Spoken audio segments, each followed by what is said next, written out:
Hello and welcome to another video, people. Before we start, please like, comment, and subscribe if you wish to see more content. Today, we're going to be talking about the mental universe and how everything is mental. This is the number one law on the Kabbalion. If you've never read that book, it's called The Kabbalion. A very good book. It's the first law because this is the most important thing you need to understand is how everything exists within the mind. Behind every single one of these eyes is the same consciousness expressed in different bodies. The mind is what gives perception to what you're experiencing. Behind every single one of these eyes is the exact same consciousness, but the brain that they inhabit is giving them a different perception, a different being, a different body. Now, this is the difference between humans and animals. Humans possess a advanced consciousness, an advanced mind that gives us the ability to be aware of ourselves mentally, physically, and spiritually. We can reflect on ourselves. When a dog looks in the mirror or an animal looks in the mirror, it doesn't know what it's looking at. It doesn't realize it has a consciousness. It can't reflect on itself. It can't say, I want to improve in this area. It doesn't have that consciousness. We have a divine consciousness. Take away the N for divine, and you get with a D, put it with a D, you get divide, because we have a divided two-way consciousness. An animal only has one. However, it's still the same mind. We're all mind. We're all mental. We all exist within the mental plane. Look at this person walking. The body, the brain is sending electrical signals through the 12 cranial nerves, which the 12 disciples that spread the gospel of Jesus, right? You have 12 cranial nerves in your brain. There are 12 disciples which spread the gospel of Jesus. Jesus represents the mind, the intelligence, the invisible intelligence that we all are, the same intelligence, the same exact consciousness, which then sends a command into the brain. Then the brain sends these 12 electrical signals through the 12 cranial nerves to control the rest of the body through the nervous system. This person walking is not, the body is not walking. The mind is telling it to walk. And the brain is it's a supercomputer which is decoding these demands given to it by the mind. Because the pineal gland will have something to do with the ether, because the ether is physical and non-physical. The mind is sending the commands through the ether to the pineal gland, which is then getting broken down into electrical codes within the brain and sent throughout the nervous system to control the body. And this is why in the Sims simulation, because the body's the simulation, it's a false reality. It's the fake reality. It's not the real you. You are formless. There is no form, but the third dimension is a dimension within your mind. Matter, mind, light is all a product of your mind. It's all in the mind. Now, this is why The Sims has this green little diamond on top of the head. Because this is you. This is your invisible intelligence controlling the character. Okay? It's controlling the character. And this character is in the world. Your consciousness isn't in the world. The world exists within you, but the body is a vehicle for that realm that you land in. When you have a dream, your mind transcends this body into another body, duplicates your body into another universe, unite. Unite is one. We're all one. It's all one universe, expressed in many different ways, infinitely. And the vehicle that you land in is the body to operate in that realm. This is the all-seeing eye, as you see here. The eye, this is all the intelligence. This is the ball of consciousness, God, expressed in different bodies. We're all this same one in different bodies, as you can see here. And this intelligence is expressing infinitely throughout the universe, an infinite universe. There's no beginning, no end. There was no beginning of the universe. There is no end. It's infinite, always has and always will. But the mind is what gives you the ability to explore the universe, to make perception of it.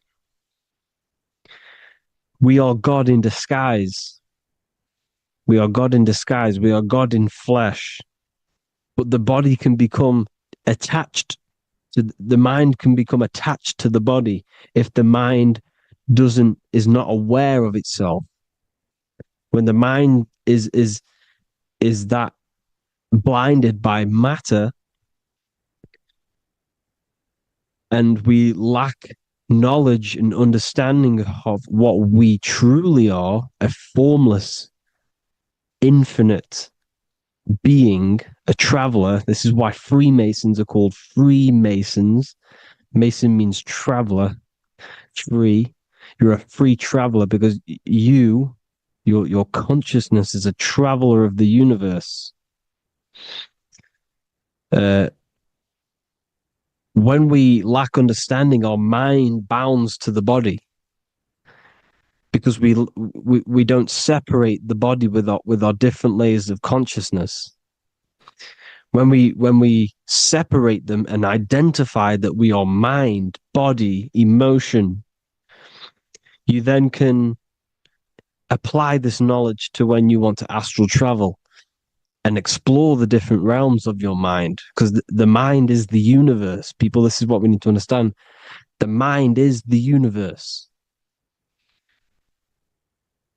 I am you and you are me. This is the Egyptians showing you this. The Ankh is the symbol of life. This is the one ball of consciousness, mind, giving it the Ankh life to all the different life forms. The cows, the birds, the snakes, and the big Ankh given to the humans, because the humans are the most intelligent. We have the most advanced consciousness. We have the most advanced consciousness. This is why the one is giving a big Ankh to the humans here. Here you see again, this is not the sun.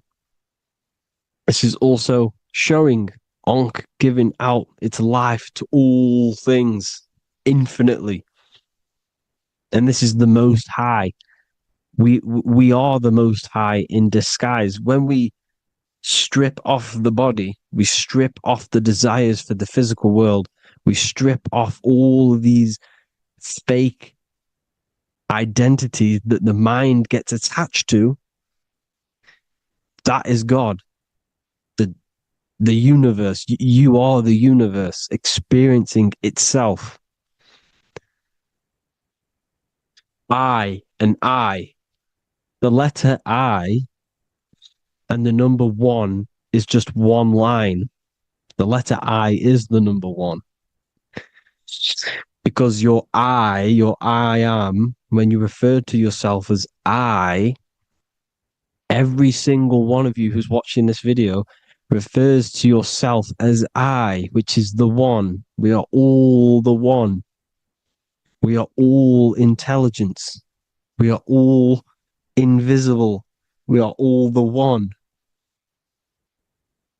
One is the only number. 1, 2, 3. Everything goes up in ones because there is only one.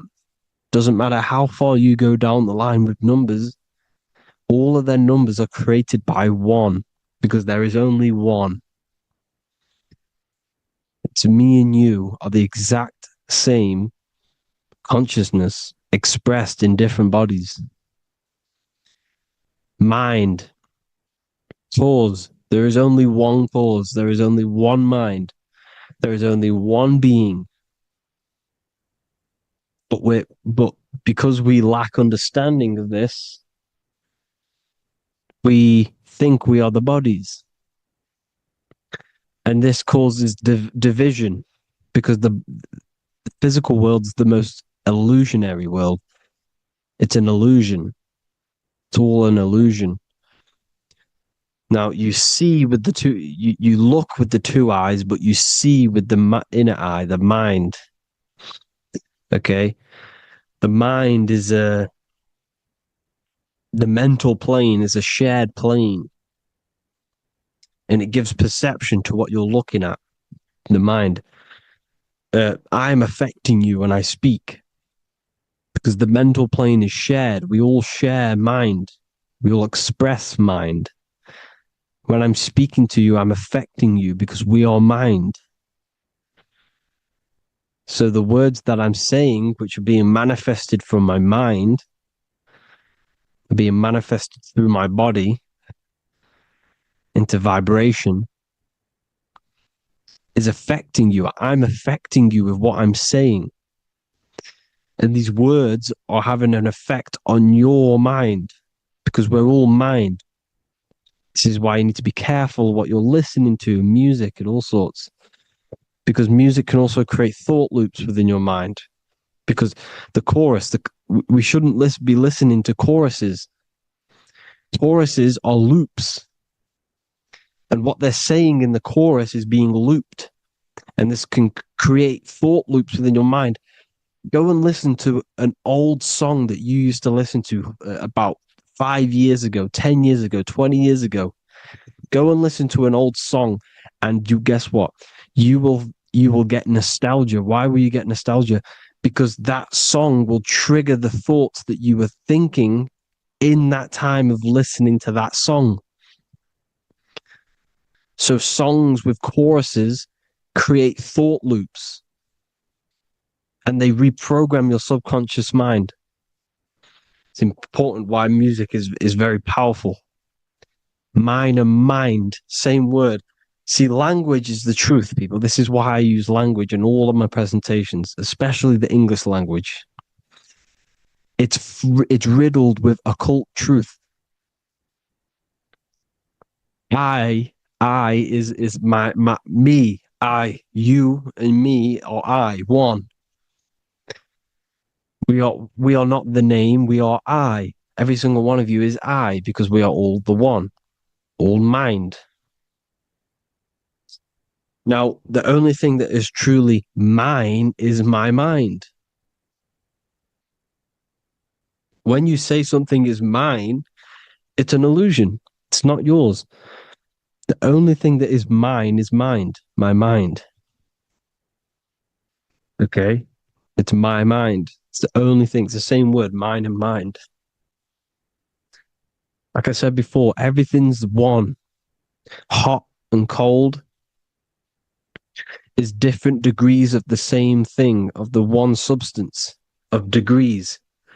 The 7 colors are different frequencies of the one white light.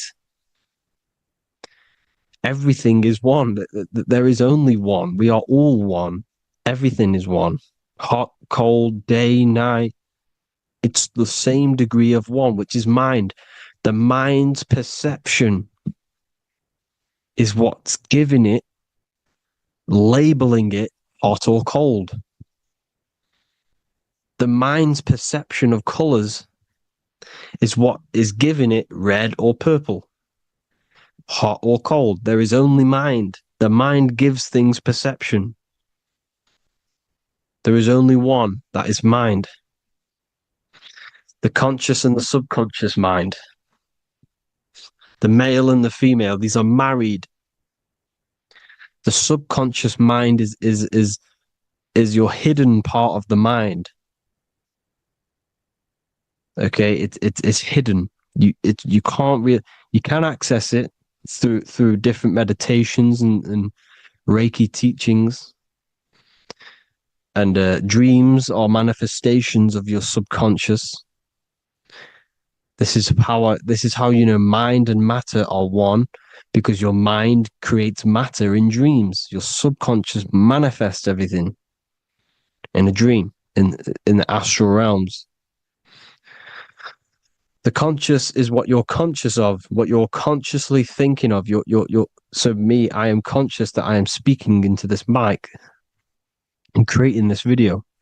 My subconscious mind is the hidden part of the mind, which is speaking to my heart, telling it to beat. It's telling my food to digest. It's regulating all my blood. It's doing everything in my body without me being conscious of it. Without me being conscious. The subconscious is the feminine. The conscious is the male. The Bible, of course. Proverbs 12:4. Helpful, not helpful, an excellent wife is the crown of her husband, but she who brings shame is like rottenness in his bones.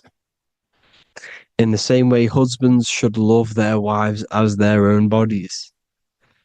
He who loves his wife loves himself. You can take that physically, you can take that literally, or you can take it metaphysically. See, the Bible's written in such a way where you can take it as your level of realization. He who loves his wife loves himself. If you love your subconscious, if you love yourself, you speak good about yourself, because your subconscious takes everything literally.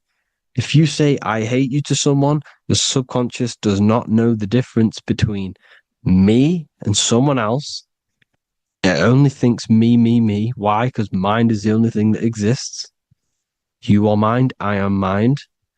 If I say, I hate you, you're saying that to yourself. Your subconscious picks that up and says, I hate myself. And that's telling your subconscious that's what you want. Because your subconscious manifests 90% of your behavior. The programs within your subconscious. Tying your shoelace is a program. You don't need to be conscious of it. You can just do it because it's a program. It's deeply interwoven in the subconscious. Driving your car, texting on your phone. You don't have to think about what letter. You just do it because you know where the letters are. It's a program.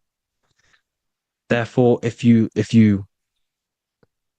look after your subconscious, they are a married couple. It's your wife. Your subconscious is your wife. And it manifests 90% of your daily basis thought patterns, actions, behaviors, emotions, all the things that you all the trauma that you've experienced is stored within your subconscious, which is affecting you. So let's say you were in a car crash 10 years ago and you had a really traumatic event, you really hurt yourself, and you had a very, very, very strong emotion that you felt of pain. That will still affect you today. And why? Because it will manifest into your behavior. How? Well, you'll be cautious of what cars to go in and who. You'll be cautious because of that event that stored within your subconscious, because of that feeling you felt was so painful and so strong. It's still manifesting into your behavior today. For example, you won't go in certain cars, you won't go with certain drivers. The subconscious stores everything, all your memories, the programs, and everything. So if you trick your subconscious, that's how you manifest your life. If you trick the subconscious, you already have something. And therefore it will manifest into your life, into your behavior, thoughts, and actions. This is why the golden rule is to treat others like you want to be treated. Because I am you and you are me. We are all subconscious. We all have subconscious. Whatever I do to you, I do to me. Because my subconscious picks that up and thinks I'm speaking to me. Mind is very powerful. Whatever I do to you, I do to me. Treat others like you want to be treated. The golden rule. That is the only rule we need in this realm, in the universe. If everyone understood this rule and how the subconscious works and how karma works, we'd live in heaven on earth, the Garden of Eden, the golden age. As a man thinketh in his heart, so is he. Proverbs 23:7.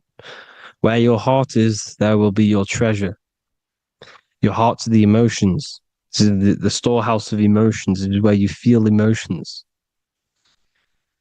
You have to let your emotions move through you, not become you. You can't let your emotions become you. But except be like the sky and let them pass through you. Be like the clouds and the stars passing over. Let them pass through you. Do not let them become you. And this is how emotions can take over your mind. We are driven by, when a man is driven by emotions, he has no self to control. You must control the mind, because the mind can be corrupted. Because your thoughts are electrical in the brain. Your thoughts come from the mental plane. So how the mind works is that you place your attentions on something in the mind, and infinite information just flows in. Think about it. When you think of a certain topic, as soon as you think of that topic, information comes flying into your mind. Different ideas, ping, ping, ping. It's all connected. It's why we call it a mindset, because your mind sets itself to frequencies. And when we think of something, we tap into that frequency, and just the universe, the mind, the mental plane just flows in information based on that frequency and that thought. The universe is just information. All of the information out there, nothing is new. It's all there. You just have to tap into it. You can tap into these different thoughts, and it's all there. Everything already exists within the mental plane. You don't think anything. You receive thoughts. We all share the mental plane. We affect each other. I'm affecting you. Listening to me is affecting your mental plane, your mind. The physical plane is the lowest plane. It's the world of effect. Everything you see in the physical plane is the effect of mind. Like I said, the person walking is the effect of their mind telling the body to walk. The physical plane is the lowest dimension of your mind. Mother Earth, we are in a mother. We're in the womb still. The Earth is feminine. It looks after you. It provides you with food for free. It grows on trees with water. It's Mother Earth. It's the womb. The dome above your head is your mother's belly. Okay? Is your mother's belly. You're in the womb still. You're forever in the womb because your mind's constantly expanding. Because when the baby's mind figures out that there is a reality outside of its mother, starts to hear the people on outside of its mother, what does it do? It figures a way out of the mother, and it becomes born again in the water, in a hospital, into the other world. It's the same with our minds. When our minds figure out there is other worlds beyond this physical, we explore them. The astral plane, for example. You figure a way out of the body. Because when you're the firmament, look at the word firmament, meant at the end. Firm is firm, something strong, something like a rock is firm. If your mind is firm like a rock, you will be stuck under the firmament. So, for example, people who are very programmed and can't think outside the box, they have a firm mind and they'll be stuck under the firmament because your mind is the only thing that's keeping you under the firmament. It's the only thing. When you're doomed, doom is dome. This is the dome, which is your head. Your head is the dome. Above your head, above the earth is the dome, the ethereal barrier. But that's just an external manifestation of your head. You don't leave the earth, you leave your body to leave the earth because your body is the earth. It's a dimension within your mind. So when you're doomed, you're domed. Your reality is your level of realization. You realize something, or when you have an idea, the mind, in the EYE or I, same thing, mind, it's all mind. Reality is your level of realization. You realize there's other worlds. That's your reality. Your perception's your reality. Mind in Latin is mens. Jesus was known as the fisher of men, which is the fisher of minds. He was fishing minds worthy of knowing the higher truth, the deeper occult knowledge. Jesus figured out that we are all God. And he got killed for it because in that age they were trying to suppress this information.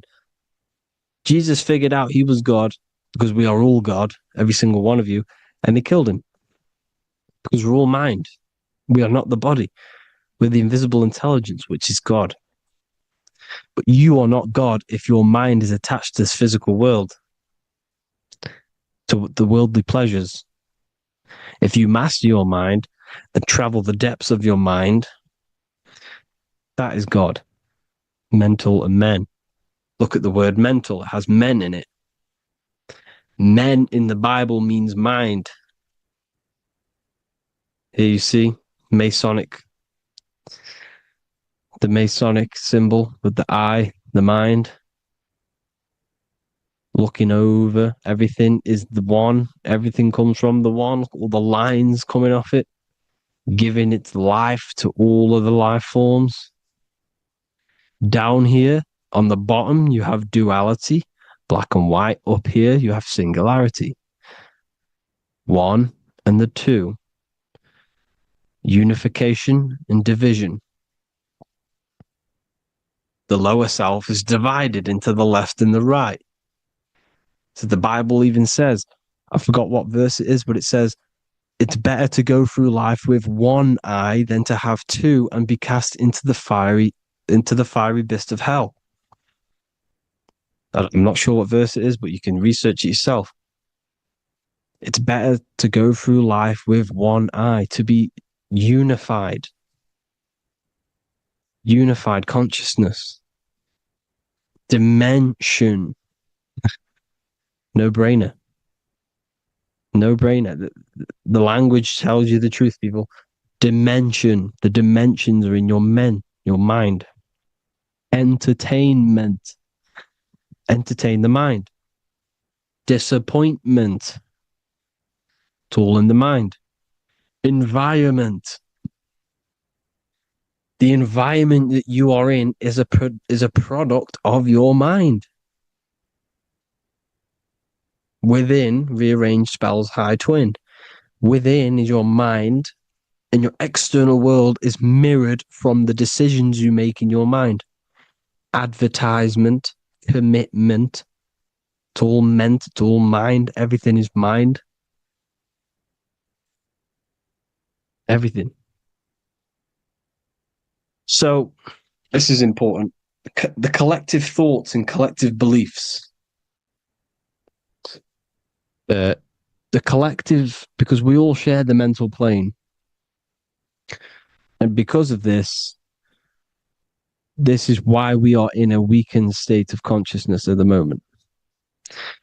Because the collective thoughts and the collective minds overall are asleep. And they don't believe in anything. You see, everything is true within the mind. You think of something, it is there instantly. You think of a chair, it's there in your mind. You think of anything, it's there instantly. So everything's true within the mind. Anything can happen in the mind.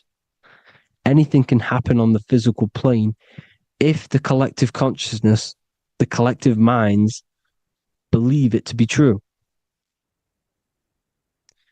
This is why back in the days, in the ancient days, you look at all the old world stuff, you see all this crazy technology, and it's because as a collective, as humanity back then, they believed that they had much more open minds. Therefore, the things manifested in the physical world were a lot more out of the box, so to say, compared to today. For example, magic is not as powerful today because the masses don't believe in it. It's still powerful, don't get me wrong. But if the masses believed, or if everyone knew magic could be real, because it is, anything's real in the mind, it would be a lot more powerful. You see? So and what they're trying to do is create a hive mind worldwide. They're trying to make one religion, an external God. What happens when you worship something external? You give energy to it, because where attention goes, energy flows. Where your mind gives attention to, energy goes there. And when we all believe in external gods and give our worship and our power to these external things, we all give energy to it, which will manifest as a demon in the astral planes. It's a hive mind. They're trying to make a hive mind to summon our energy. Trying to summon our energy. And it through mind, through collective thoughts, the hive mind. They want one religion, one government, one currency, one belief system. And that will create a hive mind, which will limit our consciousness, which will limit what we can do in the physical world.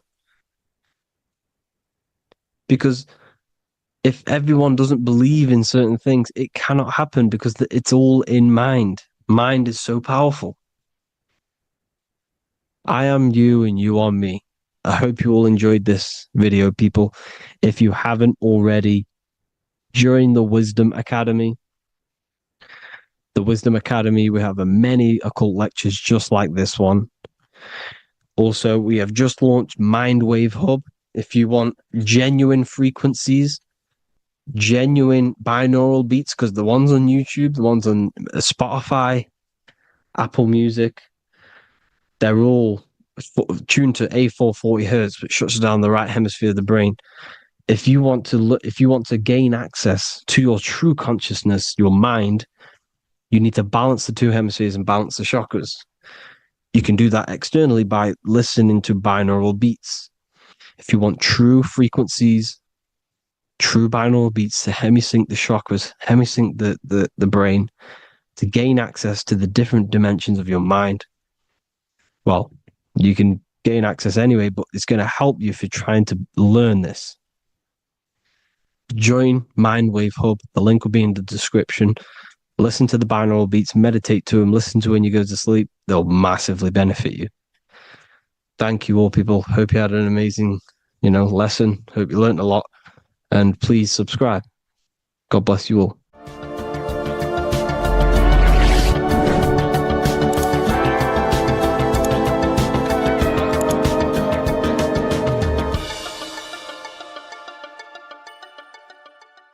Neo is plugged into the matrix on the back of his neck. And if we look at the human brain, The back of the neck is the reptilian brainstem, and when one operates their life out of the reptilian brainstem, they are unaware, unconscious. They are consciously dead, because the reptilian brain does not really critically think. It acts on instinct, fight or flight mode. This is considered in the occult spiritually dead. When one is taking actions without intention, simply very reactive to life. They're not living, they're simply experiencing. When you're walking down the street and you see someone, and in your mind you think me versus them versus me, that is an animalistic way of thinking. I used to be trapped in this way of thinking, always thinking of fight or flight, always judging people, always reacting to the world, never consciously creating and commanding with intention in the world. This could be considered the matrix, when one lives unconsciously, simply surviving in the world. Another symptom of living in the reptilian brain could be obsession, a constant need to assert your power over others to feel safe or superior. Views relationships as power hierarchies, not as mutual connections. It could be a conquest for sex, lust, seeking validation through sexual activity. Sex becomes a tool for dominance, escape, and self-worth. Intimacy is avoided. Pleasure is pursued without emotional depth. Seeking pleasure all the time. This is all to do with the reptilian brain. Seeking safety. It could be compulsive eating or food hoarding, driven by craving and not actual hunger. Eats to soothe fear or emotional discomfort, often unconsciously. This is the unconscious. Fear-based decision-making. Every choice is shaped by perceived threat or insecurity or fear within the subconscious mind. Long-term vision is sacrificed for immediate safety and gratification. All the reptilian brain. Territorial behavior overacts when personal space, possessions, or status is threatened. Acts as though survival depends on ownership or status. Addiction repeats patterns to feel safe, even if they are harmful. Avoids anything unfamiliar or unpredictable. Low empathy. No empathy or emotional care for one another and for fellow beings in the world. Sees people as threats, tools, or competitors. This is all to do with the reptilian brain. Intense jealousy or possessiveness. Sees others as rivals or objects to control. Cannot tolerate perceived threats to loyalty or status. Quick to be angry. Slow to reflect. Reacts with rage, withdrawal when challenged. Lacks emotional regulation or deep self-awareness. So this is considered, this brain could be considered the matrix, hence why Neo is plugged into this brain. He's operating the life out of this brain,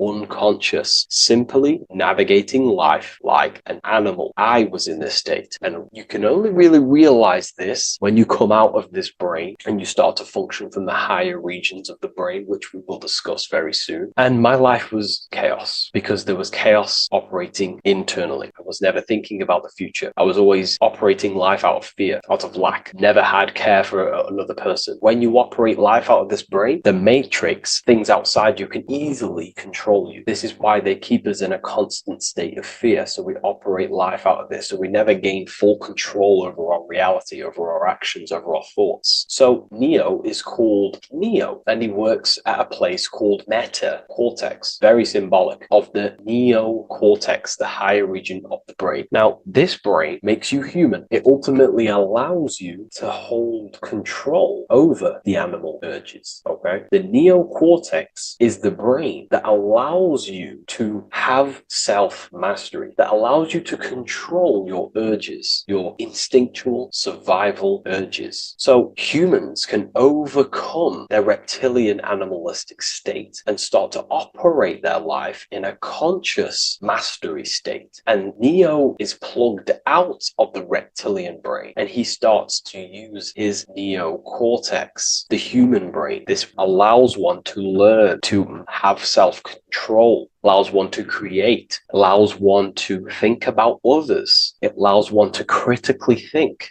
deeply. It allows one to be self-aware. Who am I? Where did I come from? And where am I going? This is ultimately the brain that has shaped the world. We look at humans. We built technology. We built all of these amazing things. They all come from the neocortex. This is the higher region of the brain that allows consciousness to function on a higher degree. It allows you to truly become a creator and have self-control instead of living in a reactive animal state. You see, animals are only aware of their five senses. They're only aware of surviving. If you notice, look at animals, they're always looking around. Even in their home, they're always looking around, sniffing around. That's because they operate in an animalistic brain. Humans have the neocortex. This is a higher region of the brain, which if you wish to master yourself, this is the brain that you will be using. This allows you to operate life on a higher degree. We see this reptilian brain symbolized everywhere. See it as reptiles. Reptiles are symbols of this brain. We see the Egyptian god Osiris with the green skin representing a reptile, a crocodile. Sometimes we see Osiris depicted in Egyptian artwork with crocodiles or reptiles, if you do a little bit of research on that. And also, if we look at the overall symbolism of Osiris and his story, we notice that he is the god of the dead or the underworld. This is not literal, but the dead or the god of the death,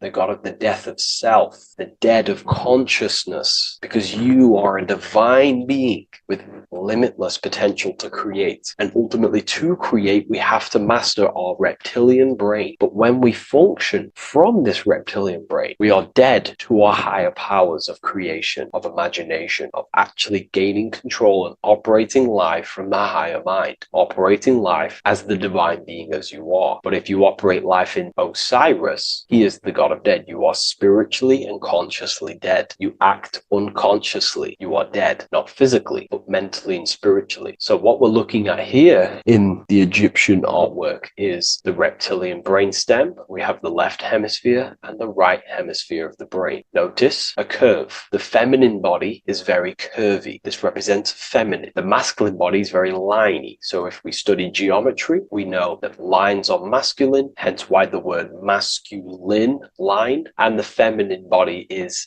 in geometry, feminine is represented as curves. So this is the left masculine brain on the left side, and this is the right feminine brain on the right side, with Osiris, the reptilian brainstem, in the middle. So we're going to go deeper into some Mesopotamian artwork now. Now let's have a look at this. We're looking at the reptile on the very bottom. We see the left brain and the right brain, the Eye of Ra and the Eye of Horus on the left and right. In Freemasonry, we still see the symbolism of the two pillars. Yakin and Boaz in Freemasonry, with the two pillars symbolizing masculine, feminine forces of consciousness, also representing the masculine left brain and the feminine right brain, with the reptile down here. But if we have a little look here, right, we have a little look at these reptiles. This person is standing on top of the reptiles. When you are on top of something, you have power over the below. You are standing atop of something. You have mastery over it. You have control over it, symbolizing gaining control over the reptilian brain, the reactive actions, the sexual urges, the addictions, the territorial behavior, the fear-based decisions, constant internal tension, never being able to focus. It's symbolizing gaining control over these internal qualities that happen within us, in our mind, because the universe is mental. And if we do not gain control over this brain, it will dominate our mind, which will ultimately dominate our actions and destroy our life and live in an unconscious state. So this is basically instructions in this ancient Mesopotamian artwork of becoming self-mastery, to operate on a God consciousness level. So we have a person symbolizing your awareness, the internal you, having mastery over over the reptilian urges, the reptilian brain, the reptile thinking. We have a person, a face in between, and it's standing in between these pillars symbolizing balance of the brain hemispheres. Because the face, we see the eyes in the middle, we see the person is you, your consciousness, standing in the middle pillar. It's representing seeing reality as neutral. Everything in the world is neutral. It's the mind's perception that gives it a positive or negative charge. When we adapt this mindset, this view of reality, this knowingness of reality, we see the world for what it truly is. And if you see things as neutral, it allows one to transform the situations in your life accordingly instead of simply choosing a side. This is a major problem in society, and this was a problem within myself also. We like to choose sides, and choosing sides can keep your consciousness locked in a certain mindset, in a certain belief. And belief is what is ultimately destroying humanity. It's about knowingness, and knowingness is in the middle. We want to seek to know things. Knowing things allows you to go out there, directly experience it, and know it for yourself. For example, I know I'm not on a spinning global ball flying through space. Why? Because my senses tell me I'm not doing that. My senses tell me I'm not going 1,000 miles per hour and 360,000 miles per hour through space while spinning around the sun. I know that because I know myself. I know I'm not my body because I've had direct mystical experiences beyond the physical body. So we should seek to know things, and that's what we call gnosis, direct knowledge obtained through direct experience, knowingness. And that is a middle pillar quality. So in Freemasonry, we see the middle pillar. The matrix is designed to give you two wings all the time. Democrats, Republicans, feminism, and then there's another side. There's always two sides that they're giving you because they want you locked in either way. We should seek the middle pillar, seeing things as neutral, seeing things as the middle pillar, seeking direct experience, gnosis. And this aligns with the brain because the brain gives us these two perceptions also. The right brain sees the woods, the whole woods, but the left brain sees the individual trees and branches and leaves. If we're too left hemisphered, we're going to see everything as divided. If you're too left hemisphered, you're only going to see yourself. You're only going to think about me, myself, my ego, my consciousness, my life. And I'm only going to operate in the world, take actions only towards me without considering the collective, which is the right hemisphere quality. The right hemisphere allows you to see the bigger picture, how we're all connected. We're all one family of consciousness. We're all one being separated in different bodies, one consciousness operating in different bodies. So it's about aligning these perceptions of the brain and standing in the middle, and also conquering the reptilian brain. This allows us to operate in the world and see the world for what it truly is and operate from a place of balance. We also see some more symbolism in Egypt of the Ram Sphinx in Egypt. Ram Sphinx. Please leave a comment and please leave a like and a subscribe onto the YouTube if you like my content. Smash that like button and we'll get straight to this. So this is the Ram Sphinx in Egypt, also symbolizing the brain. This is my research. These are my conclusions. You can take this with a pinch of salt and go out and do your own research. This is what makes sense to me based off my information I've gained, my symbolism that I can read. So take what you can from it. I'm not here to obstruct anything. I'm not here to place anything in your mind. I'm simply here expressing my research. Never take anything off anyone as solid truth. I've never have said everything I say is solid truth. This is my research. If the research aligns with you, that's great. Maybe it doesn't with some people, that's fine. Simply take things with a pinch of salt, go out and collect as much research and information from many different sources and place together your own understanding of symbolism and your own perspective on reality. But like I say, seek to know and not believe. So this is the Ram Sphinx in Egypt. This is a more powerful symbolism of the brain. We have Osiris here, the god of the dead, which is the reptilian brain, and an Aries symbol here symbolizing the hippocampus in the brain. So this is the reptilian brain stem, heavily aligned with the reptilian brain stem here. We can see the connections if we look closely. So this represents the dead of consciousness. This is the dead of self, living in impulsive animalistic state, the symptoms that I listed earlier. I'm not going to go over the symptoms again. And Aries symbolizes the hippocampus in the middle of the brain. This is the hippocampus. And Aries is a symbol of a state of being. Why? You see, ancients and the ancient Egyptians Egyptians, according to my research, Freemasons still use this symbolism today. So what they do is they use the path of the sun to symbolize a state of consciousness or a journey in consciousness. So what do I mean? So Aries here is the transition from the winter arc. So this is the winter arc from Libra, Scorpio, Sagittarius, Capricorn, Aquarius, Pisces. This is when the sun is dead. This is when the electromagnetic waves of the sun are not very present. This is the winter. This is when there's more darkness in the world. However, from Aries, Taurus, Gemini, Cancer, Leo, Virgo, and to Libra, this is when the sun is giving more electromagnetic rays. Everything grows. Everything is reborn again. Everything's growing. There's more light. There's more warmth. You can grow crops. So this is very symbolic as a state of consciousness. Aries is used heavily to represent the rebirth of the sun, but internally as an esoteric interpretation of Aries, it symbolizes the resurrection of awakening of the self. It is the rebirth of the sun, of the soul, the rebirth of becoming aware out of the darkness into the light, living in the reptilian unconscious state, the unconscious, not being aware that I possess consciousness, not being aware of my thought, emotion, actions. And Aries is that symbol, is of the rebirth of the spirit, the rebirth of the self, becoming self-aware. So that's what we're looking at here with the Ram Sphinx. We're looking at Osiris, dead, the reptilian brain, operating life in an unconscious state, not really thinking,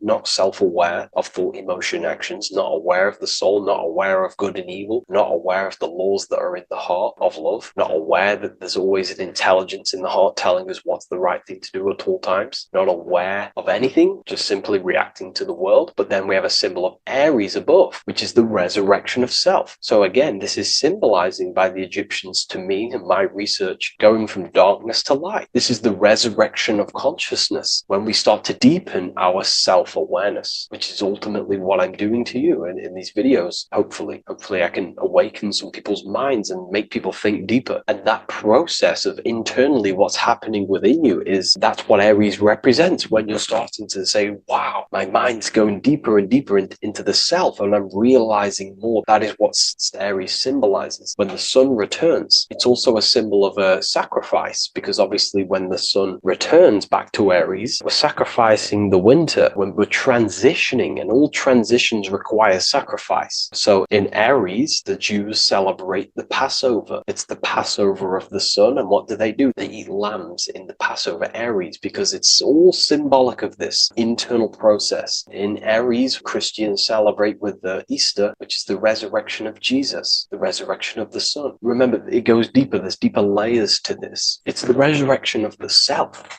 and the mind deepening into a deeper awakening. So again, we're going from the lower regions of the brain, and when we start to critically think and become self-aware, we're starting to use the mid part of the brain, and the mid part of the brain then expands into the neocortex, which is the resurrection of the self. The mind is no longer functioning in just the reptilian brain, but then it's going into the light of the higher brain, the neocortex, and this is the reptilian brain. This is the midbrain, what we're looking at here with the Ram Sphinx. Yeah. So this is the resurrection. It's the transition point of going from the reptilian brain into the midbrain, into the neocortex. We're now resurrecting ourselves. Now, this is not putting anything negative on the reptilian brain. Without the reptilian brain, we wouldn't be able to live. We need the reptilian brain, but it's an abuse of the reptilian brain that can keep us in a very low state. It keeps us stuck in an unconscious state. But the reptilian brain is what's allowing you to breathe, to eat, to scan the environment for any threats. If there are threats, we do need the reptilian brain. That's not to say it's evil, but what I'm saying is an abuse of this brain, which is what most people are stuck in. They're operating their life out of this brain. And this is what the Egyptians,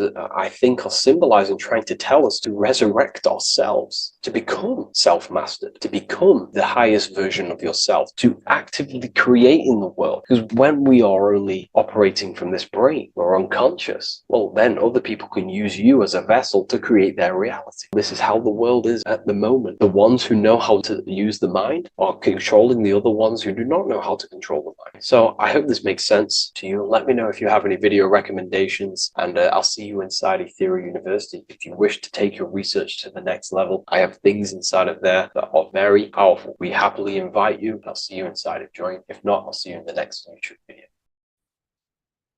Hello and welcome to another lecture from Harry B. Joseph, also known as Revival of Wisdom, the author of the Book of Wisdom series from revivalofwisdom.com. In this lecture, you will learn how to decode Freemasonic symbolism, gain a deeper understanding of yourself, expand your awareness of consciousness and reality, and receive guidance to navigate life with greater clarity.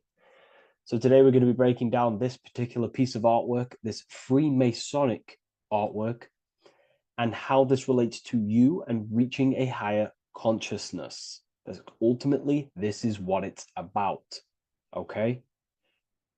Freemasonry is considered a craft, and this craft is crafting a better brain and heart, crafting a higher consciousness, crafting a better self.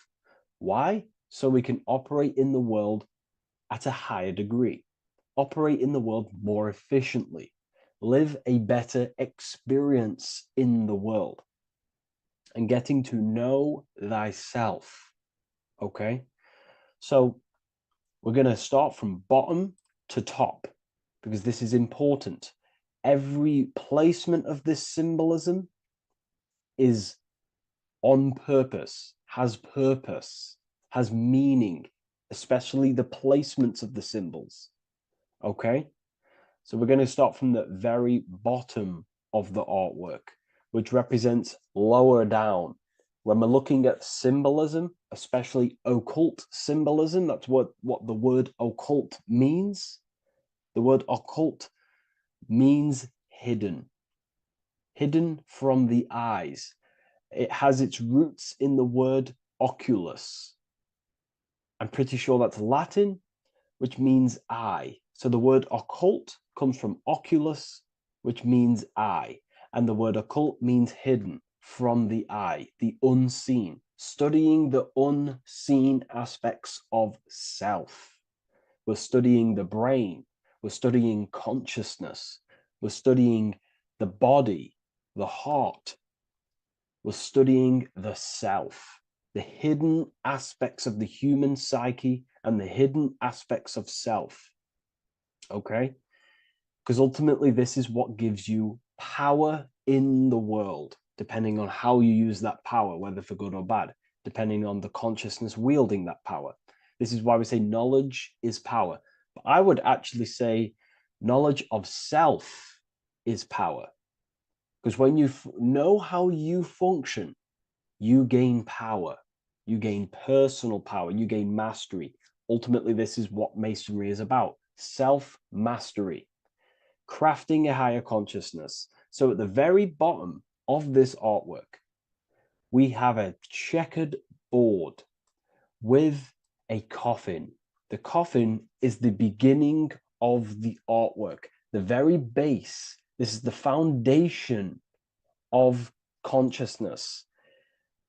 The coffin symbolizes unconsciousness, the state that myself was in, maybe yourself, before we woke up and before we came conscious of our spirit, before we came conscious of ourselves.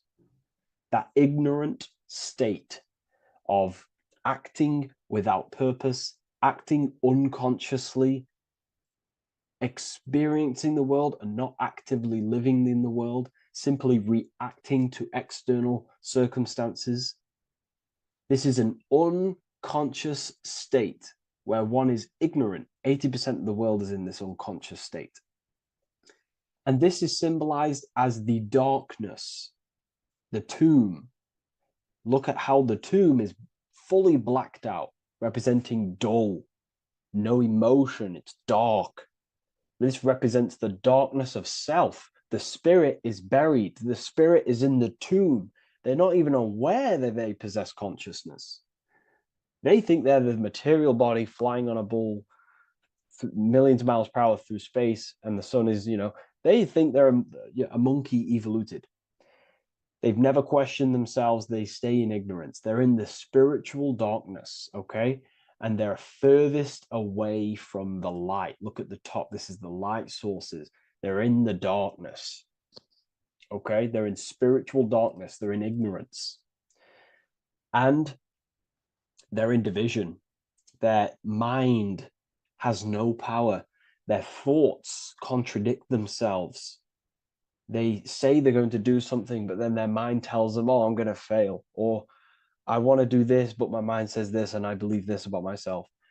They want to, I don't know, they want to write a book, but their actions are scrolling on TikTok, and their emotions about, feeling about their past person in their life. That's division between the self. That's divided consciousness. They also have a divided brain hemisphere. They do not see reality uh, through a true lens, because the brain acts as like a lens on how we perceive things. And if the brain hemispheres are not aligned, then we cannot see reality the way it actually is and truly presents itself, neutral. If we're left hemisphere dominated, we see everything as divided. Nothing's interconnected, nothing's a whole. But if they're, right hemisphere dominated, they see everything as a whole. We need to look in the middle of that. Okay, so we'll go into that a bit later. But ultimately, they're in a divided state of consciousness. They're in ignorance. But the tomb is symbolic of that. The tomb is, you're not even aware they are divided. They think everything's right in that state. I was like that. My family is like that. They're not even aware of themselves, and you try and say something to them, and they don't even know they're in division. They don't even recognize that they're in a bad, low earth base consciousness. Okay. So when we get out of the tomb, which is representing by a spiritual awakening, we get out of the tomb, we realize, wow, I possess consciousness. I've woken up. You're waking up to the things in the world, and you wake up and start to see the world for what it truly is. When you become aware and you rise out the tomb, you're born again. You start looking within. You start to become conscious of your thoughts. You start to become conscious of your actions. You start to become conscious of the evil in the world. You start to become conscious of the things. You rise out the tomb. You start to become conscious of your intuition. You then step on the checkered board. The checkered board is now you realizing you're in a divided state. Okay. So you're now putting down the ego. Because remember, when you're in the tomb, the ego is fully in domination over consciousness, over your consciousness. It doesn't allow you to say that you are wrong.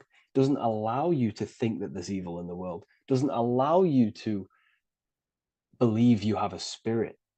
It doesn't allow you to see that there is maniacs running the world and trying to control you. The ego is so stuck. But when we start to realize this is part of our awakening, we start to realize that the ego is trying to keep us safe at all times and keep us locked in that state of thinking and believing that we were in before. It's always seeking safety. Okay. So when we come out the tomb, we start to put down the ego and start to, how do I say this? We start to acknowledge that we were wrong about the world. And that is a lot about awakening. You have to acknowledge that you do not know everything. There are people with such higher knowledge. Okay. So when we come out the tomb, we put down the ego. We start to actually say, I was wrong about the world. I was a victim of mind control. I was in ignorance. I was in darkness. Spiritual. I'm divided. My thoughts, emotions, and actions are not aligned. My intuition and my action are not aligned. I'm not taking action on I'm not taking action on what I know is good. I'm taking actions against what I know is good. That's a sin. That's a sin against the spirit. Okay. So when you acknowledge this, you acknowledge you're in division, you then take the first 3 steps, which is the Freemasonic Blue Lodge degrees, these 3 steps. Okay. Ultimately, this checkerboard represents illusions as well. You're in an illusion. Okay, this is why we see it heavily used in the music industry. It represents base consciousness, base level awareness, five sense thinking. It represents you versus me thinking, walking down the street and thinking everyone's trying to hurt you, and it's always you versus me, judging people in your own mind. That's low thinking, lower thought. And not to notice squares. Squares are an unnatural state. They're an unnatural uh, shape. We do not see squares or 90-degree angles in nature. It's the lower mind. So it represents base consciousness, base level awareness, only aware of the physical body, only aware of the five senses, never looked within. That is the base. And this is the foundation we have to rise up to the light from, up to higher consciousness. So this gives us a strong foundation when we realize this about ourselves, that we were in division. Our thoughts, emotions, actions were not aligned. Our brain hemisphere was not aligned. I'm not thinking with love of the heart. Okay. So that is the state we're in. Now, hopefully that's cleared things up about the chessboard. Before we move on, please leave a like, maybe a comment if you wish for me to discuss anything in the further lectures. Please smash the like button, and it would really help me out. And share this with a friend who is interested in the occult. Okay, so the steps are the first steps of the Freemasonic degree, the three Blue Lodge degrees. Now, this can be represented as the number three, a very powerful number, a very symbolic number. Number three is the three expressions of consciousness.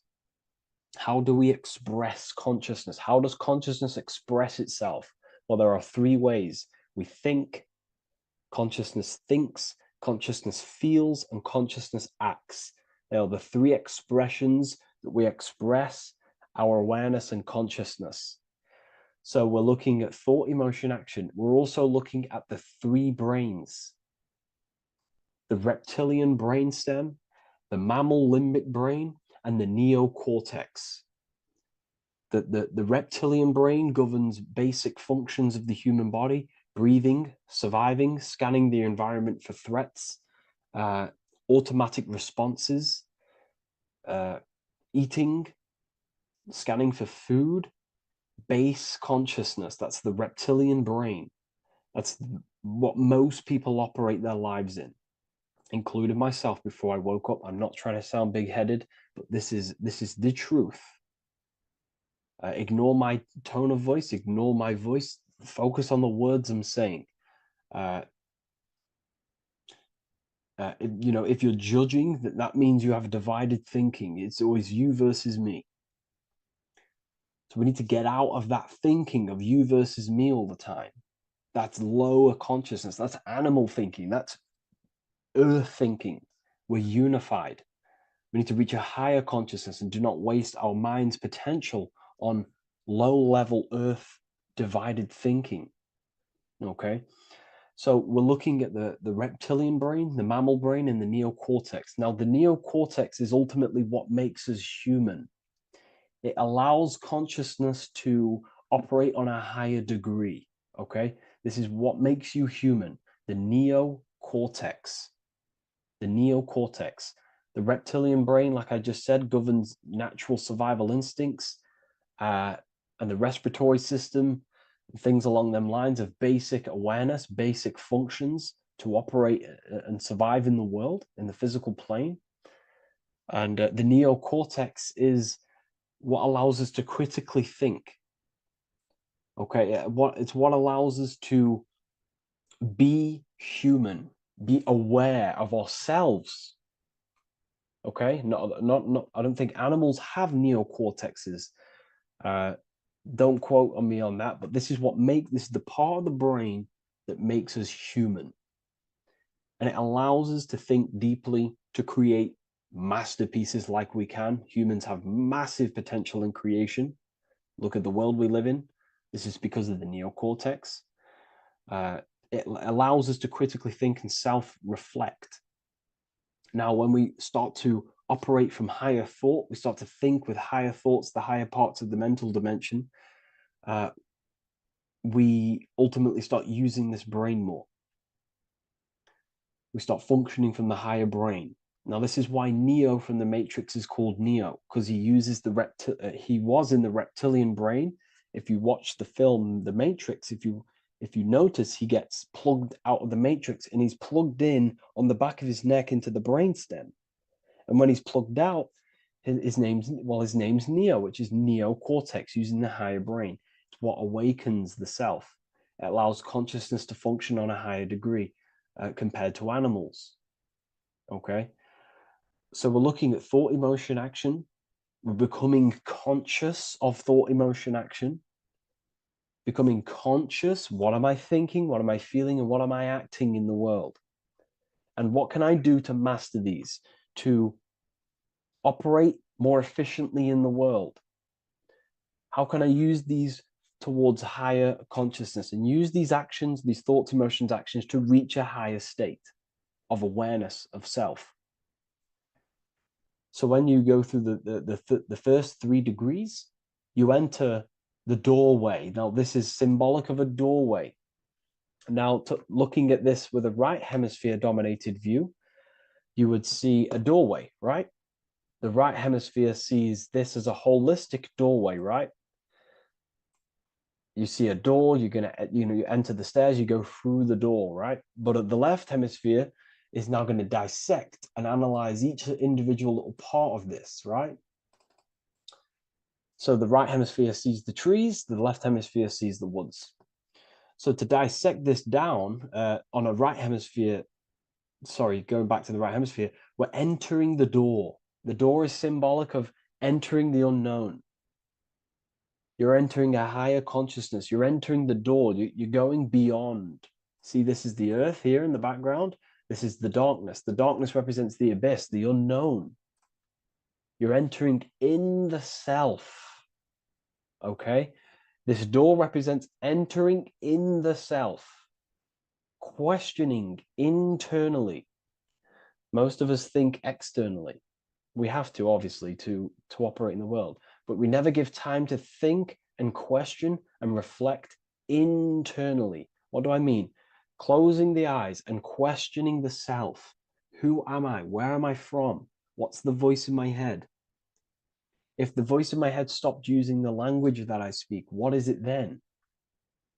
It's about going within into the darkness, what you cannot see, and finding the light. Okay? It's about entering within the self. This is a doorway to higher knowledge, higher consciousness, higher self, and really digging deep for what you truly are beyond your human form.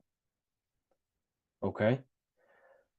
So we have, most importantly, I'm not going to go over every single one of these symbols here. I'm going to go over this on a basic, well, not a basic level, a very detailed level, but it's not going to go over every single symbol. We have a left pillar and a right pillar. The left pillar has the sun next to it. The sun is more electrical energy. It's very dominant. It's a very powerful masculine force. This represents the masculine quality of consciousness. The masculine qualities. We have many masculine qualities, such as actions, physical actions with the body.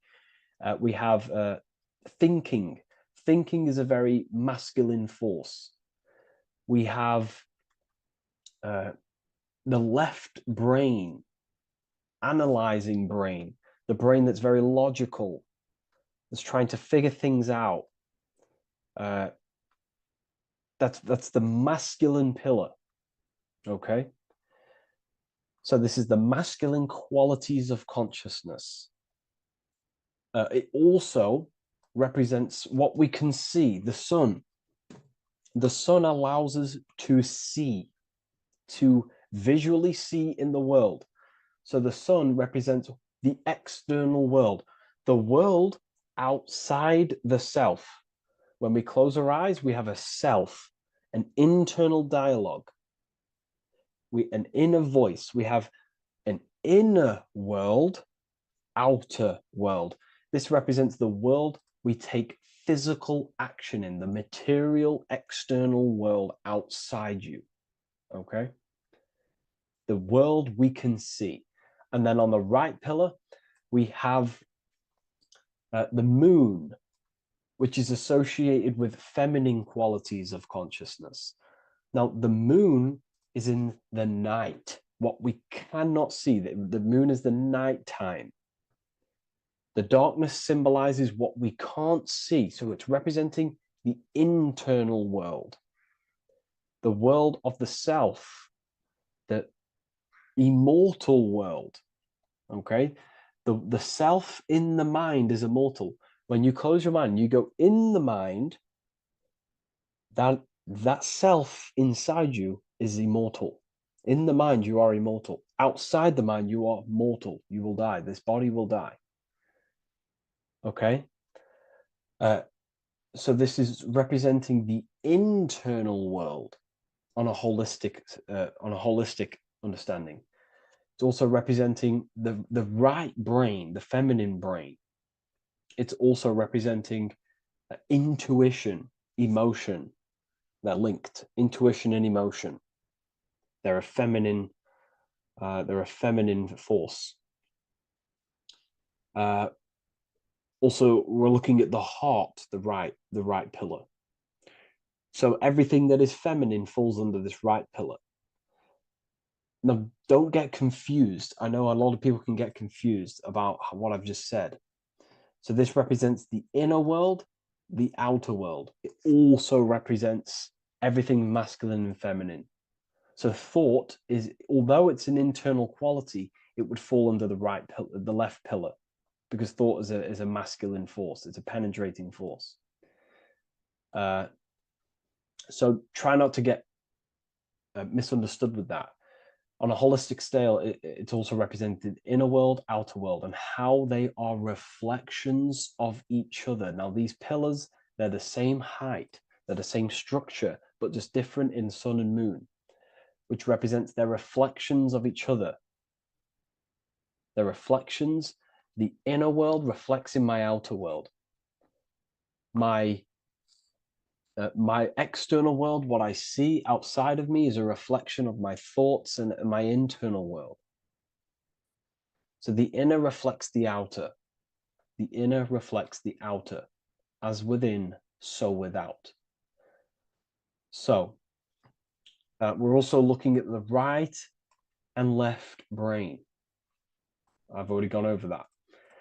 So what we need to do is build the bridge between the two to reach higher awareness of self. Because ultimately, remember, we're still divided.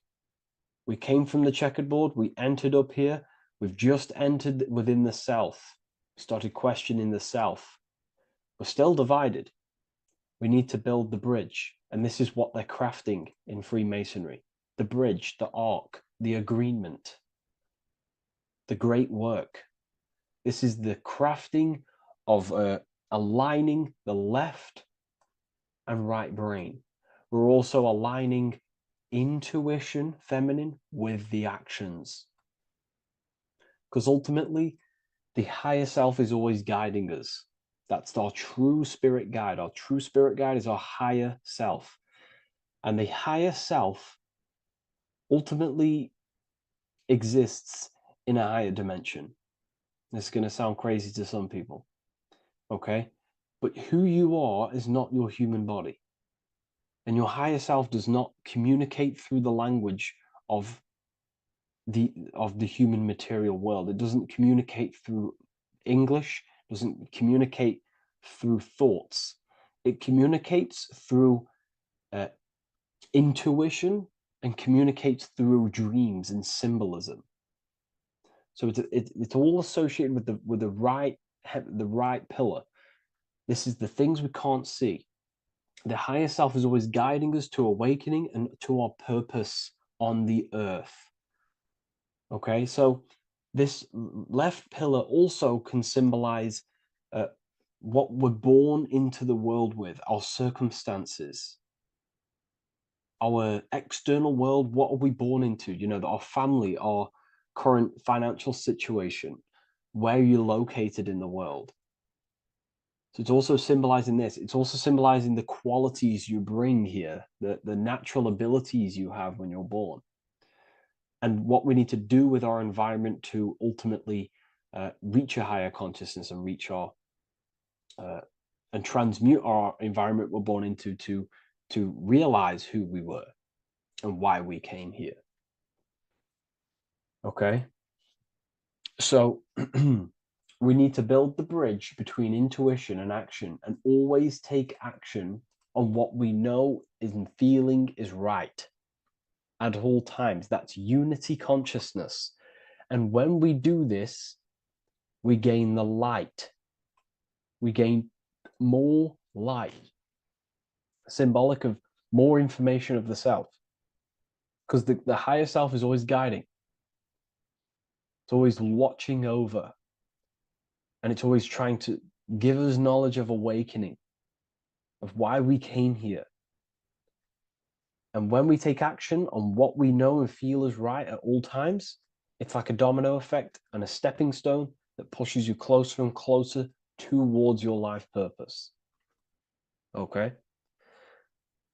We're also aligning the right and left brain to perceive the world in truth, to see the world in its true form, to see the world in what it actually is, instead of any distorted left or right hemisphere dominated beliefs or thoughts. We ultimately do that by acknowledging that, yes, you have a self, you have, the left brain is more ego, this like divided thinking, everything's separate, and the right hemisphere is more holistic. So we need to see the world in the middle of this, in the middle, acknowledging the self and acknowledging the collective consciousness, and how my thoughts, emotions, actions contributing towards myself and the collective. We always need to keep the collective in mind. Why? Because we are experiencing this world together. It's not just you. And your actions also have a ripple effect on the collective. We're experiencing the world as a whole as well. Yes, there's yourself and there's the collective. We need to think, feel, and act towards the collective and the self. So aligning our brain hemispheres allows us to do this. It allows us to think holistically and individually and see reality in this. And when we do align the left and right brain, what do? We gain higher insight, the eye. We build the bridge between the left and right pillars. We gain the eye. The eye is what? Insight.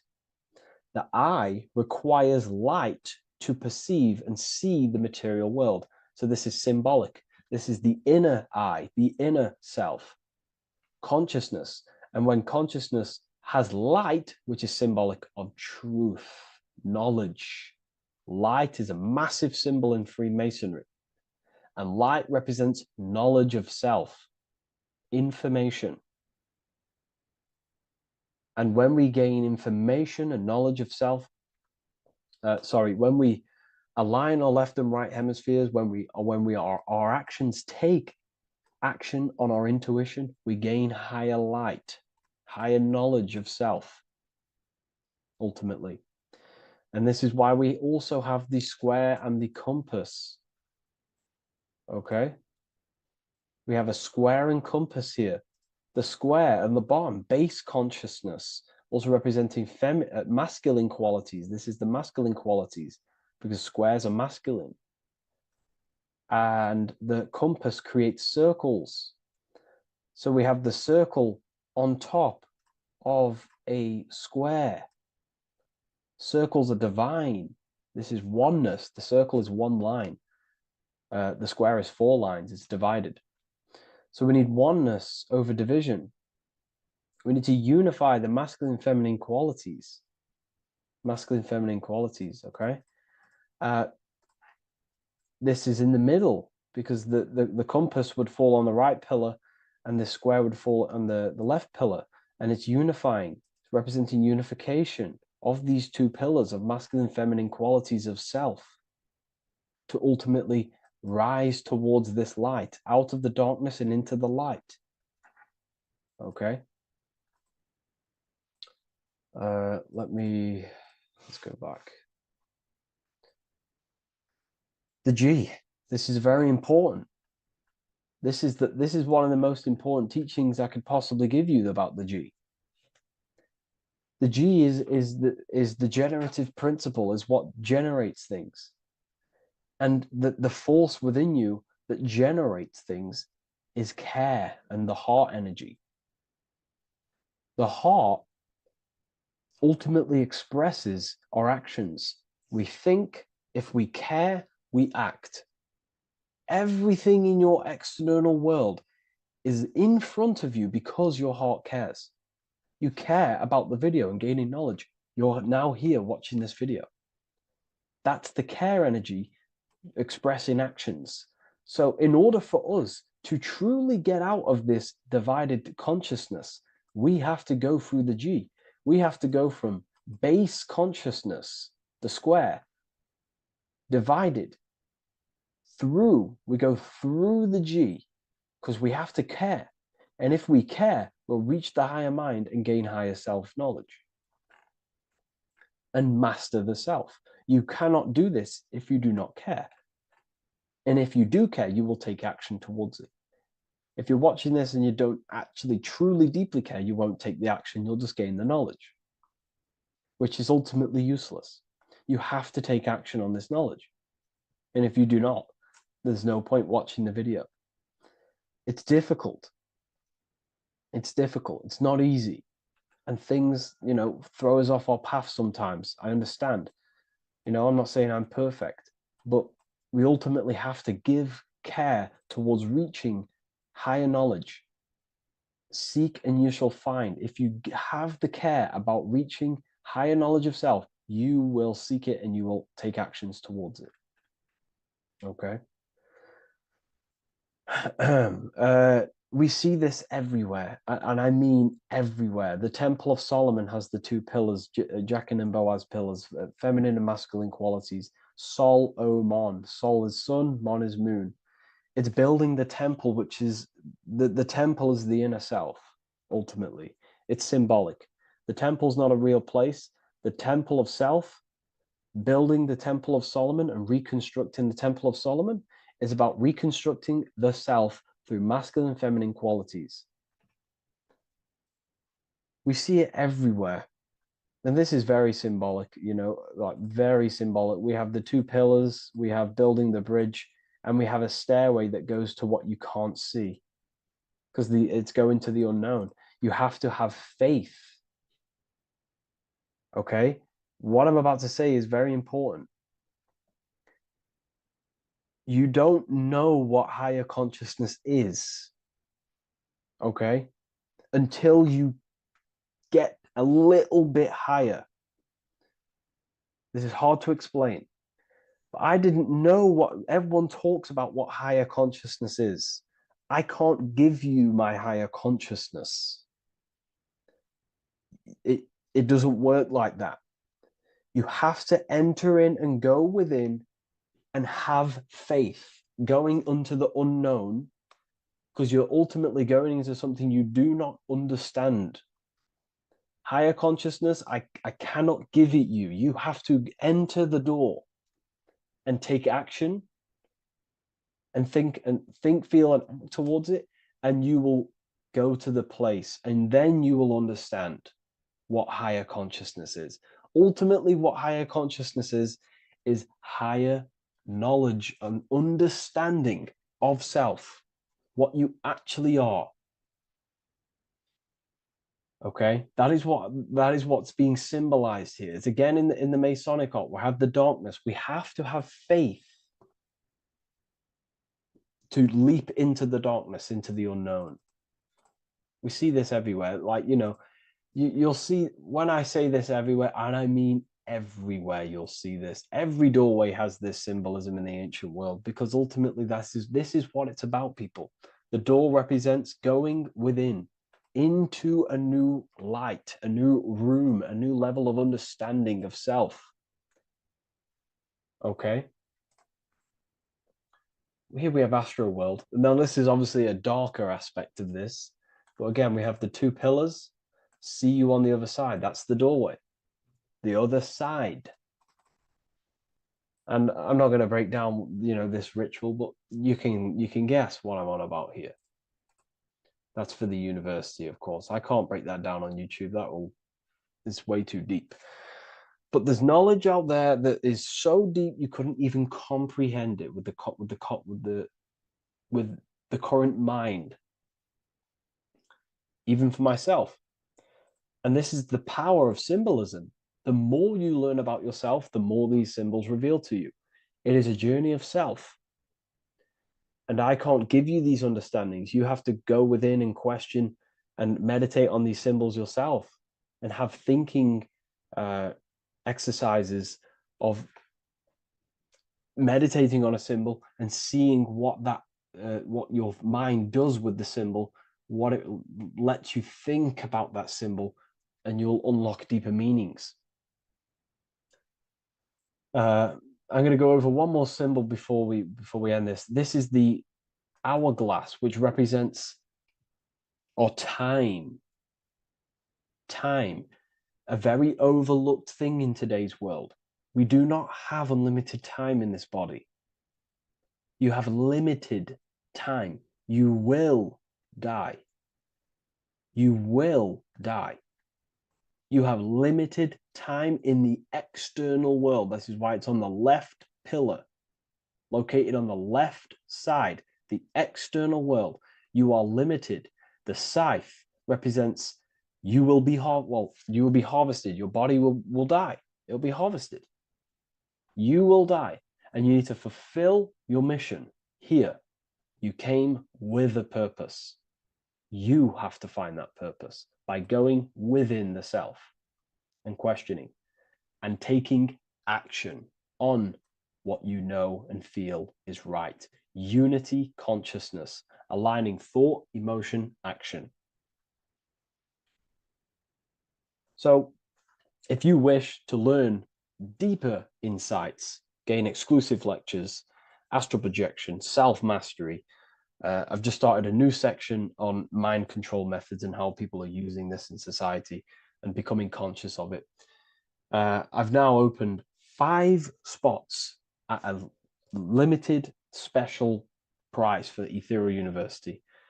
Use the code MIND, all capital letters, MIND, all capital letters at the checkout. And there's only 5 of these codes. Whoever uses them gets them. It's ultimately going to give you 20% off the university for as long as you're subscribed to the university. We go so much deeper in the university. Remember, social media is just the tip of the iceberg. Tip of the iceberg information. There are certain things I can't talk about, but I'll see you inside, and I hope you enjoyed this video. Please leave a like, comment, and a subscribe. Welcome to Revival of Wisdom. Welcome people. We're back with another video.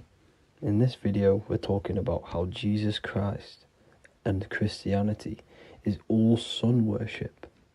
The Holy Bible of Christianity is not meant to be taken literal for history. It is a story and has lots of metaphors. Starting with the symbol of the cross of Jesus. This cross originates from this ancient cross of the sun. This symbol has been used for thousands of years, way before Jesus was a thing, in Europe, America, Asia, and all around the world.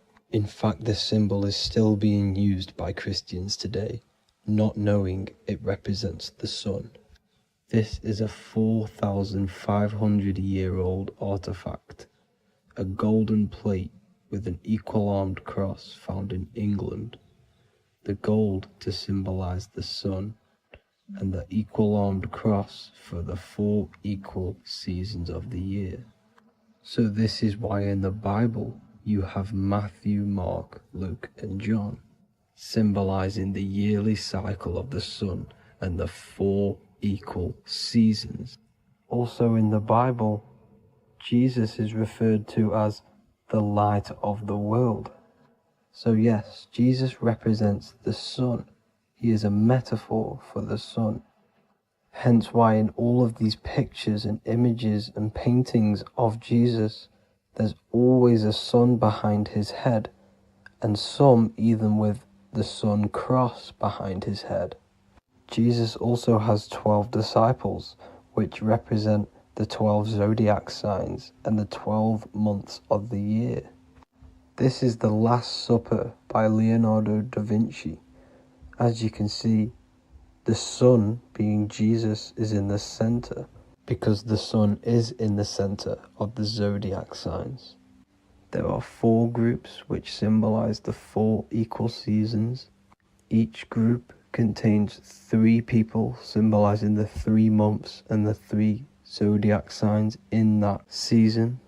There is only 1 female in the painting, which is Virgin Mary, who symbolizes Virgo, the astrological sign. So yes, Jesus symbolizes the sun with his 12 zodiac signs and 4 gospels for the 4 seasons of the year. However, there is another phenomenon. The 25th of December is known as the birth of Jesus Christ, which is known as Christmas today. Jesus symbolizing the sun and is born on December 25th. This is the day the sun moves 1 degree northward, bringing back the warmth, the growth of crops, the life and light back to the northern hemisphere. Everything is springing back to life, as we call it, spring. So it is said that the sun is born again on the 25th of December, and Jesus is known as the risen Saviour, because the sun is our risen Saviour, because it gives life to the whole of this realm, the warmth, the crops, and without the sun rising in the morning, we'd all die in about 2 weeks. And we all know how Jesus died on a cross. The sun also dies on a cross in the southern hemisphere. It dies on the Southern Crux constellation. And on December the 22nd, 23rd, and 24th, the sun remains in the same position. So the sun dies for 3 days, and it is born again on December 25th, when it moves 1 degree northward.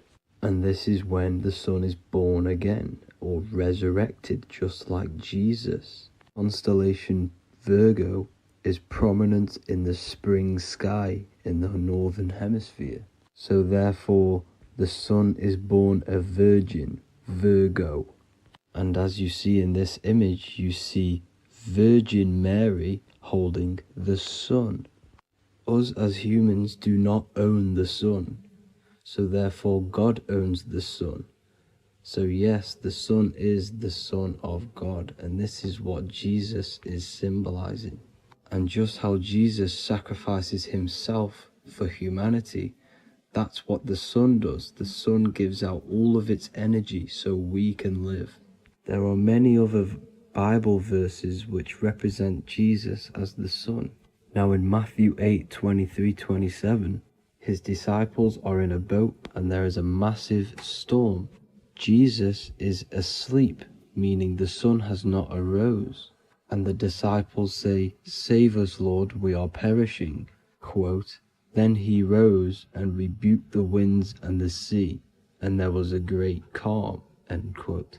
Now this is a metaphor for the sun rising and calming the storm, because in the ocean, when the sun is down, that's when there are great storms. The worship of celestial bodies go back thousands of years, and it's called astrotheology, and it can pretty much be traced back to all ancient civilizations. Now going back to the ancient Egyptians, the god Horus the god of war, and he symbolized the sun in the morning. Ancients used to say that he walked over the sky in 12 steps. Yes, this could symbolize the 12 zodiac signs. It also symbolizes the 12 hours of daylight. So we have 12 hours of Horus, but now they've rearranged the word to hours. Horus and hours. And when the sun rises, Horus rises, we say horizon, which is Horus is rising. That's the etymology of horizon. Another Egyptian god called Amun-Ra was known as the god of all creation. He was the first god of them all. Amun was also a sun god. Therefore, after every Christian's prayer, they say Amen, sending their prayer through the sun to God. So this all goes back to the worshipping of the sun. Sun worship was around way before the Romans. However, in the Roman times, their sun god was called Mithra. Mithraism was the main religion before Christianity came into play. Mithra was the son of God. He died on a cross, and he was dead for 3 days and resurrected, just like Jesus. So the Catholic Church was not made in heaven. It was made by the Roman Empire. They mixed all the sun religions of Judaism, Mithraism, and other Arabic religions and combined it into one, so Caesar, the Roman emperor, could gain his own religion.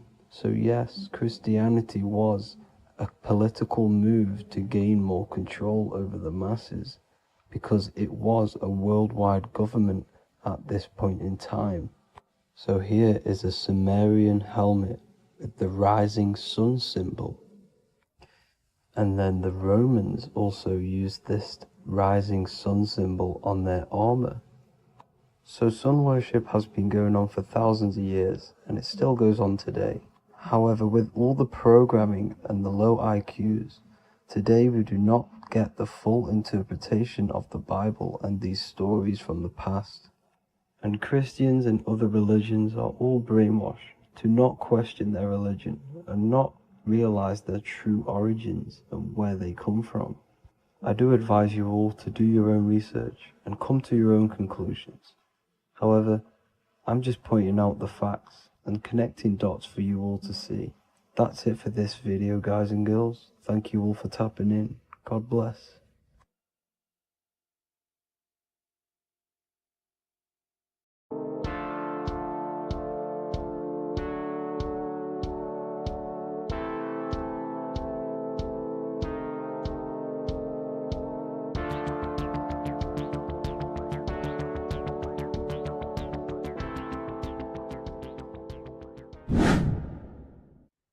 How are we all doing, people? It's Revival of Wisdom from the Wisdom Academy.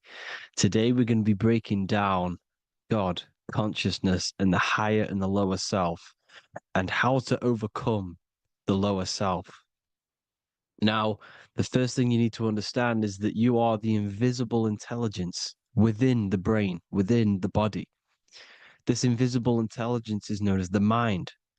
But you are not the mind. You are the observer of the mind, which is the soul, the invisible entity. The mind is your intellect, your intelligence. Now, the mind is, it's hard to put this in words, but the mind is something that gives you the ability to explore the universe. And this inner self is the I am. It's the quiet, the inner self, the voice you see in you hear in your head. This is why within spells high twin, inside, internal. The I is also the number one, which is one line. Because the one and only, is the inner self, which is the I am. This is why you say, my name is Harry. You are not Harry, you are the I. the inner self, the intelligence. Okay, this is why Jesus in French is I am. You look with the two eyes and you see with the inner eye, I and I, the same thing. Okay, because the I inside is what gives you the perception of what you're looking at. So when someone's trying to explain something and then you catch on saying, ah, I see now, it's because you're seeing with your inner eye, the one that gives you perception, gives you intelligence, gives you the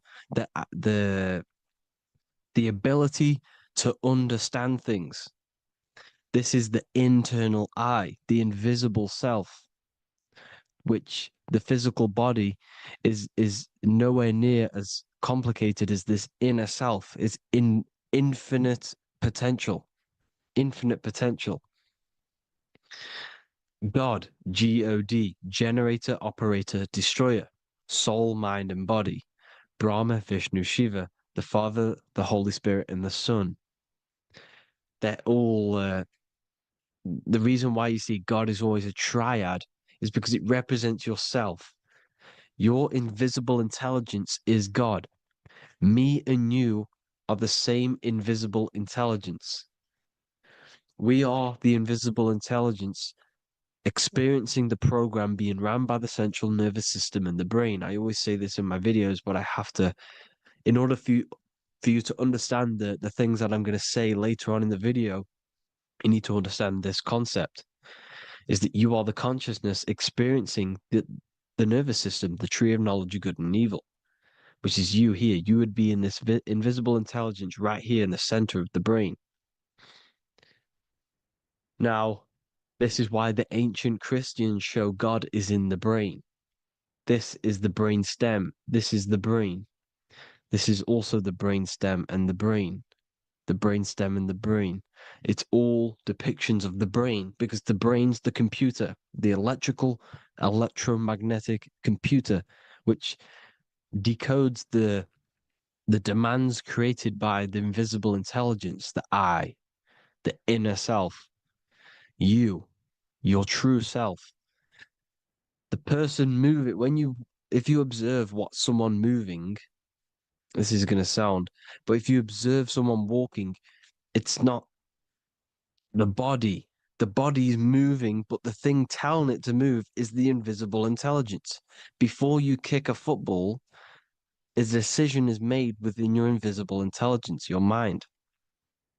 And this consciousness, this invisible intelligence, is either stuck between the lower self and the higher self. Okay? When the invisible intelligence, meaning the true self, identifies itself with the physical body, it will trap its mind within physicality.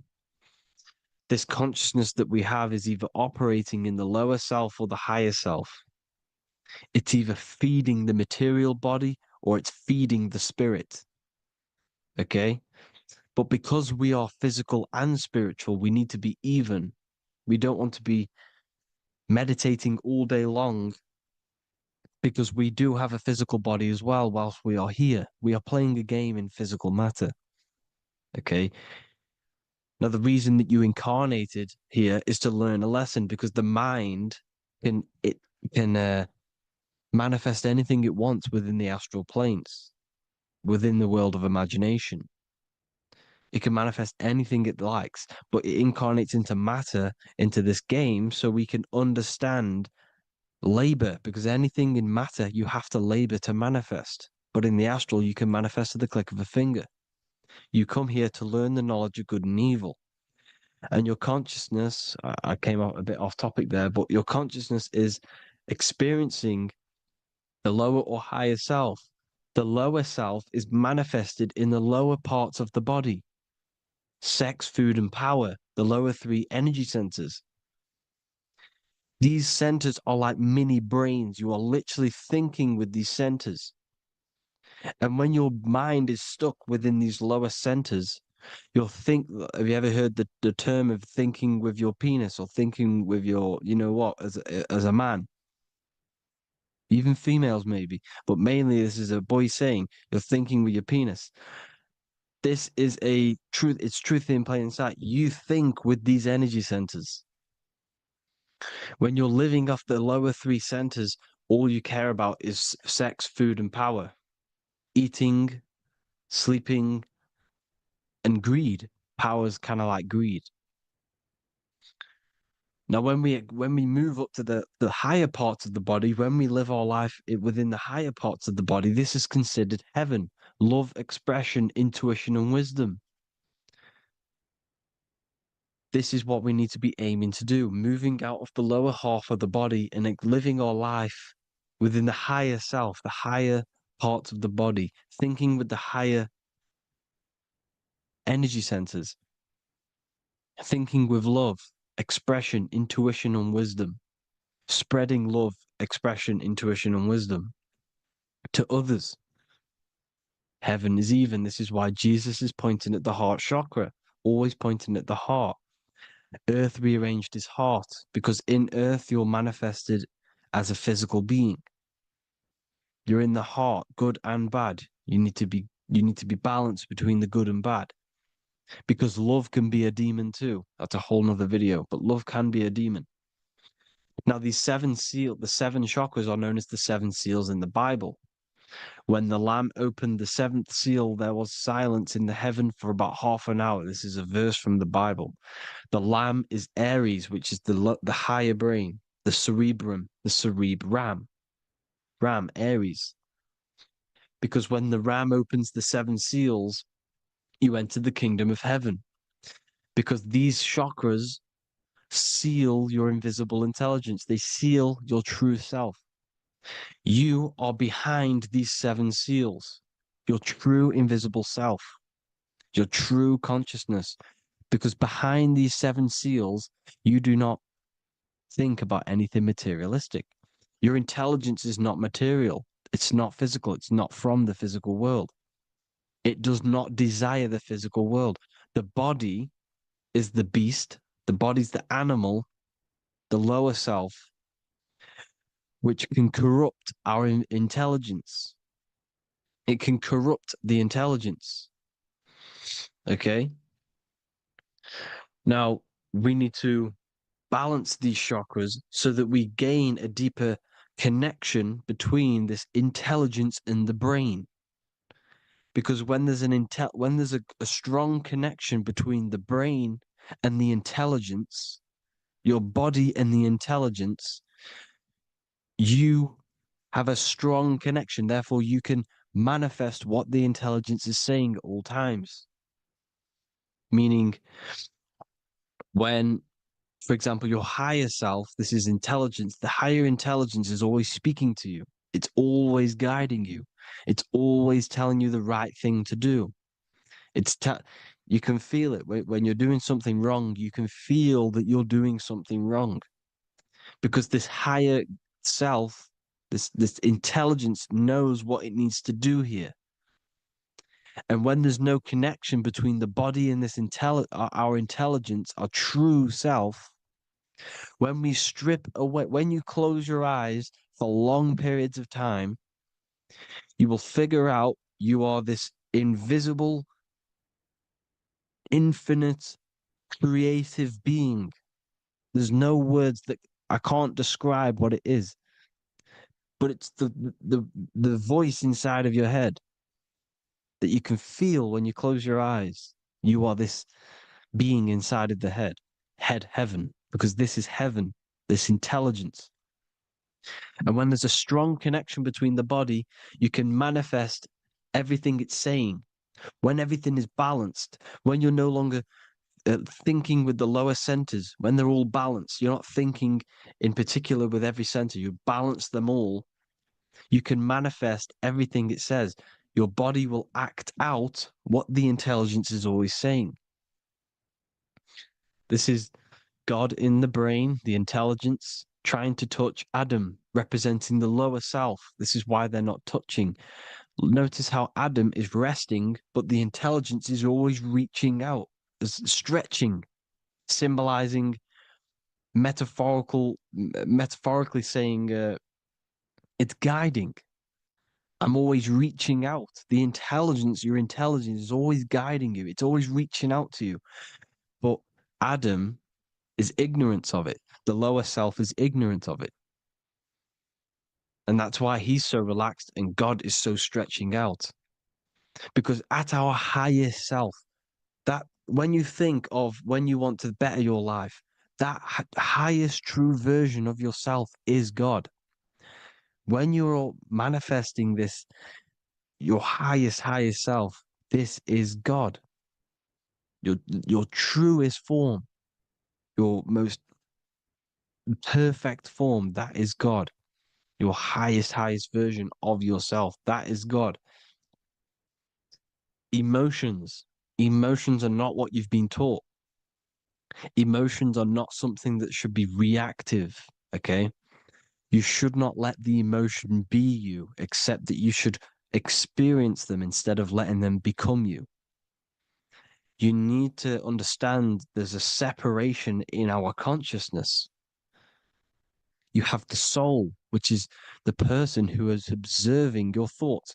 When you think a thought, who's the one observing that thought? The soul, you, the I am, the I, the inner self, the one and only. And inside of every single body, inside of me, inside of you watching this video, there is this same intelligence that is inside of me, inside of you. And it's the exact same intelligence, experiencing a different body. And this is what we mean by the universe is mental. We all are all sharing the same ball of consciousness in a different body. The animals, the fish, the cells, all expressing this one consciousness. Me and you are the same. This is why the golden rule is treat others like others should be treated, because I am you and you are me in a different body. Now, going back, you need to identify that there's different levels of consciousness: soul, mind, emotion, and body. Okay? Your emotions are on a separate layer than the body, the mind, and the soul. So when you identify there's a difference between all of these, you do not let them become you. You do not let your mind rule you, because your mind can be corrupted. Your soul is the one that is pure good, pure love, but your mind can be corrupted. Okay? Your emotions can be corrupted. The body can be corrupted, but the soul can never be corrupted, only layered on top. You can only throw piles of programs within the subconscious, layering the soul down, but deep down inside of every single one of you, there is a loving being. Because the love comes from the heart. Love is the universal emotion, expression. Now, your thoughts can become bondage, your emotions can become bondage. Now, what do I mean by bondage? By conquering the lower self, we need to conquer our own mind, because the mind is what's manifesting the lower self.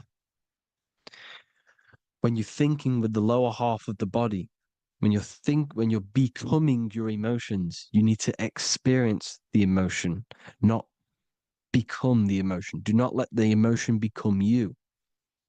Do not let your thoughts become you, because your thoughts are tools that you can manifest. Your thoughts are the idea. Your emotion is the energy that you can use to manifest that thought. Your emotion is energy in motion, emotion. You use emotion to manifest, to feel as if you already have the thought. Therefore, you become that vibration. Therefore, your emotions are actually a creational force that is given to you to manifest things, because you're a human, a manifester. You're here to manifest things. You're a creator. You are a god. Your inner self, your intelligence, your I am, the one and only inside of you, the inner self, the quiet one, the one that's deep, deep down, the invisible intelligence, is it's creating things all the time. All the time. Speak no evil, see no evil, hear no evil. This is the astronauts, they're Freemasons, but they understand this because thinking, seeing, and hearing can corrupt your mind. And when you have a corrupted mind, you'll have a corrupted subconscious. The subconscious will manifest into the body because 90% of your behavior comes from the subconscious mind. So you got to speak, see, and hear no evil. A sin, what is a sin? To overcome our lower self, to overcome our lower self, the 7 deadly sins are not something that goes against an external God. A sin is something that goes against your inner guide, your inner conscience, the inner self that is always speaking to you.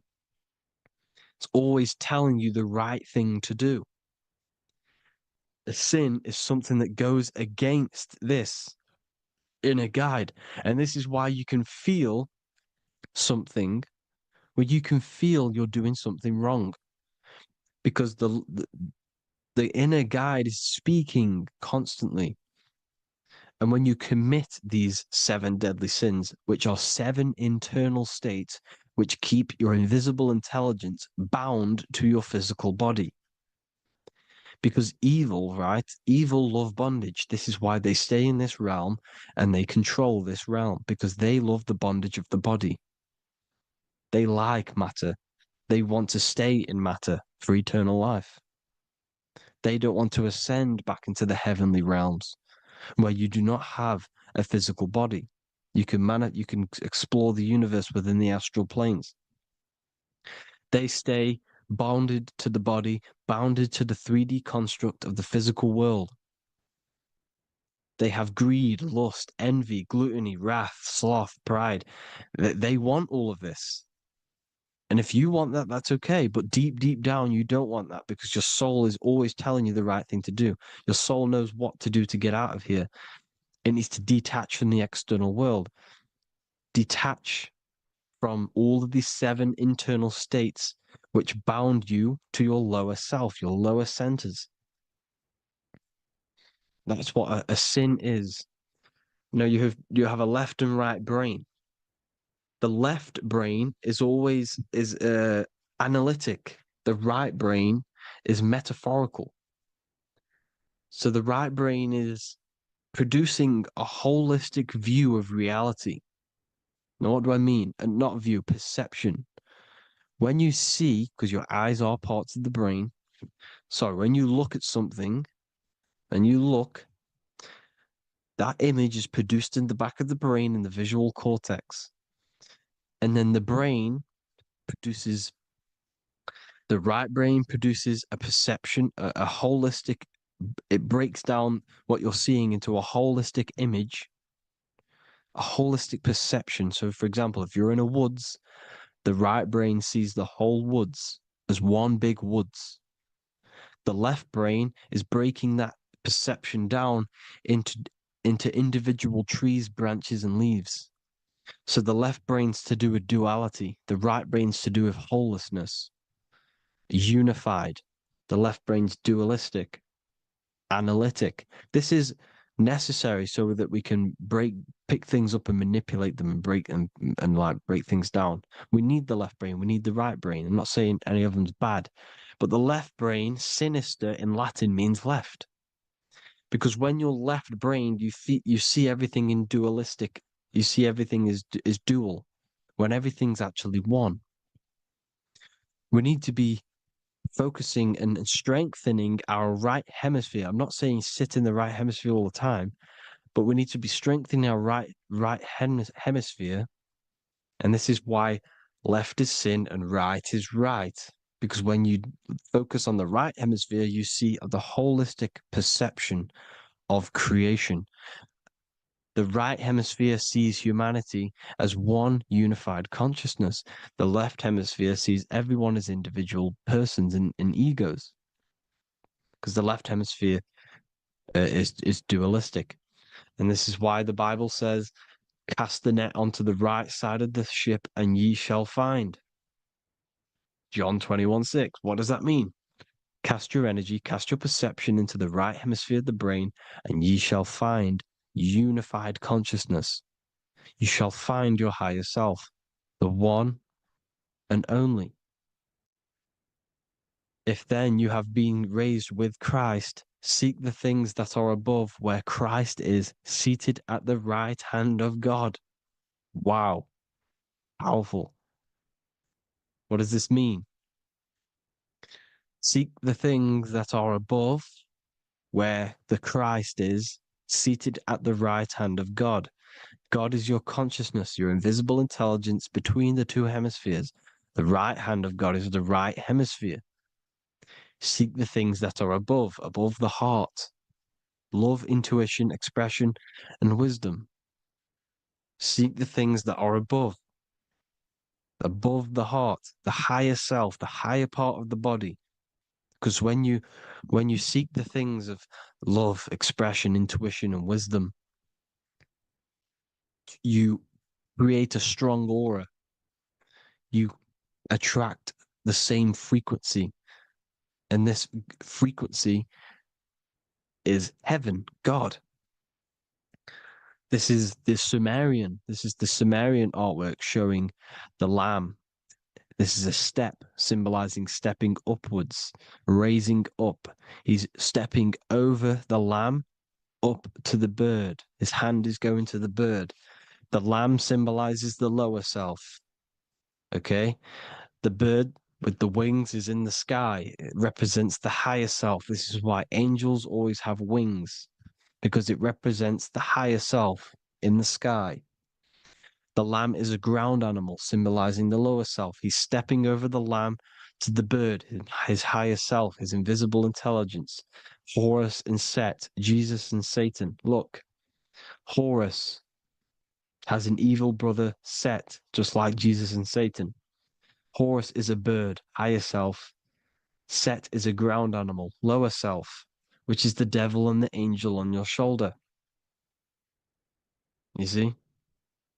The right and the left hemisphere, the two wings. So the devil and angels always speaking to you.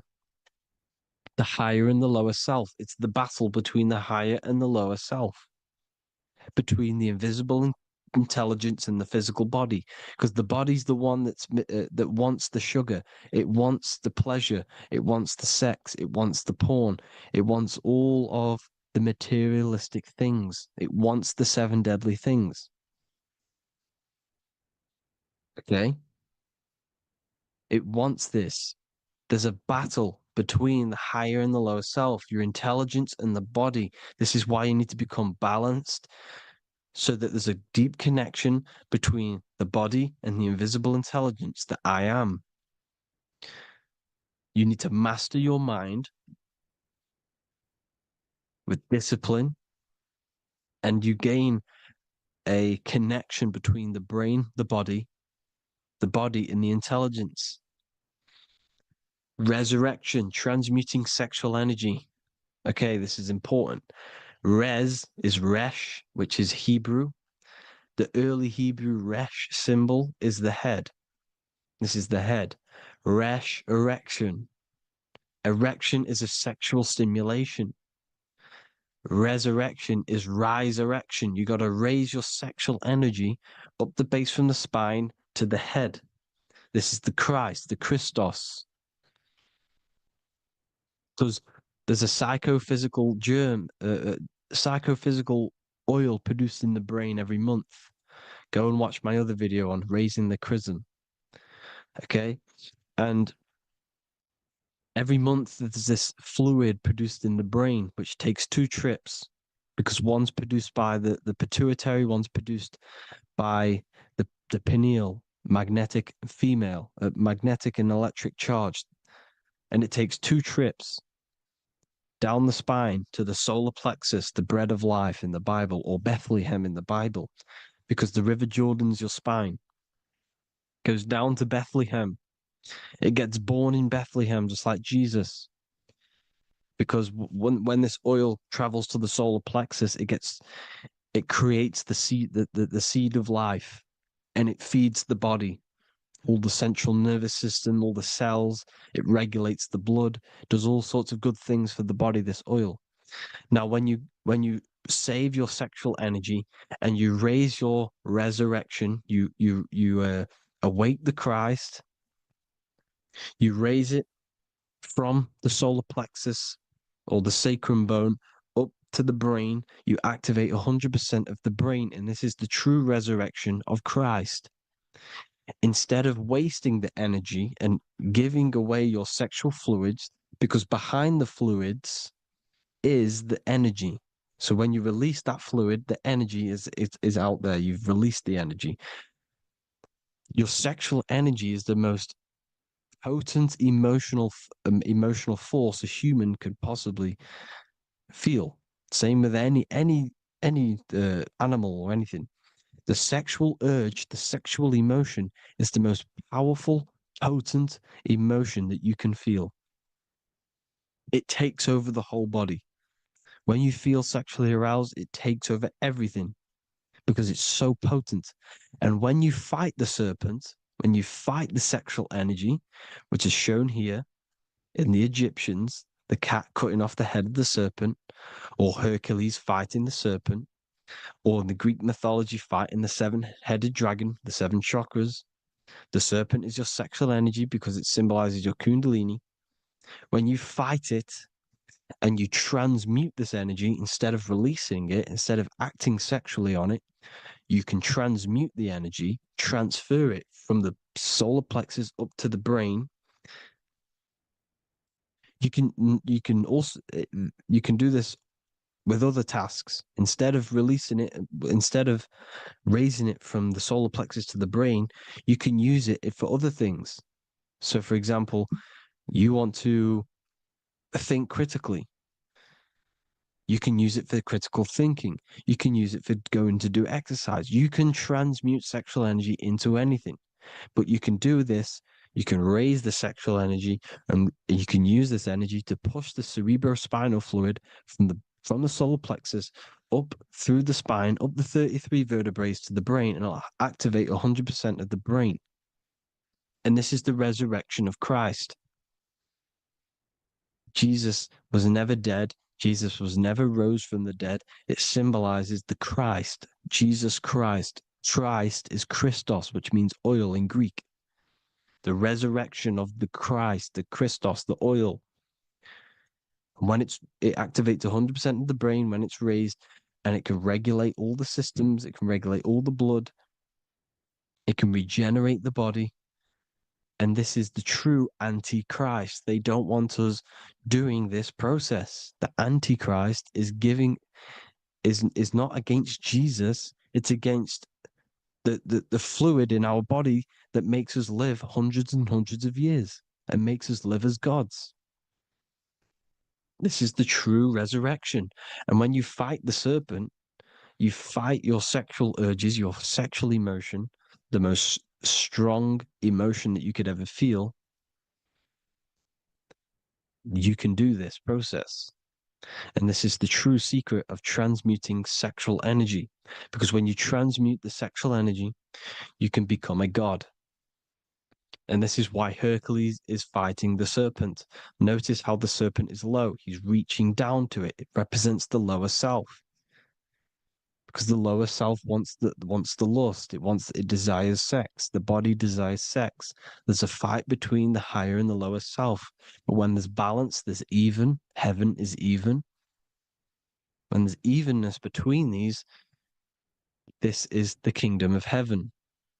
This is when heaven is on earth. So at our highest levels of ourselves, the highest level of our intelligence, this is God. God is something that we manifest. We need to achieve Christ consciousness by battling the body. There is no battle outside of the physical body. It's an internal battle. Jesus and Satan have been externalized. Nothing exists outside of you, because I explained in the beginning how you are the consciousness experiencing the central nervous system. Therefore, there is nothing outside of you. It's all internal. Jesus and Satan have been externalized. Why? Because it's business. The church is a business. It's all a business. They've created these figures to be historical when they're not historical. The Bible's not historical. It's all externalized. It's called exoteric when the truth is esoteric, internal teachings. So, anyways, people, balance the chakras, balance the two hemispheres of the brain, balance the conscious and the subconscious. Balance is perfect, the yin and yang. You are spiritual and physical. You live in day and night. You need to be balanced. Oneness. Seek oneness. And this is the true kingdom of heaven. And when we all realize that we are all the same intelligence, the same consciousness expressed in different bodies, when we all realize this, we all realize we're all one. Doesn't matter what race you are. It doesn't matter what race you are, where you're from, your nationality, because none of you are actually from here. None of you are from the physical world. You're manipulating the physical world through the physical body. You are the I am. We all have a soul. Every single one of you has a soul. We all have souls. The reason why they say some people don't have souls is because they're trying to suppress your mind. They don't want you to know that you have a mind. That sounds crazy, I know. But a lot of people haven't realized that they have an infinite intelligence called a mind.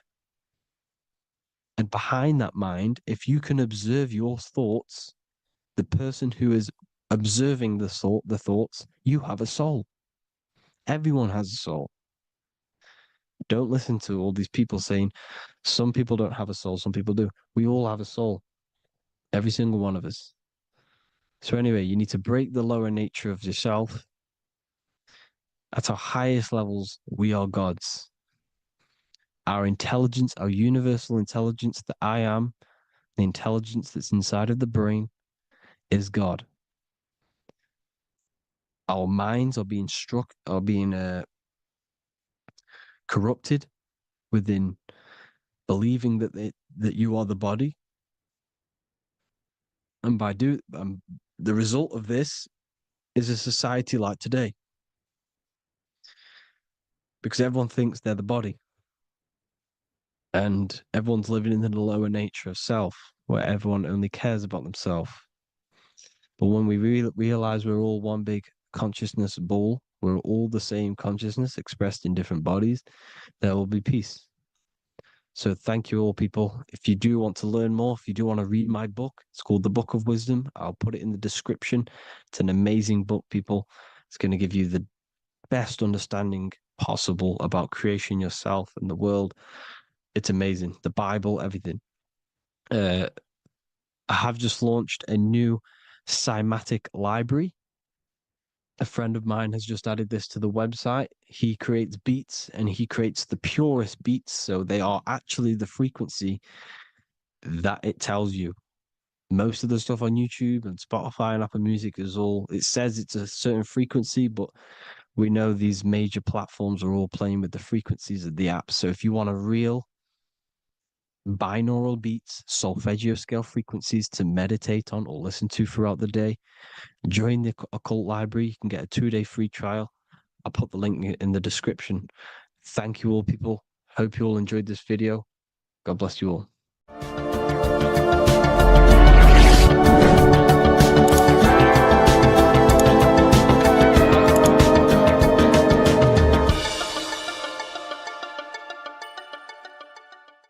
Neo is plugged in on the back of the neck, which is the reptilian brain stem. The reptilian brain is all to do with survival mode, survival state. It's always scanning the environment for safety, whether that's physically, emotionally, or mentally. It does not think. It is instant.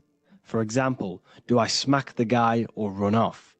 If something happens to you, like a car's coming really quick to you, you do not think about this. The reptilian brain is the animal instinct that will instantly move your body on the instant reactions.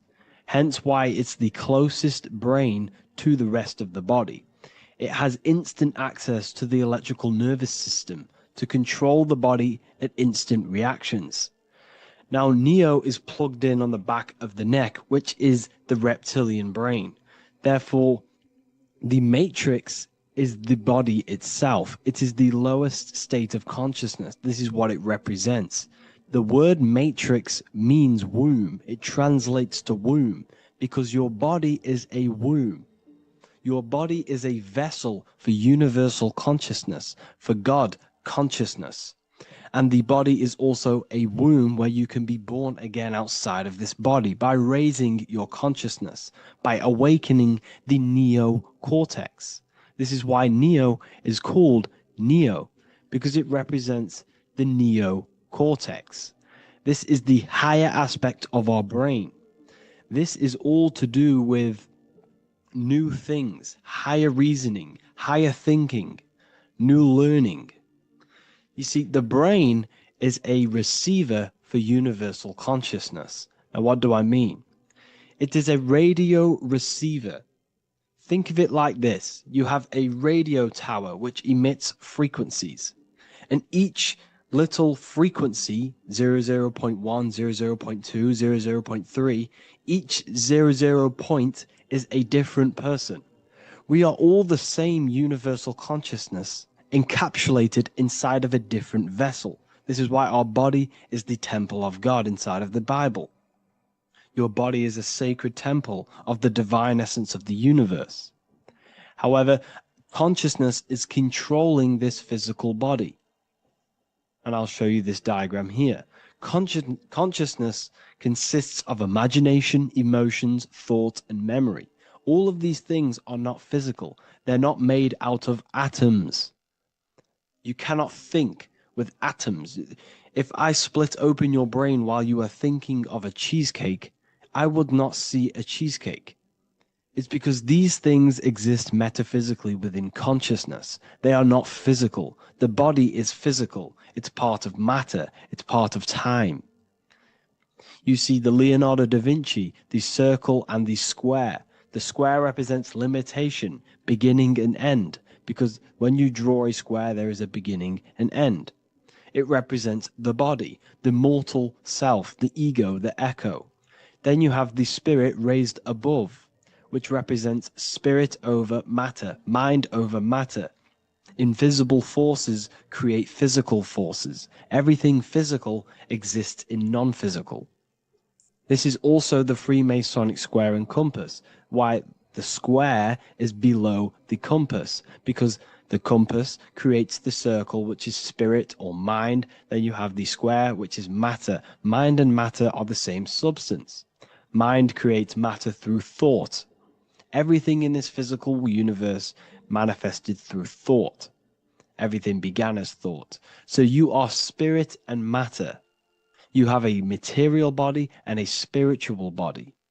And you are right in the middle. This is why humans are very, very important.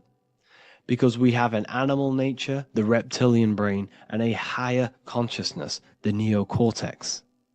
And we must awaken out of the matrix, which means womb, which is the body. And Neo is waken up from the lower self, the reptilian brain, and moves into the neocortex. Because the brain is a radio receiver for consciousness. Now, what do I mean? I went over this before.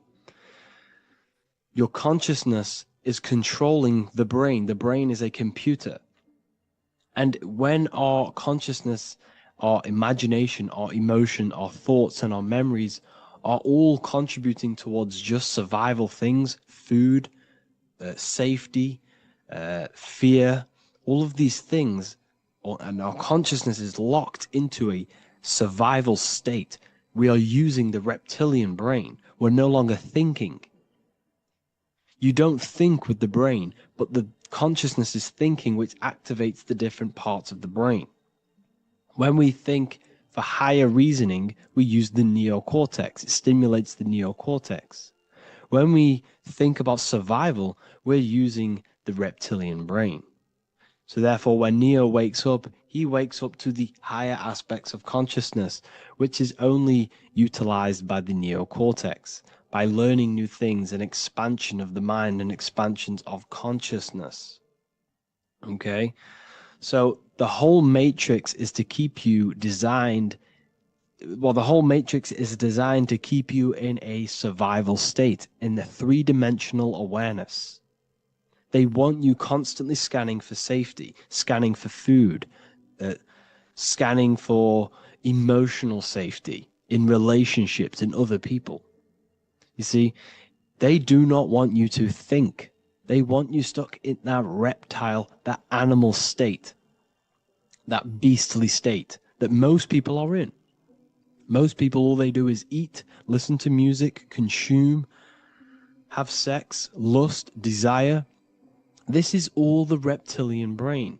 So when we say the world's being ran by reptilians, it's symbolic. There is no physical reptilian humanoid beings controlling, manipulating human consciousness. We are all the same consciousness. However, there is a corrupted state of consciousness running this world.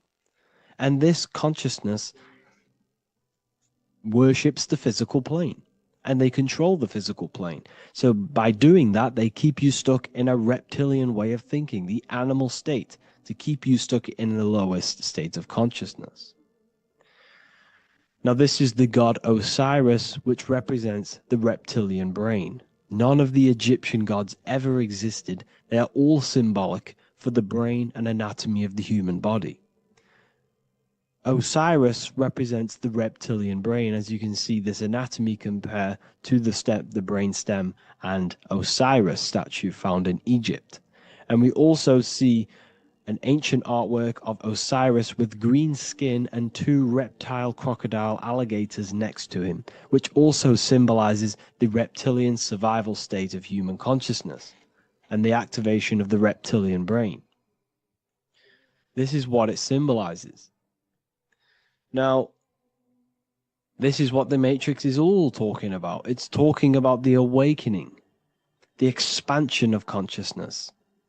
The word divine is dive in because you connect with the divine by diving inward. There is no man in the sky going to save you. You must connect with the self. Know thyself. Truth comes from within. All of these things I'm telling you comes from within you. I'm just pointing it out. All of this is self-realization. A lot of people say, well, what are my sources?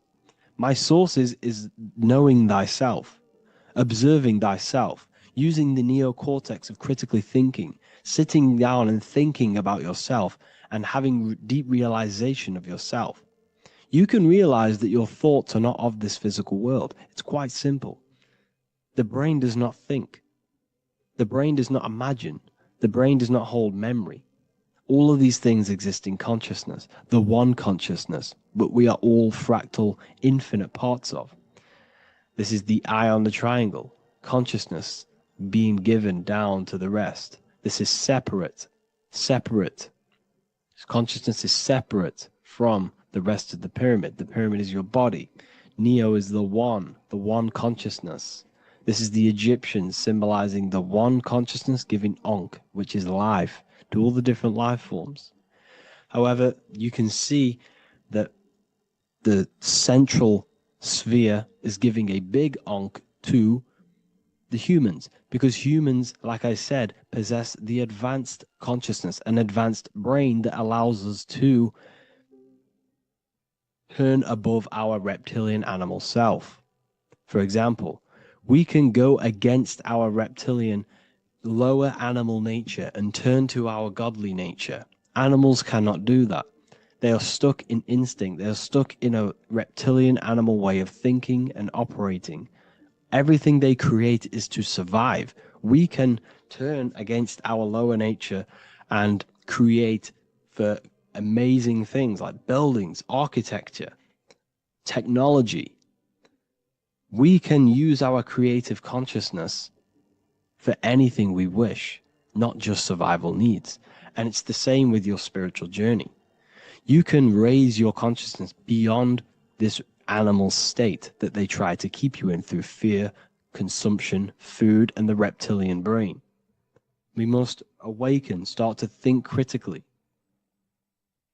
and awaken to our divinity. Because the mind, the consciousness within you has infinite potential to expand. There are infinite fields of knowledge that you can explore. The mind can never be filled.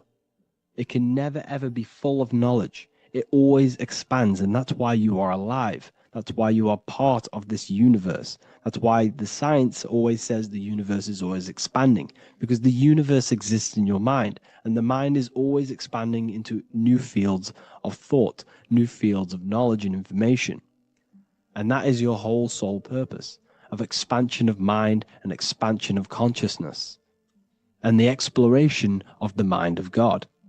We are living in the mind of God. You are a thought in the mind of God. You must awaken out of this body. This is why Jesus says you must be born again to see the kingdom of God. You must be born again. You must raise your consciousness beyond physical limitation and awaken to your divinity. And this is pretty much it for this video. I hope you all understand this, that this is all symbolic for consciousness.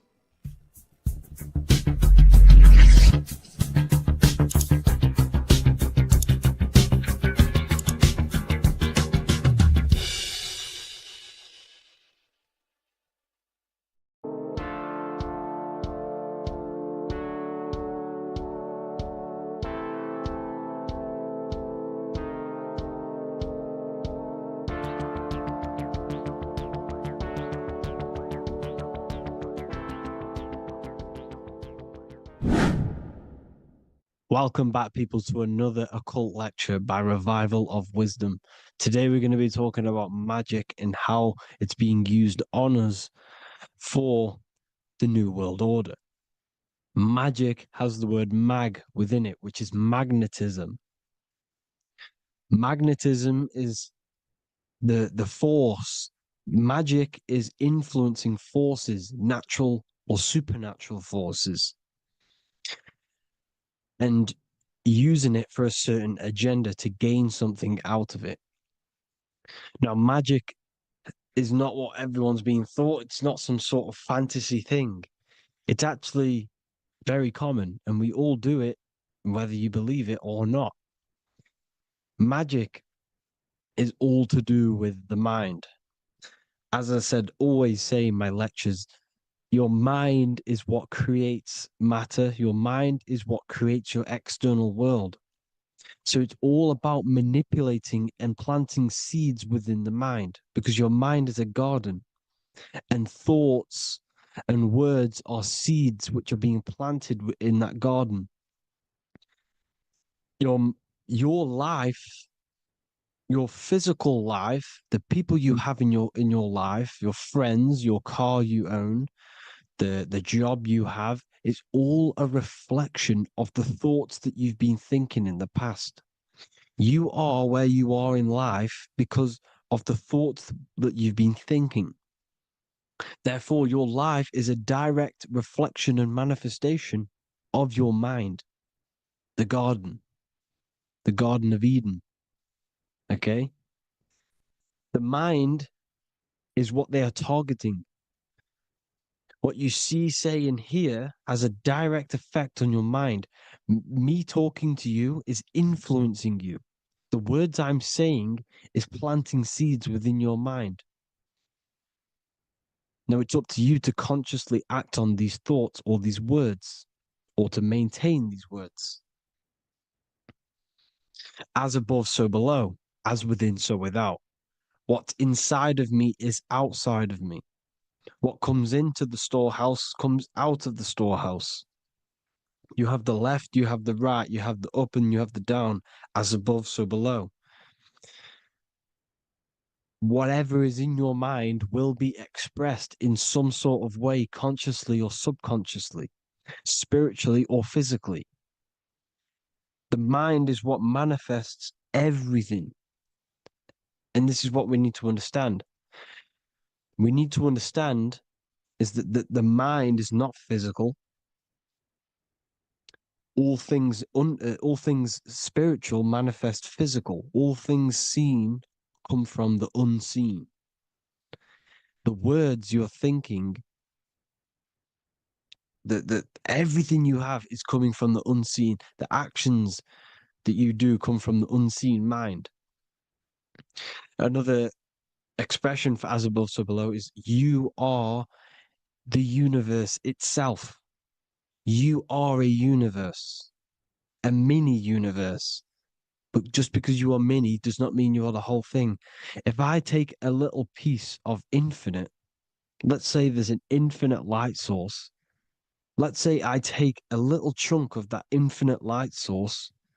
That little chunk I took is still infinite because it's been taken from infinite. You are the universe. Your awareness, your mind is the universe. It's information. You are the universe experiencing itself. This is why we say we are all God. As above, so below. What is in me is outside of me. The sun, the physical manifestation of the sun is your soul. The 12 constellations are manifested in the physical body. The 5 elements are manifested in the physical body. They're manifested in the 5 fingers you have. As above, so below.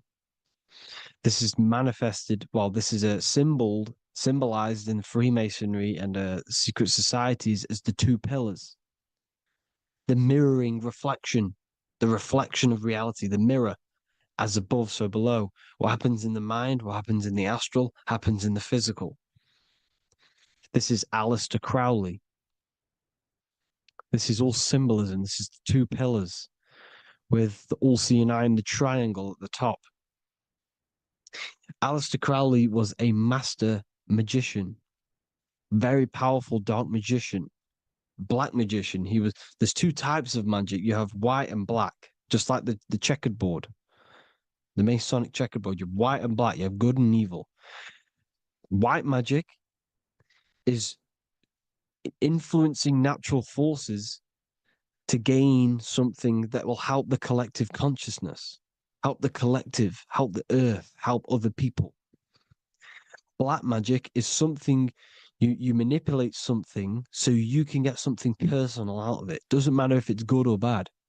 It's still considered as black magic because you're being selfish. Everything you do should be contributing towards the collective consciousness and helping others. And this is why the ancients lived in a system where everything was in unity. We understood that I am you and you are me. What I do to you happens to me because I am you and you are me. We are the same mind substance on the inside. We're all the same mind substance being expressed in different bodies.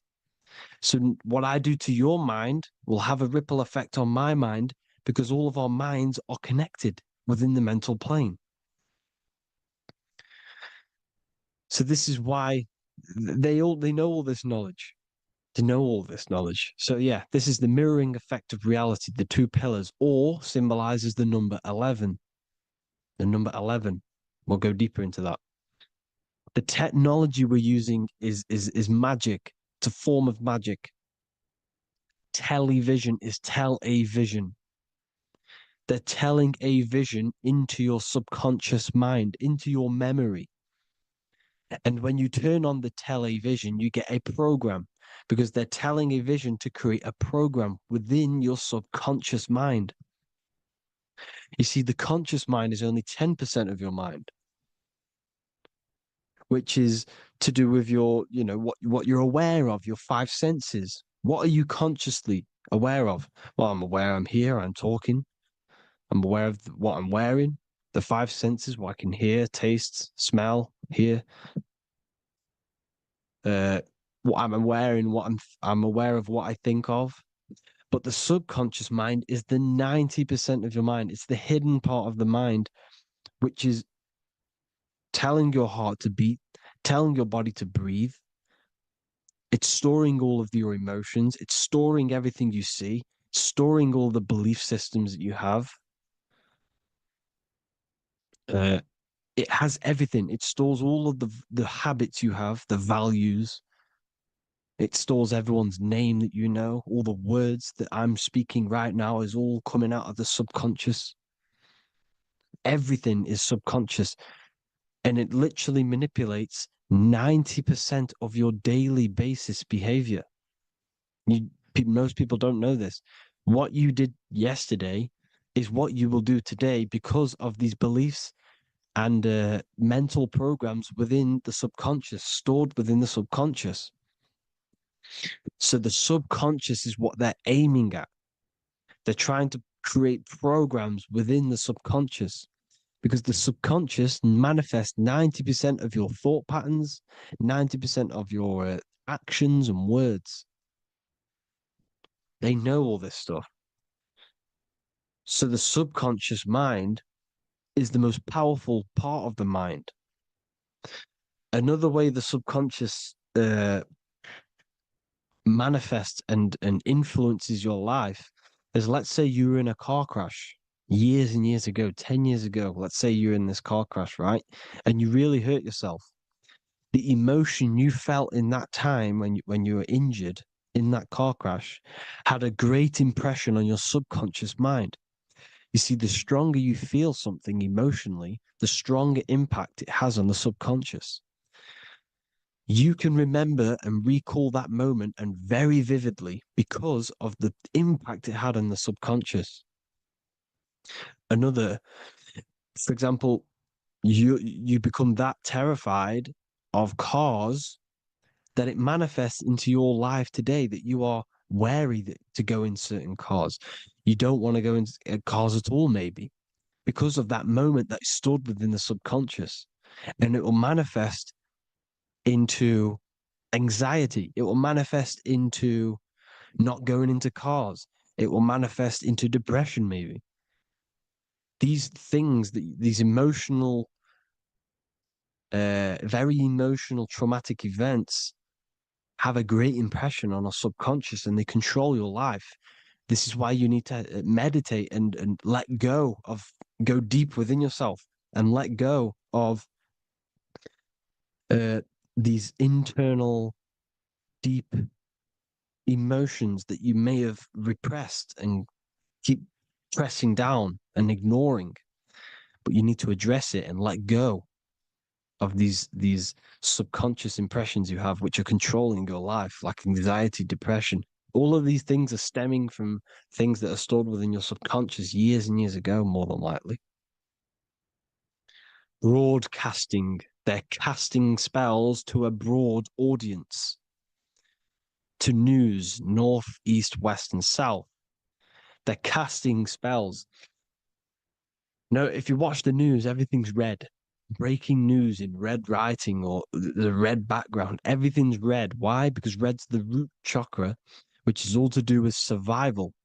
They want to stimulate this root chakra because they want you down there in survival mode. They want you in survival mode because you're easier to control. They control out of fear. And not only they're casting these spells as if, because most of the things they cast in the news hasn't already happened. They're constantly bombarding you with there might be a war breaking out, war this, war that, kill here, kill there, murders. It's impressing, it's casting spells on your subconscious mind. So when the event does turn up in real reality, in physical reality, you're less emotional, you're less surprised. You're not as surprised because you've already heard it before. Your subconscious has already heard it all before. If you never heard of a war and then a war broke out, you'd be going crazy. So they subtly program your subconscious mind through the words, because the words they say is impressing your mind, it has an effect on your mind. which will have an effect on your behavior, your words, your conversations you have with people. They're casting spells to north, east, west, and south on the tell a vision. They're telling a vision by broadcasting, by saying spells. This is why we call it spelling. Even the word, listen, the words we say cast spells. Bless. Oh, bless you. That's be less. The subconscious mind only picks up literal things. You see, when I say bless you, your conscious mind picks that up as, oh, thank you, you're blessing me. But your subconscious picks up as be less. You see? Because the subconscious it has no filter. It's just, it is what it is. Everything is factual in the subconscious. Therefore, if I call you an idiot, your subconscious, my subconscious will think I'm talking to myself and calling myself an idiot, and it will take that as true. That is truth. Everything is truth within the subconscious. And the subconscious manifests your behavior. The devices this is the biggest one. Black scrying mirrors, device, the devil's vice, the device. Okay? Black scrying mirrors, black screen is scrying. Black scrying mirrors were used to communicate with spirits within the astral plane in the medieval times. They're still being used now by black obsidian mirrors. And look at your phone, it's a black mirror. And there's some sort of, I'm not saying this is facts, but personally, I believe these are portals for spirits and ethereal entities to come into your life, to come into your surroundings. So this is the next big thing: the TVs, your iPhone, your iPod, all black mirrors, and mirrors are very, very powerful. Even just a normal mirror. Mirrors have an effect. Whatever you say into a mirror, what you say is energy. And when you say something into a mirror, you're saying it into yourself. It's an infinite cycle of words of energy because it's being reflected infinite times. When you say something into a mirror, it has a massive effect. You're saying it directly into your eyes, into your mind. So what you say in a mirror should be said with precaution. Never say anything negative into a mirror, because mirrors are very, very powerful ways for you to reprogram your subconscious mind for the good. You can say very positive things into mirrors and it will reprogram your subconscious mind. Okay? Manifesting is all magic. It's all magic. Everything is magic. But consciously doing it is what they're doing. They hid this knowledge. Your phone is magic. It manipulates your mind. The iPhone, okay. See, magic isn't all of this with wands. See, Harry Potter, okay, that was created to give you this perception of a mystical and amazing form of magic with magic wands and all sorts of stuff like that. Yes, that stuff was true when the collective conscious minds were on a higher level and our belief systems believed in these things, because the universal mind, all of our minds contribute to reality. If the masses don't believe in magic, if the masses don't believe in a certain thing, it's going to have an effect on physical reality. So when the collective minds are higher and have more open minds, things like Harry Potter can come true. See, it's all in the mind. The iPhone, the eye is the symbol for the mind, the invisible intelligence. The triangle is the ethereal plane. Okay. So the eye in the triangle is the eye that sees into the beyond the ethereal planes. The square is the physical plane. So the iPhone, your phone is a black box, just like the Saturn black cube. It's a black mirror. It's taking photos of you every 2 seconds. And it's a it's a it's your mind. Your mind is in that phone. Everything you like, everything you text, everything you type in Google, everything you say to someone, every conversation is all recorded on the phone. Therefore, it is a direct reflection of your mind. Your mind is imprinted into your phone because your mind, everything you think in your mind, you're manifesting into typing, saying, taking pictures into the phone, and it's collecting it and storing it. And what they're doing, and this is for all forms of magic, it's manipulating the mind. It's all manipulating the mind.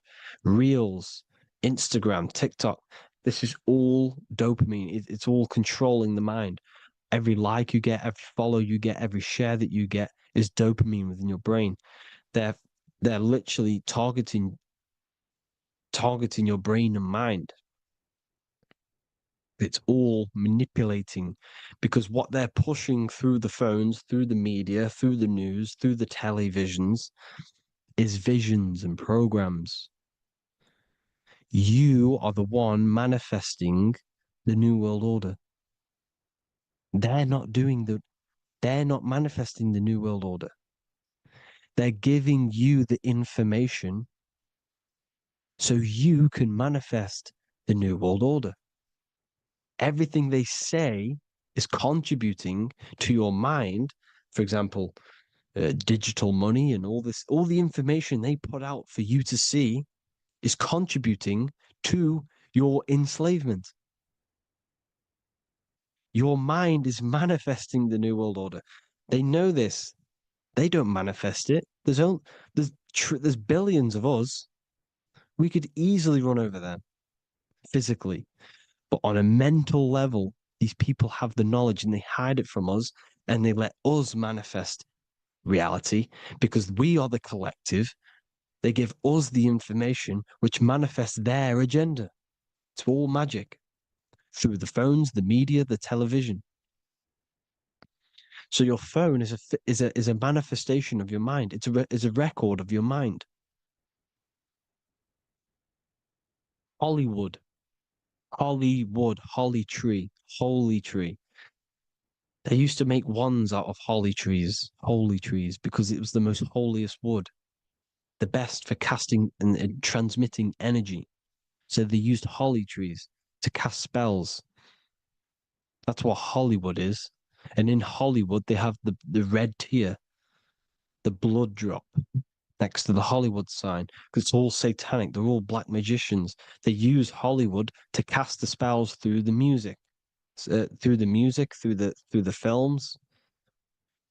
You see, music is a form of magic. All of this is magic. Everything they do is a form of magic because they want an agenda behind it.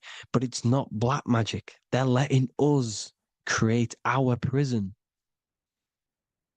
This is what you have to see. Yes, they're evil, but they're not doing anything evil, or else they would face the karma. They let us manifest this agenda through giving in the information by telling you what's going to happen in the movies.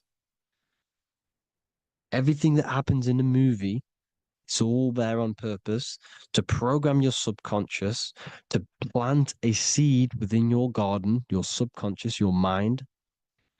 Because when the mind is already seen something, when it comes up and turns up in physical reality, you will be less shocked and you won't rebel. So they lure you slowly. They make you aware of these things over time. They make you gradually think it's okay. Like the technology, we never used to use these phones. How did we become so addicted and reliant on them? Well, because first they gave you a little a little flick phone. Well, no, sorry, they gave you a phone in your house, and then once you got used to that, they say, "Oh, here's the newest version of a little flick phone." You started texting your friends. Everyone was loving it in high school. They could now meet up without saying, "Let's meet on the weekend at this point at this time," like your parents probably did, or maybe some of you watching this, you probably had to tell your friend to meet on the weekend at a certain time because you had no way of communicating. So everyone got these phones and got addicted to them. Then they slowly got addicted to the new iPod with the touch screen. Now they invented touch screen. Then everyone got addicted to touch screens. Then because all of this is producing dopamine in the brain, which creates you to become mentally addicted to things and physically addicted, chemically addicted. Because dopamine's a chemical. Your subconscious becomes a program within your subconscious, and your body becomes chemically addicted to these phones. And these phones are the enslavement of humanity, technology. Without this, we wouldn't be in this mess without technology. Because they're creating a hive mind. We're creating a hive mind. So back on track anyways, uh they they program you.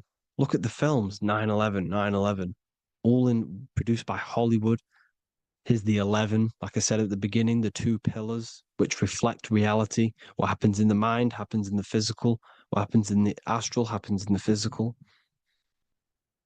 Okay, what happens in the physical happens in the mind. It's the two pillars, the mirrors. 9/11. 9 plus 1 is 11. Flight 11 was hijacked. New York is the 11th state. New York adds up to 111. This is not a coincidence. It's all a form of magic. It's a ritual, energy harvesting ritual, because your mind produces energy. Your mental attention produces energy, and they're feeding off this energy in the astral plane, these demons. Music is the most powerful. Personally, I think the music is one of the most powerful forms of magic they're using. Okay. Music is hypnosis. It puts your brain in a hypnotic state. It influences your electromagnetic field through vibrational energy. It reprograms your subconscious mind. Why do you think you remember the lyrics? You see, your subconscious stores all of the memories. Remember, the subconscious manifests 90% of your behavior. So, therefore, the music you're listening to is manifesting your behavior. You wondered why some people wonder why they have drug addictions and they can't get out of violence and they can't get out of all this negative mind space. It's because the music they're listening to is creating a negative mind space. The words you listen to have plant seeds within your mind. So the reason you remember the lyrics is because that song created a program within your subconscious. Yes, that is what happens. You can use magic to reprogram your mind, but you can use music to reprogram your mind because it's all forms of magic. It's using natural mental energy forces to manipulate the physical reality. You manipulate your mind, you manipulate reality, physical reality. Okay. So the music, another very, very big one. When you turn on the radio, it's just all talks about alcohol, drugs, and sex because they want you down in the lower three chakras. They want your mind attached to matter when it's mind over matter. Your mind's not physical. You see, the word spirituality is the new trend. It's not about your spirit. It's not about your spirit. It's about your mind.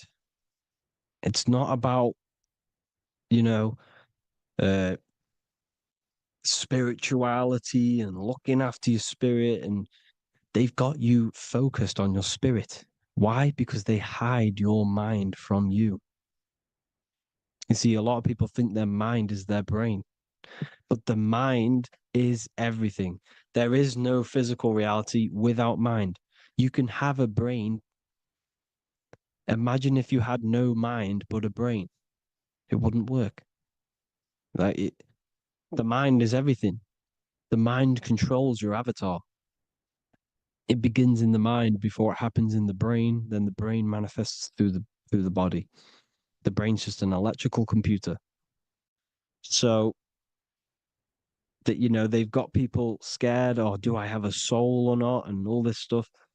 Listen, if you have a mind, you have a soul, because you are not the mind. This is why everything is sort of an illusion, because beyond the mind is your soul. But what is the soul without a mind? You can't have a soul without the mind. But if the mind didn't exist, the soul doesn't exist. You are the person listening to your mind. I shouldn't say person, because you're not the body. You're the entity behind the mind. But if you didn't have that mind, you couldn't understand what you even were. You would just be an observer who couldn't think. So yes, we all have a soul. If you have a mind, you have a soul. Everything is mind. Everything has mind. Mind creates everything. God is mind. And then manipulating your mind through TV, your phone, uh, every little thing, the school, it's all about the mind, people. Control your mind, you control your reality. Just the last thing, here you go. Aleister Crowley, the dark magician, Kanye West doing the exact same thing because they're implementing magic in the music. Here's the Beatles with Aleister Crowley in the background. Bet you never noticed that. Aleister Crowley was influencing music and placing magic within the music to influence the subconscious. This is what Baal worship was. This is why they kill children. They sacrifice these children. Why? Well, because in order to ascend, in order to raise your consciousness internally, godly, by being good, God, or being in order to be good and raise your consciousness and to get something in the physical world, you have to sacrifice yourself. And what do I mean by that? In order to raise your consciousness and ascend, you have to sacrifice the lower nature of yourself. You've got to abstain from having sex to retain your sexual energy, to transmute it, or staying away from some poisonous foods like meat.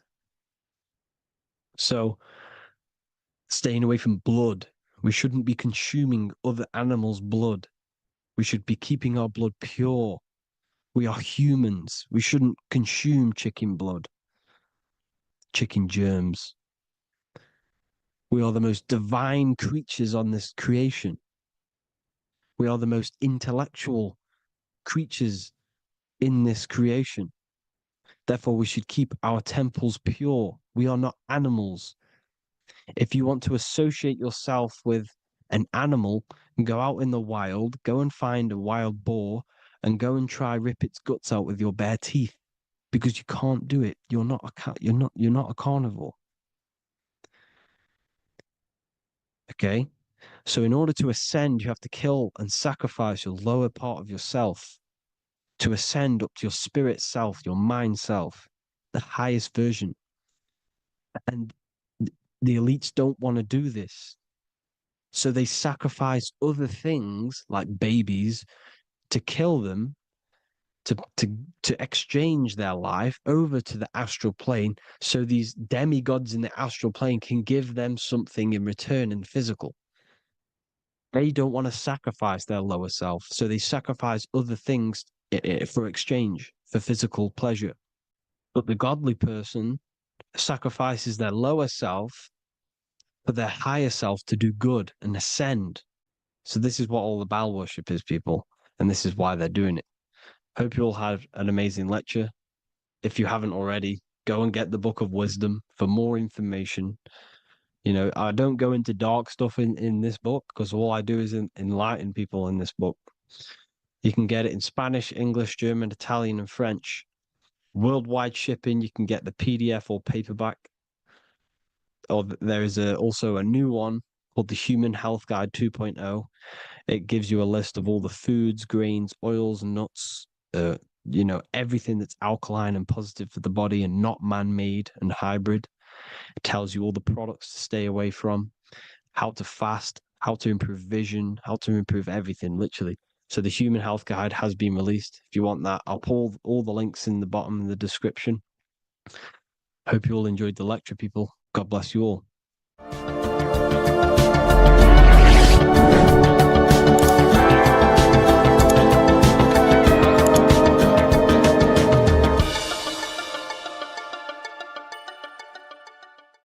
Hey everybody, welcome back to Living Life with Miss Faye. And today I thought I would talk about the Book of Wisdom because to me, this is information that should be in every household. And you really shouldn't pass this by because information like this may not be out here forever. But this information is so important, especially for you today, because so many things have been hidden from you about the world, about our living in the world, about our own existence. So many things have been hidden. And these books, the Book of Wisdom, this is book 1, and this is book 2. And they both are jammed with hidden knowledge. Now, I realize, I have been promoting this material for some time because I wholeheartedly recommend that this material should be in everybody's home. Your children should be exposed to this material because when they go to school, they're taught one thing. They're taught to be not to be free thinkers. They're taught to be followers in school. And this information goes into why that happens and why the system keeps you in the dark. All right. And also your religion has a lot to do with it. Now, even in your religion, a lot of things have been misconstrued, and some of it is just downright lies that have been told to you. But in this material, it tells you exactly what's going on. It really does. And it tells you the meanings behind a lot of the artwork that we've seen, and the beautiful figures and the way that the chapels are painted. There's a meaning behind all of that we are not privy to. But this information reveals it. These people have really dug deep into finding the truth. And I am a truth seeker. So I am all about finding out the truth. Now, in book 1, it's an overall summary, and it really opens your eyes about a lot of things. Look at this. Know thyself. Do you really know who you are? Do you really know who you came from? Do you really know how powerful you are?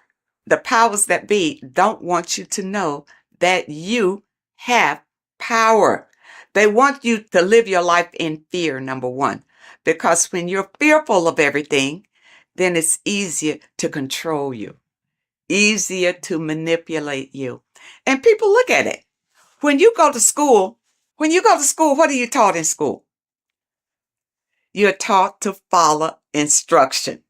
You're taught a skill to work for someone else. You're not taught to work for yourself.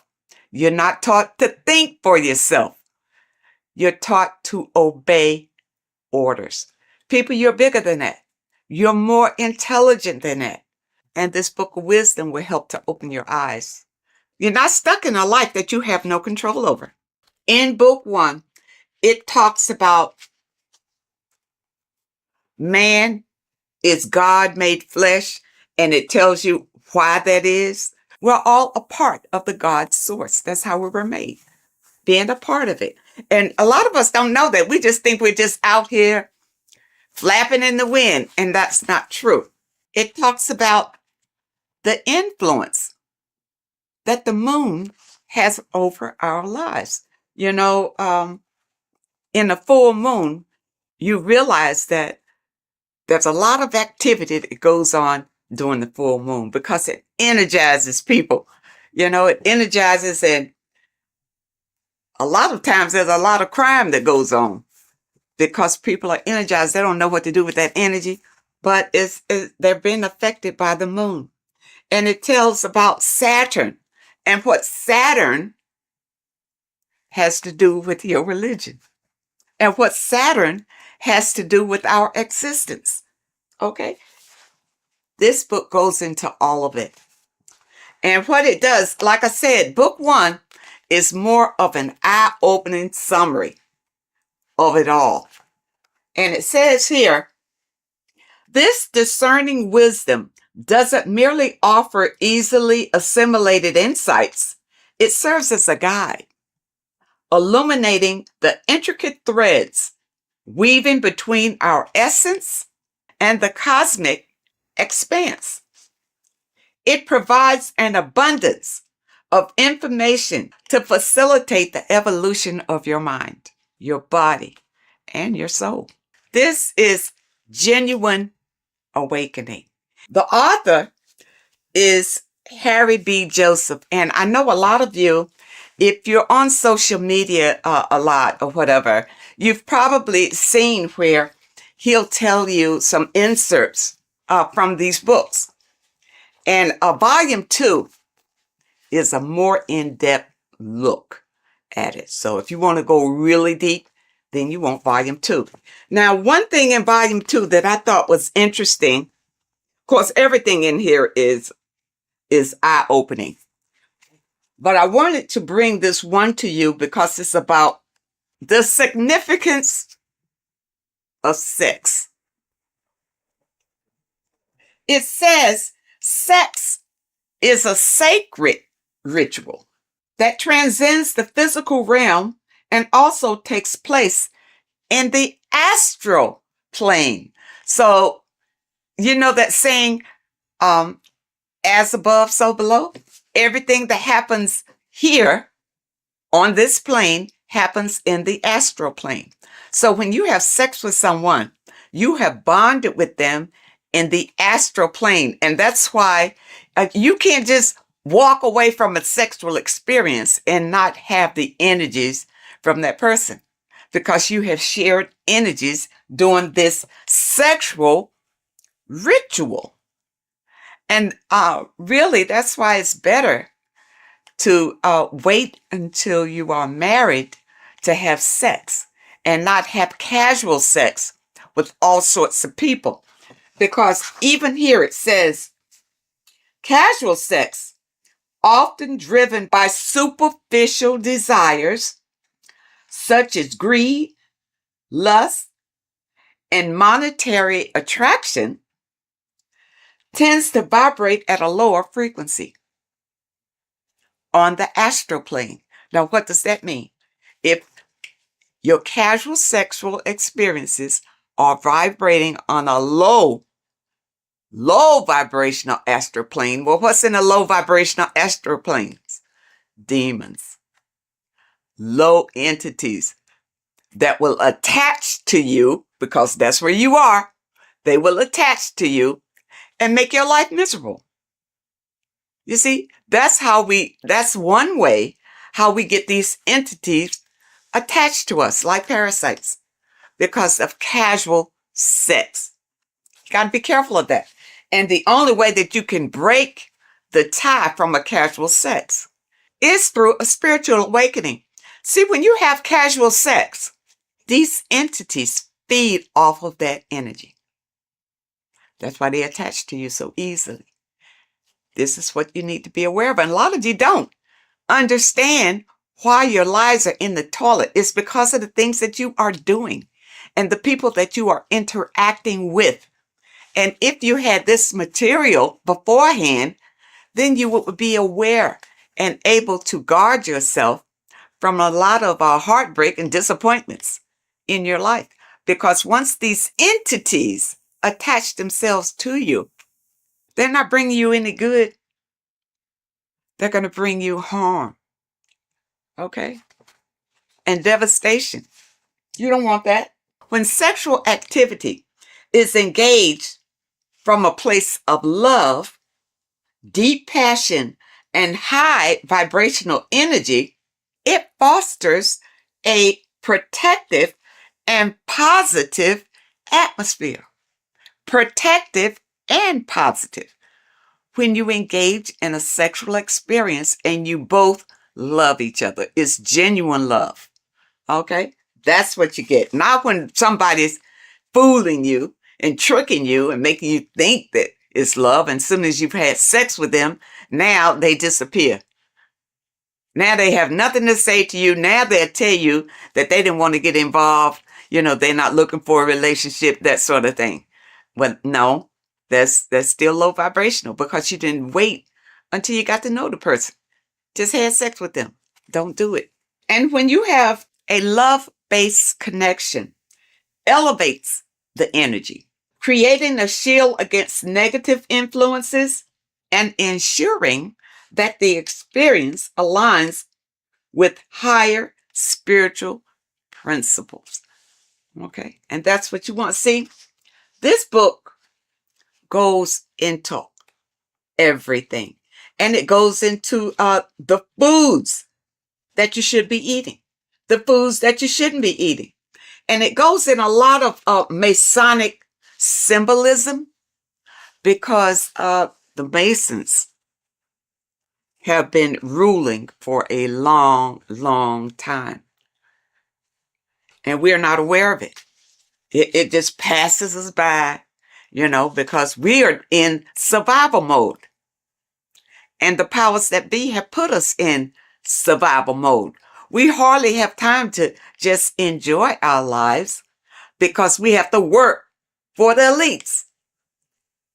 Work hard for the elites, you see. But if you have knowledge and understanding about how they maneuver and how they manipulate and control you, it will help you to improve your own life. In this book, you will discover more than just knowledge. You'll unlock the mysteries that lie beyond the veil of the ordinary. Dive deeper into the cosmic currents that flow through the universe, guiding your mind, body, and spirit toward a higher plane of existence. People, you don't realize how powerful you are because you have been dumbed down from the time you got here and made to believe you don't have any power. There's an external God that you must pray to for forgiveness of your sins, for anything that you desire in your life. You pray to that God, and that God will deliver it to you. Now, has it happened? Have you received all that you desire from the God that you have been worshiping? If not, maybe you need to know the truth about things. Maybe you need to look deeper into things. Now, it also talks about symbolism, and symbolism is everywhere. But many times we don't understand what the symbolism is. And we see people doing these mantras, and we think, it's evil what they're doing. What they're doing is calling in power from the entities that are around them, because they understand that we are all energy. And they do these mantras to bring in energy, whether it's for confidence, whether it's for strength, endurance, or whatever. That's why you see a lot of celebrities doing these mantras that you think is evil, because you don't know, because your mind is closed and you're living in fear of everything. You don't understand, but you see them progressing and doing better and better and better and doing all these evil signs. These signs are not evil, number one. They're not evil. They have learned how to manipulate energy to their benefit. And you don't know how to do it. That's why you need the information. You need the information to learn how to manipulate the energy that's already here to better your life. The first book will open your eyes to it. When I first got this, I tell you, when I first got this book, I was so impressed by it. I bought my people a book, sent them a book, whether they can understand it or do something with it or what. But I think it's so important just to have it in your home because somebody is going to pick it up and this information will resonate with them and put them on a path of enlightenment. And those of you who have your book, spend a little time every day reading and understanding because there's so much information, even in the first book, that it will take you a while to go through, where you can understand what it's saying in every page. The advertisement on social media talks about this book. He goes through some key points, but don't think that he's covering all of this information. It's too much information to cover in a 1 or 2 minute stint, but it's information that can change your life. This is the thing, people. It's worth every penny, even if you don't have much. If you don't have much, you need to save enough to get these books. Get both of them. You see, I got both of them. Start with this one. If you never dug into this kind of information before, start with this one. This tells about the black cube. These things are in the world today that you don't know what it means. You don't know anything other than what your leaders have told you about it. But who's to say they're telling you the truth about what it is? Okay? It's all here. Okay? All here. It talks about the scam. It talks about scams in here. And what this one is, you see NASA right there? You remember the moon landing? All of this is to deceive you. And this information brings out the truth, the absolute truth. And volume 2, you see volume 2 is thicker than volume 1 because it goes deeper. It goes deeper. And even if they come out with a volume 3, I'll be ready for that one too. This one opened my eyes to so many things that I had questions about, as far as heaven, hell, the gospel, the Bible. For a long time, I just rejected the Bible totally. I rejected it because the stories in the Bible didn't really make sense to me. It really wasn't logical. Going through this material, I realized that the Bible is written in parables. All right. It's like morals to a story. It's like lessons that you learn from the stories that they tell. Okay. Because think about it. In the Bible, it says that, the apostles wrote these chapters in the Bible. During those days, those apostles couldn't even read or write. So how they write that? Okay.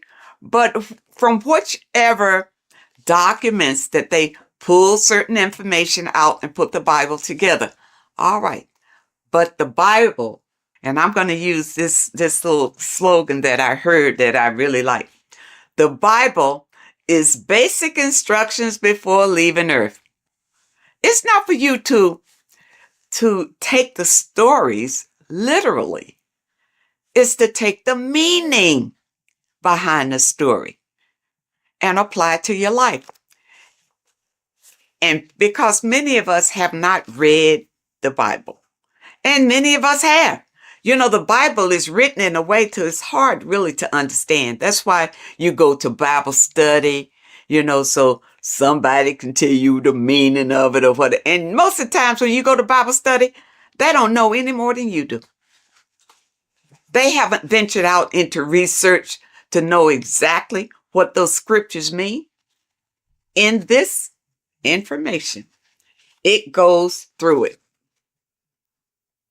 It goes through your scriptures and tell you what it really means. Okay? And it leaves no stone unturned, really. And it opened my eyes so much to the Bible until now I can embrace it. I can embrace the Bible because I understand that these are stories for you to learn from. But you got to understand the meaning and what it means. For instance, water is emotions. Okay, it's not just water. It stands for something. It stands for your emotions. The light is the Christ energy. The Christ energy is light. And we all want to embrace the light.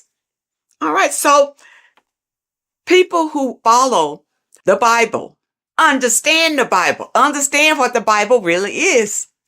Don't be deceived by the interpretation of the stories. Many of the interpretations that you are given is to put you in a subjective role, a slave than a master. Puts you more in a slave role if you take those stories literally. And that's why you're not encouraged to go out and look for other information, especially in your religious institutions.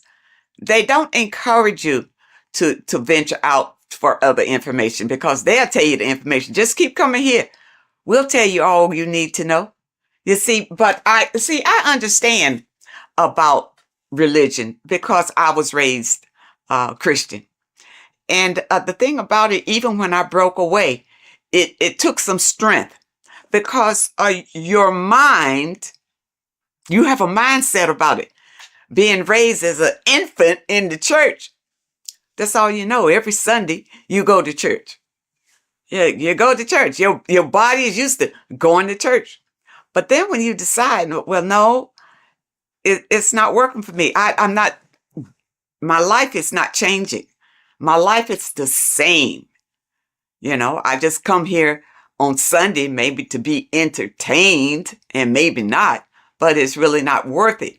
And then you listen to your pastor or whoever is delivering the message.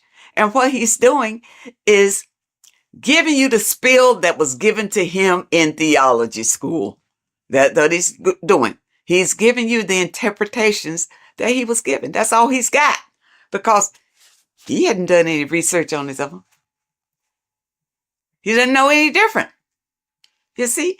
And there are many people out here who feel like ignorance is bliss. I know you've heard that. Ignorance is bliss.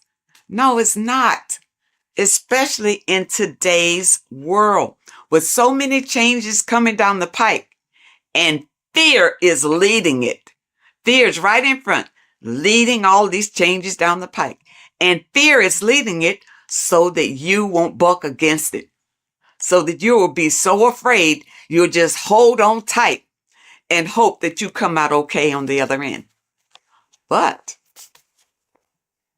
if you get this material under your belt, it will give you strength and a way to grab the power that you have inside of you so that you won't feel desperate and you won't feel afraid. You'll feel empowered. And that's what we all want. That's why I feel like everybody should have this material in their home. Everybody. And your kids should grow up reading this before they go to school and their little minds be manipulated to believe whatever the system wants them to believe. Because really, they're just grooming them to be little worker bees, to be worker bees. You see? People, you have the right. You have the right to be the master of your own reality. But if you don't know the information, you don't know where your power comes from and how to use the power that you have, doesn't mean anything. All you got to do is open yourself up to new information. That's all it takes. And your life could change drastically by just the information that is revealed in these pages.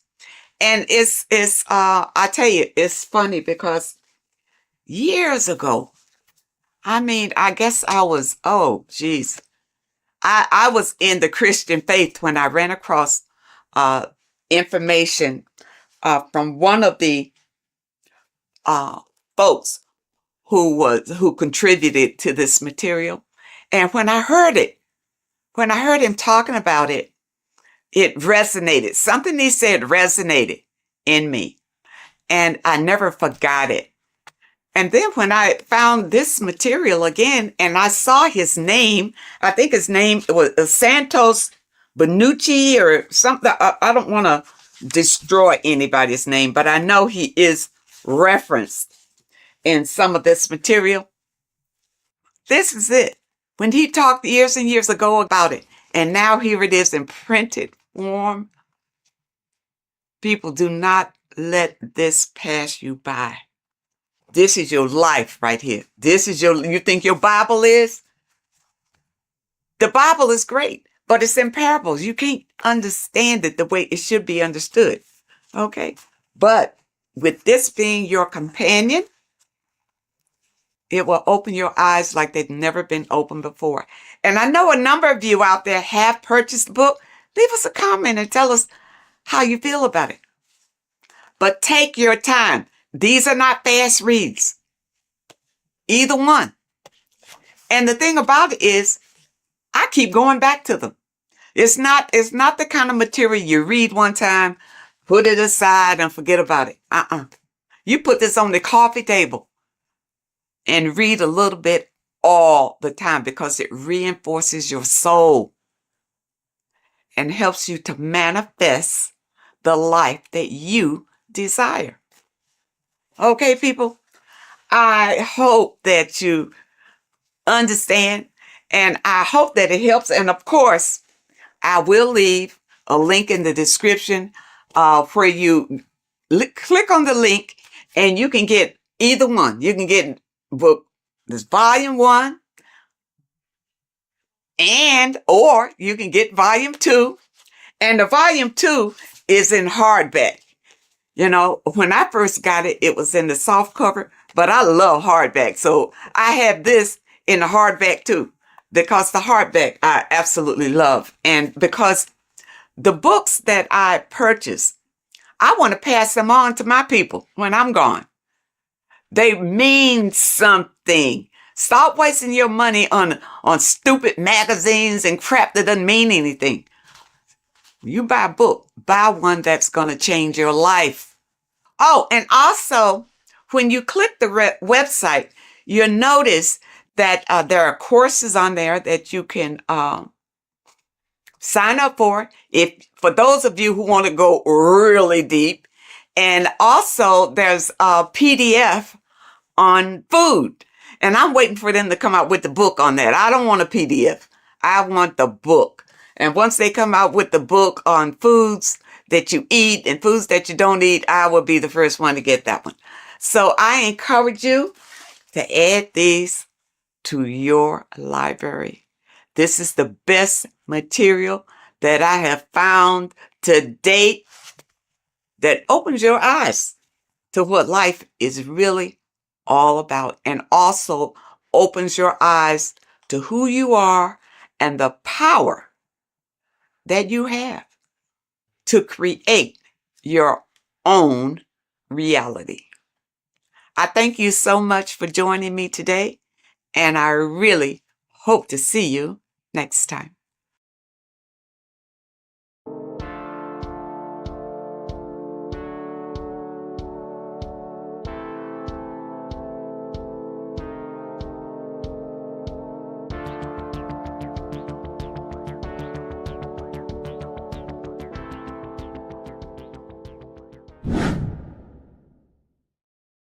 How are we doing, people? It's Revival of Wisdom.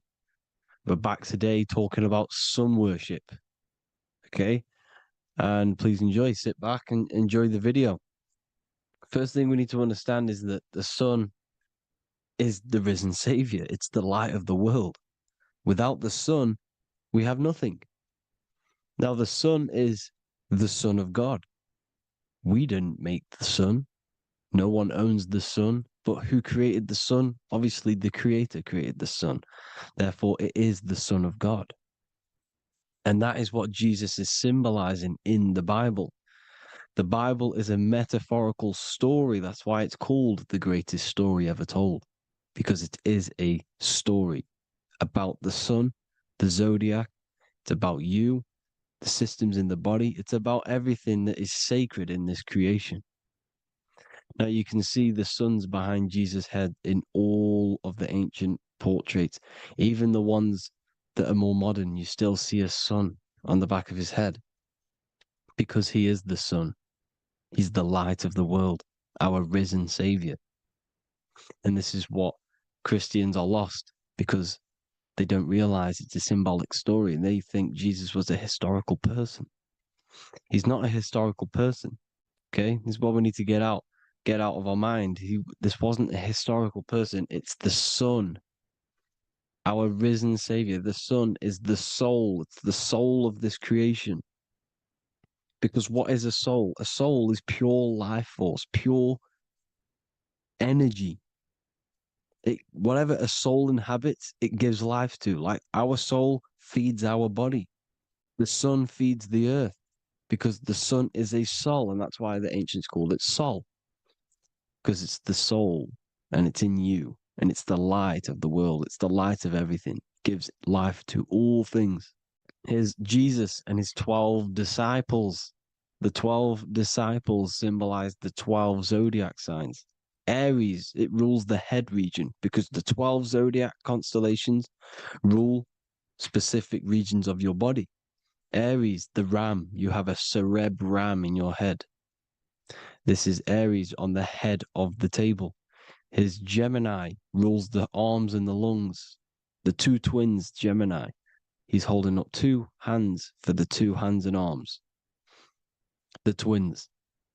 Cancer has a knife in his hand. It's not so clear, but he has a knife in his hand. Cancer is the crab.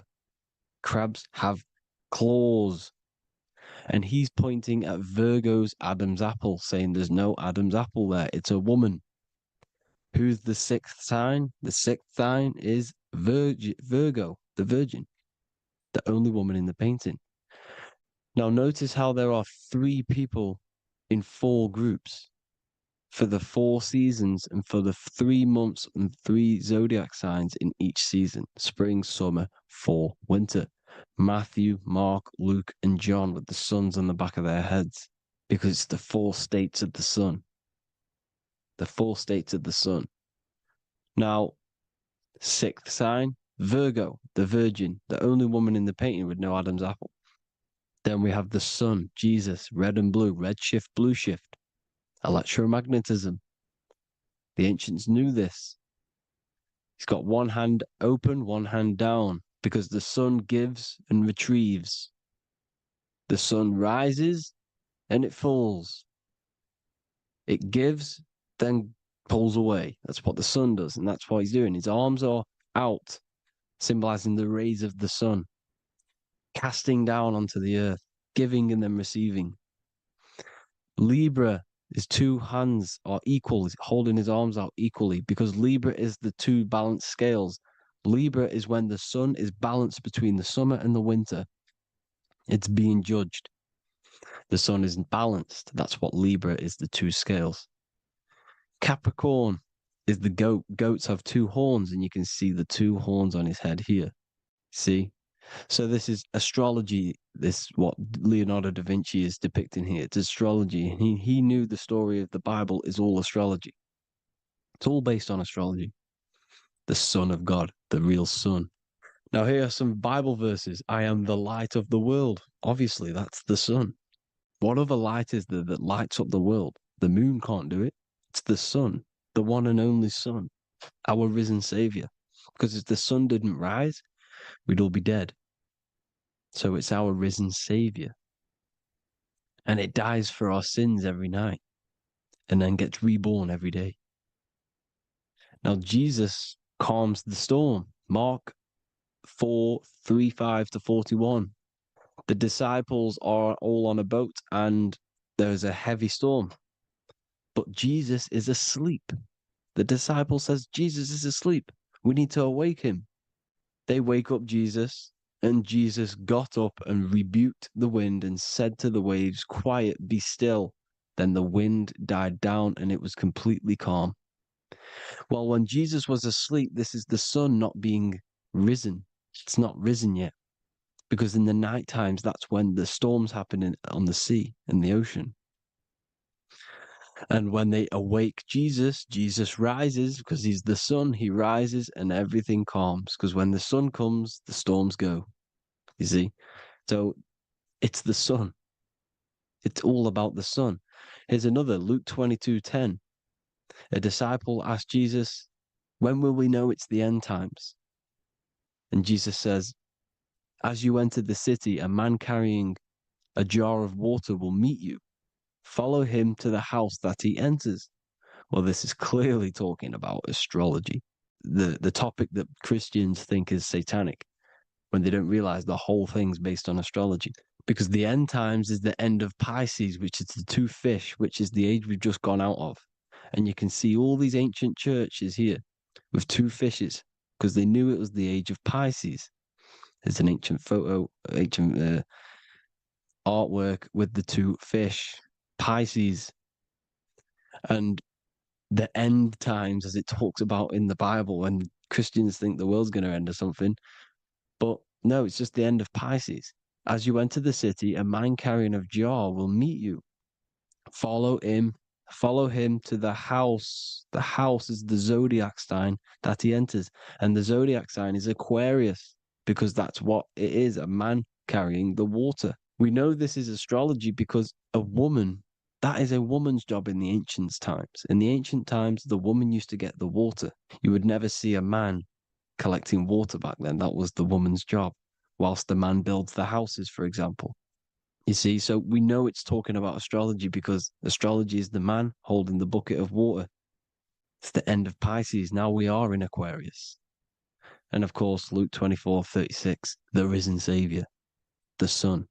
Now, the Son is also born on the 25th of December, a virgin, just like Horus, Mithra, Buddha, Krishna, Hermes, and thousands of other gods, all born on the 25th of December. Well, it's because the sun moves 1 degree northward on the 25th of December. And on the 22nd to the 24th, it stays in the same degree because it's moving south. But then on the 22nd, it stays in the same degree on the Southern Crux constellation. And the ancients called this the sun dies on a cross, because the cross is the Crux constellation, the Southern Cross. And it stays on that same degree for 3 days on the cross. The sun dies on a cross, and then on the 25th, moves 1 degree northward, bringing back the summer, the light, the warmth, the growth of crops. And this is the sun being reborn again, a virgin, because it's pure. And here's Mithra, another sun god before Jesus was around, before Christianity. It was Mithraism, and Mithra, Ra is Ra, the sun god, Egypt. It's all about Ra, the sun. You can see the crown of thorns on Jesus' head, symbolizing the rays of the sun. And here are the rays of the sun on the back of Mithra's head. Krishna, the sun. Buddha, the sun. Horus, horizon, all born virgins, all did miracles, all resurrected, dead for 3 days. Well, here he is, dead for 3 days on the cross and resurrected, because it's the most ancient religion ever, ever been on the face of the earth, the worship of the sun. And we should worship the sun, because without the sun, we are nothing. The sun feeds us, feeds the earth, feeds everything. Without the sun, we are nothing. It's been reversed, and now we're worshipping man. When we're worshipping a man called Jesus, was never real. It's all about the sun, the most high, the most powerful, potent, celestial body in the sky, the orb that feeds us every day. It dies for our sins and rises every day. It's the sun. Now on the Holy Communion Day, it's the worship of the sun. They give out many suns. Here's Jesus holding a sun. And they raise the sun on Sunday, because they go to worship their sun god on Sunday. Not Saturn Day, not Moon Day, Monday, but on Sunday when the sun is exalting. And they hold suns up above their heads because the sun rises. They're symbolizing the sun rising above their heads as savior. It's the sun. It's the Holy Communion Day. And here's Jesus giving a piece of himself to the children. It's the sun, the light. Judas was known as a backbiter, a backstabber, because he stabbed Jesus in the back. He betrayed Jesus. Well, this is just another astrological story about the constellation Scorpio, because the Scorpio is the J, looks like a J. J for Judas, the scorpion, the backbiter. Scorpions backbite. They bite with their back. And what does Judas do? He betrays Jesus by kissing him to let the warriors know who they need to get. So he kisses Jesus, and Jesus gets stabbed in the back. Well, when you get stung or bit by a scorpion, they leave like a kiss. So Judas kisses him and gets betrayed. Well, this is because the sun, when it hits Libra, it's balanced. The sun is balanced because it comes through summer. Now the sun's starting to die. The sun's starting to die. It hits Libra. And then as soon as it hits the Scorpio, it gets betrayed, because now the sun has to fall to winter, and Saturn is there waiting to take over the darkness of the winter. So he gets stabbed in the back by Scorpio, Judas, the scorpion, the backstabber. You see, it's an astrological story. Here's Mary. Mary means marry, which means pure. The sun is pure. No one gave birth to the sun but the God. And it's born every day. It's born every day on every year. It's born pure. There was no controversy. There was no, activity for the sun to be born. It's pure. Now, the 7 metals come from the 7 planets. The sun gives you gold, and this is why the sun is golden. It looks gold. And this is why the banks are backed by gold, because gold is the most valuable metal, because it's the sun, the most valuable celestial orb in the sky, in the heavens. Well, here's Jesus, another ancient symbol of him being crucified on the cross with the big sun, the Southern Cross constellation. The sun dies on the cross constellation. And if you go to the old etymology dictionaries, you will see sun and son is the same word. They come from the same etymology roots. You can use them for no matter what, but they've been confused today. But if you go back to the old dictionaries of etymology, they are interchangeable. You can use them. Son, sun, sol, it's all the same thing. The 12 disciples, 12 brothers of Joseph, 12 tribes of Israel, 12 breastplates on the stones, because it's all the 12 astrological signs. They could have used any other number, but there's 12. Because 12 is the mind, which is God. 7 is the number of matter, which is man.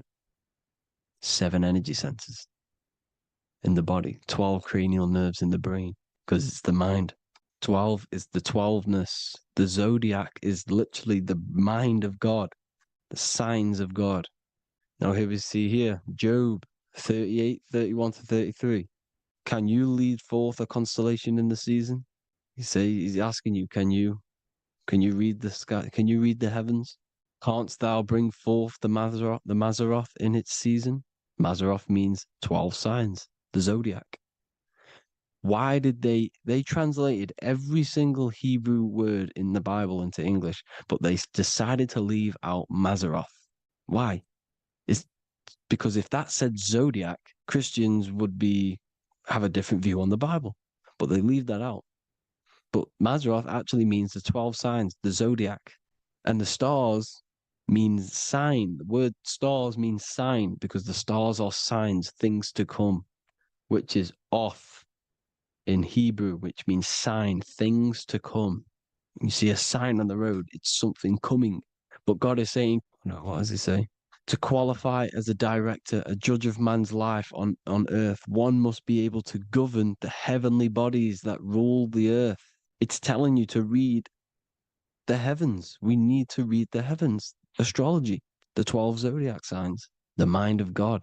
It's telling you, read the Mazaroth, read the zodiac, because they are things to come in your life. They are signs. It's not satanic, it's made by God. God said, let there be lights in the firmament of the heavens to divide the day from the night, and let them be for signs. Signs are things to come. The 12 zodiac signs. It's all about astrology. Here's Mary holding the sun. His son, her son. It's the sun in the sky, the one and only, the most high, the soul, the solo because it's on its own, the most powerful, Ra, radiance. Here's the Pope holding the sun. All three popes holding the sun because they're sun worshippers and they know the true meaning and origins behind Christianity. Sun worship. Here's the Vatican is a sundial. Yes, this is literally a clock. Your clock, your watch is a sundial. It's got 12 sections on it for the 12 zodiac signs. 12 hours, 12 Horuses. Now here you see Jesus walking on water. Well, it's the sun, and here's the beard of the sun. Here's the pyramid of the sun, the illuminated one, the all-seeing eye, the sun. Here's the Ankh. The sun creates these symbols. The ancients knew this. Now, when you see these headdresses, these are actually the days of precession of the sun. Aries, Cancer, Libra. It's all about the sun. Here's some more sun worship going back to Egypt. Ra, Horus, Osiris, and Set. Jesus and Satan is Horus and Set. The sun and Saturn. Saturn rules the winter, Satan. Jesus, the sun, the light of the world, rules the summer, rules the day. Satan's the night, Saturn's the night, the sun is the day. The evil brother, Satan. Well, Horus comes, this is where we get the word hours from. There are 12 Horuses. The sun moves in 12 Horuses, 12 hours. Where's Horus? What hour is it? Where's Horus? His Ra, 12 noon, Ra, radiates, powerful, the most high sun. That's why he has a sun on the top of his head. These are the 4 states of the sun. Set, sunset. This is why we say sunset, because the sun is setting. His sunset, his Horus, horizon, the Horus is rising, Ra radiating, and the sunset. Then midnight is Osiris. Here's another ancient symbol for the sun, the scarab. Ra, the sun, scarab. It's got the word Ra in it because it's the sun. And here's the sun on top of the scarab with the wings. Because scarabs roll dung up hills and then they'll let it fall down the hill to gain more matter. To gain more bigger, like a snowball effect. And the ancients saw this as a process of the sun because the sun climbs up the hill and then it falls. So they used the scarab to symbolize the process of the sun. The sun climbs and falls. Here's an ancient Egyptian cat cutting off the head of the serpent. Well, the cat is cutting off the head of the serpent, symbolizes the sun cutting off the nighttime. When the sun rises, it cuts off the nighttime. It cuts off the serpent. The serpents represent darkness or evil. There's some more symbology of the sun and the heavens, the arch, the royal arch, the firmament, the sun inside the firmament. These are all ancient churches, and they all depict the firmament with the sun inside. Is the ancient cosmology, you see, because it's all about the sun. Everything's about the sun, because the sun is our orb made for us to sustain life in this, inside of this creation, inside of this firmament, the royal arch of heaven. Here's the Freemasons depicting it. Here's the Masonic royal arch, but you can even see the zodiac signs. Here's Cancer, the checkered board. It's the royal arch of the firmament. Obviously, they don't want to tell you that. You live in space, apparently. Some more sun worship. Here's the beard of the sun on the water. They all have this long beard. And why do they say amen? Amen at the end of every prayer. Amen is a sun god, a creator god. It's all about the sun. So thank you all, people. Hope you all enjoyed. Hope you all gained some knowledge and insight. Please give me a follow, drop a comment, drop a like. Have a good day. Love you all.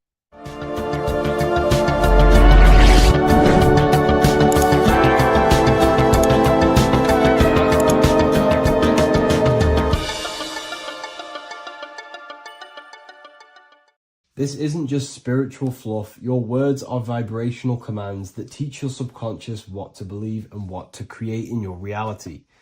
Now, I'm not going to sit here and tell you how words are these vibrational things that create reality. In fact, they are. However, the power of words does not hold in the vibration of the word. Yes, it has a little effect on plants. Yes, every word is a vibration that speaks to every cell in your body. However, this is not the main power of words. The main power of words is restructuring your consciousness and invoking energy inside of your own consciousness. I'm going to go over these two in detail for you. Your life is an externalization of your consciousness. Your belief system, your internal world, are building blocks to create your external world. What you believe in is how you see reality. It is the filter that you see to see reality. If you want to change reality, you have to change your consciousness first. There's no point trying to create a change, a manipulation in the external world, because it won't last very long. You have to restructure your inner temple, your inside world of thought and emotion. For example, your external reality is an externalization of every thought you thought in the past. Your life circumstances are just a result of every thought you thought in the past. You become what you think about. So if we can control what we think about, we will control who we become. Words are a powerful way to restructure your subconscious mind, which will then restructure what you think about. For example, if I said the word chicken all day long, I'm going to be thinking about chicken all day long. The words we repeat enter our subconscious mind, and our subconscious mind molds our conscious mind of what we are consciously giving attention to and thinking about. And that becomes our emotion. Our emotion becomes the energy, the charge behind our action. And all of this creates who you are and your reality. If you want to create a change in your external world, you need to repeat the end result as in an affirmation. I am abundant. I am disciplined. For example, if you're trying to stop a certain addiction, don't say, I am going to stop smoking. Say, I am disciplined. By saying discipline, the subconscious mind accepts the word discipline and not the word smoking. If you repeat smoking, I am not smoking, your subconscious mind will just pick up smoking and then do more smoking. So if you are trying to create discipline in your life and trying to stop something, say, I am disciplined. The reason for this is powerful because you're conditioning your consciousness. You're conditioning your subconscious mind and filling it with the word discipline. And I'm not going to say do this a certain amount of times a day or do this in the mornings. I want you to do this as much as possible. I did this as much as possible. Whenever I had free time, Whenever I had a free minute, I would say these words either physically or mentally, just to condition your consciousness. Words are the most powerful way to restructure your belief system and restructure your inner world, which will then mirror in your outer world. Words are also a powerful way to invoke energy. This is why when you see these magic occult rituals, you see people chanting and doing these things. It's because if you slowly chant a word, you can actually invoke the emotion. There are three aspects of creation: thought, emotion, action. Emotion is energy in motion. By repeating a word over and over again, you can actually begin to invoke that energy, that emotion inside your heart. And you can start to feel the reality as if you are already living it. And this is just another powerful way to condition your consciousness to become a certain thing before you have it. This is what magic is. Magic is all to do with reprogramming the subconscious mind, aligning the subconscious with a certain belief or reality, which will then produce an effect in our thoughts, our emotions, and our actions, which will then create that reality. So if you want to create something in your life, literally just repeat, I am something. I am is referring to your consciousness. I am is the highest aspect of you. It is the true self. Whatever you condition your consciousness will be mirrored in your external reality. I am abundant will condition your consciousness to feel and believe you are abundant, which will then seep into your thinking. And then you will start to act more on this because you are thinking about it, which will then change your external reality. Words are vibration, and vibration is powerful. However, if you truly want to change your reality, you have to change your inner world of consciousness. And words are the best way to invoke feelings to become the reality you want. And words are the best way to condition your consciousness to a certain belief or a thought. And by doing this, you're actually creating a root cause. The cause is your consciousness, your mind, and you have to restructure the mind to create that reality. Words are a great way to restructure your consciousness and create reality. If you are struggling with the internal chaos, if you are struggling with emotional chaos, if you are struggling mastering your mind, or if you are isolated from your high intelligence, because intelligent people are not welcomed in our population today. I have created an amazing space, Ethereal University. Check it out. I'll leave all the links below. And I'll see you inside, where you can learn everything you could possibly imagine about occultism, esotericism. I'll see you inside.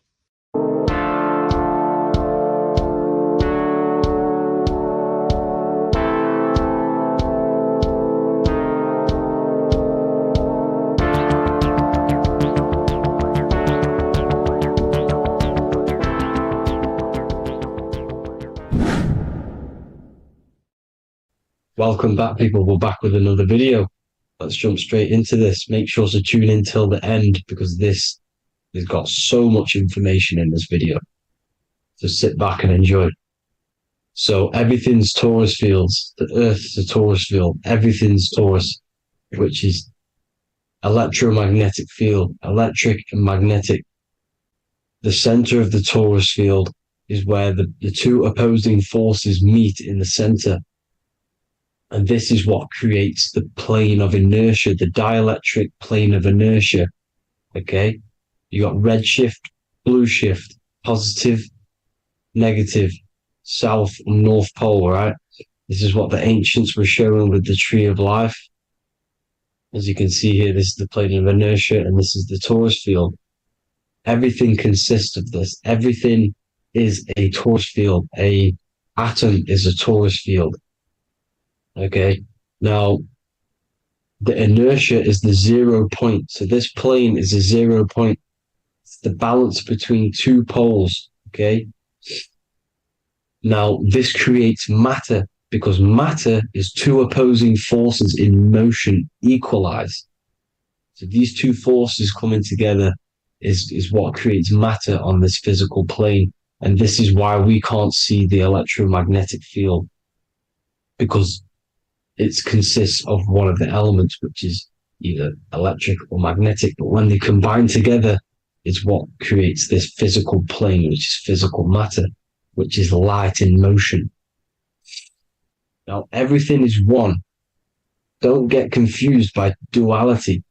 Duality is two opposing forces, but them two opposing forces are created by the same substance. It's two aspects of the same substance. So, for example, water and ice are the same thing, you know what I'm trying to say, but it's two aspects of the same substance because all is one. The whole universe is one. All goes back to the one, which is God, the creator, or magnetism, whatever you want to call it, because magnetism pulsates. Electricity has two poles, redshift, blue shift. Okay. So redshift, blue shift is electricity, and electricity vibrates, and all vibration always comes back to a standstill point. But magnetism is what pulsates. This is why your heart pulses. You breathe, which is a pulse. This is the breath of the universe, magnetism. Now, this is why the earth is green, okay? Earth can be spelled heart. If you just move the H to the beginning, it spells heart, okay? Because the heart is the center of the torus field, which is the heart chakra for us humans, okay? We consist of the same field, as you already know.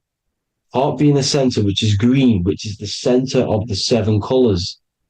The center of the seven colors. This is the most powerful chakra in your body. People think it's the crown chakra, but it's the heart chakra because it's the center of the torus field. You must align them all and combine them all into one, which is the heart chakra. Now, Earth is green. Nature's green. Okay, this is because we live on heart chakra, the plane of inertia. It's the center of the torus field. Okay, and this is what the Egyptians called Isis, which is nature. Nature is balanced, and nature is female, Mother Nature, because it looks after us with the fruit it grows with abundance, and the water. It's a female energy, Mother Nature, and this is the symbolism of an equal, balanced arms. This is the scales, it's balanced. Mother Nature is balanced. This is why the sky is blue, because what comes after the heart chakra? Blue. Sky is blue. We live in Midgard. This is what the ancients called Midgard. You don't have to take this tree literally. It's a metaphor. We live in Midgard, where both positive and negative duality here. Now, Mount Meru. Mount Meru was known as the center of the earth, okay, or known as Hyperborea. And this is the North Pole, the electromagnetic North Pole. But when I say Mount Meru, it's not an actual mountain. They weren't saying there was a real mountain in the center of the earth, a magnetic rock. No. The plane of inertia, okay, there's something called a hyperboloid. That's what it's called, a hyperboloid. And this is the center of the torus field. And this hyperboloid is what is in the shape of a mountain, you see? So if I go to this next one, they say Hyperborea on this map. Why do they call it Hyperborea? Because this is the hyperboloid in the center of the torus field. And this is the electromagnetic mountain, a metaphor. Mountain, what they're metaphorically saying, this is the electromagnetic mountain at the center, the double vortex, the center of the torus field, which is the North Pole. Pole of electromagnetic energy. So this is why they call it Hyperborea. It comes from the word hyperboloid. And the center of the earth is so sacred. And they symbolize this with, obviously, the North Star, which is Polaris. And this is where the swastika comes from, because it's the four seasons moving around the North Star. This is the Big Dipper constellation moving around the North Star, which is Polaris. There's that pole again. Pole. Magnetic pole of the torus field. And this is where the green, emerald green, aurora borealis comes from. It comes from this center hyperboloid at the center of the earth, where the most electromagnetic energy is stored. The center of the plane of inertia. The center of the plane of inertia. This is the all-seeing eye as well. As you can see, they got the sun, the moon, this is the Masonic cosmos, the sun, the moon, and the all-seeing eye, because the eye is Polaris, the eye of the stars. It's all a big eye. Now, the eye means a lot more as well. It's not just that. There's different ways you can interpret symbols. Now, this is the emerald tablets. Deep in Earth's heart lies the flower, the source of the spirit that binds all in its form. Okay? The flower of life is thine own place of thine spirit, and stream through the earth as thine flows through thy form, giving off life to the earth and its children, renewing the spirit from form unto form. This is the North Pole. This is what he's talking about. He's talking about the aurora borealis. Aurora borealis. It's the Earth's aura. Emerald green. Heart chakra. Plane of inertia. Green. Earth. Heart. You see? All related. Now, there's many symbolism of this. So much symbolism of the ancients. The 7 layers of heaven. 7 layers of heaven, which are the 7 planets. Okay? These planets are the solar system. It's the solar system because we are the soul. We are the sun, the soul. And we're inside of a solar system, which is the 7 planets. That's why there's 7 layers of heaven. Okay? The rings of Saturn, the rings of the planets are moving around us. Okay? So this is what the ancients were depicting in their cosmology. Now this is the Hebrew cosmology of the earth. This is the Mayan cosmology of the earth. You see, it's all an enclosed system. We live inside of a giant torus field. All is atum. It's what the ancients said, ancient Egyptians said. All is atum. Atoms are torus fields. Don't be tricked by the modern science today with the current model of an atom. It's completely wrong. They're hiding the torus field. They're hiding the electromagnetic field, which is in everything. Absolutely everything is in motion, and motion comes from this field. And you see, this is upside down, but this is I think it's pretty sure it's candles, but the 7 candles, the 7 planets, the 7 Elohim. You see, it all goes back to the stars and the heavens. Now, this is how the earth really works, with the stars on the outside of the cosmic egg, and then the torus field spinning around the sun and the moon, the positive and the negative charge. The sun gives you energy, the moon takes your energy. The moon controls monthly cycles. Moon is mon. This is etymology. Mon, month, money, demon, monster. Stir is star, moon star. We are all stars. Youngster, minister, superstar, Hollywood star. We're all stars. We come from the stars, which is heaven. Our soul comes from the stars. You see? We are the universe, the image of man is made in the universe. We are a microcosm of the universe. The universe is a macro, we are micro. We consist of everything. The body, mind, and spirit. The sun, the soul. Moon, the mind. Earth, the body, mind, and spirit. We have 12 systems in the body, which are governed by the 12 zodiac signs. Starting at the Aries, which is the ram, the ram of God, all the way down to Pisces. And Capricorn, kneecap. It all goes back to the stars. We are the stars. We are the universe. Everything is inside of us. Everything. Like I say, the Temple of Solomon, the Temple of the soul, and man. The soul, the temple is the body. The soul is the soul, and the man is the mind. The temple of the soul and the mind. Body, mind, and spirit. We consist of the 5 elements. Air, spirit, water, earth, and fire. We consist of everything. We are the universe. We're made in God's image, which is the universe. You see? Now, everything goes back to the stars. The ancients worship the stars because the stars govern everything. They govern the systems in the body. They govern your life. This is why your zodiac is so important, your sign. Each zodiac has a specific element associated with it as well. Aries, which is the first sign, the Ram of God, the Lamb of God, which is a fire sign. Fire, first. Fire, first. F-I-R, this is etymology. the cerebrum, ram, which is in the brain. Aries, the ram, controls the head, the face, and the nose upwards. So it controls the cerebrum, the Torah, which is, I'm pretty sure it's the Hebrew Bible, which is the Taurus. Tornado comes from the Taurus field. You see? Everything's inside of you. It all goes back to the Taurus field, and the Taurus field is everything. Now, like I said, 12 zodiac signs, 12 systems, 12 cranial nerves in the brain, the 12 disciples of the Bible. All symbolic. Have to read the Bible properly. Now, this center, at the center of the earth, right? This is what's stirring the ether. And the ether consists of the four elements. Because there's 5 elements. Spirit can be called ether.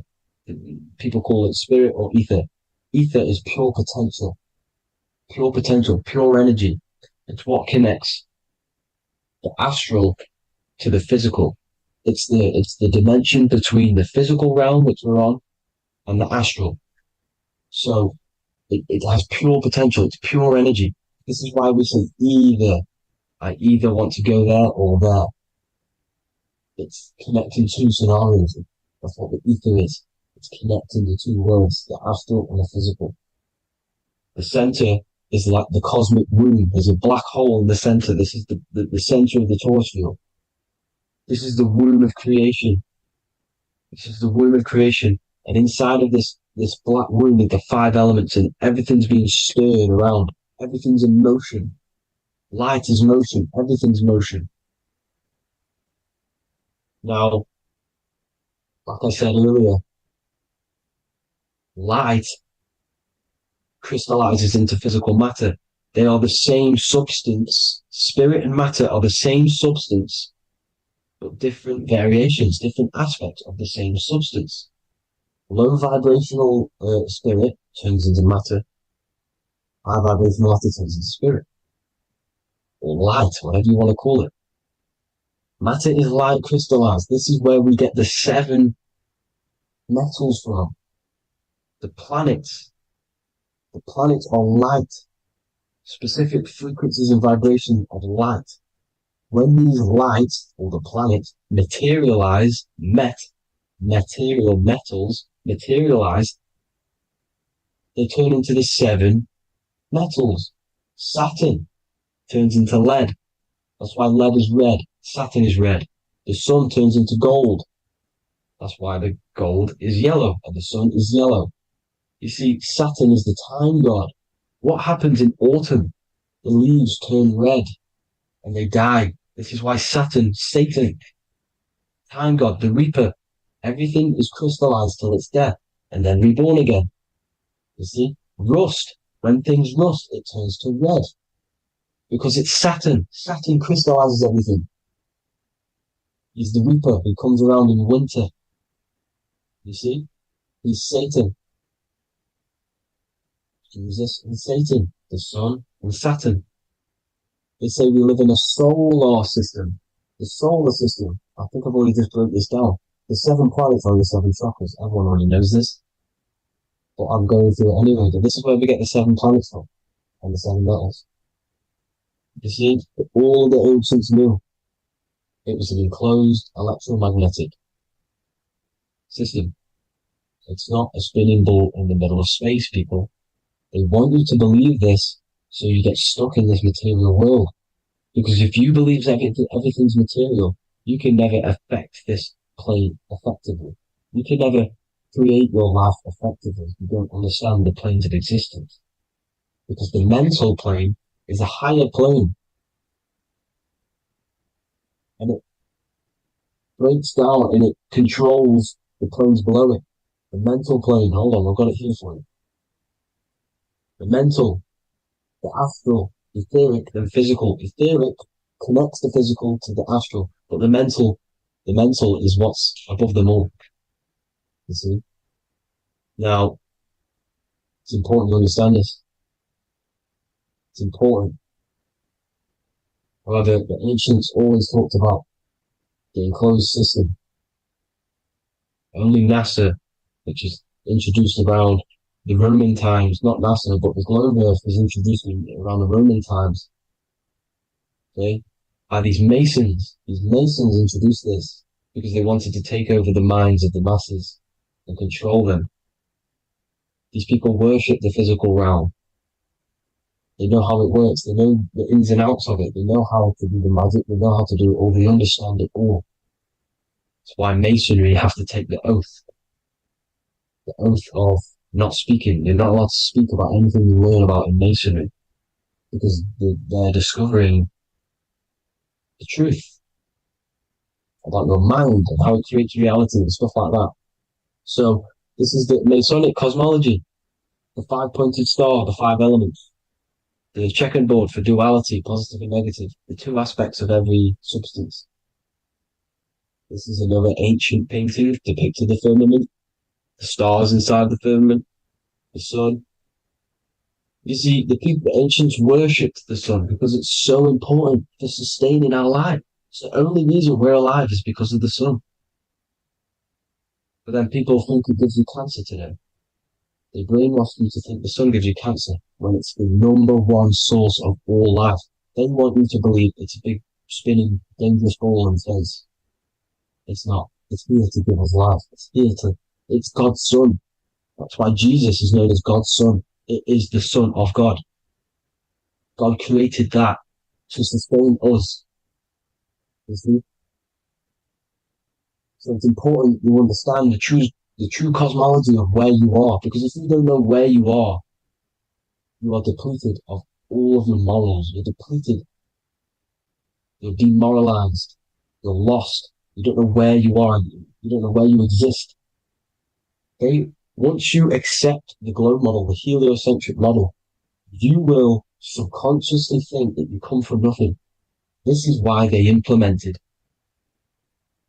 the evolution theory just after the globe model was introduced by Charles Darwin. Charles Darwin came in after the globe model. He's a Mason. He was another Freemason, and implemented evolution where we came from monkeys because they want you thinking less of yourself so they can manipulate your mind. You see? They want to manipulate your mind, and they have done since you got here. Since you came through that portal, you were manipulated from that day to believe this, believe that. The true cosmology, the truth will set you free. You'll understand things better.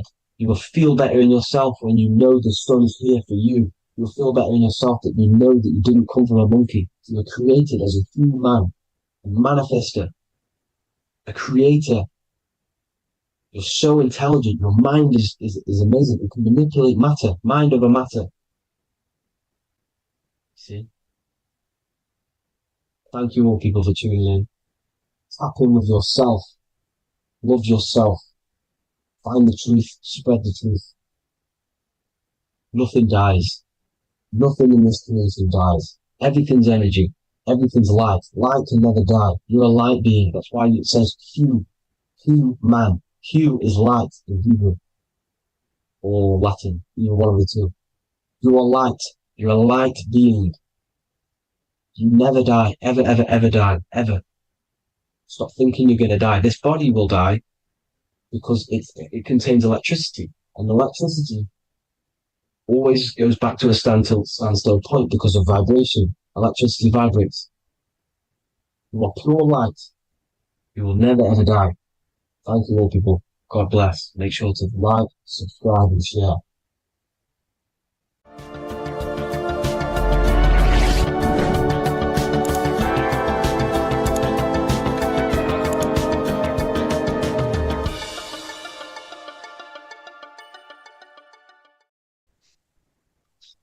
Matthew 21:1, Jesus went into the temple of God. Corinthians 3:16, do you not know that you are the temple of God? Now what is this telling you? That God is within you. Hence why in Luke 21:12 it tells you the kingdom of God is within you. And the side of your head region is called a temple for a reason. Because the brain encapsulates the mind. The brain is a physical manifestation of the mind. The heart is a physical manifestation of emotion.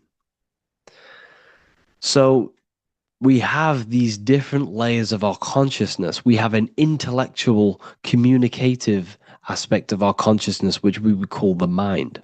We have an emotional aspect of our consciousness, which is the heart. And to communicate with the divine, it's all to do with the mind. Hence why the ancients always symbolize the mind being God. This is why Michelangelo always placed God inside of the brain on top of Sistine Chapel in the middle of the Vatican. He understood that God is in the brain. God is within you, not outside of you. The church tells you that God is in the sky because they are creating a externalization of the truth to create a business and a distraction so that you don't find the divinity within you, so that you don't find your power. Now you have Adam, the physical man, the physical body, the ego, the lower self.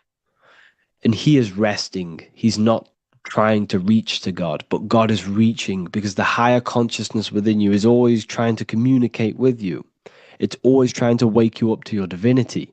But the lower mind, the lower self, Adam, the physical self, is always in ignorance of truth, always in ignorance, and stays in a materialistic way of thinking, which is the lower animal self. And this is what we call a sleep or an NPC. This is the lower mind of man. But all you have to do is to move your finger to touch God. You have to look within yourself, within the brain, meditate, and you can find God. This is why in the Bible we see many references to the human body and anatomy to truly connect with God. Kings 6:8, the door to the middle chamber was in the right side of the house, which is the right hemisphere of the brain. The middle chamber is the pineal gland, where the seat of your consciousness is, where the seat of your higher consciousness is, the mind. And they went up the winding stairs, which is your spinal column, into the middle chamber, and out of the middle chamber into the third. So they went up the winding stairs. This represents raising your consciousness up the winding stairs. Your spinal column acts as a stairway of consciousness. Depending on what sort of consciousness you are operating in, depends on what part of the spinal column you are using. Because the spinal column ascends and descends consciousness. What do I mean? If you are in a reproductive way of thinking and you're always thinking about sex, you're jerking off all the time and you're always eating, all of your brain's power and your mind's power is being descended into the lower aspects of the spinal column, which represents hell, the physical state of man, Adam, the ignorant state. We're basically living off low-level pleasures like an animal. And the stairway to heaven is your spinal column. They went up the winding stairs into the middle chamber, which is your mind, your pineal gland, and out of the middle into the third stage of consciousness, physical, etheric, astral. When you meditate and you start to raise your consciousness during meditation, you enter the astral plane when you turn off thought. But this is the middle chamber inside of the brain. Here we see another painting inside of Sistine's Chapel of God inside of the brain. This is the brainstem. This is the brain. This is the frontal lobe. This is the back lobe. This is the back lobe. This is the cerebellum. Here's the reptilian brainstem. Here's the claustrum. This is what we are seeing here. Anatomy. Here is another one in Sistine's Chapel in the middle of the Vatican. This is depicting the brainstem. God's neck looks exactly like the brainstem. Here we see a real brain compared to God's neck, because the neck is just below the brainstem. And this is what they are symbolizing, because they knew that God is within you. God is a part of the human body. God is inside of the body, because the body is a vessel for consciousness, for universal consciousness. Inside of you, inside of me is the same spark of consciousness. And this same consciousness is spread out into every living essence because everything comes from the one source, the one God, the one consciousness. Matthew 6:22-23. The light of the body is the eye. If therefore thine eye be single, thy whole body shall be full of light. Practicing the single eye. What is this? This is meditation. This is entering within yourself. So the Bible's telling you to practice the single eye. But if thine eye be evil, thy whole body shall be full of darkness. What does this mean? If your consciousness is in an evil way of thinking, if your mind is filled with an evil, negative mind space, then your body shall be filled with darkness, with evil, with negativity.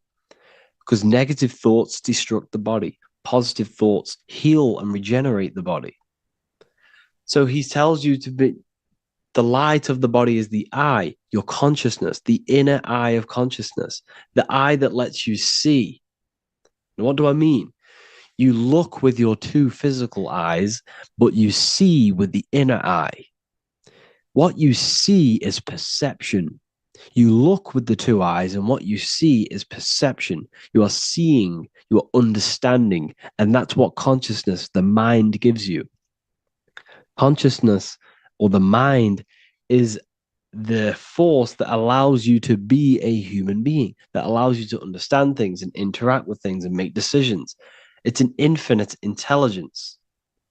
See, the mind is not the brain. This is a big confusion with people. Hence why the eye on top of the pyramid is separate from the bottom half of the pyramid, because the consciousness is separate from the body, the eye, the all-seeing eye. It represents the observer, the eye that sees into this body, into this world, into this. You are the perceiver. You are the invisible spirit within the body. Theologians 4:17. After that, we are still alive, and our left will be caught up together with them in the clouds to meet the Lord in the air. You don't meet the Lord in the physical air. Okay? This symbolism of the ancient Christian artwork is showing you this is symbolic. These things never happened. There's no man in the sky. Moses didn't go on a mountain to meet with God. The air represents the mind. This is why you say you're an airhead when someone's very stupid. Earth is your body. Water is your emotions. Fire is your spirit. Air is your mind, the invisible mind. So Anton Mengs, an ancient Christian art worker, is showing you anatomy of God in the clouds. But this is the anatomy of the human body, raising yourself to the mind and turning the mind inwards on itself during meditation. And that's how you meet the Lord in the air. You meet the Lord in an elevated state of consciousness. The air represents an elevated state of consciousness because the air is up. You have to raise your consciousness to meet the Lord in the air. This is why Moses went on a mountain to meet with God. The mountain represents elevation of consciousness, raising the mind up the spinal column, taking all of the mind's attention away from the reproduction and the physical aspects of self and raising it to the brain and turning off the brain and going inward into the air. It's talking about raising consciousness. It's allegorical. It's a spiritual, metaphorical text. The side of your head's called a temple because inside that where that temple is, right in the middle of where you call the temple, is the inner chamber, the open room, the holies of holies in the Bible, or the land flowing with milk and honey, or Mount Zion. There's so many different names for the brain, or the upper room where Jesus meets his 12 disciples, the 12 cranial nerves in your brain. This is the temple of God. Your body is a temple of consciousness. It encapsulates consciousness. It encapsulates the mind and soul. John 10:30, Jesus states, I and the Father are one. Psalms 46:10, be still and know that I am God. He's talking about the I am within you, not within Jesus. Everyone refers to ourselves as I. I am God. When you say I, you're referring to the highest aspect of yourself, the aspect that is above all thought, above all emotion, and above all things. When you say I, you're referring to your pure awareness, your pure consciousness, the highest aspect of yourself. And anything after I is egotistical. I is God. The letter I is the Roman numerals for one, because there is one God, one consciousness. The letter I is one line, just like the number one. Matthew 6:3-4, take no thought. Therefore, take no thought. Take no thought. He says this 5 times because you must turn off the 5 senses and take no thought to connect with God. Be still. This is telling you to meditate and know that I am God. The I am within you. I and the Father are one. I and God are one. You, who you think you are, is a completely wrong. The body is matter. Your name isn't you. Your job isn't you. Your reputation, your trauma, your memories, your friends, family, worries, bills, interests, dislikes, goals, passions, anything to do with the thinking mind is not you. Who you think you are is a part of your thinking aspect of consciousness. But once you remove thought, you are no longer your name. You are no longer your body. You're no longer your reputation. You are the I. You are pure awareness, pure consciousness. Pure consciousness. And this pure consciousness has latched on to this name, this job, the body, and your traumas. Your pure consciousness has attached itself to this character who you're playing in the physical world. And this is essentially who you think you are, but you are not. You are the I, you are the self, you are pure awareness. So, in order for you to detach from these things, you must learn how to detach from your name, your job, your reputation. And you do this through meditation by turning off the thinking mind. Turning off the thinking mind allows other aspects of your consciousness to open up. What do I mean? Your whole life you've been thinking, and all of these thoughts has attached you to this physical body. You haven't allowed your consciousness to open up. And you can only do this by taking no thought. That's why Jesus tells you, take no thought. When you turn off the thinking mind, other aspects of your consciousness starts to open up. Other aspects of your being can open up. And this is how you have astral project. This is how you do all these mystical things and things to do with consciousness. It's taking no thought. Imagination, emotions, thought, and memory are all to do with consciousness. These things are not physical. You can't touch thought. You can't touch emotions. You can't touch these things because they are not a physical thing.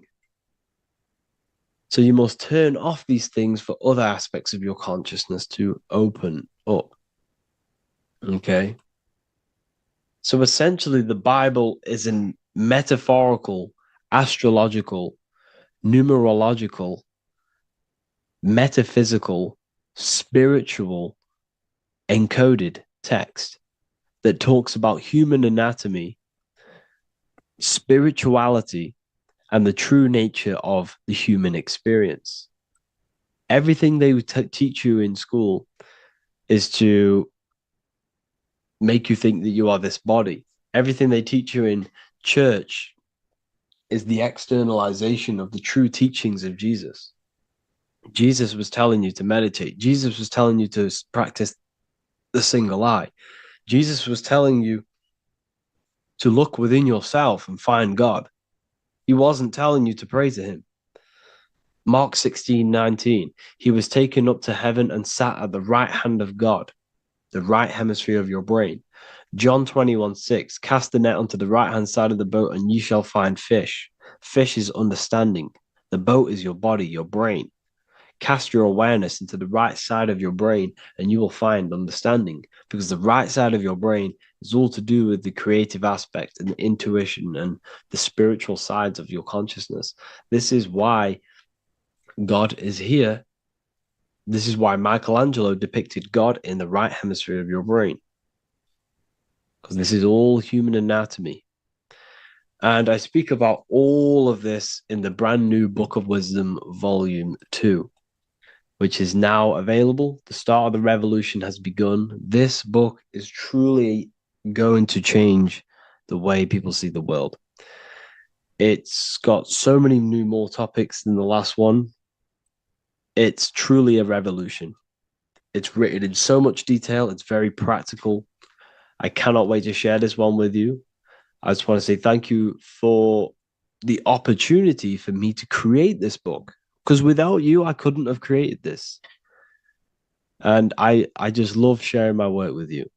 And I thank every single one of you for the support, the watch, like the views and the likes, everything, especially the people who have joined the university and stuff like that. And for people who have joined the university, you do get a free Book of Wisdom paperback if you just go to the general chat and follow the description, follow what the instructions that I gave you in the chat, then you'll be able to order a free Book of Wisdom if you are inside of the university. Plus, you get all of my other books, 2 books, and over 45 occult books on occult and esoteric things.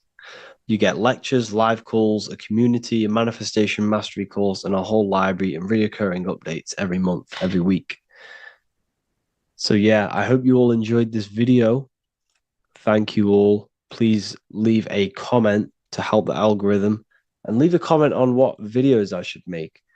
And yeah, I'll get to uploading on the YouTube a lot more now. The second book is now released. I have a lot more time on my hands.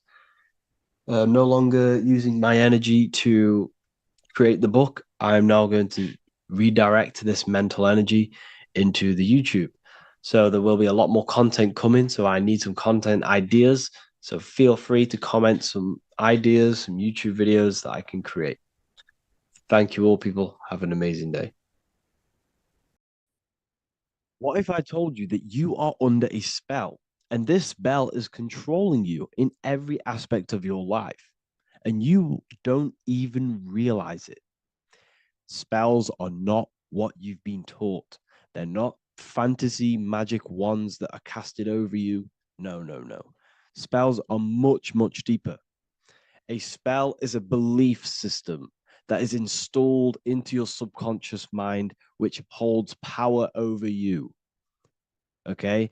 If I install a belief into your mind and that belief holds power over you and controls you, that is you under my spell. A spell is a belief that someone has installed into you. Okay? You have a subconscious mind.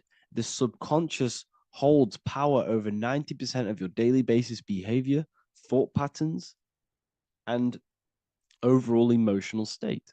Because the subconscious is the back end of our mind, the mind that we don't really have access to. It's the shadow self, where all of our programs, all of our memories, all of our traumas, all of our everything that we've ever experienced is recorded and kept in this vast database called the subconscious. Now, the subconscious is the 90% of our mind. We are only aware of 10% of our mind, which is the conscious mind, which is what you're using now, what you're consciously aware of. But there is a subconscious mind that holds power over your conscious decisions, and you don't even realize it. For example, as a child, you had a very, very traumatic event happen. Let's say as a child, you were not loved enough by your parents. And this feeling of you not being enough for your parents and feeling alone as a child implanted this seed. And this seed was planted by your emotions, a strong emotion. And over time, as you grew older into an adult, this seed grew and grew and grew. And what this seed grew into is you being very needy, you always seeking validation from others. Okay. But you taking this conscious decision 10 years down the line actually stems from this hidden cause within your subconscious mind, within this little feeling, this seed inside your subconscious where you don't feel like you are worthy. So this results in a conscious decision of you seeking validation from others, being very needy from others. Okay. This is what the subconscious is. The subconscious holds power over us. For example, posting on social media.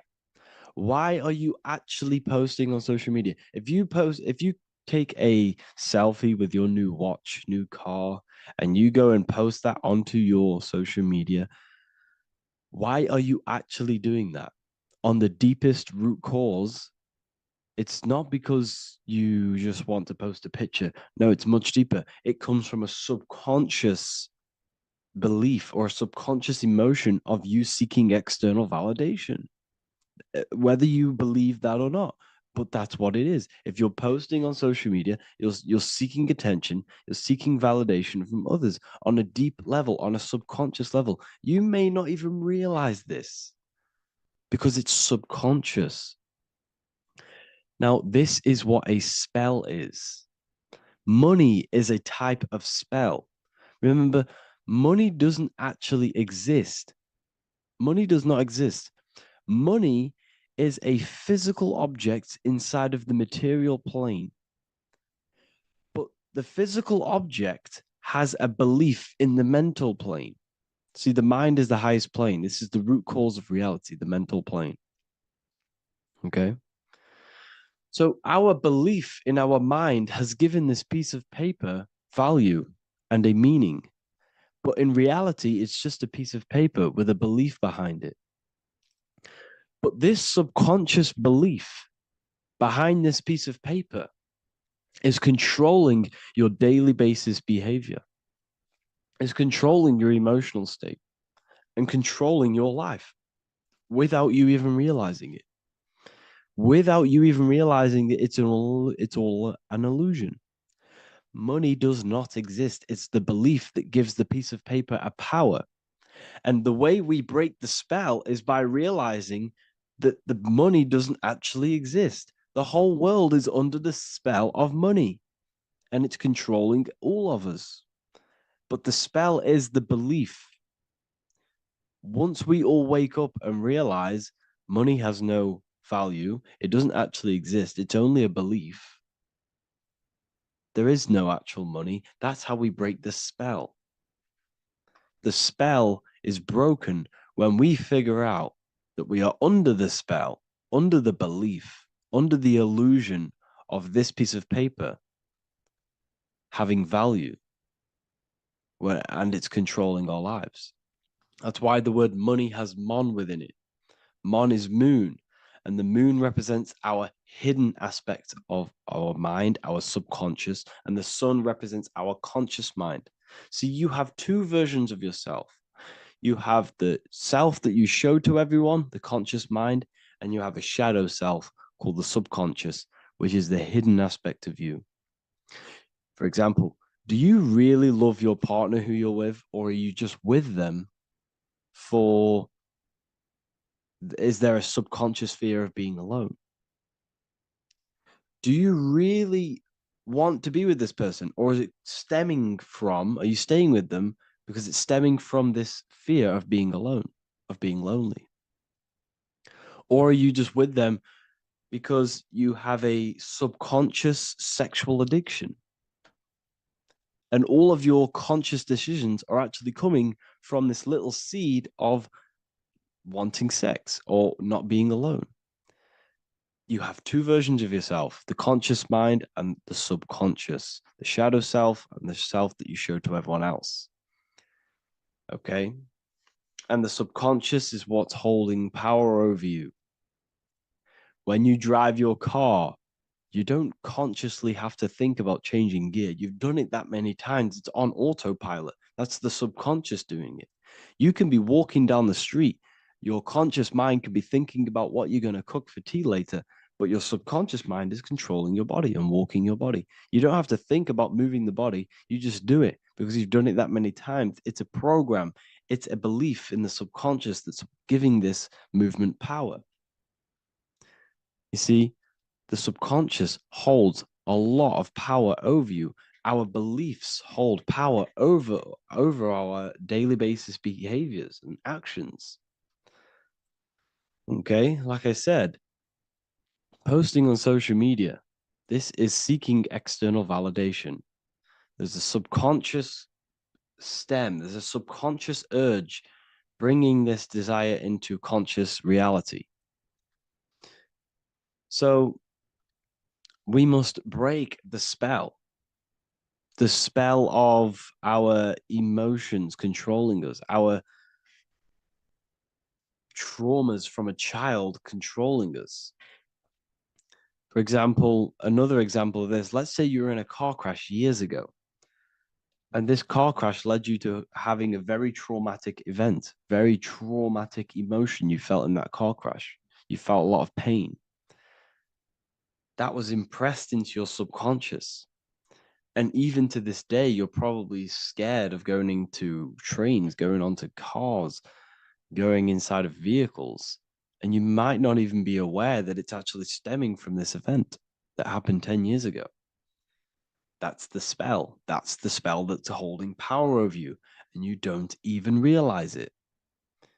You realize the spell when you realize you're being controlled by this old belief, this old trauma.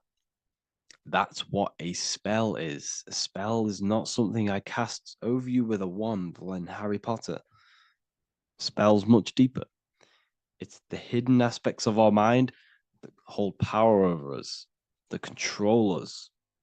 Okay? So how do we get rid of the spell? How do we break the spell? By installing new belief systems, by installing new programs into our subconscious. The subconscious is impressed by repetition and emotion.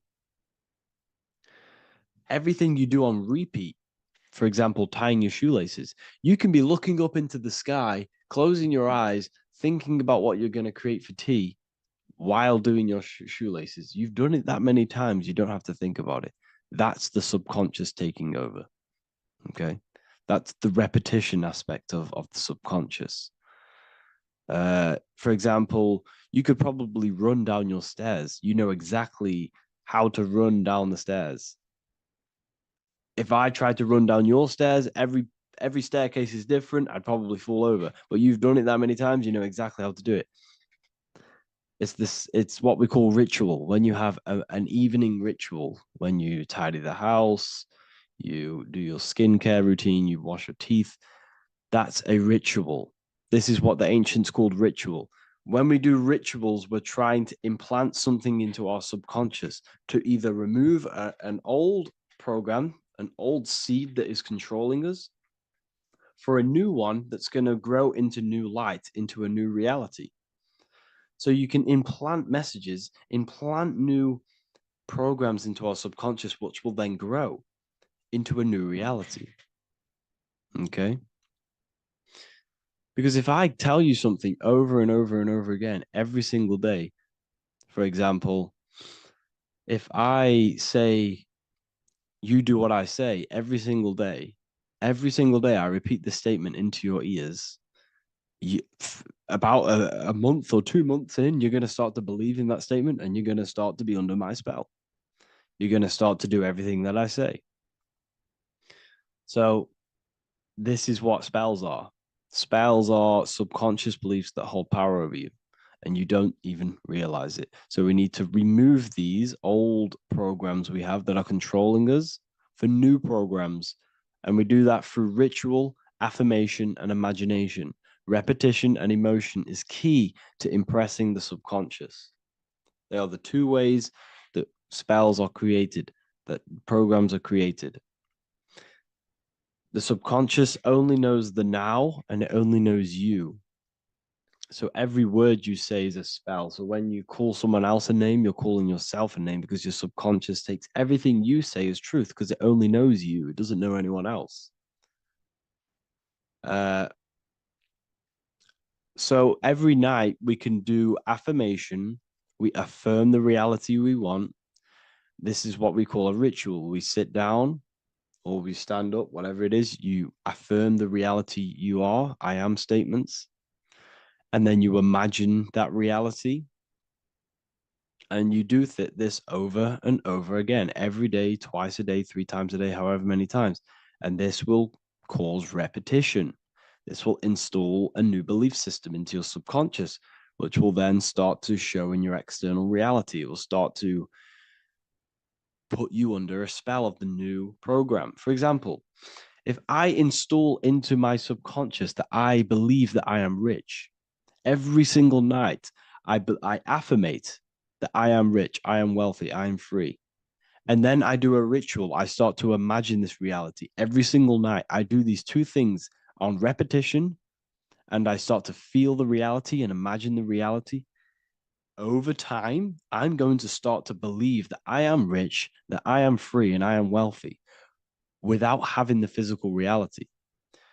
And what this will do is that it'll implant a message deep within your subconscious mind. It will plant the seed of this belief. And this belief over time will grow into 90% of my thoughts, 90% of my actions, 90% of my words.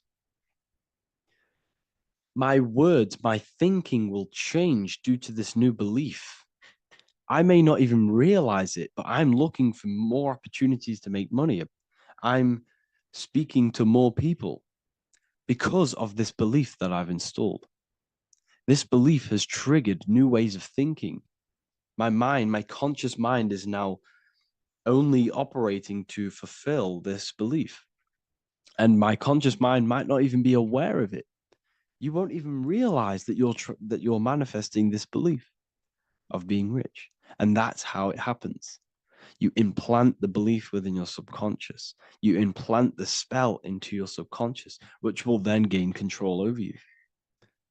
So we need to make sure we're removing the negative spells, the negative programs that are controlling us for new regenerated ones, for new ones that are going to create new realities, a better life. Okay? You don't want negative traumas, negative seeds controlling you and growing into your life. If you don't cut them off, they will continue to grow and grow and grow. Your anxiety will get bigger and bigger and bigger. Your depression will get bigger and bigger and bigger. But it's all actually stemming from one belief system or one trauma.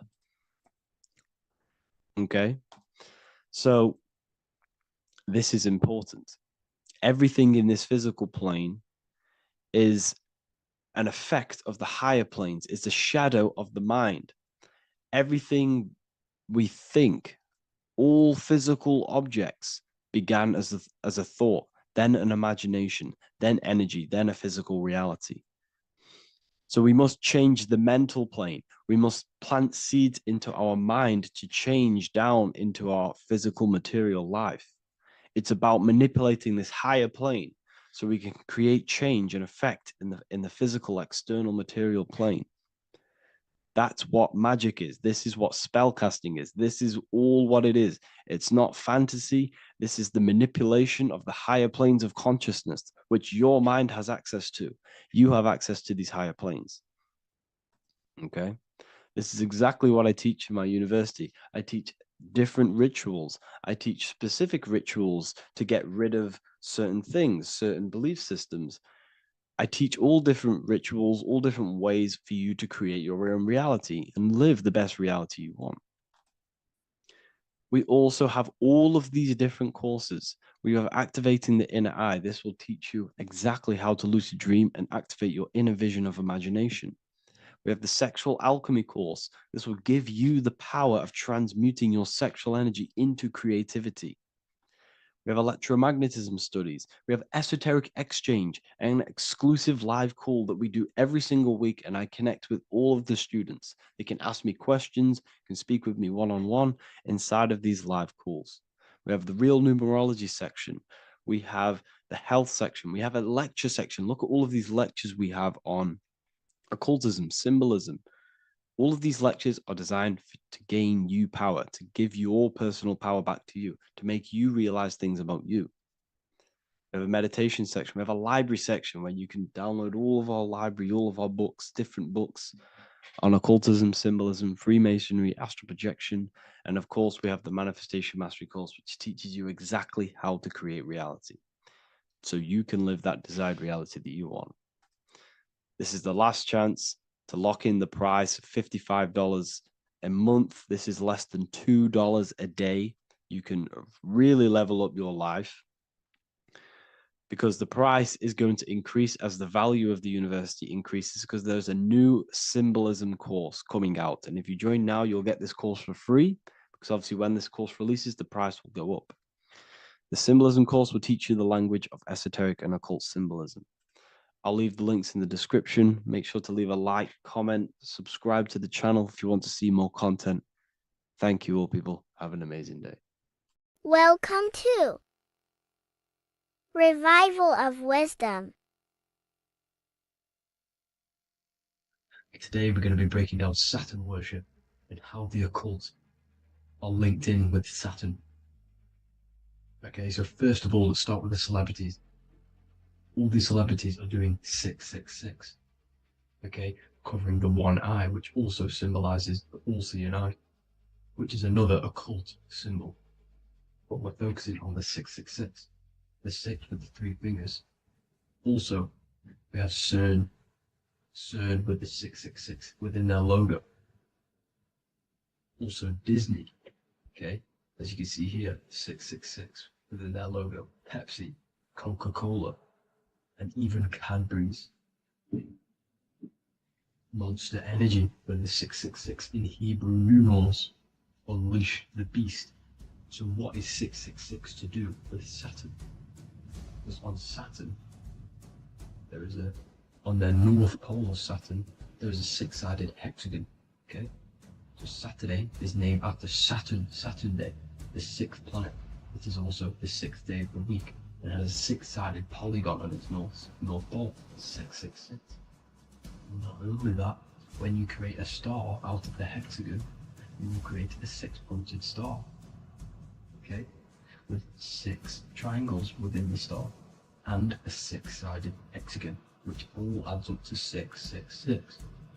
Okay, so this is why all these symbols contain 666. So why do they worship 666? Saturn. Because Saturn is the god of time and death. Okay, and order and lessons. Okay, Saturn is a very cold and dry being. That is the 6th planet from the sun. Okay, Saturn represents the winter, which symbolizes death. Okay, because all nature dies within winter because the sun's not there. So it represents darkness and death. It rules the zodiac sign of Capricorn. Okay, so in the celestial cycle, Saturn is always opposite the sun. So it's the opposite of the sun. So they're worshipping this energy which is death-like. Okay, this god which is death and does not bring life. Okay, also is the god of time. Okay, also in the Roman and in Greek it's called Chronos. Okay, which is just a translation for time. It's also known as the Father Time, aka the Grim Reaper. Okay, the Grim Reaper, keep that in mind. We'll come back to this. Here are some more logos with Saturn. Okay, NAG, Internet, Wi-Fi. Okay, all these occult logos all worship Saturn. They are a satanic occult. They worship this death god, this evil god. Okay, this is where the cube now comes in. Okay, because what color is associated with Saturn? It's black, because it's the absence of light. It's opposite the sun.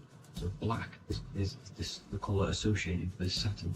Each planet has its own color associated with it. Okay, so when you make the cube, okay, as you can see here, the cube out of the polygon, it creates what? A black cube. Okay, and the Kabbalah, okay, Kabbalah Kaaba means cube. Allah means the god, the cube god. These religions are secretly worshipping this cube god, the god of death, Saturn, Satan. It's the same entity behind it all. Okay? So, also, we have these black cubes in Australia, Denmark, all around the world, these black cubes, because this occult is worldwide. It's Saturn, Satan taking over this realm. Okay? Also, with this black cube, they walk around it like the rings of Saturn. It's around the black cube of Saturn with the rings, they walk around in circles. What are circles? Cycles. What is a cycle? Time. The time god. This is why it has a ring around it, because it represents time, cycles. Okay? And this is another depiction, Saturn, always depicted with this Reaper staff. Okay? Keep in mind this staff, just like we associated with aka the Grim Reaper. The Grim Reaper also wears a black robe, representing Saturn with the same staff. Can you see it? This is where it comes in. Okay? It's the same thing, look, the same staff with the black robe. Black representing Saturn, the god of death. Okay, the Grim Reaper, Satan. Okay. Also, when you graduate from university, what do? You wear a cube on your head, a black cube with a black robe. This is Saturn worship. See, this is how Saturn, Satan, has tricked the world into worshipping him, not God, the sun, which represents God. So what is a corona? Because a corona is a crown, a circle, okay? A set of concentric circles of light seen around a luminous body. So Saturn. So this is why they used to worship Saturn by wearing crowns in the ancient days. And we still do to this day. The king or queen has a crown, a corona. Also, corona, the drink.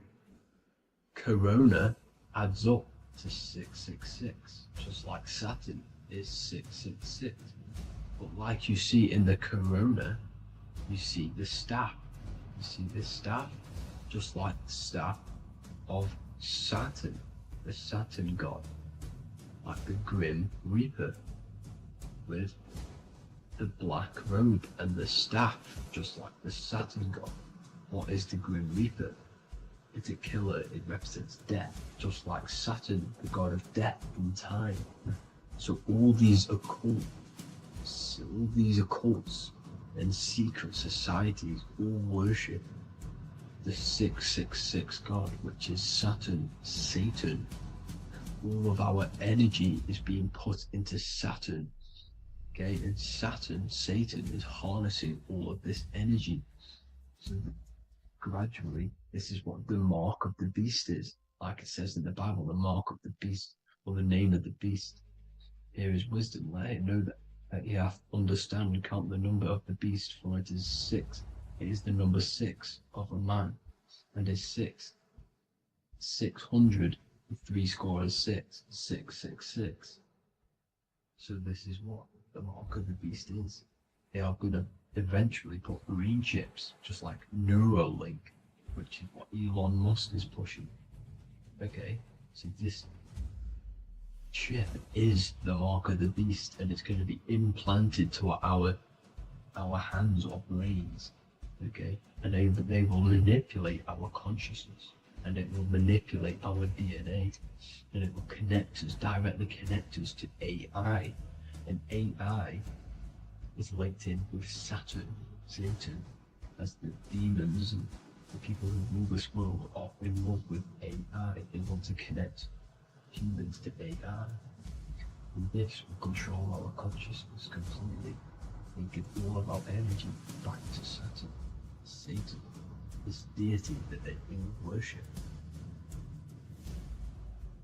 Just like when you get married, you wear a wedding ring. the rings of Saturn over the finger, which represents the sun. So you're basically seeing Saturn over the sun. The sun is the son of God. It represents the sun, represents God. So you're putting Saturn over the sun. So thank you guys all for tuning in. I'm going to leave you guys here. Please leave a like, comment some topics that you want me to talk about. And please subscribe for more amazing content. God bless.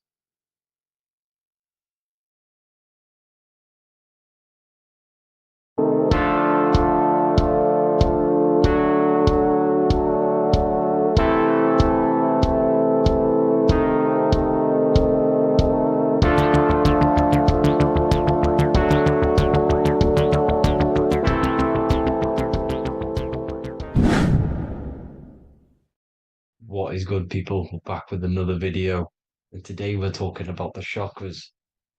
Let's jump straight into this because I know there's been a lot of requests for this video. So let's jump straight into this. So you have 7 chakras, right? 7 chakras, and these chakras are feeding off your electromagnetic field, known as your aura. This is both positive and a negative pole, male and female, right? This electromagnetic field is made out of electric and magnetism, and together they come as electromagnetic. Now, your chakras, the word chakra just means wheel, spinning wheel, because that's what they are. They are spinning wheels of energy. They do not exist on this physical plane. They exist on the etheric plane. Okay. Now, these energy centers are known to regulate your emotions, and each energy center controls the organs and cells in that particular area of the body. So, for example, your sacral chakra will control the cells and organs of your sexual reproduction area. Okay, the navel chakra or solar plexus will control the digestion in your body. Same with the heart, same with the throat, right? So they are like mini brains for each center of your body. They run along up the spine, but notice the crown chakra exists outside the body. It's just above the head. Now, this process of the chakras is obviously the 7 colors of the rainbow, starting from red, which is the lowest vibrational color, all the way to violet, which is the highest vibrational color. This, like I said, these energy centers are feeding off your electromagnetic field. So if these chakras are unbalanced, they are taking too much energy from your electromagnetic field, making it weaker. Now, this is the North Pole. As you all know, the Earth is flat, and we live inside of a giant torus field, and the North Pole is the Earth's heart chakra. And this is why the aurora borealis, or the northern lights, whatever you want to call them, that's why they are green, and they are being emitted from this center point of the Earth, because it's symbolizing the heart chakra, which is green, right? Now, you do work your way up to these. However, this is a torus field. You are a torus field. You have different layers of this torus field, right? And you need to balance all of these chakras, but you can't move up these chakras until you open the one below it. So it's like a stairway. You can't go to your solar plexus without going through your sacral. You see? So you have to work up these. However, you have to work up these and then live from the heart, because the heart is the center of the torus field. It's the balance between male and female poles, positive and negative poles. So you have to balance all of these chakras and then bring them all into one, which is the heart chakra. Now, they exist on the etheric plane. They exist on the etheric plane, and the etheric plane is a layer of the material plane. It's the one higher than the material plane. And then after the etheric plane, it melts into the astral plane. So they exist just between the physical and the astral aspect. Now, this is the yin and yang matter, which is the lowest root chakra, physical matter, and then to spirit, because high vibrational matter turns into spirit, low vibrational spirit turns into matter. So they're interchangeable. This is the yin and yang. Now, when you see ancient paintings with the halos, you see this is like a toroidal field coming out the top of his head, you see, with a halo. This was symbolizing in the old days, in the ancient days, that they've aligned their chakra, they've reached Christ consciousness, which is God consciousness, right? Now, this electromagnetic field is the apple that we bit out of in the Bible, because you see that apple is a torus field. So they were metaphorically or personifying the torus field. That's what the Bible is. It's a massive personification. It's all metaphors. You have to read it properly. It's got a greater meaning behind it. Now, when we bit from the apple, we ate from the tree of knowledge, which is good and evil. Our lower mind took over, so we materialized to feed our physical bodies. We materialized through Saturn. That's what Saturn does. Now, if you don't understand that, go and watch the video previous to this one called Occult Secrets of Saturn. And that will show you how Saturn is the materializer. Now, this is one of the secrets behind the Masonic compass, electric and magnetic, male and female, duality, positive and negative. Now, like I said, they teach you about the torus field, about a magnet in school, but they don't teach you about your electromagnetic field. Everything alive has a torus field. It is the building block of this creation. Absolutely everything has a torus field. There's not one thing without it. And as you can see here at the center of the apple, that's where the seed is. That's where the life is. The reproduction of that organism. As you see, this is where the most electromagnetic energy is stored, in the center, because this is where the two duality, this is where the field meets at the very center. This is why the seed is at the very center. Now, your spine is a elongation of the brain. The brain is heaven, and the bottom of the spine is hell. So this is Saturn, which is the root chakra. The 7 planets are associated with each chakra. Moon equals mind. Okay. Now, Saturn is physical matter, as I've just explained. This is the lowest vibrational color. And they want you trapped down here, which is your hell state, your animal nature, your physical nature. They want you to identify as the physical body. They don't want you to reach these higher states of consciousness. Okay? Now, in the brain, you have 12 convolutions. Now, this is what they were symbolizing in the Bible with the 12 disciples. And obviously in the Bible, it says the upper room where Jesus met with his disciples. This is heaven, the brain, the higher states of consciousness. Now, this is your North Pole. This is Jacob's ladder. Okay. This is why you have 33 levels of Freemasonry, because it's symbolizing the 33 vertebrae, which are these little things here on the back of your spine.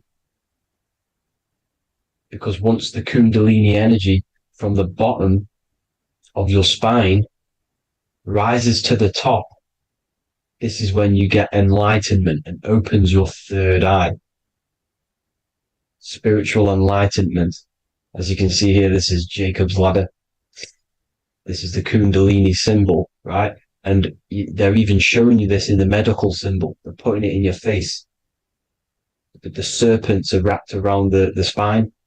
Now, the serpents symbolize how the energy moves around the spine, because it's a torus field, you see? At the center of the torus field, it wraps around the center pole. It wraps around it, and this is how the energy moves up. So they're symbolizing it with the serpents. Okay? Now, every religion has a sacred river. For the Egyptians, it's the River Nile. For Christianity, it's the Jordan River, right? This river is the canal, the energy canal at the center of your spine, all the way leading to heaven, to the Holy Land. This is the chamber which the energy rises up, right? Now, they used to say the gods descended from heaven to man. This is just heaven. This is the mind state. And they said the gods were connected by a rainbow bridge. That's the chakra system, the rainbow bridge. Okay. Now, the ancients called this place Midgard, Earth, where both evil and good live, right? Midgard. But you can go to heaven, which is a pure mind state, because once you're in heaven, nothing negative can ever bother you. That's completeness, pure Christ consciousness. Now, this is why Jesus dies at 33. He didn't actually die, but it's symbolizing the death of the physical body. Not the death of the physical body, but his consciousness rising above the physical body to, as I said here, matter to spirit. Matter died off and he came spirit consciousness. This is symbolized by the 33 vertebrae, which is obviously the 33 levels of Freemasonry. And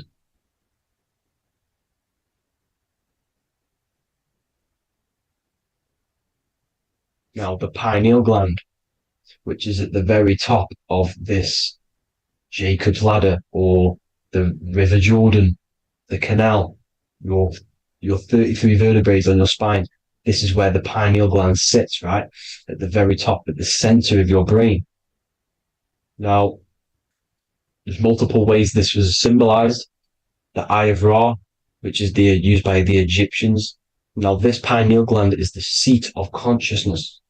This is where your consciousness is stored, right?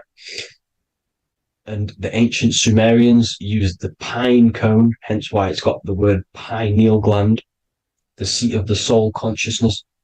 It produces DMT, dimethyltryptamine, which is known as the spirit molecule. And the pineal gland is wrapped in microcrystals, and we all know crystals transfer frequency and energy. Now, radios use crystals. A radio is a frequency transmitter, turning a frequency into a frequency that we can hear with our ears, right? Because all the radios are actually playing right now in your ears. However, our ears can't pick it up, so the radio transmits it into a frequency that we can hear using crystals. So this is the power of crystals, and this is what our third eye is wrapped in, crystals. Now, this third eye is not actually your third eye, it's your first eye. When you're being materialized in your mother's womb, this is the first gland that is produced, and everything's built around it, because it is the consciousness. It is your consciousness. Your consciousness never dies, ever. It's an eternal essence. It lives forever. You never actually die. Only the mortal body dies. Now that's what we call life. Life is abided by time, and time is change. And change is what we call life, because everything's constantly moving and transforming into different things, right? Now let's not get off track. The pine cone is obviously, this is in the Vatican here. The pine cone is symbolized as the pineal gland, pine. And this is the opened pine cone. The opened pine cone means, or symbolizes, the awakened man, the awakened third eye. But the ones here, which the Sumerian gods are holding, these are shut pine cones, symbolizing the unawakened man. But let's not get confused, people. These gods were not gods. They are human beings just like you. They reached Christ consciousness. They are nothing more special than you. They just had the ability to reach Christ consciousness. And obviously their knowledge was far more intelligent than ours, far more advanced than ours. They knew the truth about this reality to the depths. Now, the ancient Hindus had a goddess called Kundalini, which is said that she descended by the means of a ladder or a cord from heaven, which is symbolizing the spinal cord. Now, this is what Hickory Hickory Dock, the mouse went up the clock and came back down. This is all these stories, like Santa as well. Santa comes up and then down the chimney. This is symbolizing the Christ oil. There's an oil which is produced in your pineal gland, right? And this oil travels down the spine. And once it's down on the spine, you must have to raise your consciousness, just like I said, with the chakras. You have to raise your consciousness, raise your vibration to heat up this oil and turn it into a gas. And it travels back up the spine through like the serpents up the spine. And this awakens the third eye once it's coming back up the spine and hits the pineal gland. This is the secret behind Santa and Hickory Hickory Dock, because Santa comes down and feeds the presents and goes back up the chimney. And he lives in the North Pole, the positive pole. This is the North Pole, people, and the presence is your sacred oil. This oil, your physical body is the furnace. It's the spiritual furnace, which you have to heat up this oil by raising your frequency and turning it into a gas to rise up this chamber, the River Jordan, to your third eye, right? Now, this is an alchemical process. Your body is the alchemical furnace. It says in the Bible, if therefore thine eye be single, thy whole body shall be filled with light. I shouldn't have cut that out, but that's what it says. The light of the body is thine eye. If therefore thine eye be single, thy eye shall be filled, their body shall be filled with light. This is symbolizing the pineal gland, enlightening the body, the spiritual body, filled with light. Now, as I said, they want you kept down here, which is the root chakra, which is your animal nature, which is obviously mind, matter over mind. This is the symbol of Saturn, right? As you say, we're built of body, mind, and spirit, the Holy Trinity. That is the sun, moon, and earth. The sun's your soul, solar. Moon is your mind. Earth, which is the cross, which is your physical body, the 5 elements, right? So body, mind, and spirit. So the Saturn symbol is actually made out of the cross on top, which is the earth, and the moon on the bottom, which is symbolizing matter over mind, because earth is physical matter. You don't want to be matter over mind. You need to be mind over matter. See, they want you identifying as your physical body. They don't want you to realize you're an eternal consciousness. You're an eternal essence of consciousness which never dies. They want you trapped in your animal nature. And this is why the Baphomet has a goat head, because it's symbolizing your animal nature, which is evil. Not evil, but you're more likely to do evil things, right? Which brings bad karma. That's your animal side. This is why the Baphomet has an animal goat head.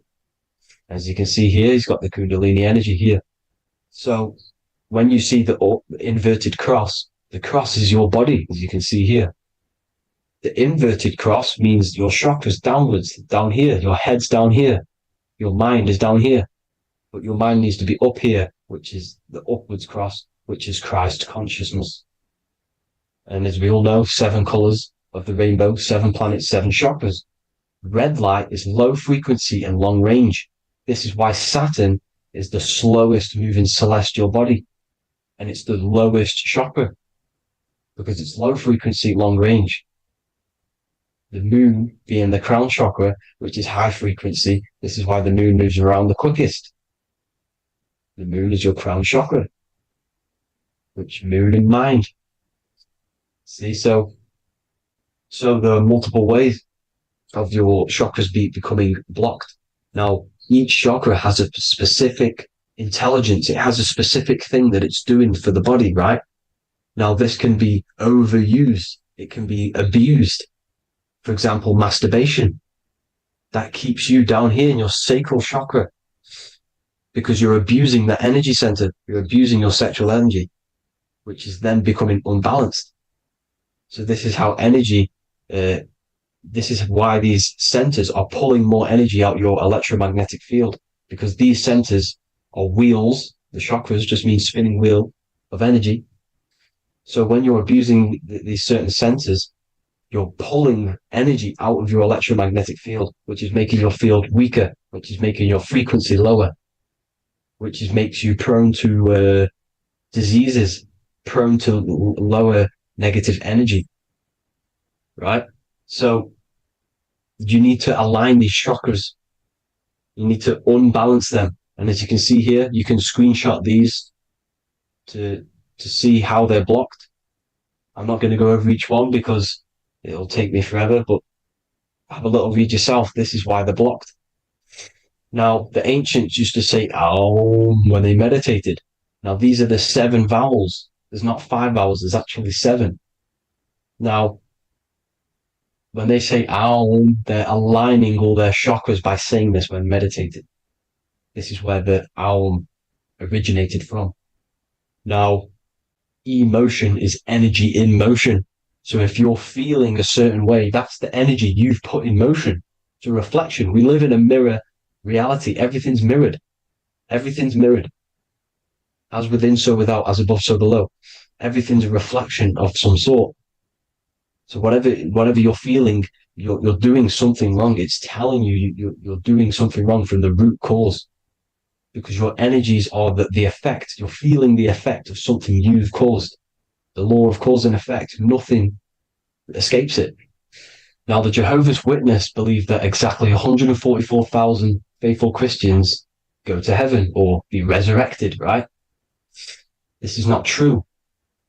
This is symbolic. 144,000 go to heaven. Now, the petals on the chakras, this is the root chakra, this is the crown chakra. Now, if you add up the first 5 chakras, the petals, add up the petals on the first 5 chakras, you get 48. And then you get to the third eye, which has 2 petals. 48 times 2 equals 96. 96 plus 48, which you got from here, equals 144. The last chakra has 1,000 petals. Times 144 times 1,000, you get 144,000. This is a frequency. This frequency is the frequency of the ascension up your chakras. This frequency is a high frequency, which turns that oil into gas, which rises up the spine, activating your third eye. Right? So this is all the religions are all symbolic for this sacred secret of Christ consciousness. As it says in the Bible, the kingdom of God is within. It's not out there, people. You must look within yourself. You are God. You are a spark of his consciousness, infinite consciousness, right? So 144,000 is a frequency, and you must achieve this. Like I said, these people in the past, they're not gods, people. These were just humans. Nothing special. They just reach Christ consciousness. Now, they keep you in these lower vibrational states with the food, right? And as you can see here, all of these fast food restaurants are mainly are red and yellow, which are these lower states, these lower 2 chakras, lower vibrational colors, because they want you trapped down here in matter. And these foods are so low vibrational, they will keep you down here, because your gut produces, I think it's like 80% of melatonin. Melatonin is your feel-good hormone. These foods will not make you feel good. This is very low vibrational. Meat. It's not meat, it's raw flesh. These animals are stripped from their family, put on a conveyor belt, watch their friends be tortured, and then get slaughtered in a slaughterhouse. Think of all the fear that's running through their blood, all the hormones, all the fear, and you're going to go and eat that very low vibrational energy. As you can see here, this is the light photons within fruit. You can see the life force in this fruit. You must think, feel, and do positive to raise your vibration. As you can see, earth equals hot. If you rearrange it, everything in nature is green, right? The aurora borealis is green. You must align all these chakras and then live from the heart, because the heart's the center of the Taurus field. You must become the consciousness in the center. So that's it for this video, people. Thank you all. God bless.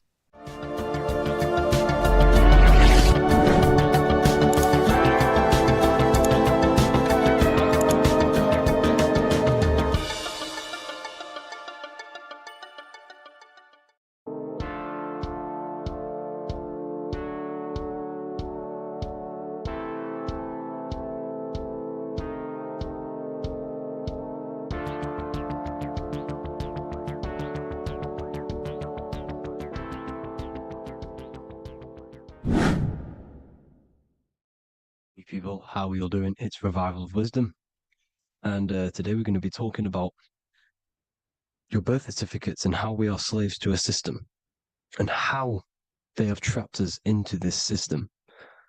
Okay, so the first thing you need to understand about this system is there are two types of laws. You have the law of water, which is Admiralty law, and the law of the land. So the Admiralty law is the law of water, and this is what money is. Money is water. This is why we say liquidity, currency, the current. A current is water, something moving through something. Cash flow.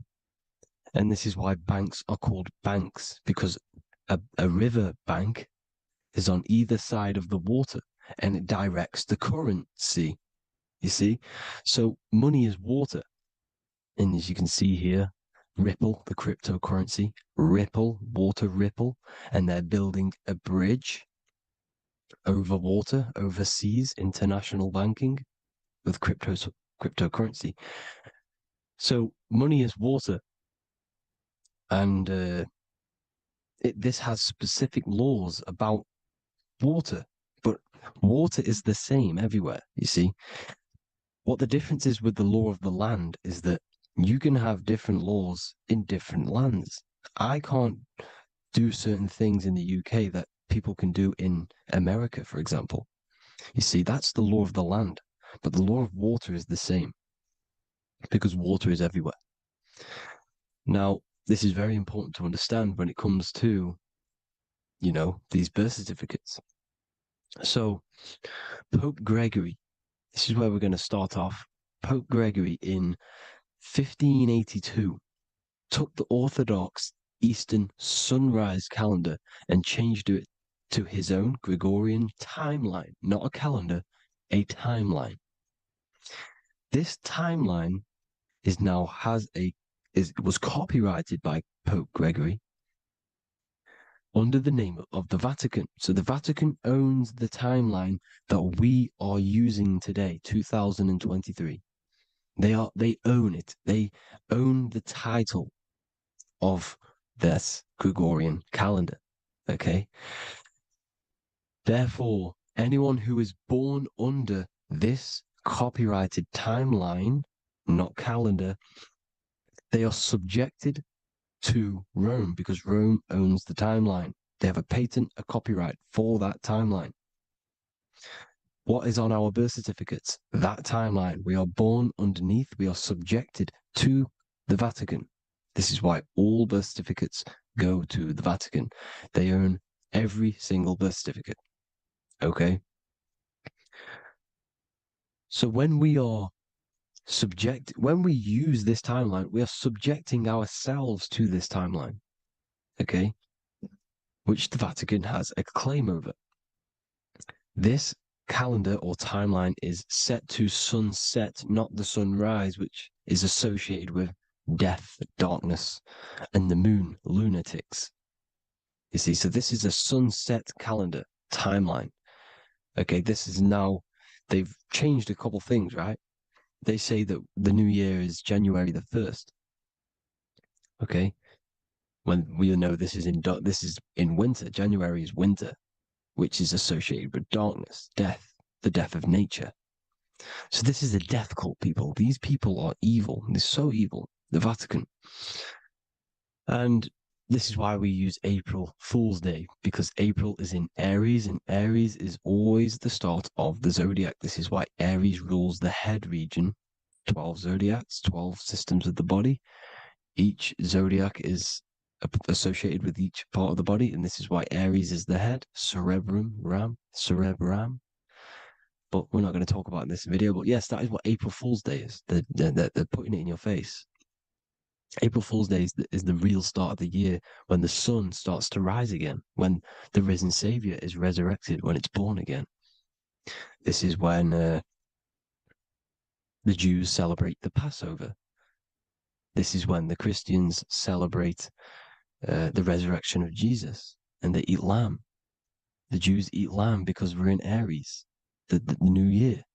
The sun is now born again, our risen Savior, the light of the world. So yes, this is what April Fool's Day is. It's the first day of the year, which they changed. Pope Gregory changed. So you need to understand is that you are in the womb. You are inside of a ship, because every ship, literally a ship, every ship is female. This is why they say she delivers the product, because she does deliver the product, you, the baby.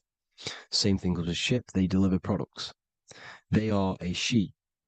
And when they pull up to the bay, like you can see on this picture, they're pulling up to the bay. This is now called the birth canal. The ship is now in birth on paper. Okay, this is law. And when they pull up, they tie up to the bay, and now they get a certificate of manifest certifying all of the products which are on the ship and what they are bringing into that nation. Okay, so you're bringing in this many of that, everything's on the certificate of manifest. And this certificate as manifest is also your birth certificate, because you are traveling through water when you are in the birth canal of your mother, because you are in water when you are in the womb, and you travel through the birth canal. And when you arrive, you get a certificate of manifest with the name, how many, the quantity, that's your birth certificate. Okay. And this is what it is. We are a we're not a corporation, but we represent a corporation, which is your name in full capital letters. That is your corporation. You cannot physically tax a body, but you can tax a corporation. This is why we get charged. This is why we get taxed, because it all goes down to the corporation which our name represents, which we are subjecting ourselves to. We are my name, I am subjecting myself to this name, and that name has a corporation which I represent, which I subject myself to. You see, this is how we are attached to this straw man, this character that they have built on paper. So it's a character which is on paper. This is what we represent. So when the woman gives birth, she delivers the baby, and then she has another substance. Now I'm going to break down how they attach this name to us, how they do it. Okay. Our mother is carrying us the product in the womb, the water. And it goes from the United Kingdom into a state-owned, corporate, federal-owned hospital, which is government-owned. She does not declare the package when she enters the building. Aha, so keep that in mind. When she delivers the package in the federal territory, she does not declare the package either when she leaves. Therefore, there is no evidence that we exist when we arrive. On paper. On paper, there is no evidence that we came into the building or left the building. We have not been declared. So we do not exist on paper at this point. When the woman gives birth, she delivers the baby, and then she has another substance, which is called the afterbirth material. Okay? This afterbirth material has the same DNA as our physical body, with the body, mind, and spirit. Okay? This is how they get this corporation. Hold on. The afterbirth material does not get claimed by the mother nor anyone. Therefore, they salvage that substance because we are under the Vatican. Every state is all Catholic. Your birth certificate is Catholic. No matter what religion you think you are, every single birth certificate is Catholic because we are subjected to Rome. All roads lead to Rome. Rome runs all of this. Okay. We're still under the Roman Empire. Okay. So Rome are Catholic and they believe in salvation. This is how religion comes into this. This is how they use religion to get this. So they salvage the afterbirth material and they claim it and they salvage it and give it and charge it to Rome. And they give it a name. Here's the legal term, born alive. Here's what it says. Each product of such birth is considered live, born, and fully recognized as a human person. So each product of such birth, so that could be anything, the afterbirth, the person who actually comes out, the baby. So your afterbirth, which we do not take with us, we take the baby with us, they keep that in the hospital, they collect the afterbirth, and they salvage it, and they give it the name, which it is us. We are a representative to that afterbirth material, which they put the name on, they claimed, which is subject to Rome. So we are walking around our whole lives as a representative to that claimed salvaged afterbirth material, which the federal state have. Okay. We are under the Catholic Church, Vatican. Therefore, the afterbirth material is a child of God. See, on paper, therefore, they believe in salvation and salvage the afterbirth material. This material has no mother or father. The state pick it up. It becomes a war to the courts and gets charged to the state. So we are a representative to that character they salvaged because it is the exact same DNA as you. Subject is the name or the title, and the matter is the physical aspect left behind in the hospital, which represents us. You see? So now we're moving on to Unum Sanctum. Unum Sanctum was in 1302, a very, very important year. Very important year. Unum Sanctum says this is basically how they claim everyone in the world. So the Vatican had all this power, all this gold, all these people under them. They need to get a claim for them so then they can rule over them and make them slaves. So what they did, they created Unum Sanctum. Pope Boniface VIII did this. And it says, the spiritual man judges of all things and he himself is judged by no man. The spiritual man, keep that in mind, unless he invent like Manichaeus, two beginnings, which is false and judged by heretical, since according to the testimony of Moses, it is not in the beginnings, but in the beginning that God created heaven and earth. Furthermore, we declare, we proclaim, we define that it is absolutely necessary for salvation that every human creature to be subjected to the Roman pontiff. So they are claiming us in Unum Sanctum, and it's in the vaults in the Vatican. They will put a spell on it because they are sorcerers, they are magicians. They put a spell on it, they lock it up, and whatever goes on that piece of paper goes. And this Unum Sanctum is claiming all of us. So what does it say in the beginning? The spiritual man judges of all things, and he himself is judged by no man. The spiritual man, the man with the body, mind, and soul, the first baby that comes out the birth canal. That's you, your body, body, mind, and soul. You have the Christ, which is I am, which is grace. Grace means here, now, in the present. You have the Christ, which means I am. Therefore, you have a soul. If you can say I am, you have the Christ. You have a soul. But a creature can be anything with no soul. You see?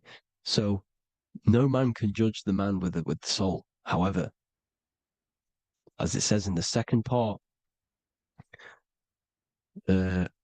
we proclaim, we define that it's absolutely necessary for salvation that every human creature to be subject to the Roman pontiff.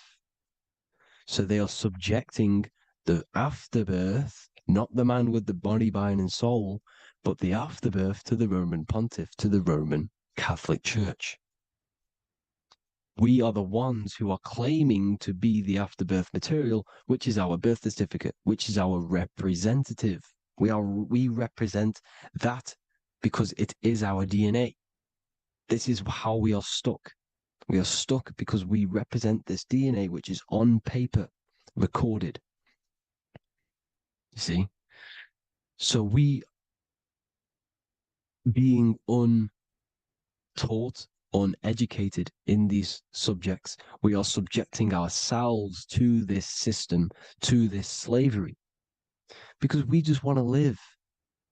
We just want to live happily, just peaceful. Think about it. Where's all this coming from? Where's all this war, all this killing, deaths coming from? We just want to live.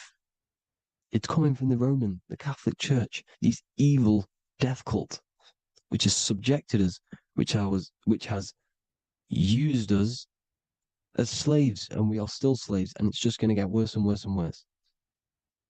So this is how we have subjected ourselves to be the slaves to this system. It's a lot to take in, and there's a lot more deeper stuff which goes into this. I'm just going over the surface. I'm going quite deep, but there is little details that I still need to learn myself. But this is the general how that we've been stuck to this slave system. So we are batteries, okay? This is why we get charged. When you go in a court, you get charged, okay? Because you're a biological battery. This is why cities look like motherboards, because we are feeding energy to this matrix. Okay, when we look outside of ourselves, when we give power to so-called Jesus Christ, worshipping idols outside of ourselves, where attention goes, energy flows. We are feeding the matrix with energy. By looking within, placing your attention within yourself, you are taking back your power.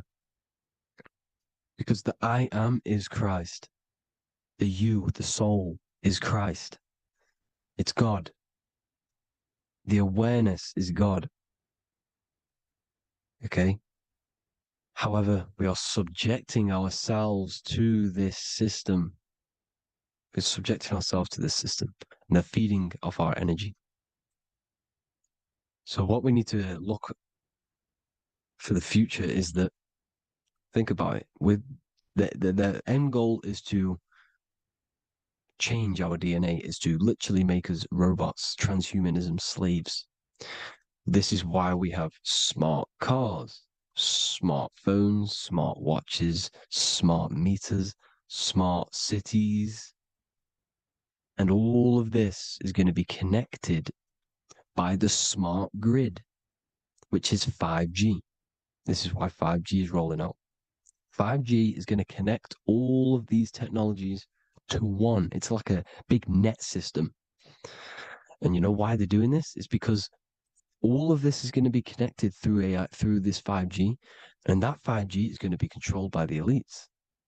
So you say anything wrong, you do something wrong, you say the wrong thing online, they'll turn off your car, they'll turn off your phone, they'll turn off your smartwatch, they'll turn off your TV, because it's all going to be connected and controlled by the smart grid. And this is what the Great Reset is, people. But they're going to trap us inside of these 15-minute smart cities so we can't leave the area, because they're going to use climate change as a tool to enslave us to not travel because of so-called climate change and the fumes that we are putting into the air, which is all BS. They're doing this to push these new cities, to push all of it. But listen, they're trying to get inside of your body. The only way they can do that is to get you addicted and using this technology. First, they got on the body with the smartphone. Well, first of all, we use the technology. We get used to it with it in our hand. The next step for them was to get on the body, which is the Apple Watch, as you see down here. They have now successfully got onto the body. The next thing is to get inside of the body. This is the brain chip. You see how they've slowly lured their way in, slowly got you addicted to this technology, got you dependent on this technology. And what they're going to do is that they're going to mold society to be dependent on the brain chip. So in order, for example, if you want to go and pay for food, you're going to have to get a chip to pay for the food because it's all going to be digital money. And that digital money will be connected to the chip and you'll need the chip to pay for things. You see? So this is how they're slowly transhumanizing us. These phones, these apps, these things which are all we are all using was created by Freemasons. Mason means traveler because they travel the depths of the mind. They understand human consciousness. They understand the brain. They understand the mind. By the deepest root cause, they understand it. This is what Masonry is. It's the occult. So these technologies is designed by these people. This is why they're so addictive, because they understand how it works. They understand how to get people addicted because they understand human consciousness, the brain, the body, and the mind. So this is the advantage Freemasons have over us. And these secret societies, which have gone through the orders of Freemasonry and progressed onto these secret societies, which are the evil side, because I'm not saying Freemasonry is evil, okay? But the societies which they go beyond Freemasonry, because you can go beyond the 33rd degree into these secret societies, and they use this knowledge for the bad, to enslave people. And this is what's going to happen. Transhumanism. So I hope you all learned some insight for today. Please do a bit more research on, the birth certificate and stuff like that, the straw man. And have an amazing day, people. Please like, comment, and subscribe. Peace.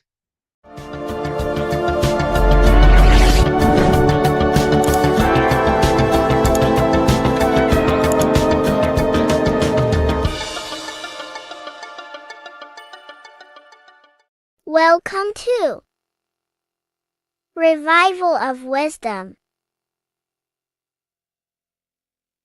Welcome, people. We're back with another video. And this video is about Freemasonry and their connection to the Illuminati. Please, as always, to make sure to hit that like and the subscribe button and turn on the notifications to never miss a video. On May the 1st, 1776, the founder of the Illuminati, Adam Weishaupt, founded this secret organization, and this date can be found in Roman numerals underneath the all-seeing eye pyramid on the $1 bill. This $1 bill also says Anu Coptus Novus Ordo Secularum. This is Latin for announcing the birth of the New World Order. This New World Order will be headed by Lucifer, the all-seeing eye, and followed by the 13 layers of bricks for the 13 elite bloodlines. So your Orsini's, Rockefellers, Rothschilds, Soroses, and the other 9 elite families. So when Adam Weishaupt created the Illuminati, he made it consisting of high-level degree Masons, French and Latin philosophers, and many more powerful people to all become one society. So this is why you see Masons using this same symbol of the all-seeing eye inside the pyramid.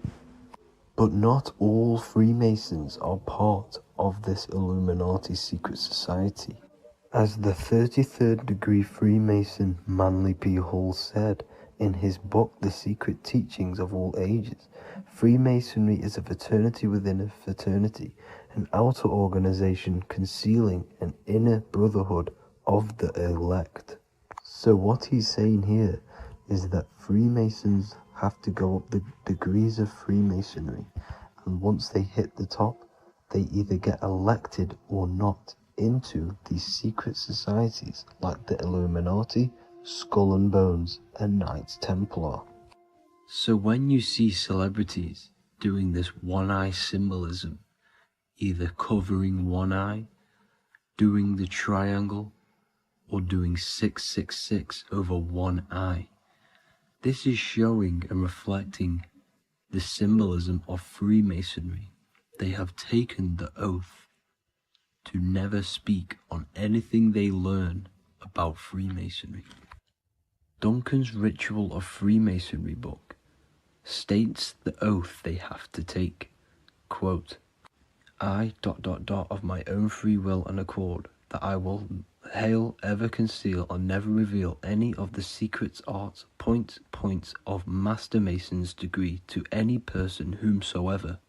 All this most solemnly, sincerely promise and swear. Now, this is what happens when they break the oath, stated in this book, quote, myself severed in two, my bowels taken from thence, and burnt to ashes. So this states that Freemasonry comes first, before any law of the land. It has the right to kill you if you break your oath.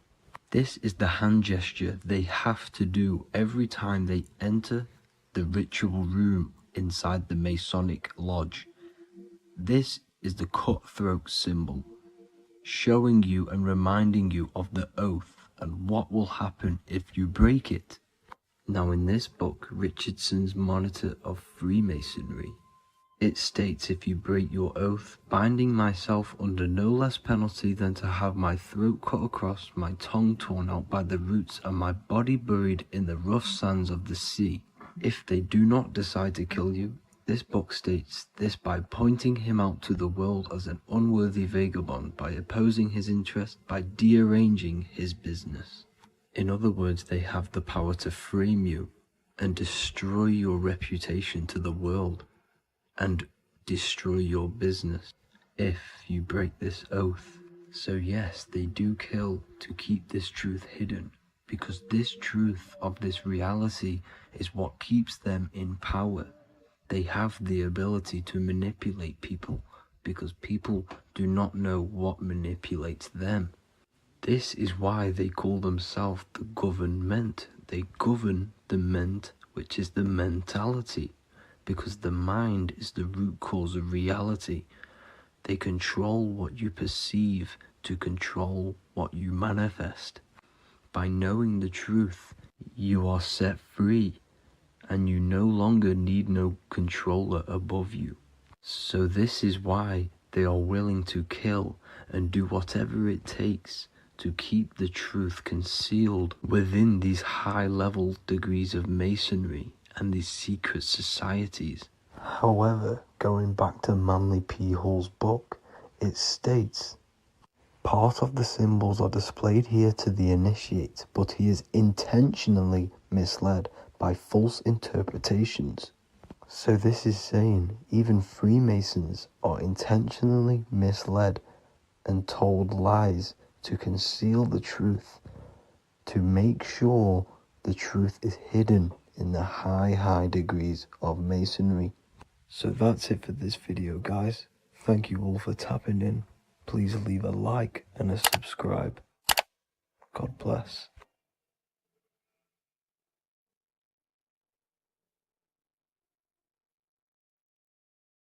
So depression doesn't actually exist, and in this video I'm going to show you how depression is actually a choice. And I'm going to give you some solutions on how to deal with it. And this is probably going to change your life forever just by doing this alone. Okay, so the first thing you need to understand about depression is that it exists in your conscious mind. It exists in your thinking mind. So what is inside your thinking mind? You have your body, your name, your reputation, your trauma, your memories, your family, your worries, your interests, your bills, your passion, dislikes, goals, right? Most people identify their lives with this. They identify their lives with their thinking mind. They think they're their name, their job, their reputation, their memories. But this is not who you actually are. Who you actually are is the observer of that. What happens if you stop thinking? What is left? You're left with unconditioned consciousness. You're left with the self, which is what we refer to as I. We are the consciousness, not the thinking consciousness. You are not these labels. You are not your thoughts. You are not your job, your name, your reputation. Okay? And the reason why I'm telling you this is because it's very important, is that we are something beyond this body, beyond this name, beyond our thoughts. We are the consciousness. So depression exists inside of the thinking mind, the conscious mind. Okay? So if you want to get rid of depression, you must learn how to escape the thinking mind. And not only just escape, but that's step one. In meditation, you do meditations, right? We sit still and we have to learn how to control the mind and turn off the thoughts. And when we turn off the thoughts, depression goes out the window because there's no thought present in your mental field of consciousness to be depressed. Okay? You must understand, who is the one suffering from the negative thoughts? Who is the one suffering? Your mind is not suffering because the mind is producing the thoughts. Your body's not suffering from the negative thoughts. You are suffering. And who is you? You are a soul. You are that feeling. You are that person beyond the thoughts, beyond the feelings, beyond that. You are the one experiencing. You are that. Meditation gives us the ability to turn off the thinking mind. This allows us to escape our thoughts. Okay? And it gives us, over a long period of time after meditation, you'll be able to turn this switch. And this switch will be able to turn off your thoughts. And by doing this, we will be able to control our conscious mind directly by the hand. So when you notice yourself gaining them negative thoughts, we can then turn off the switch of turning off the conscious mind and rising to our authentic self and knowing the thoughts are just illusions.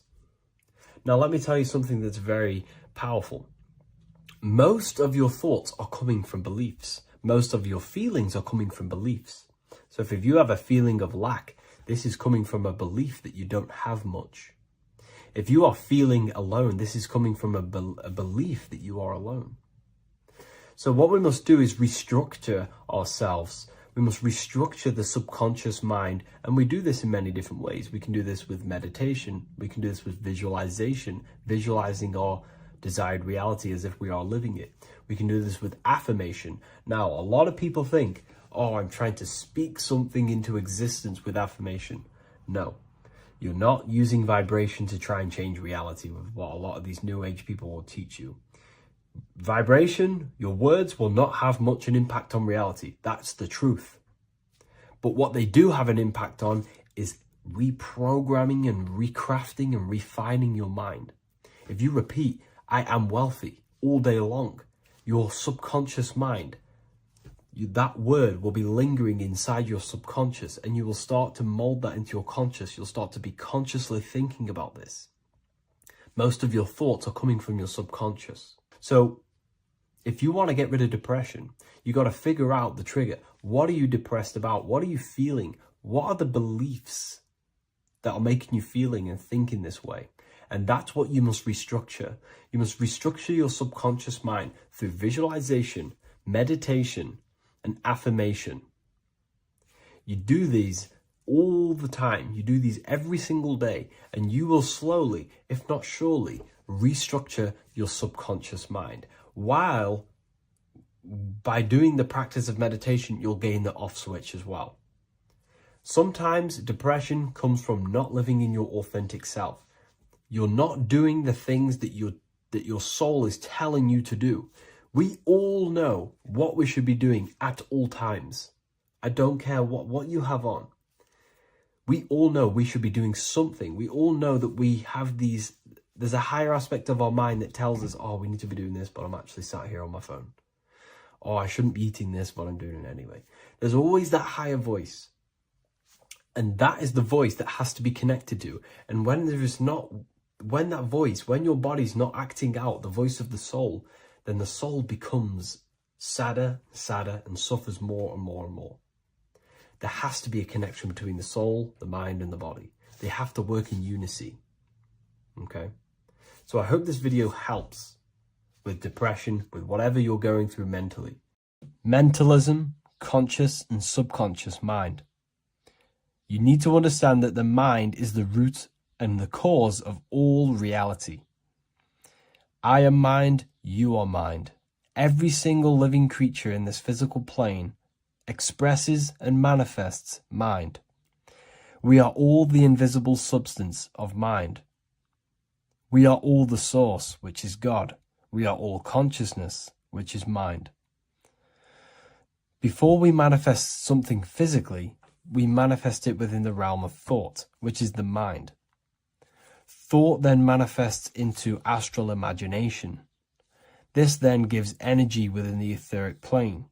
Then we manifest it physically within the material effect world. Everything begins in the mind, and this is why the government are called government. The word men comes from the Latin word mans, which is an English translation for mind. We see this word in entertainment, government, mentality. It means mind. Govern means control. They are controlling the mind through information. Information creates perception within our minds, and so do the words that we use and the language that we speak. It all creates perception within the mind. It is our perception that creates reality, and our reality is a level of realization. Your reality is realization. Everything begins in the mind. This is why they are controlling your mind through many different things. Okay? So essentially, they understand how the mind works. So this is why they manifest all things through mentally and not physically. Okay? You have a conscious and a subconscious mind. The conscious mind is what you are consciously aware of. It is the 10% of your mind. It is the mind that keeps you alert. A part of your conscious mind is for survival. A part of it is your visual field. A part of it is your just five senses. It is basically what you are consciously aware of right now.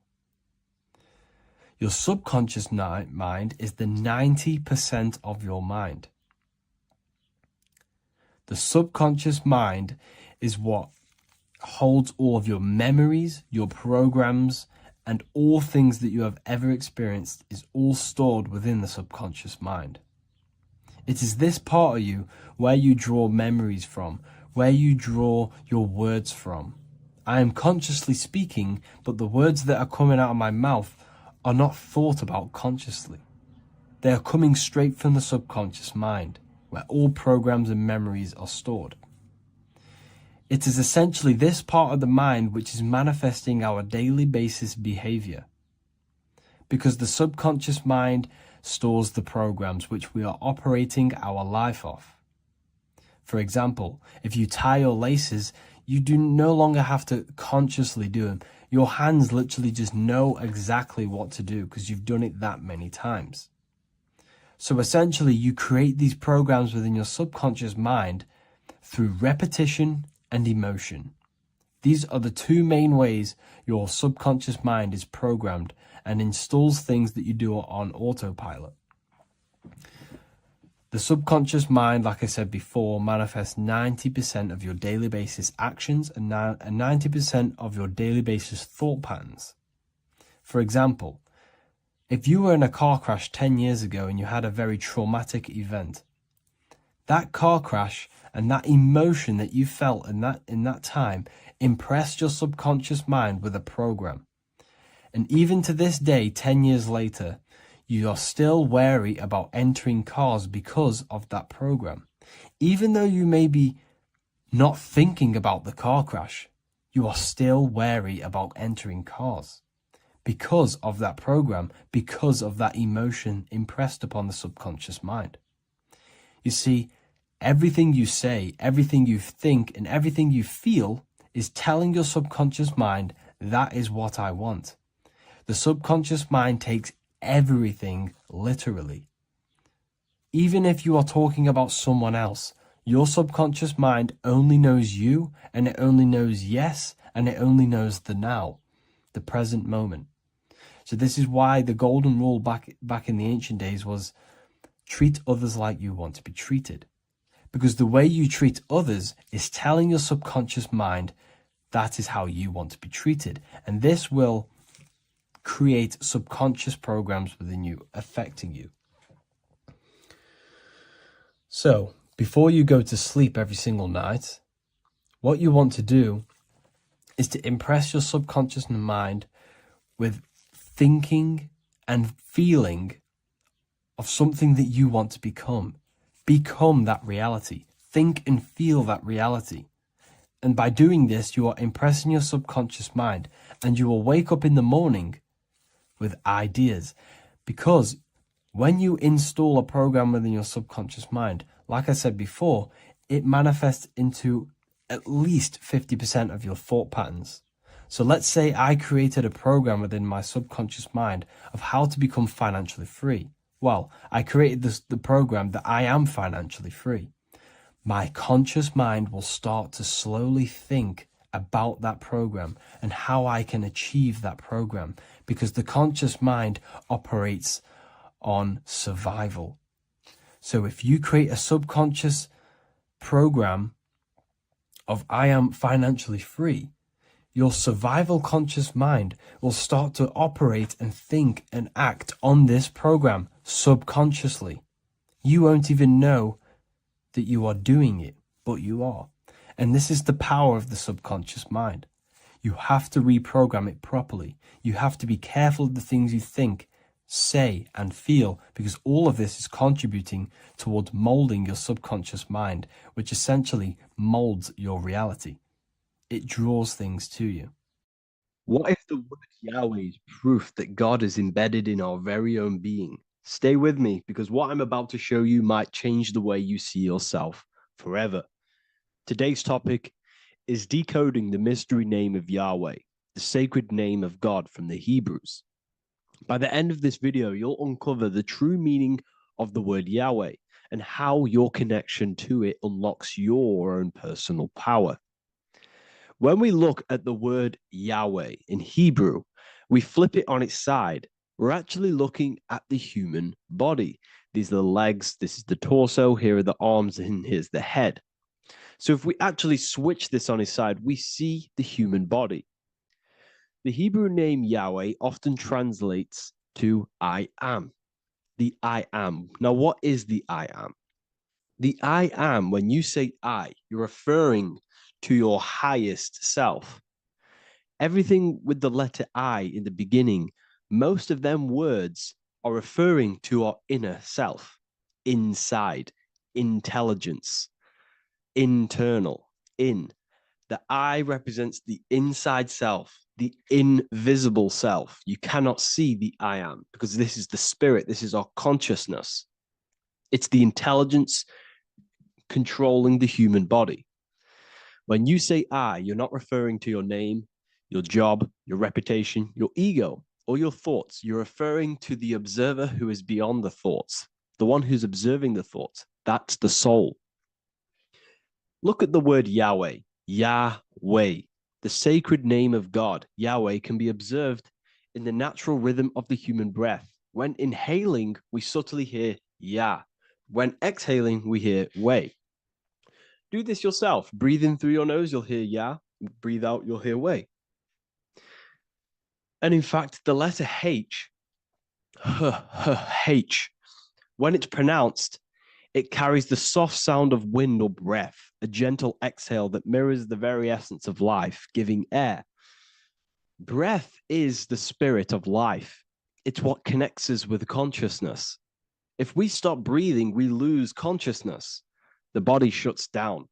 We're breathing the spirit of breath. We're breathing in the spirit of life. It's the very essence that gives us physical existence, and we're constantly staying connected to this breath at all times. Now let's look at Yahweh. 1, 2, 3, 4. There are 4 letters. The Tetragrammaton is the 4-letter Hebrew name for God.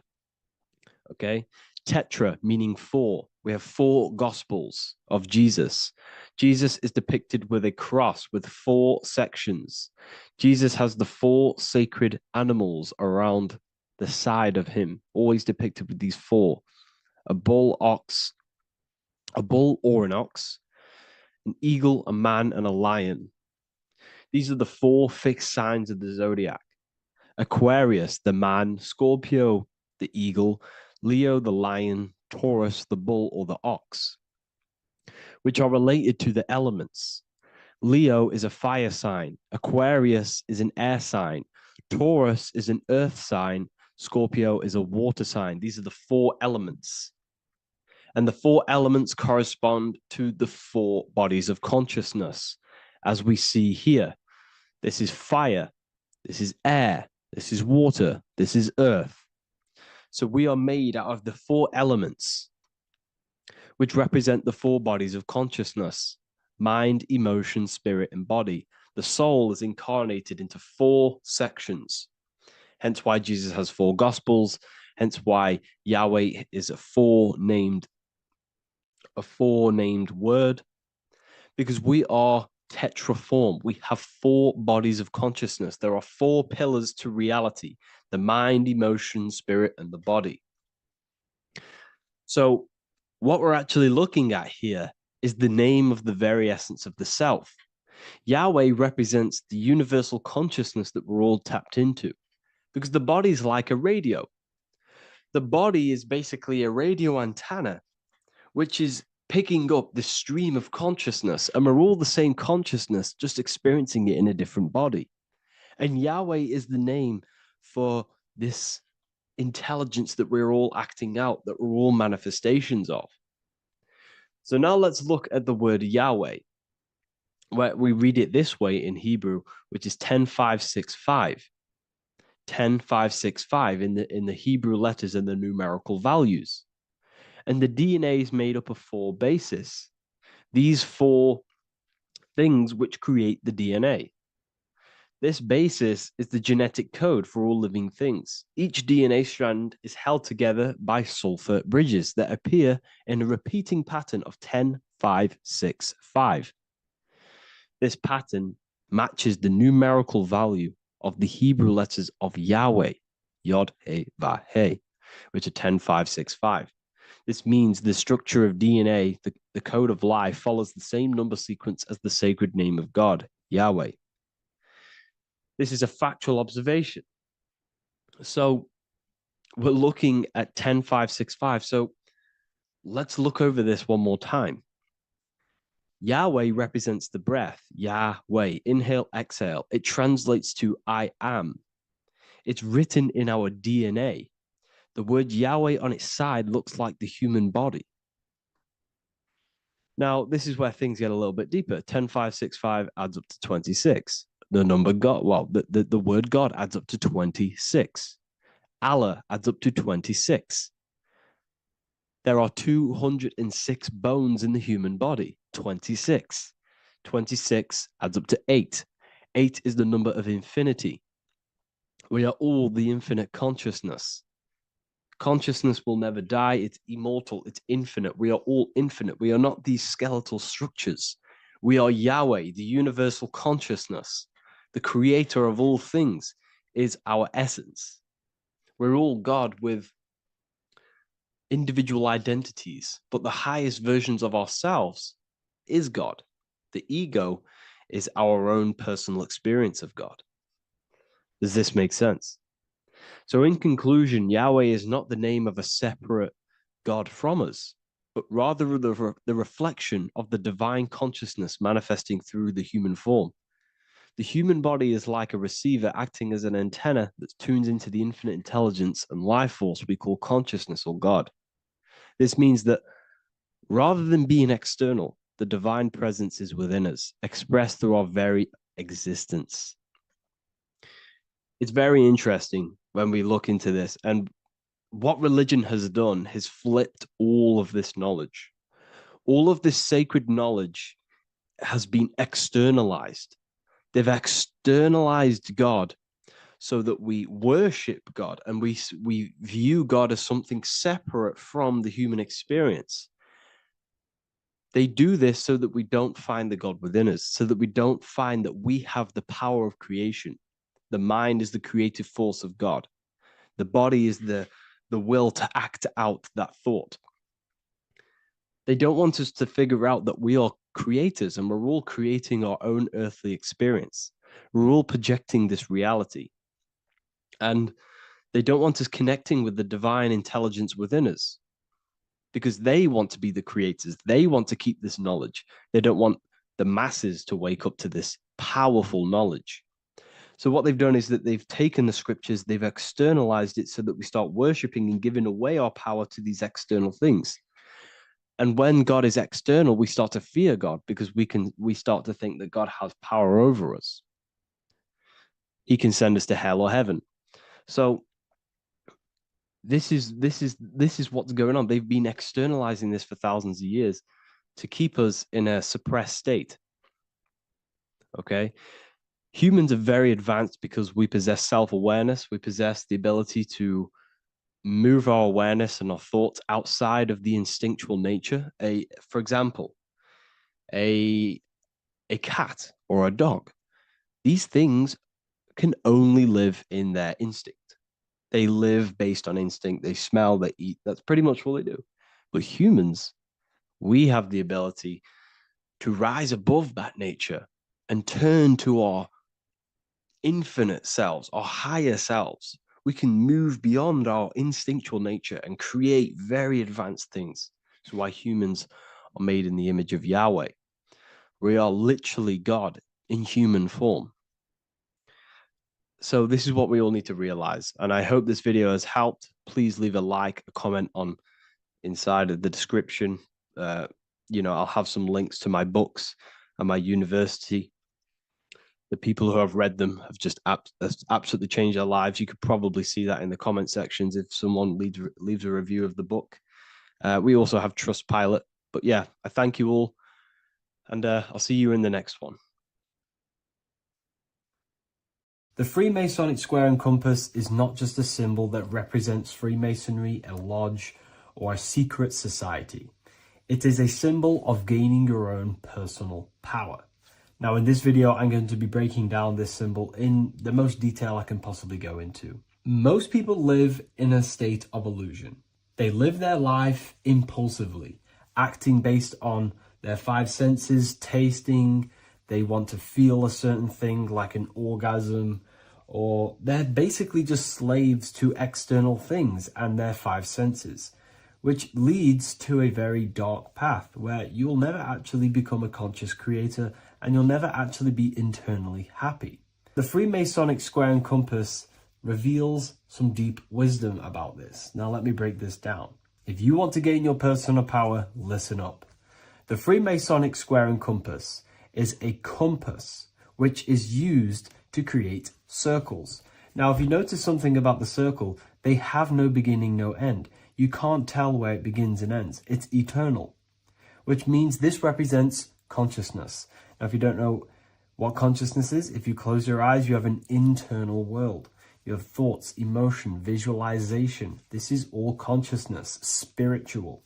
Then we have the square. The square creates squares or lines, which represent matter. It has a beginning and an end. You can quite see where the beginning of the end is, right? So we can even link this to Leonardo da Vinci, the Vitruvian Man. We see the man in the square with the circle. The circle is the eternal consciousness, and the man is the square, limited to the physical world. But consciousness is not limited. That's why it's outside the square. This is eternal, the body is mortal. The body will die, consciousness will never die. If we look even closer at the symbol, we notice in this particular symbol, we have the compass overlapping the square. This is very, very symbolic. This represents spirit over matter, also known as mind over matter, consciousness over matter, the circle over the square. Like I mentioned earlier, most people are slaves to their senses. They go through their day and all they do is chase validation and feelings. They eat all day to feel good, which means they're a slave to their taste. They're slaves to their feeling. They masturbate, which means they're a slave to orgasms and external things. They're literally being governed by the external world controlling their internal world. They're literally living life on autopilot. And don't get me wrong, I was guilty of this too. We're all guilty of this when we join this world because we're not taught this sacred knowledge. Until you actually stop and recognize this, you'll be living life on autopilot, literally not even living. You'll be running off subconscious programs, seeking external validation and being ruled by these five senses. The square underneath the compass represents consciousness on top of matter, which means the internal world is controlling the external world. It is the mind controlling matter and not matter manipulating the mind. In the occult and esoteric world, it's very important that you are conscious of every action that you are taking in your day-to-day life. Never act subconsciously. Always be conscious. What are you thinking? What are you acting? What are you giving your attention? All of this is contributing towards creating because you are a creator. Consciousness is a creative force. You need to make sure that the compass is on top of the square, that your inner world is controlling the outer world and not the outer world controlling the inner. As I've mentioned in many videos before, the internal world of consciousness is what's producing the external world. Your life is just a result of every thought and emotion that you felt in the past. Everything you own, everything you possess, your friends are all reflections of your consciousness. They're all reflections of what you are thinking about. When you change your thinking, your external world starts to rearrange itself. On a basic level, this symbol represents the combination of spirit and matter. You are a spiritual being and a material being. You are heaven, the sky, and earth, the ground. You are heaven and earth, spirit and matter infused into one. You are a bridge between the divine and the earthly worlds. And you can bring down these higher realms of consciousness, thought, imagination, and emotions into a physical, tangible reality. To do this consciously, we need to make sure the external world is not manipulating the inner world.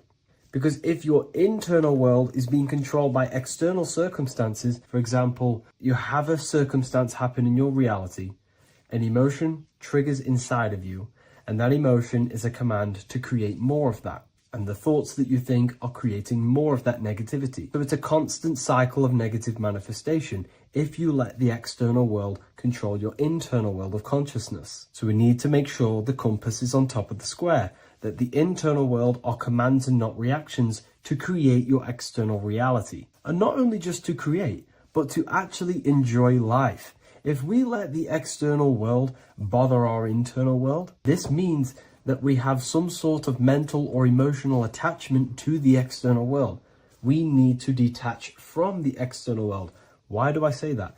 Because it's temporary. It's an illusion. We are going to die one day, and none of this will matter. You need to understand that everything in this world is temporary. You have to be okay with losing things, losing family, losing things in this world, because it's guaranteed to be temporary. We need to make sure the internal world is order and not chaos, commands and not reactions. Now, at the back of the Book of Wisdom, Volume 2, the book that I've wrote here, I go over the different meanings of the different arrangements of the square and compass. Sometimes we see the square overlapping the compass, which is the opposite of what we've just broken down.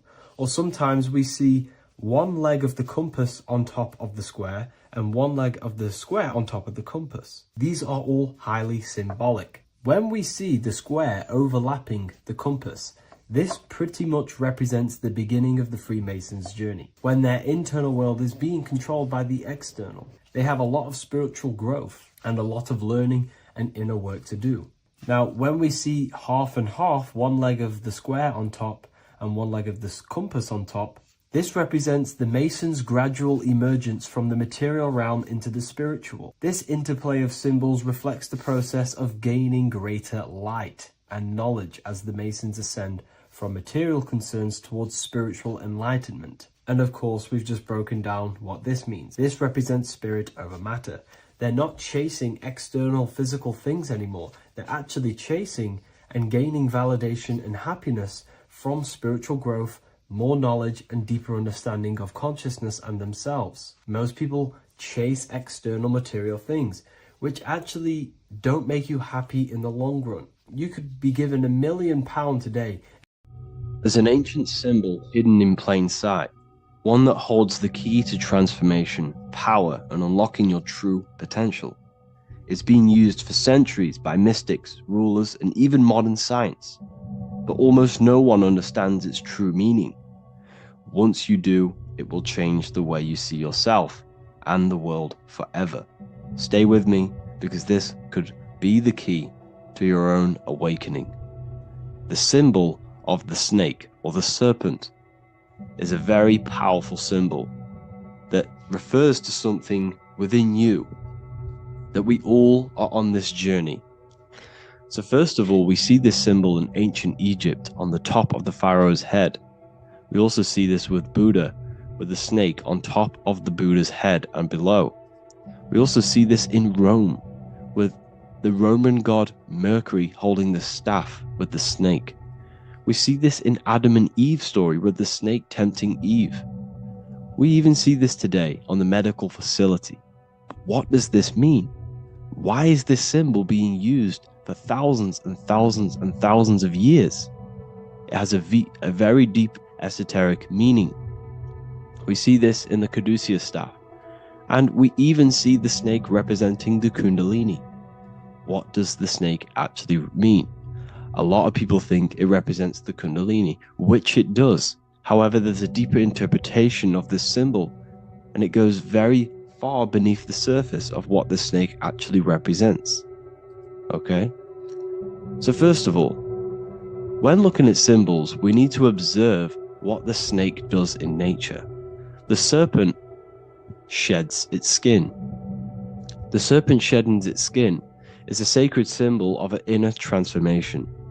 It transforms from its old self to a new self. It sheds layers of itself. As the snake discards its old exterior, it mirrors our own journey of realizing outdated beliefs and patterns, paving the way for a renewed, authentic self on the esoteric path of awakening.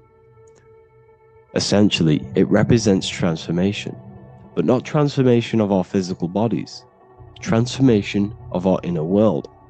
Now, this is where things get a little bit tricky and you may become a little bit confused, but I'm going to make this very clear for you.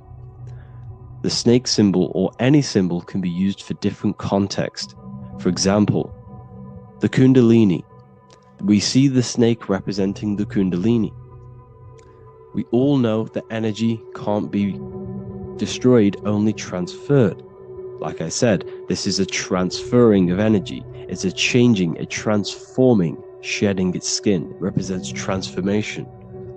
Sexual energy is energy, and we can transform the sexual energy into a Kundalini awakening to activate dormant brain cells in our brain and to activate the human light body, which is the spirit.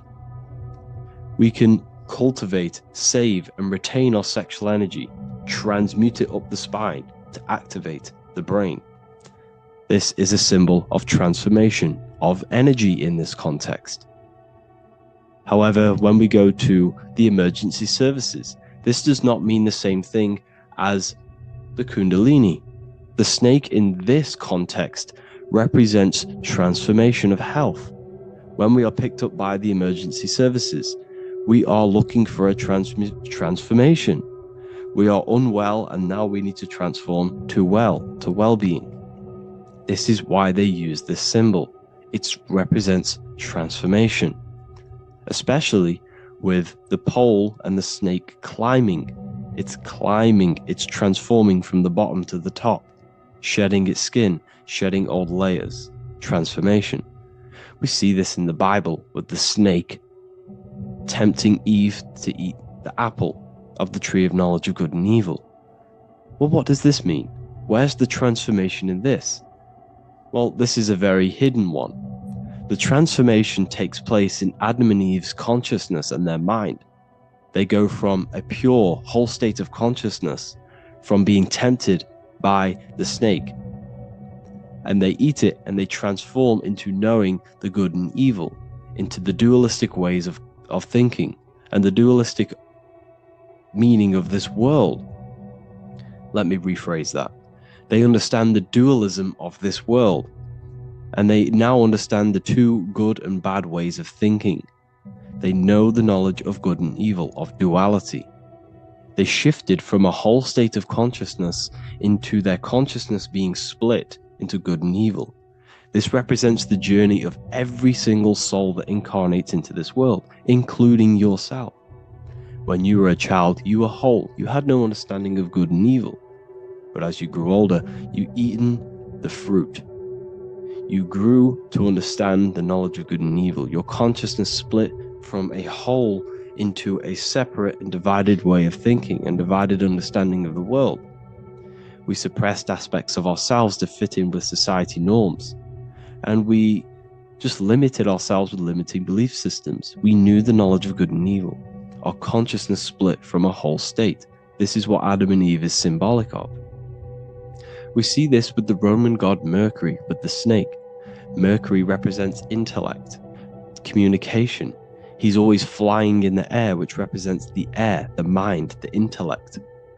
He's holding the snake to represent transformation of the mind. This is what we call mental alchemy, turning base metals into gold, turning the unenlightened aspects of our mind into enlightened ones, turning our negativity into power and control. We see this with Buddha, and Buddha is all to do with transformation of the inner world, transformation of the mind and the soul and the emotions. And it also represents the Kundalini. We see this in ancient Egypt. We always see the snake on the head, representing the place where the third eye is, representing the intellect or the mind's eye, the third eye, whatever you want to call it. This is the place of the invisible intelligence within us. This is our mind or intellect. And this is the transmutation of the mind. This is why the snake is on the head, representing the transformation of the mind, going from the unenlightened into the enlightened, going from the uncontrolled to the controlled mind, so that we can control the very fabric of reality. I've kind of just given that away. Why is this important? Humans are creators. We're the architects of creation, endowed with the divine power to channel the fourth dimension, which is the imagination, into reality. Each thought and intention is a seed. When nurtured with focus and clarity, transforms the unseen into the tangible experience. This creative process bridges the gap between the ethereal and the material. Humans are creators. It's impossible for you not to create. Whether you're doing this consciously or subconsciously, you've been creating your whole life, turning non-physical thought into physical reality. We are creators. However, the mind cannot create in a state of chaos.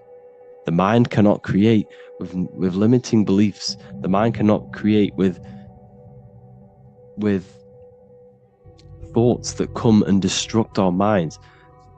The mind cannot create consciously and effectively if there are impulses within our mind and we have no control over the mind.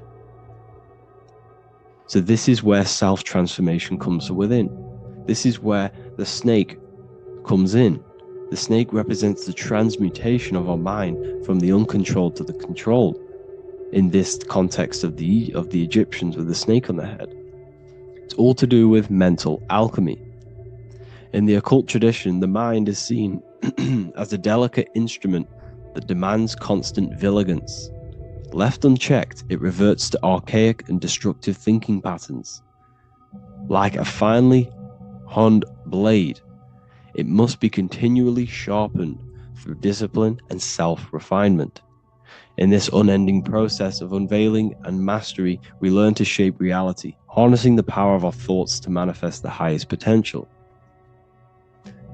It's all to do with mental alchemy, and this is how the snake is connected to you. And what the snake represents to you, it represents the transmutation, the changing of ourselves, of our consciousness, so we can gain control in this 3D world. If we lack control, then we'll constantly be manifesting chaos. Now, there are 3 ways that we can transform our world, and we can slowly transform our mind. Now, this is not an overnight process. It takes periods of time of purification. And number 1 is affirmation. Let's say we have this dirty cup of water, and we have a tap of water. And in this tap, it's pouring in more water, clear water. Over time, if I keep pouring clear water into this cup, it's going to slowly purify this cup. And then in the end, it will look like the cup on the right. It's the same with your mind. The cup represents the limiting beliefs, the negative thoughts, the negative mind, the uncontrolled mind. But if we keep repeating affirmations over and over and over again, such as I am disciplined, I am powerful, I am limitless, over time this can purify our subconscious, and we can gain control over the mind, and we will become conscious of the thoughts that we are giving attention to. The second way is meditation.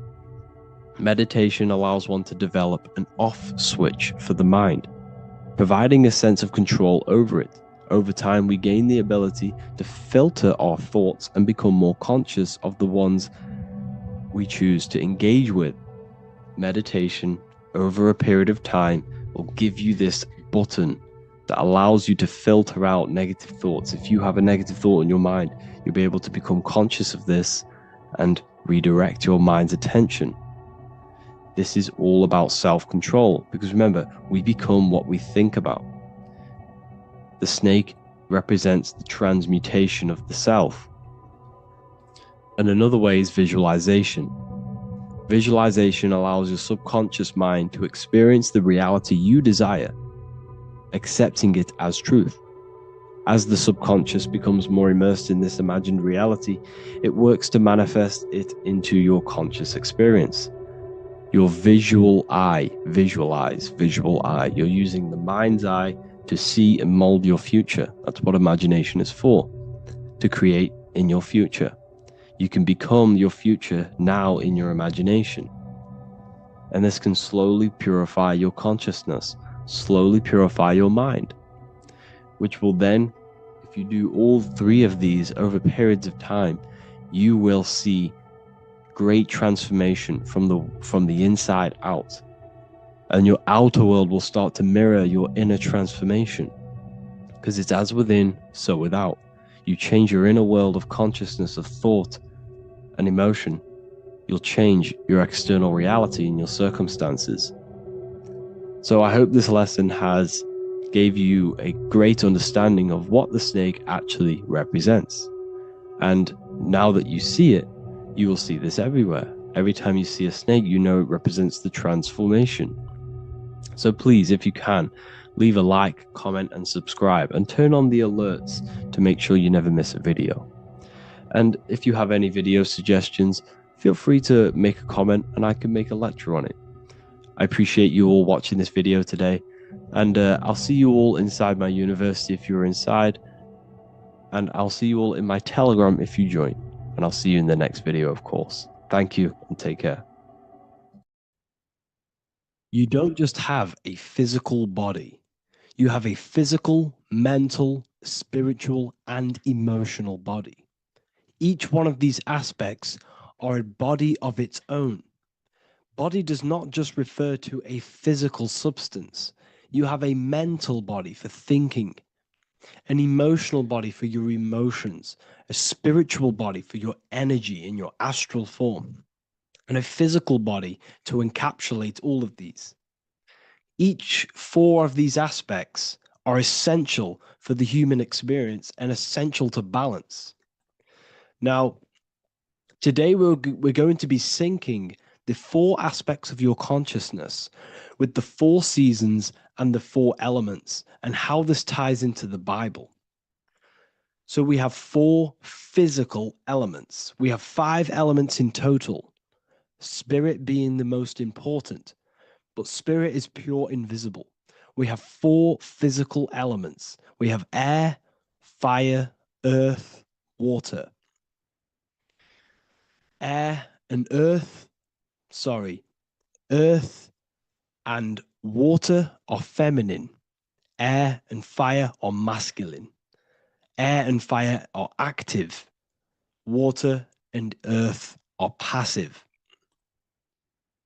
The air corresponds with the mental body of consciousness.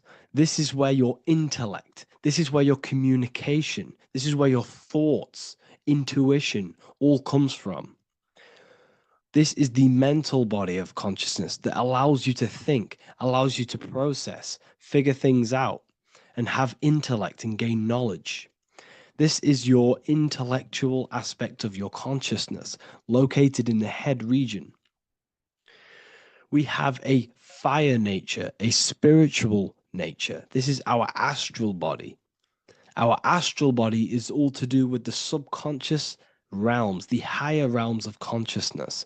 This is the body that allows us to be free from the physical body. Our spirit is more of our energy. Water is our emotional body. This is what allows us to feel things, that allows us to gain intuitive feelings of conscience. So emotion allows us to understand what is right and what is wrong. When we feel something bad, we know that this is wrong. When we feel something good, we know that we are doing good. Emotions are a creational force that allows us to feel certain things to bring them into existence. Our emotional body is a creational force and should not be reactive, and they should be controlled. Most actions are stemmed from emotions. Actions bring thought into physical existence. Emotions are the driving power. They are what drives your actions. The thought, then the emotion, then the action. Earth is your physical body. This is your physical state that allows you to take mind and emotion into action, into fruition, into physical matter. This is what your physical body allows your consciousness, your soul, to interact with the physical world and bring things into physical existence. The physical body, the physical world, is an outcome and an effect of the thinking mind. All physical substance comes from the thinking mind. The pen, the phone you're holding, the microphone I'm speaking into, all began as a thought in the thinking mind, then it was brought into physical reality. Earth is the most dense. So it goes in this order: body, emotions, spirit, mind. The higher you go up, the more lucid and fluidic it becomes. The lower you go down, the more dense and dull it becomes. Air is the mind, fire is the spirit, water is the emotion, earth is the physical body. So this is why you are a microcosm. You have these 4 things within you. You contain of these 4 elements, which correspond to the 4 bodies of your consciousness, the 4 bodies of the soul. You are the soul. You are the spirit. So this is why in Theologians 4:17, it says, caught up together with them in the clouds to meet the Lord in the air. You don't meet God or the Lord in the physical air, in the clouds.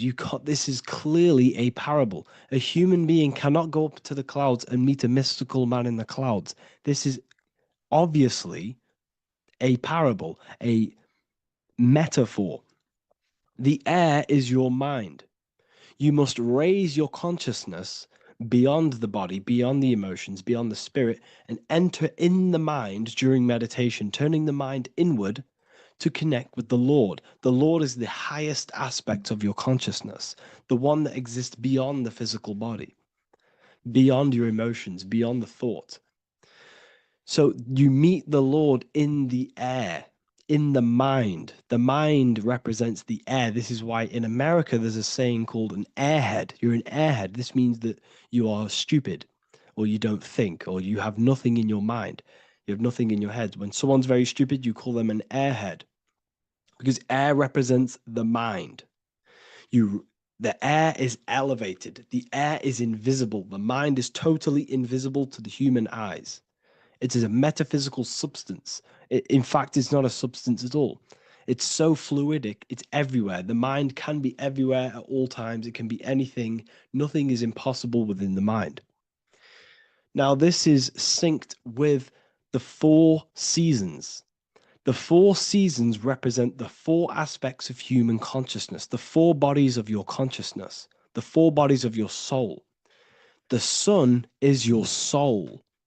Okay, and the sun travels around 4 seasons. Summer, when the sun is the most hottest point. Autumn, when the sun starts to move away from the hottest point. Things start to die. Then it goes to winter. This is when everything dies. This is when things enter in within itself. This is when darkness occurs. Then spring. This is the reignition of the sun. This is when the sun starts to bring back the warmth back to the summer. You have 4 seasons, which correspond to the 4 bodies of consciousness. Fire is the spirit. This is when you are passionate. This is when you are taking action. This is when you are fiery. The sun is blazing. You're taking action. You're very passionate. You're very spirit. You're in the spirit. Autumn is water, emotion. This is when you start to become very reflecting. This is when you start to feel emotional, because in autumn there's lots of water. This represents the emotional body of consciousness. Winter is the mind. This is air. Winter, what happens in winter? Everything enters within itself. The leaves die, the trees die, everything dies and goes within. This is the mind. The mind is the darkness, remember. You close your eyes to enter within the mind. The winter represents meditation. In the winter, what do people do? They stay inside of their house. They research more. They read more books. They become more intellectual. They think more in the winter because we are so we're stuck inside. So we're more reflective. We're thinking more. We're more communicative. We're more intellectual. In the spring, this represents the earth, the body. This is when we start to come out of the mind and we awaken to the body, and things start to grow again. The plants start to grow. The earth is growing again and reborn again. This is the body. This is when you become more active in the spring. And then the summer, back to the summer, we then take action on these thoughts and these thoughts that we gained over the winter. Essentially, this is just a massive cycle. And this is a daily cycle also.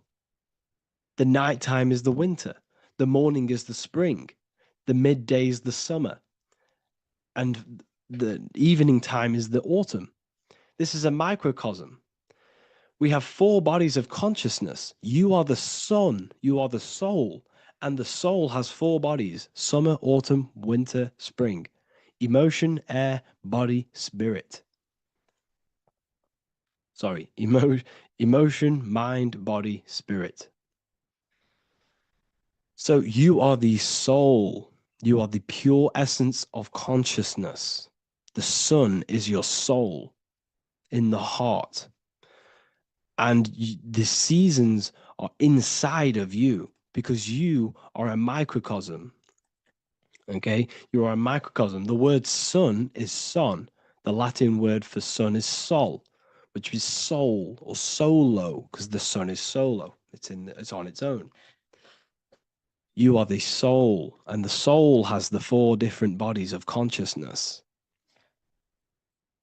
So before we move on any further, if I've blown your mind, please, if you can, leave a like, a comment, a share, and a subscribe.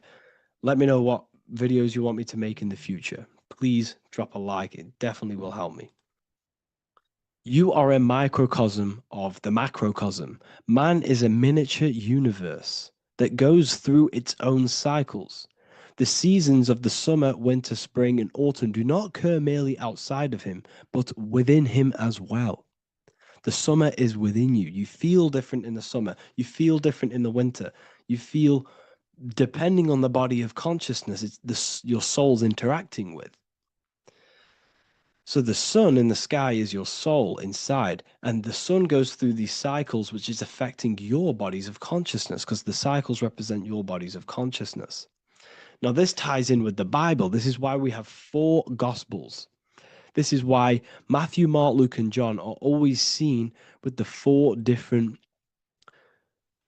zodiac sign animals or symbols.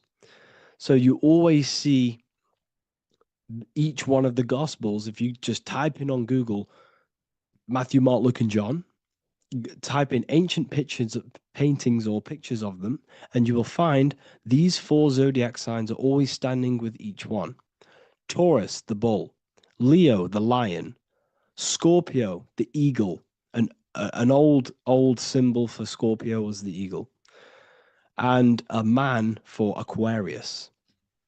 Here you see very, very ancient paintings and artwork. Here we see Matthew, the man, Aquarius. Here we see John, the Scorpio.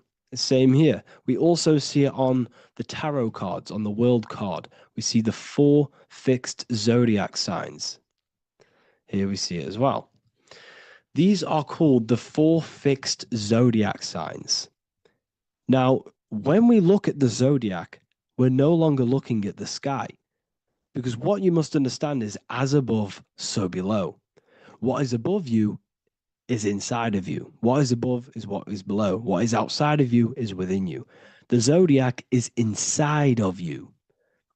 The zodiac revolves around the sun. The sun is your soul. These are different energies of your soul. Like I said earlier, the 4 seasons are the 4 bodies of your consciousness. And in each body of consciousness, you have these different energetic energies that you can work with. Okay, so this is the true astrology. This is the true astrology, the internal esoteric astrology. You can't find much information on this at all. Very hard to find. So what we're looking at are the 4 bodies of consciousness. Obviously, when you look in the middle of each, when we look in the middle of each season, spring, the middle of spring is Taurus. The middle of winter is Aquarius. The middle of autumn is Scorpio. The middle of summer is Leo. These 4 signs are known as the 4 fixed signs. Okay, Scorpio is fixed. It's the middle of autumn. Scorpio is a water sign, emotion. Aquarius is the air sign, the mind. Taurus is an earth sign, the body. Leo is a fire sign, the spirit. This is why we see Matthew, Mark, Luke, and John with the 4 fixed signs of the zodiac, which represent the 4 bodies of consciousness. Leo, the spirit, fire. Luke, Taurus, earth, body. Matthew, Aquarius, air, mind. John, Scorpio, water, emotion. Each gospel is depicting Jesus and showing Jesus in each gospel. Each one of these gospels is showing and depicting Jesus according to the different body of consciousness. In John, this is when Jesus starts to turn water into wine. Water is emotion. Wine is transmuted emotion. This is when he does miracles with his emotions, water into wine. Aquarius, which is Matthew, air, the mind. Inside of the Gospel of Matthew, this depicts Jesus as an intellectual person, a person who's communicating and using his mind, his mental body a lot inside of the Gospel of Matthew. Go and read it, and you will see this. Luke, Taurus, earth, the body. Luke shows and depicts Jesus according to the body of consciousness, the physical body. He shows Jesus as a human, being a human being, helping people physically and helping people's physical needs, like giving away food and doing all sorts of good things for other people. Leo, Mark, inside of the Gospel of Mark, this shows Jesus as a spiritual teacher, a passionate person who is taking action. Each gospel is showing Jesus according to the different body of consciousness. And Jesus represents you, the Son. That's why it's called the Son of God, the light of the world. Jesus represents your soul, and your soul has these four gospels, the four bodies of consciousness, the four fixed signs, the four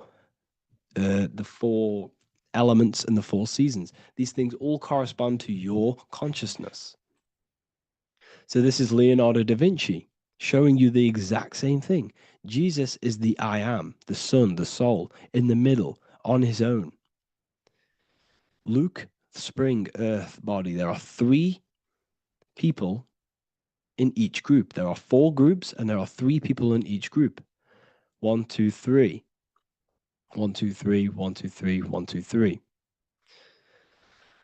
Fall, winter, summer, spring. These are according to the 4 bodies of consciousness. Here we see Aries, which rules the head region. He's on the head of the table. Gemini, he's holding up the 2 hands because Gemini rules the 2 hands, the 2 arms. Gemini is the 2 twins, which is the 2 arms and 2 hands, and the 2 lungs. Here we see the beginning of summer, which is Cancer. You see the big knife here. Cancer, him here, this gray-haired guy, holding a knife for the crab. Cancer, they pinch. You have a knife, symbolizing the crab. Leo, the middle of summer, showing dominance. The sun is very dominant. He's got his elbow on the table, showing dominance. Virgo has no Adam's apple.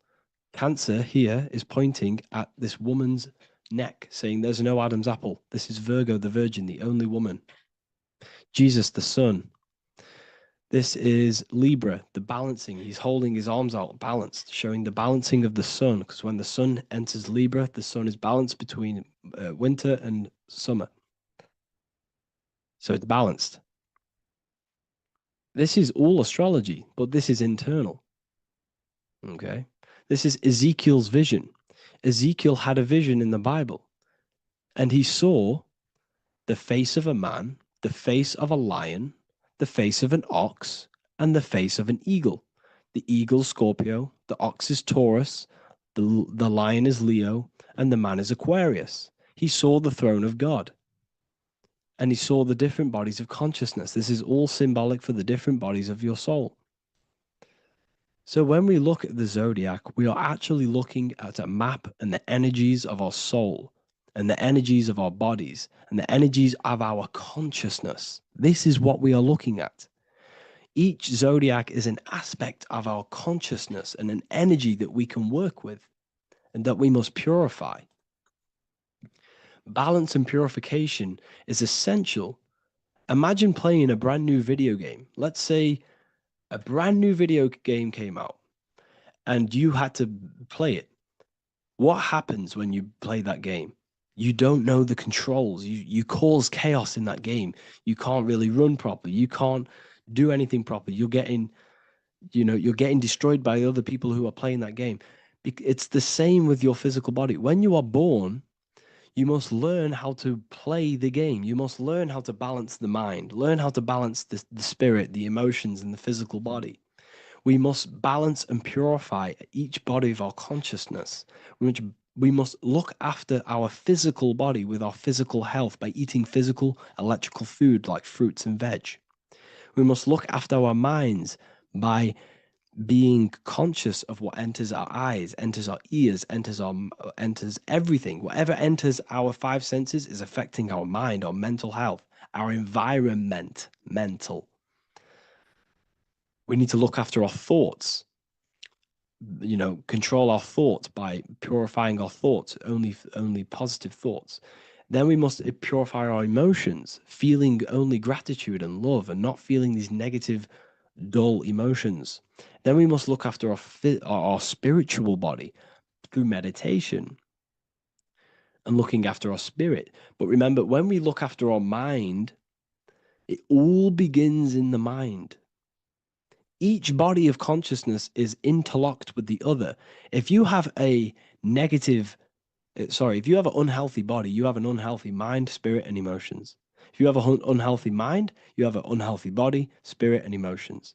If you have an unhealthy emotions, you have an unhealthy spirit, mind, and physical body. They're all interlocked. You must balance each one of them. Look after your physical body, look after your thoughts, look after your emotions, look after your spirit. But remember, the mind is the most powerful one. It's mind over matter. Once we look after the mind, because once we start to control our minds and control every thought we think, this will then turn into discipline in our physical body. Because once we learn how to discipline the mind, we learn how to discipline what we eat, we learn how to discipline what we feel, we learn how to discipline our spirit. This is all interlocked, but work on the mind first. Work on the mind first. All of this knowledge is inside of the brand new Book of Wisdom, Volume 2. This is a revolution of human consciousness. If you've read it, please leave a review down below. If you've read Volume 1, leave a review down below. This is the next revolution. I don't see this information anywhere. This is the next revolution of human consciousness. And of course, if you are serious about this and you truly want to gain enlightenment and join an amazing community where you can connect with me on live calls, lectures, the Manifestation Mastery course, you can gain access to my library of over 45 PDFs plus my books. And if you do join the university, you can order a volume 2 free of charge. All you have to do is to pay for shipping. If you truly take your knowledge serious and you want to take advantage of life, join the university. This is where truth seekers belong. Just want to say thank you all. Please leave a comment. Please leave a like. It's going to help me a lot spread this knowledge to the world. And yeah, share this with a friend and subscribe. Thank you all. Hello, everyone, and welcome to another lecture inside Ethereum University. In this lecture, you will learn about the death process and how to prepare for it, and why that preparation is so important. So let's get straight into this. You must understand, as a spiritual creature that you are, you have a visible nature and an invisible nature. You never truly die. You are an eternal soul experiencing a temporary physical world. The inner world of thought and emotion is eternal, while the outer world of matter is mortal. Everything that is seen is mortal. Everything that is unseen by the eyes is immortal. When you die, your external physical world will be stripped away, leaving only your pure consciousness in its raw form, drifting within the astral plane. So here you see your physical external body and your internal world. And your internal world is your state of consciousness. It's your state of consciousness. Your thought and emotion is one overall state. Okay? So you must understand these planes. You have the physical body, the etheric double, an astral body, a mental body, and the Buddhic body. When you die, you leave the physical plane. Then you will more than likely leave the etheric plane, because the ether acts as like a portal. Everything comes out of the ether and returns back to the ether. I can break that down in another video in electromagnetism. But electromagnetism is ether, energy coming in and out of the ether. You will, every single day you die, every single day. There's a cycle of life and death occurring all the time. Every single day, you go to sleep, you go back, your consciousness slips back through the ether. And then when you wake up, your consciousness comes back through the ether into the physical plane. Death is just a bigger macrocosm of the microcosm cycle of life and death. So you will return back to the astral, which is the realm of imagination, infinite possibilities. And this is where thought forms start to manifest. Okay, so depending on how advanced you actually are mentally and emotionally, will depend how long you stay in the astral. Now, what we must understand is that there is many different components to the astral. We have the higher astral, the middle astral, and the lower astral. These are all vibrational states. So if your mind and soul is operating in lust, lust, desire, hate, food, physical addiction, smoking addictions, then these are quite heavy. These are quite heavy attachments to your consciousness, and they're quite low level desire, which means they have a low vibration. You will manifest in the lower astral when you're stripped from your physical body. The lower astral is not inherently evil. However, there's just low vibrating things going on there. Low vibration does not mean evil. Okay. So just like bad doesn't mean evil. Okay. In the lower astral, you are going to see lower astral beings. You're going to see spirits, souls with low level desire. Okay. People who are attached to the physical plane, people that lust, people that do these things. Technically, this is hell, but you can escape it by escaping yourself. Now we're going to break all this down. I'll break all this down properly once you understand the full context. So depending on your level of desire, you will manifest in a corresponding layer of the astral plane. If your mind is still attached to the low physical desires, you will find yourself in the lower astral realms. But if you have few desires and have detached from the worldly attachments while you are encased in a body, then you will rise into a higher or middle astral plane, mainly the middle. Okay. The higher astral plane is very formless. So as I broke down here, this is, well, the physical plane is the lowest dimension. This is the most form, the most matter. It's quite heavy. The higher you go, the lighter it becomes, the more fluid, the more formless it becomes. So you see here it says denser down and lucidic up. So this is more lucidic in these higher realms. This is more dense in the lower realms. So this is why the ancient Egyptians were always talking about, I'll show you this. This is showing you death. So first of all, we have Anubis, which represents death. Here you have the heart, which represents the soul. And here you have a feather. And this is a scale. You see how this is a balanced scale? So what this is symbolizing, this represents death. This represents your heart, and this is a feather. So when you die, your heart must be as light as a feather, which means your emotions, your soul, should have no attachments to the world. It should be light. It should be detached. This is why the word light and light are the same. Light is in heavy and light is in very bright.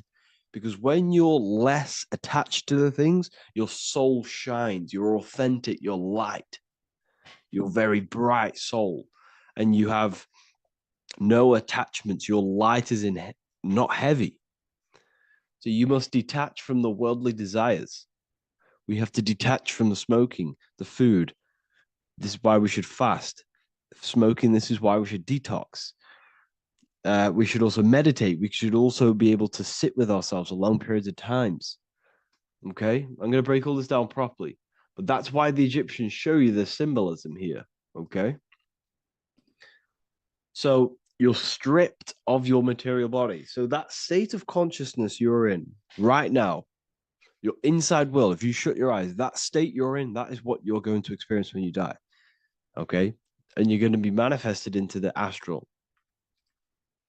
In the physical plane, you can mask or hide almost anything.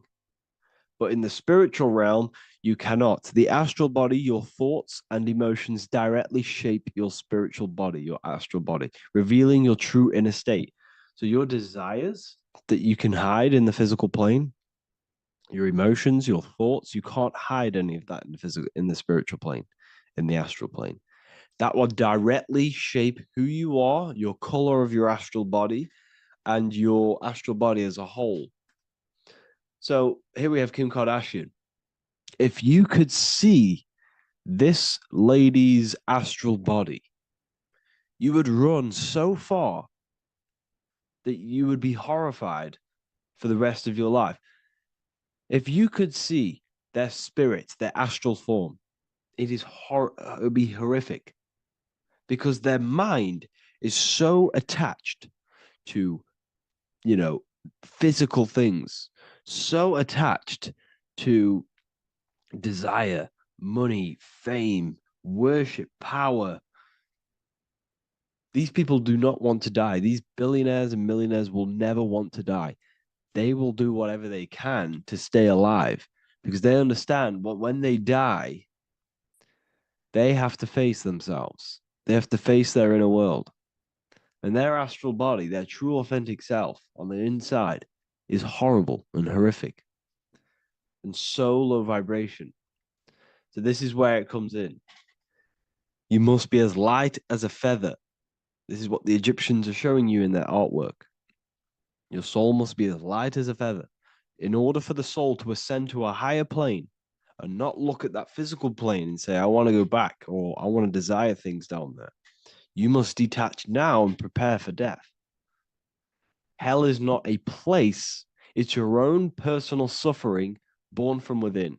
If your mind and soul are deeply attached to mental fixations, emotional wounds, and physical addictions tied to the material world, that pain will follow you into the astral. This is your true judgment day. You judge yourself when you die. You see your authentic self.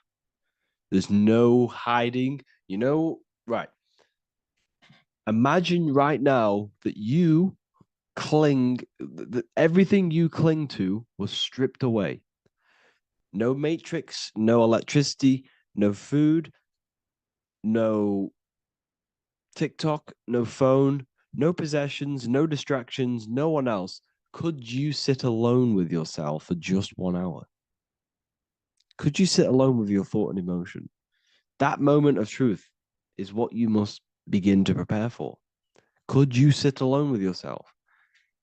Can you sit alone for long periods of time and just think? And if you cannot, then you're running from your internal world. You're running from your thoughts. You're distracting yourself from your thoughts.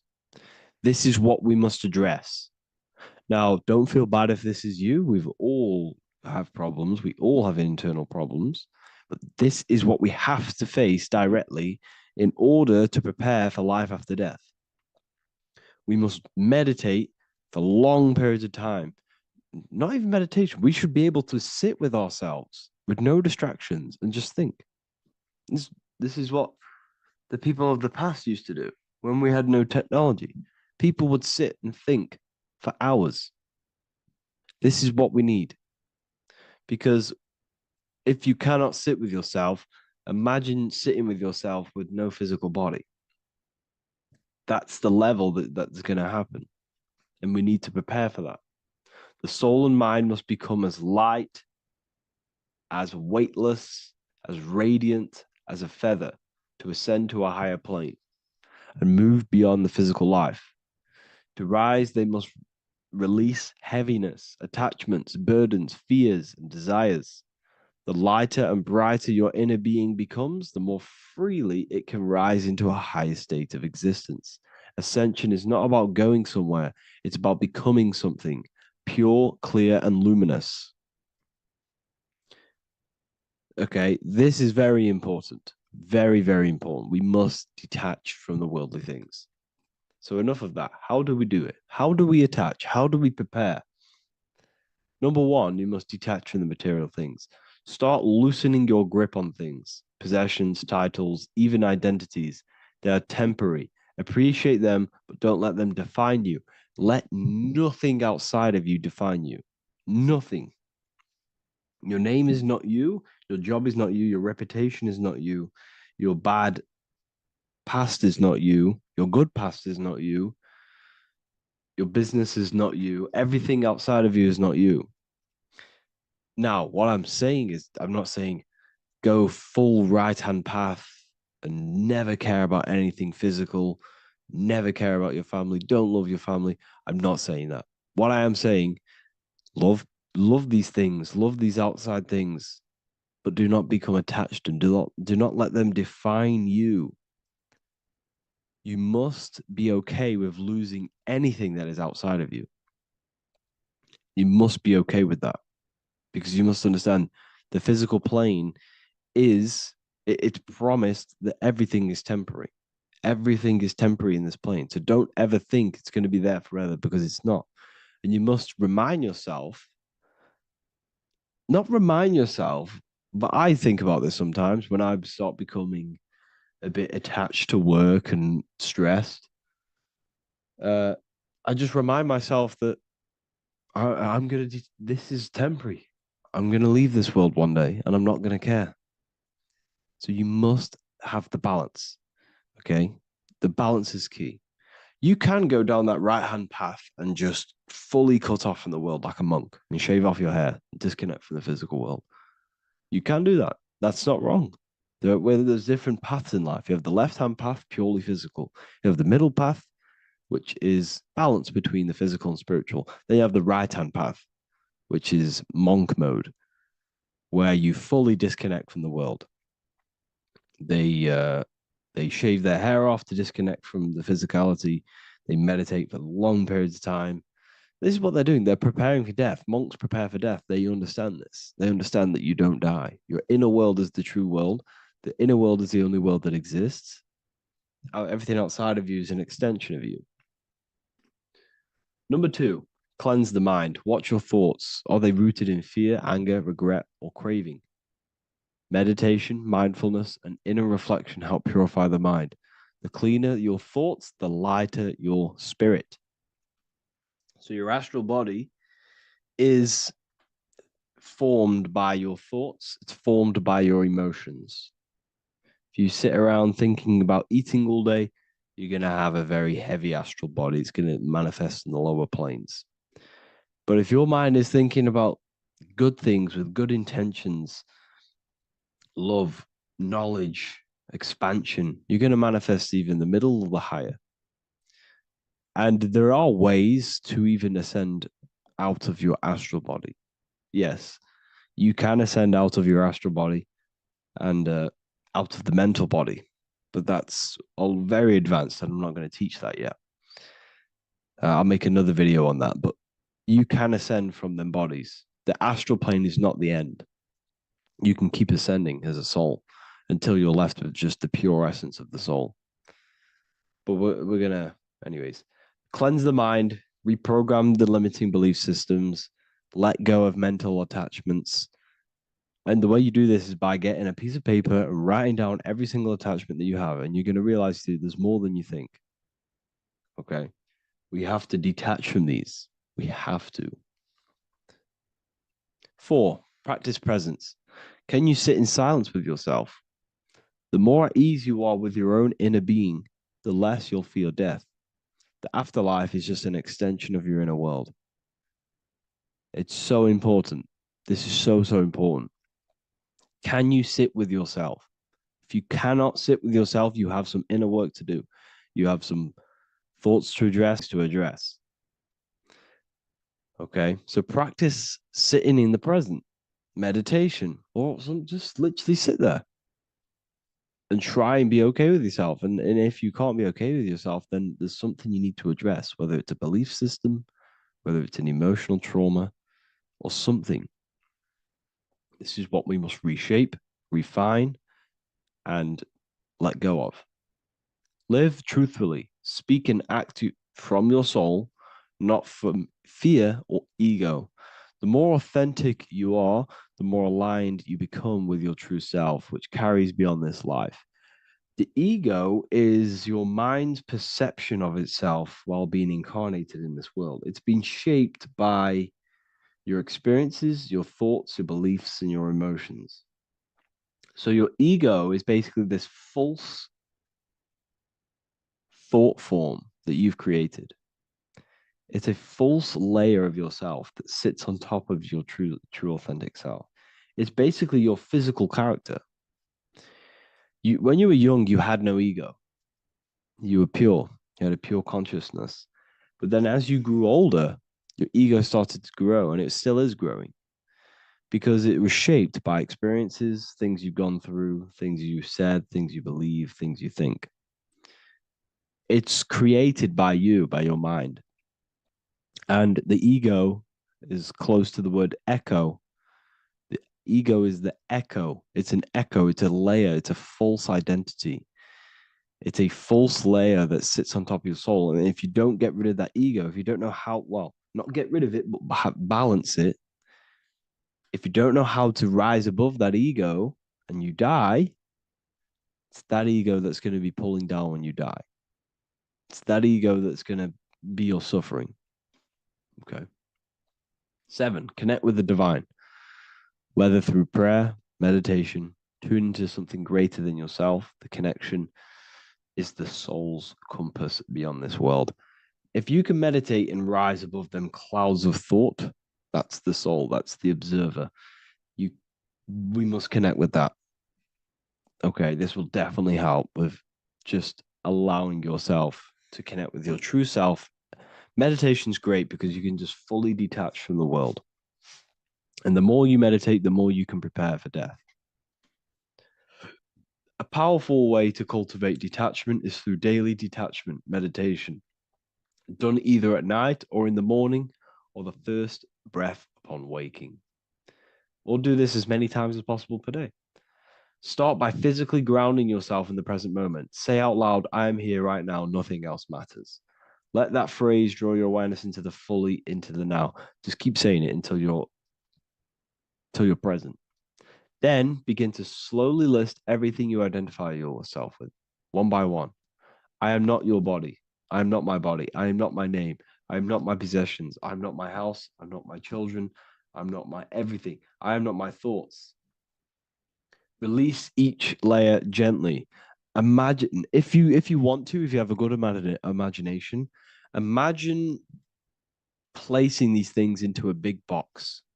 Placing your body, placing your name, placing your possessions, placing your house, your car, your thoughts, your beliefs into a box, and then shut that box. If you have a good imagination, do that. That can help. And you'll be left with yourself. And you're not even that. It goes even deeper. Eventually, you'll reach the mind itself. Detach from the language that the mind is even using. Now, that's very difficult. And not many people have ever thought about that, and they've ever even been there. Detach from the language that the mind is using. Think about that for a second. Your mind is not what you actually think. It goes very deeper. Your mind is not that little voice. It's that voice that the language is using. So even the language is a spell on your mind. Okay, it's an attachment.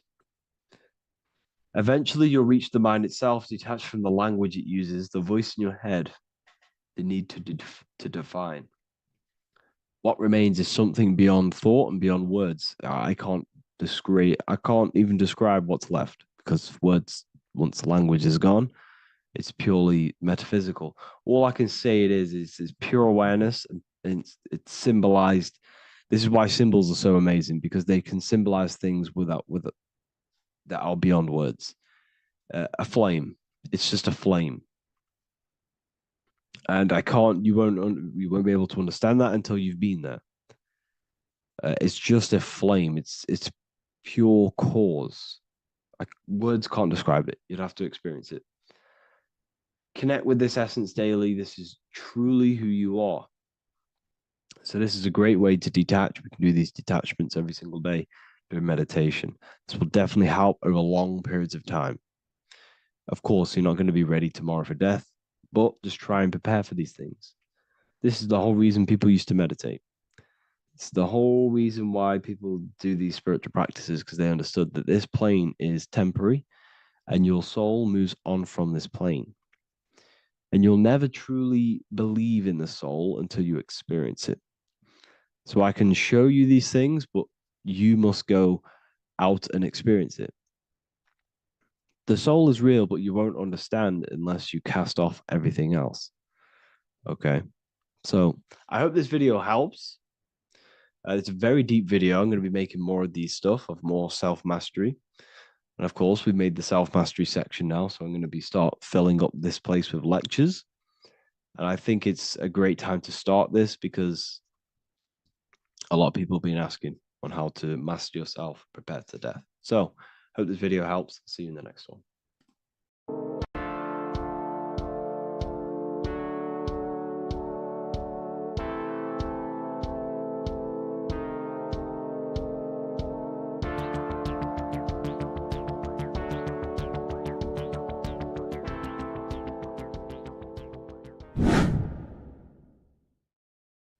What is up, people? How are we all doing?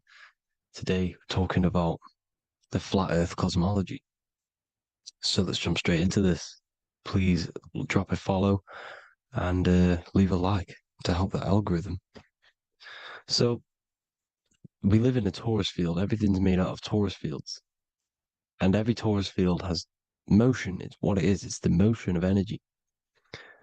And every torus field has a center, which is the black hole. It's a womb of creation. It's counter space.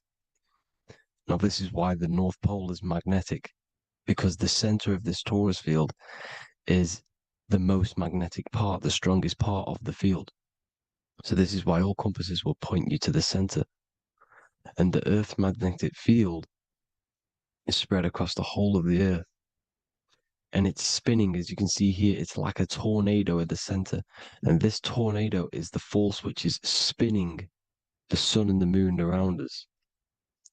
You got the sun, the moon, Polaris, just like in the Masonic cosmos here. The sun, the moon, Polaris, the all-seeing eye. Now we'll get into Polaris a bit later, but the sun is the magnetic force, is the electric force. Because every field is electromagnetic.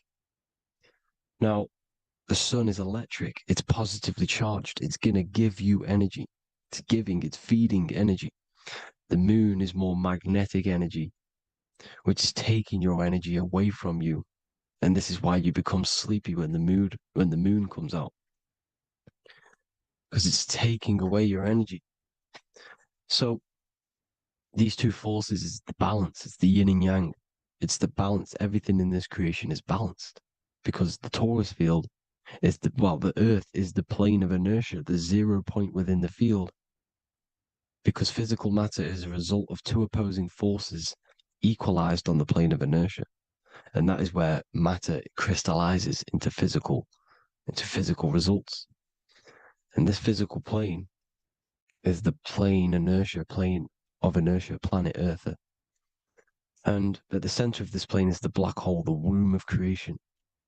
And outside of this black hole gives birth to light. So the torus field is constantly rotating, going into counter space, the black hole, and then out of counter space gives birth to the white hole, white light. You see? So it's going around, black hole, birth again, black hole, birth again. And it just keeps going around. It's an infinite cycle of energy. And this is where the infinity sign comes from. This is the motion, this is the force which is creating everything to spin inside of this circle. Okay? And it's making the stars spin. It's making the sun and moon spin around us, around this center point. Now here you see Horus and Set putting their feet inside of this dome. This is the royal arch, the arch of the dome above us, which like you see in the Masonic cosmos, the royal arch of Freemasonry. This is the dome above us, the firmament that the Bible talks about. You see, they're putting their feet in because Set symbolizes the moon and Horus is the sun. Horizon, Horus. Horus is rising, the sun. So they're both putting their feet around this center magnetic pole, which is the pole, North Pole. And above the North Pole, you have Polaris, the pole of electromagnetic energy. You see? And this is how we get the sun and the seasons. Because the sun, for us, when it becomes summer, it's on the Tropic of Cancer. Then it spirals outwards, going out and out and out, then goes to the Tropic of Capricorn. That's winter for us. Then it comes back in and creates summer again. So it's constantly spiraling around this center magnetic North Pole. You see? So this roof above our heads is the firmament, and this is what they've taken off of us. They haven't physically taken it, but mentally they have taken this away from you. It's a female energy, and this is what the Egyptians called Nut, the sky god Nut. And this is the womb. We are inside God's creation, God's womb, and the woman's womb when she has a baby is a microcosm of this, because everything inside of this creation is micro, macro. It's a reflection of the bigger things, as above, so below. So the dome above our heads is the dome we are in when we are a baby. And you can see the sacred geometry of it is the exact same. It's the dome. And when we are inside of the womb, the woman, the sacred maker, which is the M, the Masonic M, this is the Gmail symbol. The Masonic M is maker, mason, matter, male. She delivers the male, you see? She delivers the male because it's the maker, the female, the magnetic. The woman is magnetic in nature, the male is electric in nature. So when we are in this womb, the female, we are being fed by the center umbilical cord, by the center of the mother's stomach. We're connected to the center of the woman's stomach, just like we are when we are in the earth. The center is where the aurora borealis is being emitted from, the electromagnetic aurora borealis, the northern lights. This is our spiritual umbilical cord connecting us to counter space, connecting us to the realms beyond this world. Because at the center of every torus field is counter space. And at the center of the earth is our spiritual umbilical cord. And this is the earth's belly button, as you see. As above, so below. We had a physical umbilical cord. We have a spiritual umbilical cord. And this gets cut when we die, when we're cut away from the physical reality. You see, here's the ancient Egyptian tablet showing this female. You can see the hair, it's a female above us because the female energy is nurturing, helping, looking after. And that's exactly what the dome is. It's protecting us. It's the Ark of the Covenant, the Ark covering us. You see? And this is what they've taken away from us. By you believing in space, it completely destroys the idea of this being a sacred creation. They've taken the roof off your head, whether if you believe in space, you believe that there's chaos, there's planets, there's asteroids about that could kill us at any moment. But this isn't true. They've made you fear your own creation that you're inside of. They've made you fear what's above you. You see, and it's to hide the power of astrology, the power of the lights in the firmament, which are constantly flowing through the ether.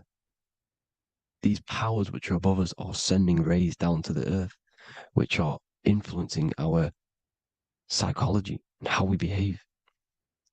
And this is what astrology is. It affects human consciousness. It interacts with our consciousness. And there's a different energy every day because the planets are in different houses, different alignments. And this is, we'll go into this a bit deeper later on. So the world tree, this magnetic North Pole, the pole of electromagnetic energy, was symbolized as a tree, the great tree at the center of the earth. You see? And this tree is symbolized everywhere. You can see here how the center person, this Egyptian person, is holding up the sky. This is the North Pole, the hyperboloid, at the center of every torus field. And this tree was in the Mayan cosmology. This is an ancient depiction. This is the torus field. There's the plane of inertia. Here's the center tree. Here's the tree in the center, the magnetic North Pole, the woman holding the stars. Here's the Hindu with the two birds symbolizing the sun and the moon revolving around this center tree. The Mayan tree, his Horus and Set around the North Pole. They all knew this flat earth cosmology. They knew these secrets. It's so sacred you understand the creation that you're inside of. Because if you don't, you'll be led astray. You don't know where you are. You're lost. You see? And here's the Masonic art, with the rays of the stars coming down with the tree in the center. So it was personified as a tree. And we are in Asgard, Midgard, the middle garden, where there's good and evil. So the 7 layers of heaven, which is talked about in the Quran. Each planet has a different layer of the firmament, and this is the 7 layers of heaven, and these are our 7 layers of the energy centers in our body. So we start in the stars, so we are stars in a physical body. And this is why we say Mr., sister, fraudster, sinister. Stir is star, and we are in the stars, and our star descends into the soul system, not solar system. And as we descend into the soul system, we enter Satan's kingdom, Satan's world. As it says in the Bible, Satan is the god of this world. Well, if you've been into my research for a while, you know Satan is Saturn. Saturn's world, because Saturn's the outermost ring. He's the Lord of the Rings. And you enter his kingdom, the kingdom of time. And this is why Saturn's the time god. As soon as you go past the rings of Saturn, you're now in the soul system. You're now in time. You're now bound by space and time. And you're bound to the earth plane, the heart. Earth is heart. It's a rearrangement, it's an anagram for heart. And the heart of the electromagnetic color spectrum is green, and that's why the earth is green. And above green is blue, and this is why the sky is blue. In order to go to heaven on the macro scale, you have to go through the blue sky, through the 7 layers of heaven. In order to reach heaven in your body, whilst you're here, you have to go through the blue chakra to your head, which is heaven. It's micro, macro. Everything is micro, macro inside of this creation. Is an ancient. I think this is a French image, piece of art from the ancient French, with obviously the 7 layers of heaven, which they all depict. And notice how it's like a dome. We'll go into this dome symbolization, the Royal Arch of Masonry, which is next. But these 7 layers of heaven give us the 7 metals, the 7 days of the week, the 7 diatonic tones, the 7 chakras, the 7 everything. It's God's favorite number. And this is why the Masons use the G inside of the compass, because the G is the 7th letter and God starts with G. You see? So it's 7. God is 7. Here's another depiction of the heart, the soul system, the 7 layers of heaven. La fermente. You see, la firmament, with the stars on the outermost layer. Here are the 7 planets: Jupiter, Mars, la Sophie, the sun, la luna, the moon. So Saturn. So we are in the heart of this soul system. In order to ascend, we need to ascend up our chakra system, reach 144,000 hertz, God consciousness, the God man. You have to unfold God man, master of the mind, mastery of the mind. So what are the stars? The stars make everything unique. The stars are constantly rotating around the center, magnetic North Pole, the tornado at the center, which is stirring everything. It's stirring the ether. The center is the ether, and the 4 elements are born out of this ether. There's 5 elements: ether, spirit, water, air, and earth. The ether gives birth to the 4 other physical elements, which the whole of creation are made out of. About them 4 elements. 4 is the number of stability. You know, a chair, a table has 4 legs. It stables things. It's a foundation, and these 4 elements are the foundation of this creation. You see, and this magnetic North Pole is stirring this, and the 4 vibrational states of the ether are the 4 elements. Now let me get back to the stars. I just wanted to give you that. The stars are being stirred around this center point, the center. It's stirring everything, and they're always in different alignments. Every millisecond, they're moving in different placements of the stars. And the planets are called the 7 wanderers because they're not fixed. The stars are fixed, but the planets are called the 7 wanderers, the 7 layers of heaven, because they move faster and slower than each other. Each planet is slower and faster, has a different rate of speed it's moving. So These alignments are mixing in with the energies of the different 12 constellations. And this is why you have a unique characteristic. You have a unique look, a unique energy, a unique personality. This is because when you were born and you took your first breath, that energy which was in the ether, because the ether is all around you, and energy travels through the ether. The energy that the stars were casting down and the energy that the planets was mixing in with the 12 constellations was in the ether. So when you came out of the womb and you your first breath, because breath is spirit, okay? So that first breath you took, that is the energy that is imprinted within your DNA, your soul. And you reflect that energy, you emit that energy. That's the energy that is with you forever until you die, till this physical body dies off. And that's what the stars are. The stars are giving a unique energy, characteristic, personality to every living thing. Every dog, every cat, every animal has a unique personality because it was born at a different time and place in the sky. Okay, the stars are your destiny. Now, the stars are constantly changing as well. If you look at stars through a telescope, they're constantly changing and forming different forms. You can see here, it looks like water. It looks like light through water because it's the ether above us, a sea of ether. And this light is being emitted through it and it's just constantly changing, giving different energies, each star. So this is why this is what the zodiac is. It's the expression of energy. It's the expression of the stars. And each constellation has many different personality, different energies, different traits. Each planet has different traits, depending where your planets are, depending what energies you hold. No same person, no two person have the same energy. There's no one. It could be similar, but no one's the exact same. It's because of the stars. The stars are never in the exact same split place. The planet's always in different houses. So here's some Royal Arch symbolism. Here's the Royal Arch of Masonry, as it says here. The sun and the moon, the constellations. Here's Cancer, the 7 planets, the 7 stars. Here's the Royal Arch. This is the firmament. Here's the duality. Black and white, duality, good and evil, rest and motion, dielectricity, magnetism. See? So this is what the Royal Arch is. It's symbolizing the cosmic dome above us. The womb we're in. We're inside God's womb. And here's George Washington, the Freemason, inside of the Royal Arch. You see? With the G, the Masonic G, God, 7.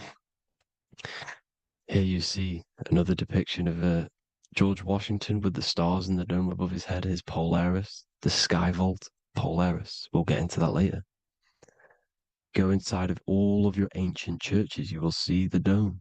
Go to the Vatican, you'll see the dome. All of your ancient churches have this dome because it's the dome above your head. The ancients knew this. This was known. We did not live in space. It was known back then. They all knew. This is Crown Court, which is one of the most important courts in the UK. You can see it's clearly so much Masonic symbolism. You've got the 4 pillars of Masonry. The Royal Arch is like an arrow pointing upwards to Polaris. His Disney World is under a dome. In his Polaris, the sky vault. You see? And also 666 in the symbol. There's more, 7 layers of heaven. Here's an ancient depiction. The firmament. Here's the astral plane outside of the firmament. The Royal Arch. You see? It's everywhere. Here's Polaris, the 8-pointed star. Polaris is in between the sun and the moon. It's at the center of the Taurus field. And Polaris corresponds with the pineal gland as well because it's the all-seeing eye. See? So is Polaris, the 8-pointed star, which is at the very top. It's the very center. It's on top of the North Pole. And it's an 8-pointed star that's always symbolized as an 8-pointed star. Here you see the Vatican. The Vatican is a giant key with an 8-pointed star. See, it's a key. Here's the dome. Here's the space delta, the USA space delta logos. Here you see the Egyptian god looking from the center of the North Pole, looking upward to an 8-pointed star, Polaris, an arrow pointing up to Polaris. Here's another, the bear holding a key with an arrow up to Polaris, 7, holds the key to Polaris. Here's an eagle holding a key above the North Pole to Polaris. Polaris, and here's another one. There's another bird, like a dragon, holding a key to Polaris. Because Polaris is definitely something to do with leaving this creation. Okay, maybe, I can't say for sure, but maybe it's to do with ascension, and this is why the Vatican hold the key to the 8-pointed star. And this is why the space, well, we all know space is a lie, but they're showing Polaris and its sacred symbology. Maybe it's to do with something leaving this creation, going to another. Here's some North Pole symbolism. As above, so below. See the four seasons of the Big Dipper constellation going around Polaris. This is Polaris, this is the Big Dipper constellation, and this is the swastika. This image gives us the swastika, because all the symbols we use are created in nature. They're created somehow in nature. This is how we get them. As above, so below. This is the map of the North Pole with the 4 rivers looking like the Big Dipper constellation. It's the Masonic, here's the ancient cosmology with the 4, you see the 4 islands, Mayan cosmology, 4 islands. This is the alchemical symbol for Earth, 4 sections. The windows, because the center of the North Pole is a window to another dimension. The 4 lucky 4-leaf clover, which is supposed to be lucky. It's just, it's truth in plain sight. And here's Hitler looking at 2 flat Earth maps. So this swastika has been used for thousands of years, thousands and thousands of years. And it's symbolic for the most sacred land on this plane, the North Pole. Shambhala. Do some research on Shambhala, people. It's a it's a Hindu mythology about the sacred lands at the center of the earth. And it's known to be full of enlightened beings. And it's all symbolized at the center. You can see their paintings of Shambhala. It's all at the center, the North Pole. And it's known to be the most godly place ever, because it takes you to a portal to the higher places. And maybe this is something to do with Polaris, connecting you to this sacred land at the very center. But anyways, people, thank you all for tapping in. Hope you all learned something. Have an amazing day. Please follow, subscribe, like, all the links in the description for the courses, the PDF. Please have an amazing day. God bless.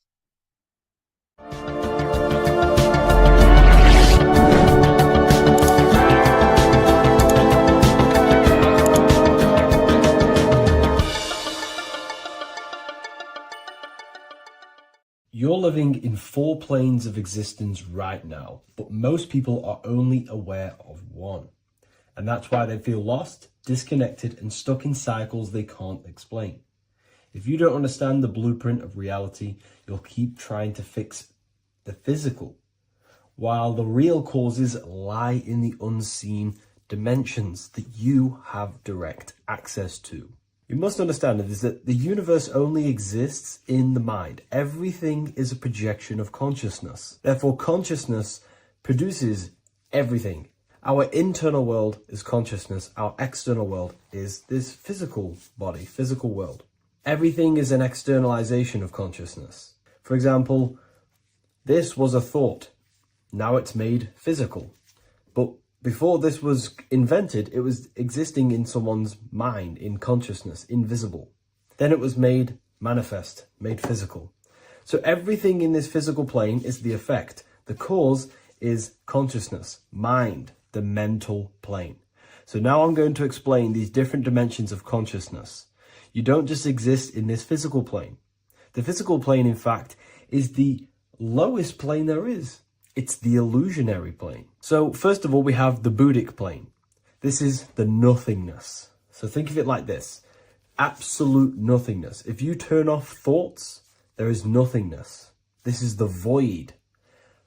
And out of the void springs infinite potential, which is the mental plane. Now, your mind has no limitation. It can think anything, be anywhere, anytime, any place in the whole world. There is no limitation with the mind. This is the realm of infinite possibilities. This is the realm of thought. Thought is a dimension, information and thought. To go a little bit deeper on this, there are pockets of thoughts, what we call in the occult fields of thoughts. Your mind does not think thoughts, it receives them. Your mind is like a radio. Whatever the mind is tuning into, setting its mindset, setting your frequency or setting your mind, you will receive thoughts based on that set, whatever you set your mind to. So there are pockets of thoughts that we penetrate in the mental plane. The mind is the mental plane, the infinite possibilities. This is the spark of creation. This is where all things begin to manifest as an idea in the mind as a thought. So if you want to gain certain information, you need to meditate or do thought exercises where you are penetrating that dimension of thought, that pocket of thought. For example, if you want to find a way on how to make financial wealth, you would use your mind, set your mind on wealth and money, and think, close your eyes and think about that specific topic and see where your mind takes you. And you will expand your mind into different pockets of thought and gain information. So this is the mental plane. This is how you can use the mental plane. You can use the mental plane to do this. Then we have the astral plane. We have higher, middle, and lower astral plane.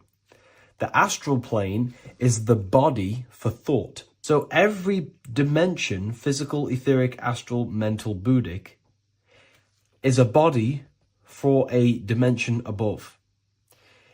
Each dimension below is a product of the dimension above. So for example, the astral plane is imagination. This is the lucidic realm of imagination. This is where thoughts begin to manifest into some sort of form. It's not a physical form because this is physical, but imagination is a lucidic form. It's not really physical, but it's there. It's a projection of light. It's astral matter condensed by the willpower of the mind. So depending on the vibration of that thought will depend whether it manifests in the higher astral plane, middle astral plane, and lower astral plane. If you think about more material things and visualize material things, this will manifest on the lower astral plane because material matter is low vibration. Now, that does not mean it's evil. That does not mean it's bad. Okay? It just means low vibration just means more material. But if you think and imagine more spiritual things, this manifests on the higher astral plane. So the astral plane is the screen in your mind that allows you to vision an apple, that allows you to vision anything. It's that mental projection that's inside of your mind. Now, this is what we call the third eye. It's an eye because the eye is the mind, and the mind can see into the astral plane.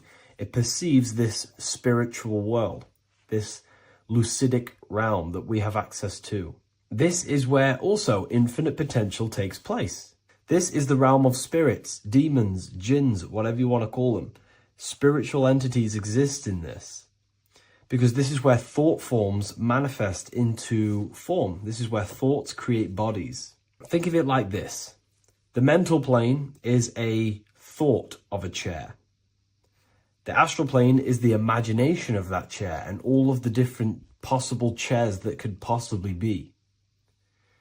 The etheric plane is the energy double of that chair. And the physical plane is the physical chair. So as you can see, the higher we go up, the more formless and lucidic it is.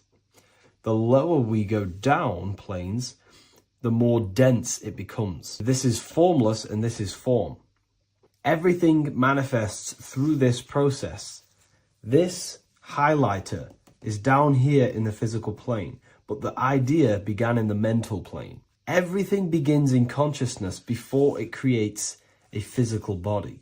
It goes through this process. Therefore, if you want to start to mold and create your own reality and create things in your world, you can use these planes to your advantage. You can use your mind to do mental thinking exercises by closing your eyes and expanding your mind into a different pocket of thought to gain wisdom, gain information, gain downloads. The way you do that is simply get into a meditative state, close your eyes, pick a topic that you want to think about, and see where your mind takes you, but always remain centered on that topic. And you can do this for maybe an hour or two or half an hour, and your mind will take you places where you will unlock information. You can even use this to make decisions in your life. Think of the topic and see where your mind takes you. You'll gain information. This is how you use the mental plane for ideas. The astral plane is imagination. You have to reconnect with your imagination very vividly. Your imagination, your consciousness is infinite. It's not a three-dimensional plane. It's an infinite plane. You can think and make form anything in your consciousness, in your imagination. You can think anything and you can imagine anything in the most vast details. You just have to reconnect with your imagination. I have a free book on my website. I'll leave the link in the description. It's an ebook. It's called Activating the Inner Eye. This is going to help you reconnect with your imagination.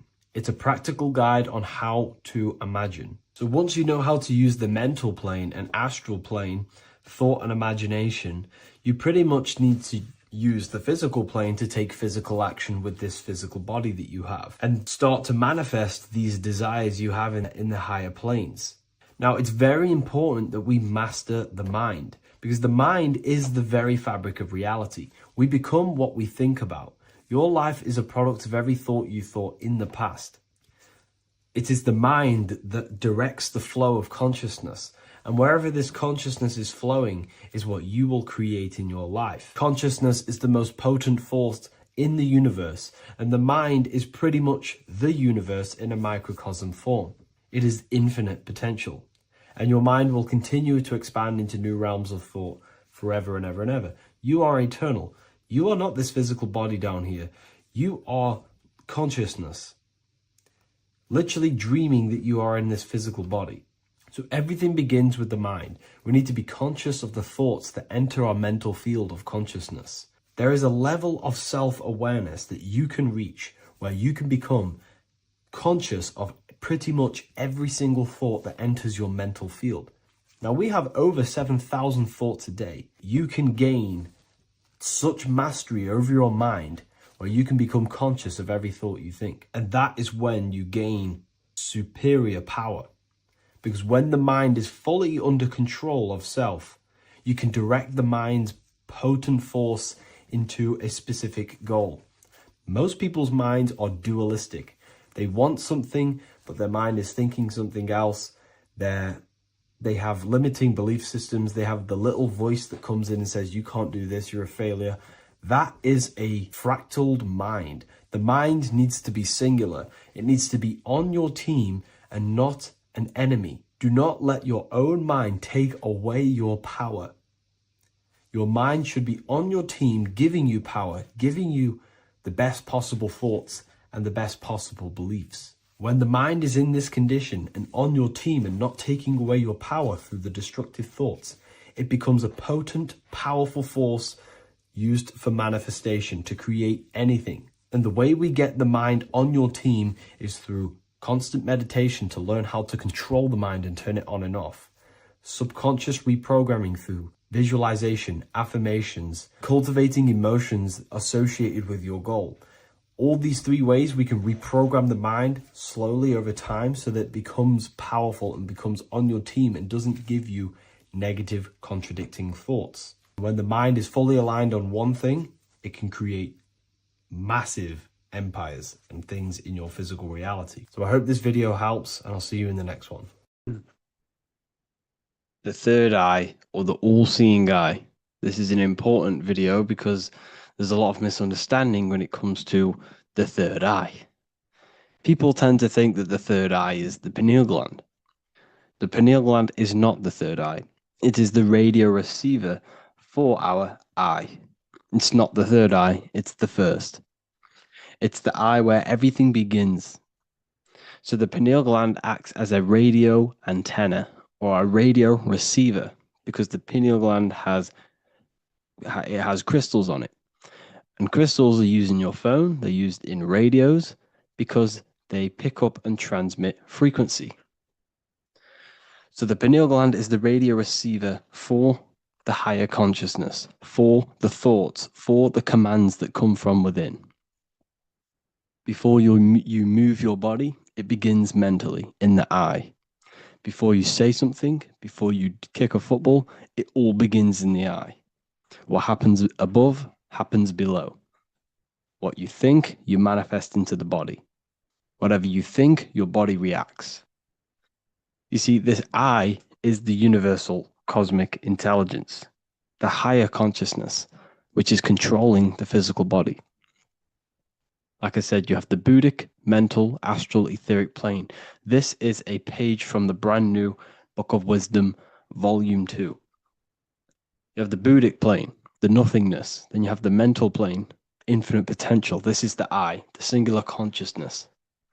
This is the infinite potential within you. The I is where the thoughts are. This is the mental plane. And it is this I which experiencing everything. It's the I behind the body. It's the I behind the thoughts. Yes, the mental plane is the plane of thoughts, but you are the I experiencing the thoughts. You are the I behind the thoughts, behind the emotion, behind the words. Deep, deep down within your being, there is the all-seeing I, which the body obeys. Everything that I says, the body does. This is the I in between the two pillars, or in between the sun and the moon in the Masonic artwork. Sun, masculine, left brain. Moon, feminine, right brain. The all-seeing eye in the middle, consciousness. The I, the order, the intelligence, the infinite potential within you, the creative force within you that can create the good and the bad, the left and the right. So you are either creating negative or good. You're even doing good, which is God, or evil, or the devil, which is do evil. You have this creative ability within you, which is God, the consciousness, and you have the choice to do the devil or the God.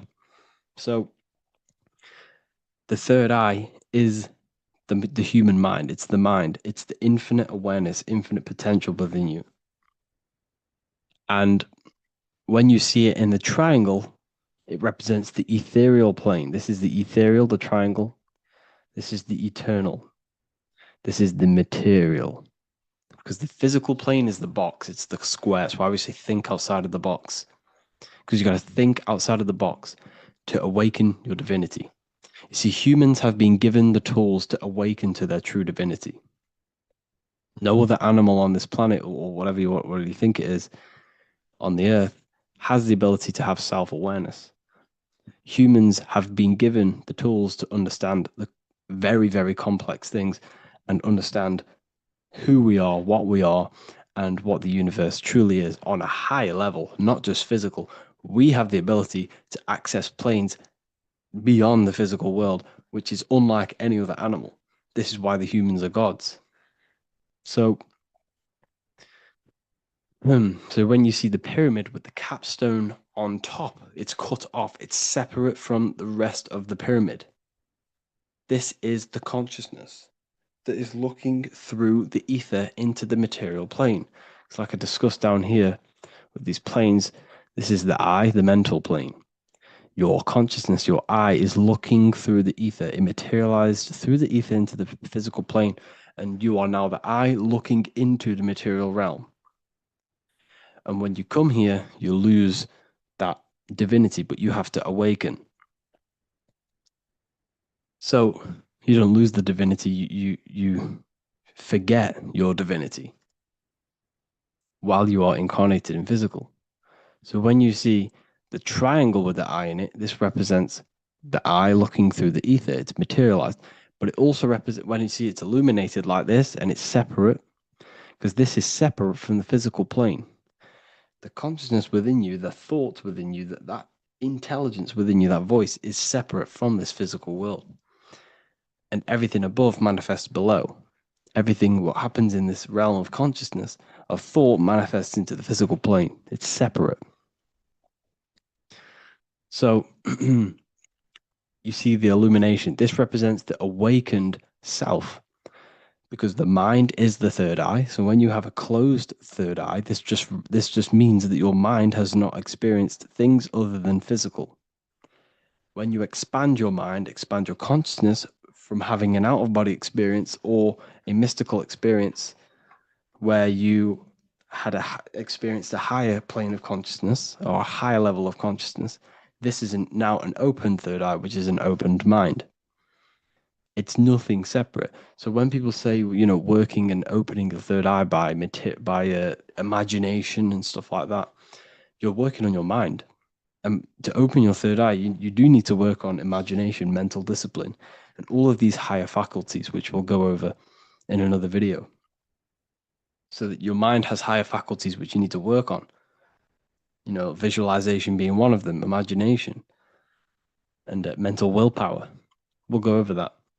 But the illuminated eye in a triangle represents the illuminated mind, the awakened mind that has self-consciousness, is conscious of itself, and it's experienced higher planes of consciousness. Like I said, the I and the I. The idea. So when you see I on the beginning of words, it represents that inner self, that inner cosmic intelligence within yourself. That's why you say inside, intelligence, or idea. It's the idea, the I, the all-seeing eye. This is why the Roman numerals, I was one. And what is one? It's one line. The I is also one line. Because we are all the same intelligence with the same consciousness. The universe is one. There is only one being in the universe, which is God. And we are all expressions and fractals of God. We are all manifestations of God. We share the same creative power as God. We all have the ability to bring non-physical thoughts into a physical reality, which is the word made flesh in the Bible. So when you see covering the eye with the 666, this represents the eye stuck in matter, worshipping the physical body, the God in flesh, which is Satan. Satan represents God in flesh, yourself in flesh, because evil love bondage. And everything these artists and actors are doing, they're part of these cults. They're promoting materialism to keep your eye, your consciousness, stuck in three-dimensional awareness. So this is what they're promoting. You see that the hand symbol creates 666, which is your body, the carbon. Your body's created out of carbon. And all life forms are created out of carbon. The I in it, the I in the 666, represents I being in material, keeping the mind in material. Matthew 6:22, the light of the body is the eye. Therefore, if thine eye be single, thy whole body should be full of light. But if thine eye be evil, thy whole body should be full of darkness. You see, this is a very powerful verse. A very powerful verse. The light of the body is the eye. This is the first part of the verse. This is where everything comes from. The mind. The infinite mind. The infinite potential within you. Think of anything in your mind. Nothing is impossible in your mind. As soon as you think of it, it's there. Infinite potential. It's the light of the body, because the mind is what gives life to the body. It manifests its will through the body. It's the light. All the things that the body does happens mentally before it happens physically. Before you move your hand, it is a mental power. Just like when you astral project. When you astral project, you use your mind to move your body. It's mental. If therefore thine eye be single, thy whole body should be full of light. So what does that mean? Becoming one with the consciousness within you. The single eye. Instead of being divided between the left and the right, the masculine and the feminine, instead of being divided between the higher and lower self, when you combine all the aspects of yourself to be balanced and connect with the true self, that's when the whole body should be full of light, which is the good, the enlightenment. But if the I be evil, which means what? Because your I, your consciousness, your mind has the ability to create positive or negative, devil or the God. And when you think negative, what happens? Darkness goes through the body. Every thought has an effect on the body. What you think goes through the body. For example, become erect. What do? You think of being erect, and it happens, the body becomes erect. What happens in the mind happens in the body. So if your I is evil, if you are thinking negative, if you feel negative, you're going to produce negative. Your body will be full of darkness. And this is what the all-seeing eye is. It represents you, your consciousness within you that can create anything in this physical world. So yeah, if you have any questions, make sure to contact me, and I will get it created for the university. Thank you all for joining, and see you in the next one.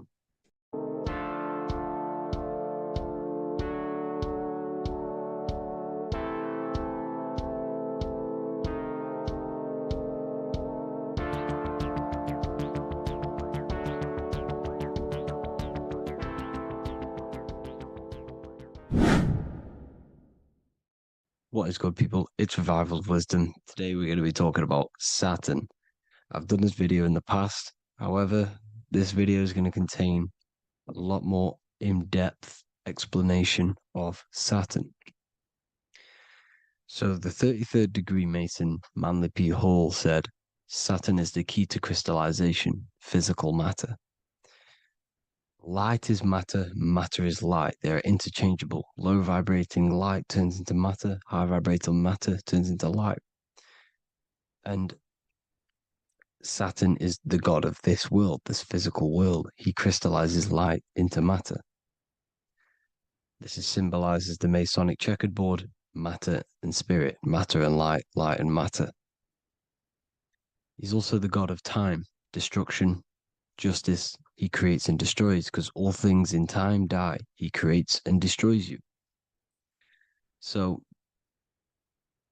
because we live in this physical world, which is the electric world, this is why we say electricity, because it comes from the root word of El, Saturn. They used to call Saturn El, E-L. This is why we used to say Elohim is God.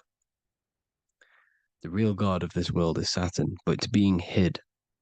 This is being hid. Jesus is Saturn. All of this is Saturn. It's all Saturn worship. It's the real God of this world, So, physical matter is a result of two opposing forces equalized on the plane of inertia, because everything is created out of electromagnetic toroidal fields. And these two poles equalize on the plane of inertia, which gives you planet Earth, plane of inertia. The plane of inertia is what Saturn is. It's the ring around the center of the plane of inertia. Thank you to Walter Russell saying, physical matter is a result of two opposing forces on the plane of inertia. This is what Walter Russell says, so please check out his work. He's got many books, many books on light and electromagnetism and stuff like that. So I advise you to check him out. So the torus field gives you the binary code 0 and 1, the female vagina and the male phallus. This is the code for this world. Saturn crystallizes physical matter. Now Saturn is the most outermost layer of the 7 layers of heaven, where it says in the Quran, it says, Allah, it is he who created the 7 layers of heaven. Saturn is the outermost layer. He's the top. He's the most high. So when we say the most high, we're referring to Saturn. He's the most high before the firmament, before the stars. So Saturn is the god of this world. He's the Lord of the Rings. He wears the crown. The crown is the rings. Crown, Chronos. So the planets are luminaries, they are lights, they are beings, they are energy, conscious energy. And we're in the heart of the solar system. Saturn is the outermost layer. He is the one of this world. He's the god of this world. Now, on the North Pole of Saturn, you have the hexagon. Add up all the sides, it creates the six-pointed star. Or it can be created as a cube. The cube is very important. The six-pointed star is very important. 6 points, 6 triangles, 6 side, 6, 6, 6. Black cube adds up to 6 in gematria. Now, what did I say in the beginning? Saturn crystallizes the physical world. He creates physical things out of light. You are a light being. This is why we say human. Hue means the light spectrum.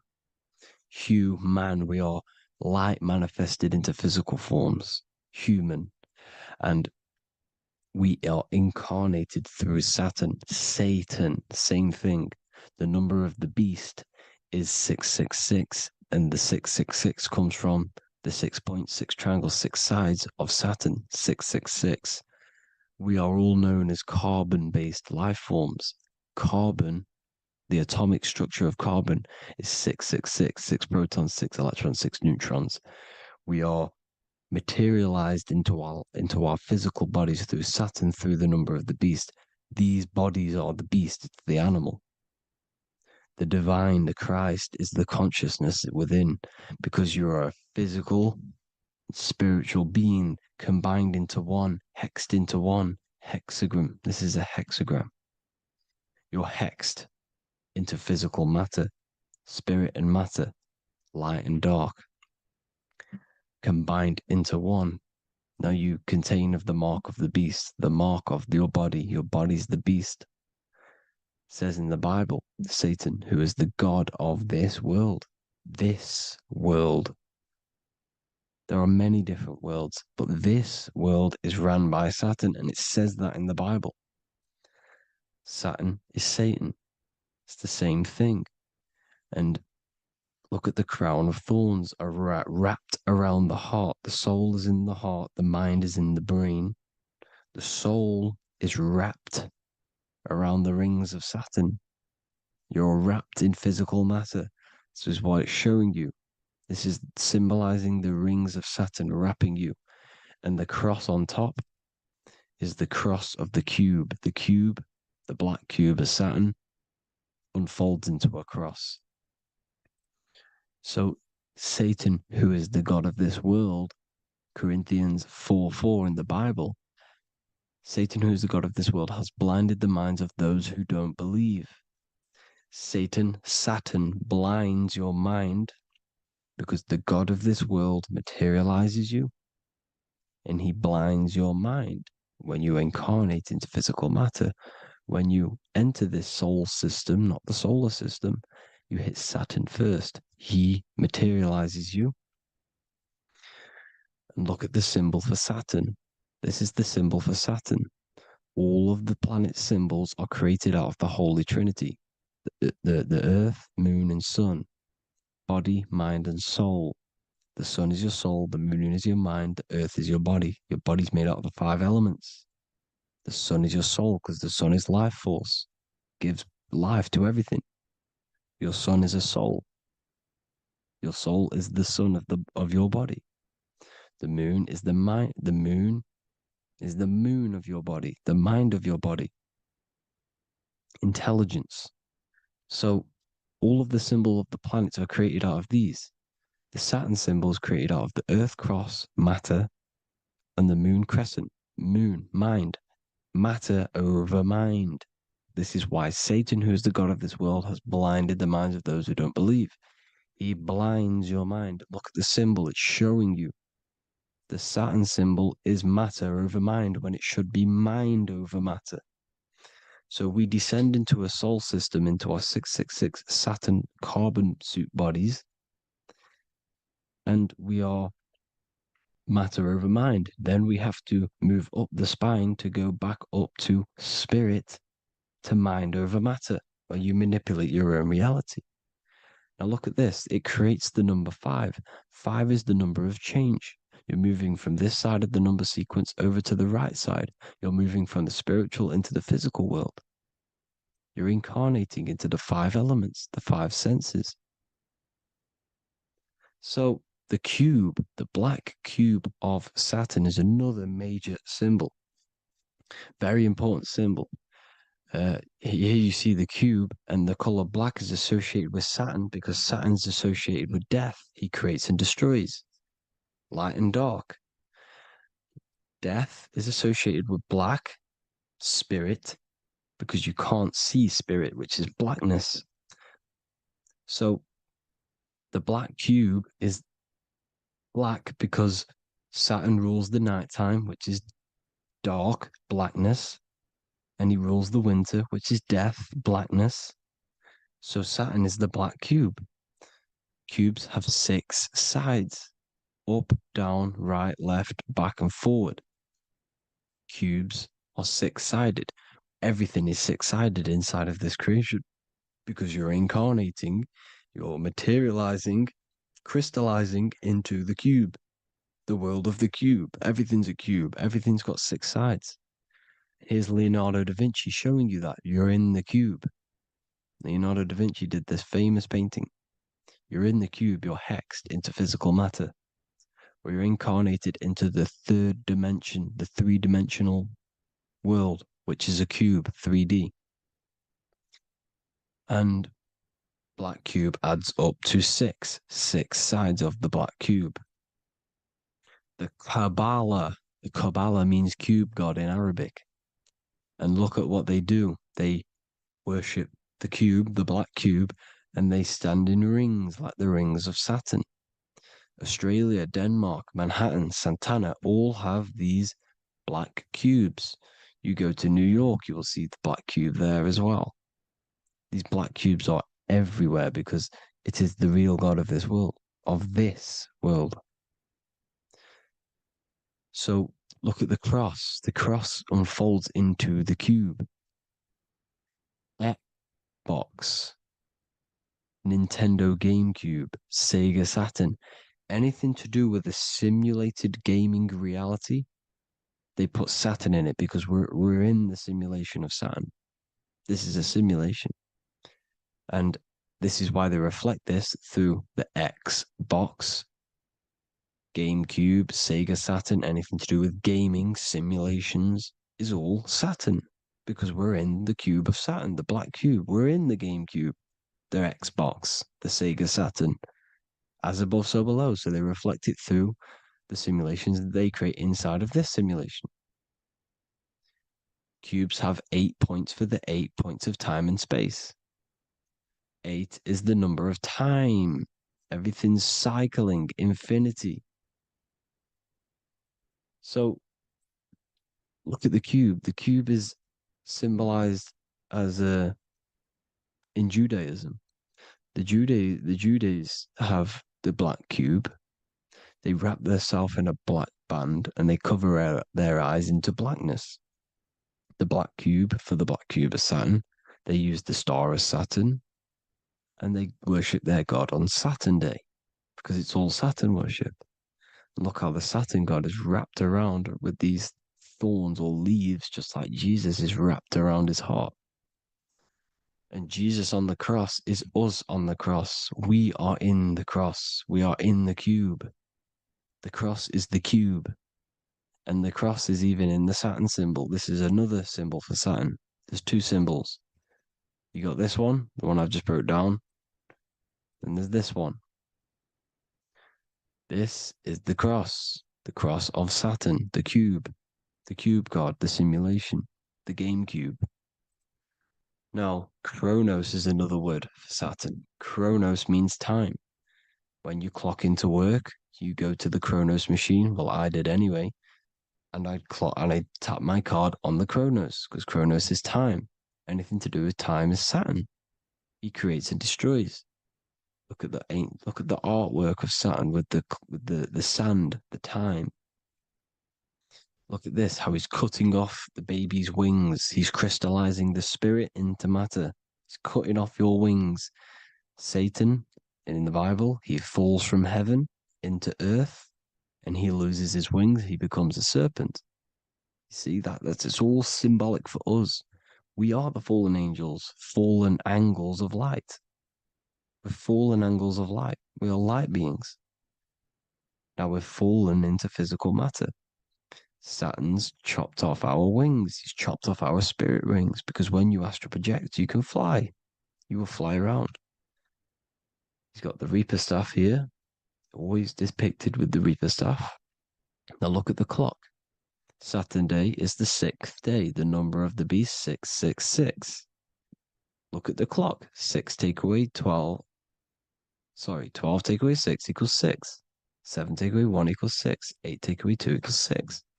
60 seconds in a minute. 60 minutes in an hour. 24 hours in a day. 2 plus 4 equals 6. That's 666. Everything's 666 because it's time. Saturn. All goes to Saturn. He's the god of time. We're in time now. We're in time. We're in the time, which is God, the god of this world, the god of time. Now look at this. The Reaper is also depicted as the Reaper with the staff, the black cloak, black symbolizing death, spirit. Judges wear black because Saturn is the law. He's the god of this world. He's the law. This is why they wear black cloaks. When you graduate from university, you wear a black cloak and a black cube on your head. You've been hexed. Funerals, you wear black because it's all to do with Saturn, Father Time, Father Crystallization. Now, Saturn, here's another one of him cutting off the wings of a child. Because he cuts off the wings. He creates and destroys your body. We're in the electrical world. Everything that is electrical vibrates. All vibrations have to come back to a standstill point, which is death. This is why your body dies. Your atoms stop vibrating. Corona. Look at the crown. The crown is the corona. Corona means crown. And look at this is an alcohol brand for beer. You can see the staff of Saturn in the symbol with the moon crescent. Corona, which is the crown, Saturn, the crown on Saturn, the rings. And then you've got the staff. It's all Saturn worship.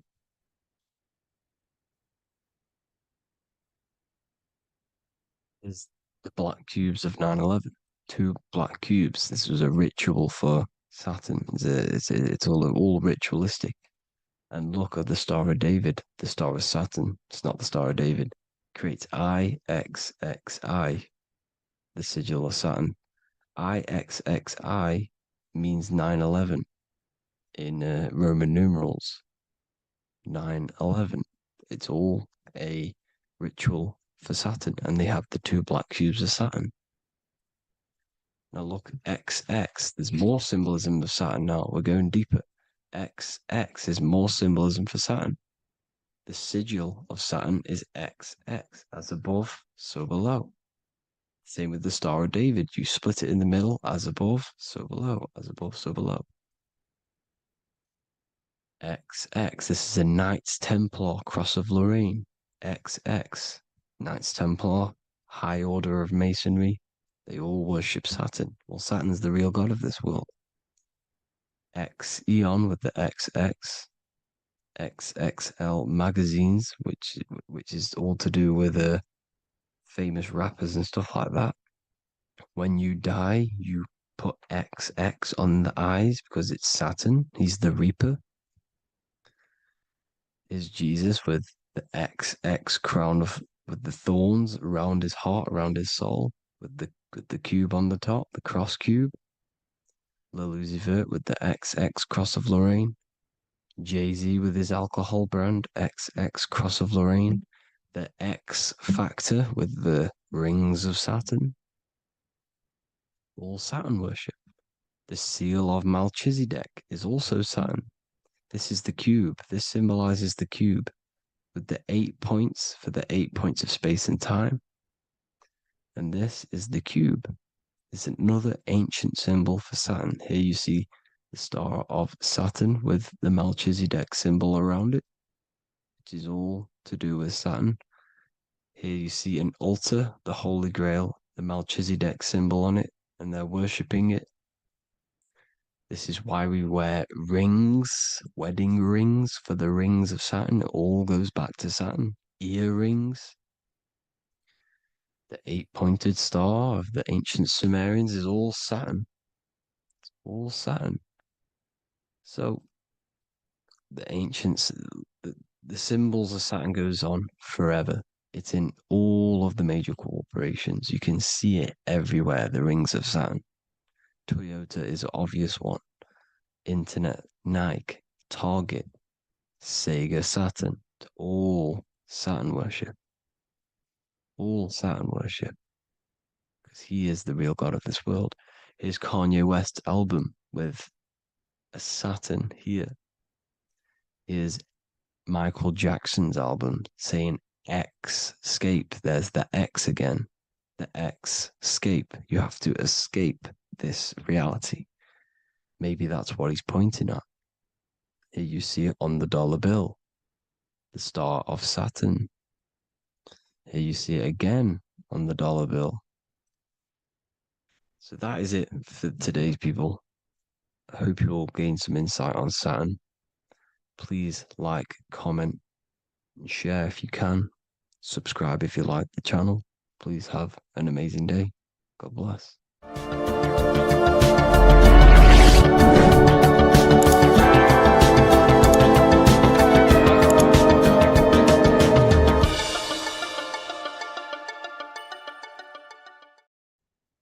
Hello, and welcome back to The Real University.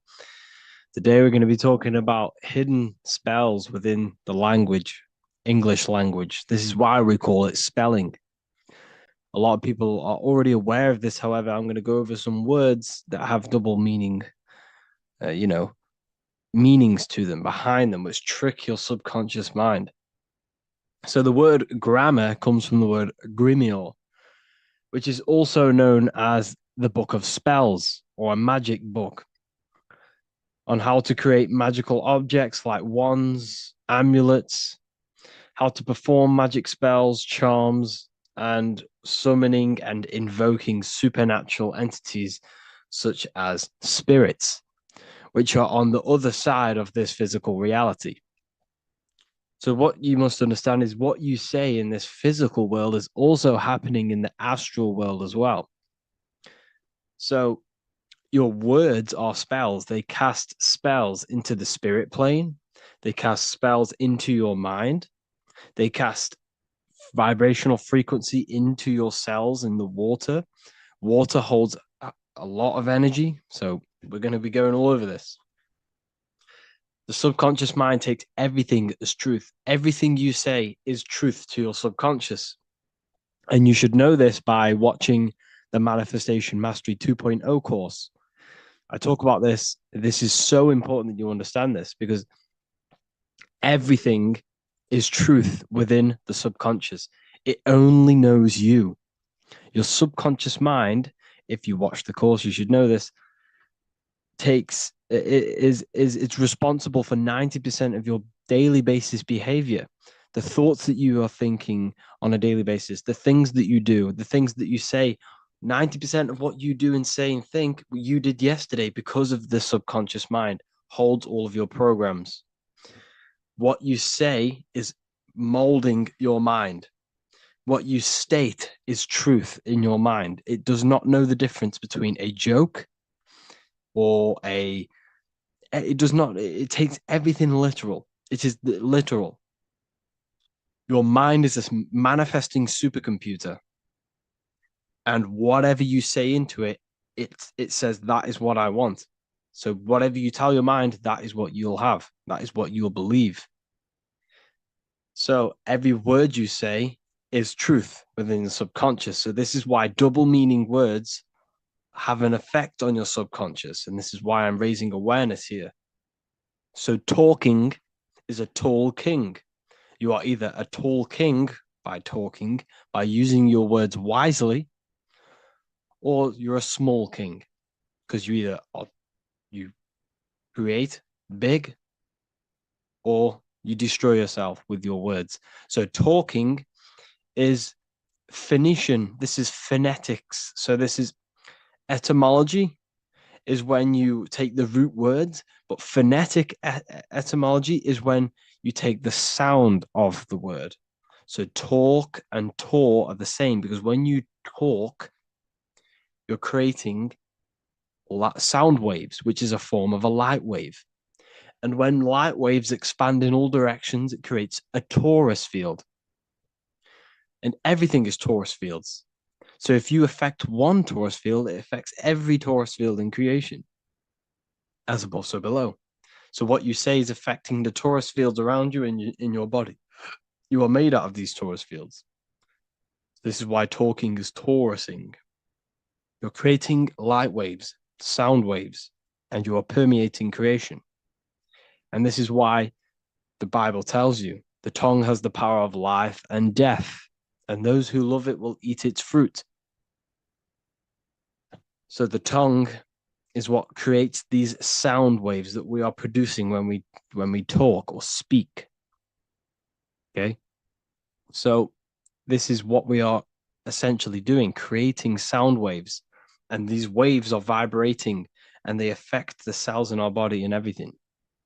This is why words are swords. This is why the word is within sword. They are swords, they cut, they damage, because frequency is the only thing that can penetrate you without your consent.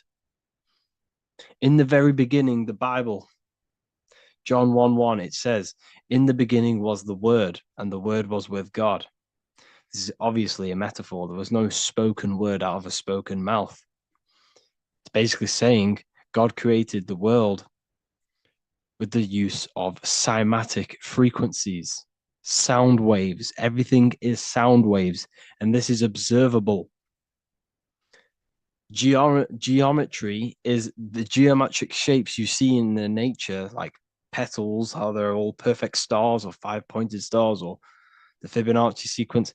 This is all an effect of vibrational frequencies. It's all cymatics. Everything is created out of sound. Sound is the creation of the universe. So this is how powerful words are. It's a cymatic frequency. Hello. Hell. When you say hello, you're subconsciously implanting hell into your mind and the people around you's mind. This is why it's casting a spell. Even though you may pick up on it, but your subconscious picks up hell. That is what you're picking up. And that word holds a frequency. The word hell, when you hear the word or see the word, activates thoughts within your subconscious. It activates, it stimulates it. What is everything that resembles hell in your mind? But that goes on within the subconscious without you realizing. Bless, when I bless you, I'm actually saying be less. So you're not blessing someone. You're saying be less. Appreciate.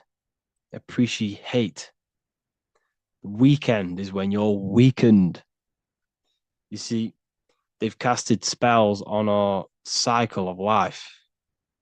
The weekend is when you're weekend. You are weakened from the weekdays, when the working days are the weekdays, and the weekend is when you're weakened and you rest. Because in the days, you are in physical or emotional shock, unable to think or react properly. This is the days you're in. You're in a daze in the weekdays. See? Parents are a pair who rents. Because you don't, well, in this, we do own our children, but in the system, we technically don't. You're a pair who rents. Slaughter. They want you to think that slaughter is laughter. You see how it's implanting messages in your subconscious to make these things okay? They want you to think slaughtering is okay. So they put the word laughter in slaughter. I'm telling you, people, the people who made this language are satanic. They are witch. These people are wizards. We're getting ran by wizards, dark occultists, and wizards. That is who we're getting run by. And they've been running for thousands of years, and they know exactly what they're doing. They've covered all aspects. They've covered the language, the frequencies, the music, the food, the water. They control everything in every aspect of your life. They have some part in it. And it's all occult knowledge through magic. It's all magic. It's all a form of magic. Awake.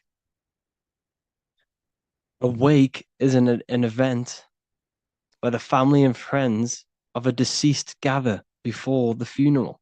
That's awake. Why are we talking? Why is the word funeral? Why is death associated with being awake? See how they are planting subconscious messages in you. They want you to feel death. They want you to be the low vibration. And it's the same with mourning. Mourning is an expression of sorrow for someone's death. They're always associating death because these people they're running a death cult. It's a death cult. It's a satanic cult. A job is Hebrew for prosecution. Soldier is a soul dyer. If you go into the army, you're a soul dyer that they just use your soul to die. And then you just wasted your time in physical incarnation. Because you never die. You will never, ever die. Ever. You're eternal. You never, ever die. This body is just a suit. So you're a soul dyer if you go in the soul, if you're a soldier. S-O-L means soul or sun, because the sun is a soul. Music. So we say music. See, M-E-U sick. Music. See how it's me, you sick? Music. Me, you sick, because music is frequency, and frequency penetrates your body without your consent. The music we listen to today is making people sick, mentally, emotionally, and physically. What you hear, what you see, goes into the mind, it goes into the body and the spirit. It destroys you. It's hypnotism. Music is hypnotic. It's a form of hypnosis. When you listen to music and you can't think. You can't think. It makes your body move without you even being conscious of it. It's hypnosis. It makes you sick. The right music is good, don't get me wrong, but the music they use today is making you, me and you, sick. And that's another one. When we say things are sick, oh, that's really good. So we say sick. It's another spell that you're casting. You're calling yourself sick. Your subconscious mind doesn't know the difference. You're calling yourself sick, ill. Spellcasters will often use the word abracadabra when spellcasting. This is because the word abracadabra in magic means I create when I speak. Every word you say is molding your mind in some form of way. Not only is it molding your mind, you're casting frequency, you're producing frequency, light waves, sound waves into the ether around you. Okay. This is another good one. Look at the 5 vowels. A, E, I, O, U. They tell you to speak it in this order as well. They teach you this order, this exact order. A, E, I, O, U. I, O, U. Subconscious spell on yourself without you even realizing it. It's a subliminal message that you will not realize, but your subconscious will pick up. We are taught to speak them in the specific arrangement because the last 3 letters have a double meaning.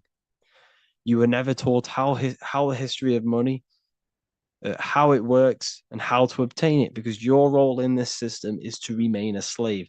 So they teach you this, A-E-I-O-U, and they do that when you are very, very, very young, because since the age of 7, so from 0 to 7, that is when your subconscious mind is wide open. So when a baby, why do you think they pick up on everything you do? If you say one thing, the next day they're saying it. It's because their subconscious is wide open to programs. Why? Because they're trying to learn what this world is. So their subconscious mind is wide open, taking in everything that you do, everything you say, your body language, the way you handle yourself, the way you talk to other people. They're taking in every little thing you say and do and making that a program so they can understand this world and the people around them. And at the age of 7, that is when their programs are written for life, and they will basically go off them for the rest of their lives. This is why it's important to look after what you do in front of your children, not just what you say, your body language, the things you eat. They pick up on everything. They're trying to make a sense of the world. From the age of 0 to 7 in school, you learn this. I-O-U. It belittles you. You owe nothing. No one has right over you. This should not be real. There should be no government. We should not have. No one should be over you. Everyone is equal. Everyone is the I. Everyone is God manifested. So we don't owe anyone anything, but it's a spell in your subconscious. Signature. Sign your nature. Sig is sigil. A sigil is a magic. Is a is a symbol used for magic. A sigil. Sigil nature. So your signature is your sigil. And when you sign that, it gives mental power over you. Once you have put your sigil into that paper, they now have mental power over you. It's magic. It's all a form of magic and brainwashing. Okay.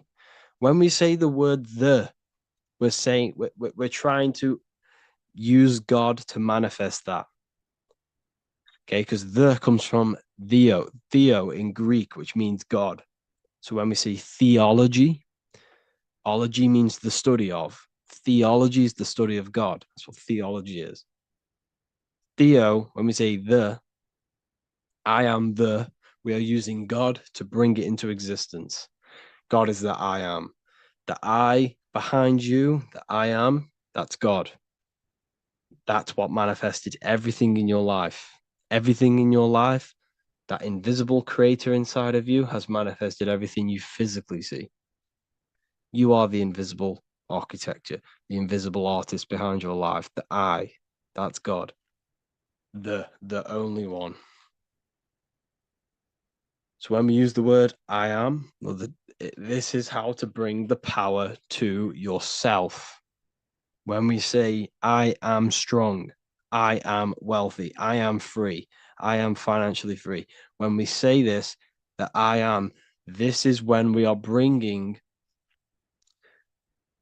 we are directing vibrational frequency into our own being, into our own magnetic field, and into our own life. This is how we direct vibrational frequency and direct our word.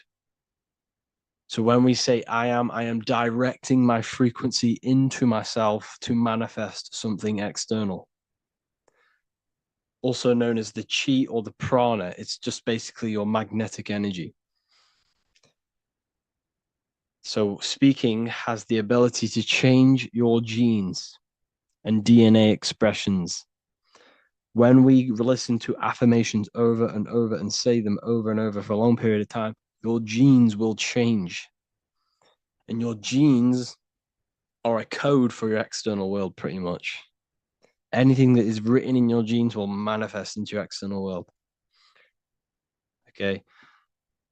All of this is just done by your intentions, thoughts, and what you say. And if you think this is a conspiracy theory was a term invented by the CIA to discredit, confuse, ridicule, and disqualify any alternative information that contradicted the mainstream narrative. That's what a conspiracy theory was. It was created by the CIA for any belief that went against their mainstream narrative. Hollywood, the biggest spellcasting scheme cult in the world. Hollywood. I'm going to make a whole lecture on this. Hollywood is Holywood, which comes from a holly tree, which the ancient Phoenicians and magicians used to take the Hollywood, the holy wood. It was called Holywood because it was the best wood to make wands out of and cast spells. That's why they get their name. And what is the films? All the films, all the music that comes out of Hollywood, it's all a form of magic, subconscious spells to fill your mind with ideology, fill your mind with this narrative. That's what they're doing through the movies and the music. Anyways, I hope you like this lecture. Thank you all for joining the Real University. I hope you're all learning a lot here, and looking forward to making some more awareness for you and more knowledge. Have an amazing day, people. Religions were made to hide the truth about yourself, God, and the universe. You see, religion teaches there is a God separate from you. He created the universe separate from himself. They did this to truly disconnect you from consciousness, from God, and from yourself. Now let me explain. It's going to be very difficult to understand this from a left hemisphere dominated perception. The left hemisphere sees everything individual. The right hemisphere sees the whole. For example, if you're walking through a woods, the left hemisphere sees individual trees, leaves, twigs, and branches. The right hemisphere sees the interconnectedness of the whole woods. We've been trained our whole life to be trapped in the left hemisphere, to think logically, scientifically, with evidence. This way of thinking traps you in illusion, division, and separateness from everything. Plus, in science, they teach you the universe exists outside of you. You exist in a universe, and the universe exists whether you exist or not. This is completely false. You are the universe experiencing itself. There is only one person in the universe. There is only one awareness in the universe, and that is God. That is your consciousness. Not your name, your job, your reputation, your thoughts, your beliefs. That is not God. God is the infinite awareness that you are, the alertness, the essence of life. You are an individual. You have a dual nature, an inner world, consciousness, and an outer world, this physical body.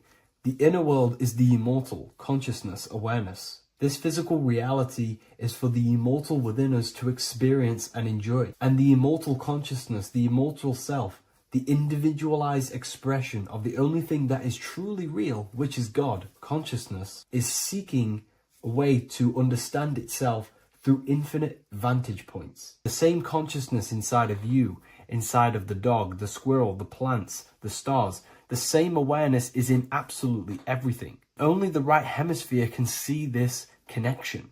The universe is one mind separated into the infinite bodies and life forms. This is why scientists tell you that the universe is forever expanding. It's truth in plain sight, because the universe is the mind, and the mind is always seeking more vantage points to understand itself. And the mind is always expanding into new realms of thought. The mind cannot be filled up. It does not exist in space. However, human awareness, human consciousness is very sacred. And the reason why I say that is because humans possess a two-way consciousness, unlike a dog, an animal, or a squirrel, for example. The dog looks in the mirror. It is not aware of itself. It doesn't look in the mirror and see that it needs to improve something. However, humans, we can look in the mirror and say, who am I? Where do I come from? And I need to change this aspect of me. I'm lacking in this area. Dogs do not have this awareness. They function only on their immediate surroundings, on survival and instinct. Human awareness is special because we have the ability to reflect on the self. We can question our consciousness. We can question, who am I? Where do I come from? And where am I going after this? The human mind has no limitation. We can surpass our animal nature and rise to a godly nature. This is the whole purpose of reaching Christ consciousness, which is just an ideal consciousness where we have control over self and we know who we truly are. Humans have been given the tools to awaken. Our five senses are locked only to perceive the physical world, but the mind holds the gateway to understand the unseen aspects of reality. The mind holds the secrets to the universe and consciousness. We just have to study ourselves to understand God. We are all individualized aspects of consciousness. There is only one pure consciousness in the universe, but we're fractaled into infinite life forms, experiencing this consciousness in a different form, molding this consciousness into individual egos and individualized consciousness. Me and you are made of the same fabric. However, I have thought different things, believed different things, experienced different things, which has conditioned my consciousness to be my own individualized aspect of God. And that's what makes me, me, and you, you. God is the creative power within us to turn thoughts into physical reality, to create things. We are a creator. Each one of us is a miniature earth, creating and building in this physical 3D reality. Our consciousness holds power over the 3D reality. We can mold it and create anything we wish. However, we have been conditioned to live like an animal, living in our animal nature, eating, surviving, lusting, and these low-level desires keep us trapped from figuring out our creative power. This is why the ancients always depicted God inside of the brain. Even in ancient Christian artwork, William Blake, Anton Raphael, all depict God inside of the brain. Why is this? Because God is our creative power. The spinal column acts as a type of ladder of consciousness. If you just think about sex and act on sex, eating, consuming, and living in a survival animalistic state, then your consciousness is functioning on the lower end of the spinal column, where your reproductive organs are and your gut organs are to consume food. In order to activate the God within us and to us to truly know God, we have to be aligned with the God consciousness. We have to unlock the God within us so we can truly actually experience God and understand it. However, God exists beyond our personal consciousness, beyond our human identity. In secret societies, satanic rituals and satanic societies, they are seeking a way to escape the human identity through ritual work, meditation, and trance-like states. A trance-like state is like the state that you enter just before you fall asleep, where there is no thought present in your mind, because you are not the mind, you are the observer, you experience the thoughts. And when we escape the human identity through rituals, meditation, or trance-like states, we can actually experience beyond the veil of this material world. However, satanic rituals do this in a negative way. Satanic rituals include ways to make the human mind tap out by pushing the human minds to the limit through pain, suffering, and even torture, to allow the mind to pass out so you can temporarily pass on the veil of the physical world and escape the limitations of the human identity and the human thinking mind. Now, you do not have to do it this way.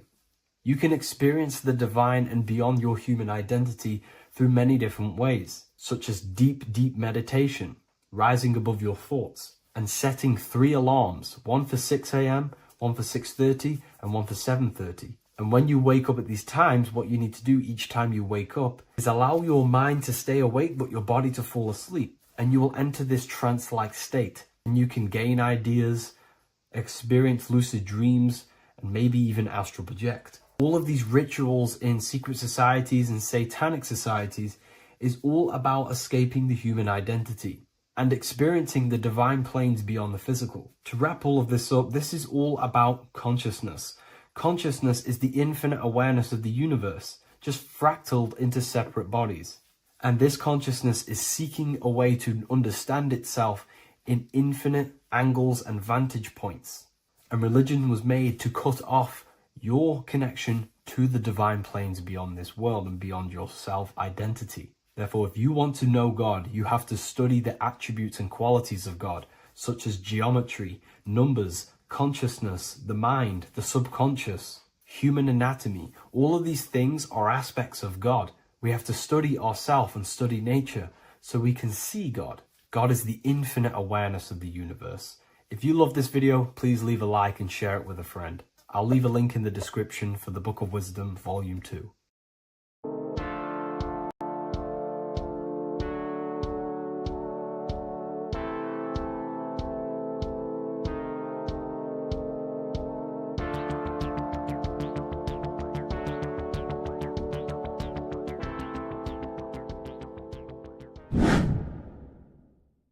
What is good, YouTube? Today we're going to be talking about the astral plane and how the cosmology fits into the astral plane. Okay, so first let's go over the astral plane and go over the different layers of reality so that you can understand reality more.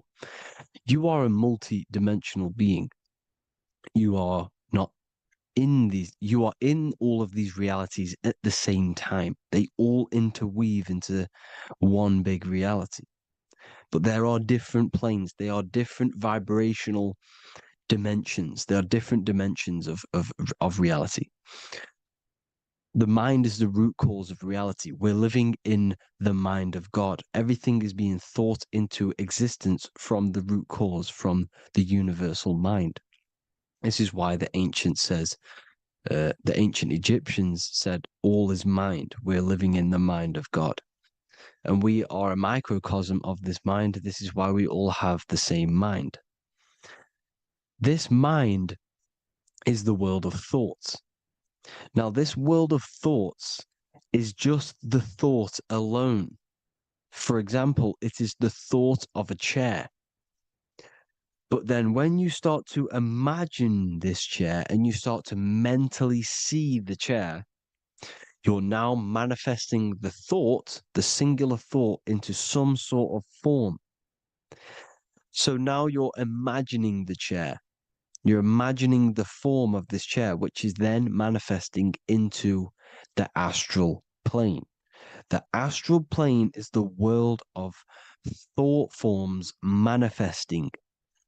So when you are imagining something, you are seeing into the astral plane. Okay? Your third eye, it is an eye because it sees the astral plane. It is seeing the other side through imagination, through dreaming. Well, we'll go over dreaming later. So the thought of a chair is a singular thought. The imagination of the chair is the manifestation of the chair. And in the astral plane, it's basically the world of all the chairs that could ever exist. So you're thinking of the chair as a singular thought, which is the mental plane. The astral plane is the imagination of that chair, is the thought, the manifestation of it. Depending on the vibrational state of the thought will depend what level of the astral plane it will go to. For example, if you're thinking about a chair to torture someone on it, it's going to go on the lower astral plane. Or if you're thinking and imagining happy things, it's going to go to the higher astral plane. So wherever your mindset is, that we call it a mindset because your mind is setting frequencies to certain things. Thoughts are frequencies. And a mindset is setting your frequency, setting your mind to a certain frequency. So when you set your mind to a certain frequency and you imagine something in that frequency, you're going to match everything in the astral plane that are on that similar frequency, just like you would in the physical world. Because we're all in these worlds right now as we speak, but we can't see them with the two physical eyes. We can feel it though. When you're around someone and you've just met a new person, for example, you can feel their vibration. And if you're not on a similar vibrational match, you will not get along with that person, or you just won't not get along, but you won't connect with that person because you're on two opposing frequencies, not matching. And this is something that you can't see, you can only feel because it's the astral plane. It exists within the astral plane. Everything in the astral plane is made out of vibrations. So if you do astral project, and if you already know how to astral project, you will see beings and people and things that are on the same frequency as you. This is why before you astral project, you need to sort your vibration out before you enter, before you astral project, because you are projecting your consciousness into this. It's the mind. The mind is the bridge. It can move between realities. You are a observer. You are a observing soul which observes different realities. And the mind is the bridge between all of these different realities. The mind can choose. If you want to project into the astral, you set your mind to it, you can. Okay? So let's not get off track. The lower astral plane is where demons are. The higher astral plane is where heavenly beings are. Heaven and hell are kind of a real thing. The etheric plane is a powerful substance, the ether, the fifth element that they don't tell us about. If you type in on Google the 5 elements, they will try to remove it with wood or metal because they don't want you knowing about the ether. Ether is the energy double behind all physical objects. So the ether is very important. It is the 5th element. It is part of the physical world, but it's also part of the astral world. It is on either side. You see how they're showing you the truth in the language. Ether and either are the same word. The ether has 1 foot in the astral and 1 foot in the physical world. It's a substance that connects the physical to the astral world. It is the either. It's on either side of reality. It's on the other side. Other, either, same word. Ether is connecting the physical to the astral plane. It's the world of frequency. Frequencies, EMFs, torus fields are in the etheric plane. It is the energy plane. It's where energy moves through the ether. Okay. So then you have the physical world, the world of effect. Everything you see in the physical world is the effect of the higher planes. Each plane is a product of the plane above. So, and it melts into each plane. The physical plane is the lowest plane, it's the most densest, and the highest is the most fluid. This is the most fluid, this is the most dense. This is where we get the saying, as above, so below from. As above, so below comes from the different planes of reality. And magicians understand this. This is why magicians always say as above, so below. Because they understand if you manipulate the higher planes of reality, you manipulate the lower planes. Because the astral plane is a direct copy of the physical world, but in the astral plane. It is mirrored. The physical world is mirrored in the astral plane. They are both the same world, but just different vibrational states of the world. Kind of. It's hard to put this in words, people. So just try and understand. The astral plane is the double. It is whatever happens in the astral plane happens in the physical plane. This is why magic works. This is why demons work. This is why spirit communication works. Because if you manipulate the higher planes, you manipulate the lower planes. As above in the astral, so below. Leonardo da Vinci showing you to look up, pointing up. You got to look up. He's telling you to change the mind, you change the physical world. You change your emotions, you're on the astral plane, you change the physical world. You change your reality by changing the higher planes. This is the Masonic 11, the 2 pillars. This is the 11 also symbolizing the 2 hemispheres of the brain here. But the 11 symbolizes the 2 mirrors. 11, 9, 11. 9, 11 adds to 11. 9 plus 1 plus 1 equals 11. The Twin Towers were an 11. Flight 11 was hijacked because it's a mass ritual within the astral plane. Now, we're going to go deep into that later, and I'll show you these rituals they do in order to manipulate the astral plane. So, this is what the 11 is. It's the mirroring of reality.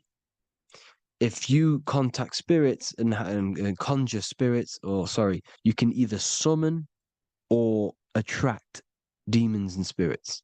Summoning is creating a spirit. You create demons. Okay. Like I said here, the mind is the root cause of reality. If you think of something if you think of a traumatic event that happened in your life over and over and over and over again for years and years and years, where attention goes, energy flows. The mind is the director of energy. If you are directing energy into the specific emotion, the specific thing that is torturing you in your mind, that will manifest as some sort of being in the astral plane, which is called an elemental. And this elemental being that you have created through your thought forms and emotions will latch onto you and feed off this energy. So it's important that you get your mind right. Okay, it's important you sort that you file the mind and you discipline the mind. Make sure it's only entertaining positive things, because you are quite literally creating your own demons. Creating the word demon has the word mon in it, and if you've watched my videos, to know mon means moon. The moon is your mind, the sun is your soul, the earth is your physical body. Demon is mon means mind, moon is mind. You create demons with your mind, summoning. Now, this is where the rituals come in. 9/11 was a ritual because everyone was thinking about this big fearing, the death of 9/11. Everyone was thinking about it. And all of their minds thinking about this horrific thing will manifest and summon a negative energy spirit elemental within the astral plane. That's how all of this works. This is why it was a mass ritual.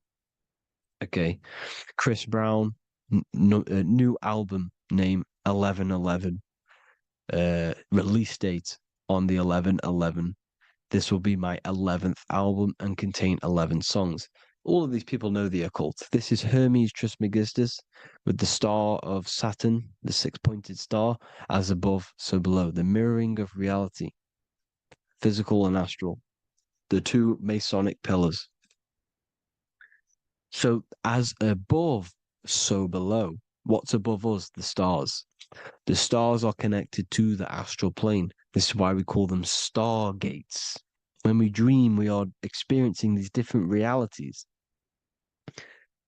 And what are stars? They tell in the Bible, it says Genesis 1:14. And God said, "Let there be lights in the firmament of the heaven to divide the day from the night, and let them be for signs." Signs translates to things to come. Why things to come? The stars tell the future.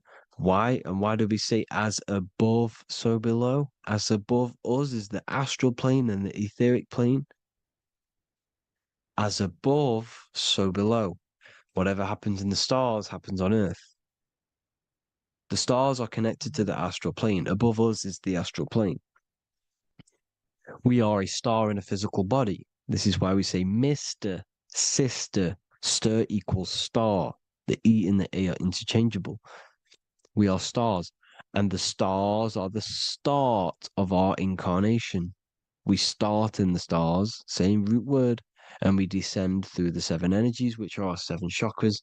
Then we enter the heart of the soul system. The heart rearranged spells earth. And this is the true cosmology. Here's the Masonic cosmology. This is Masonic now. Here's the firmament.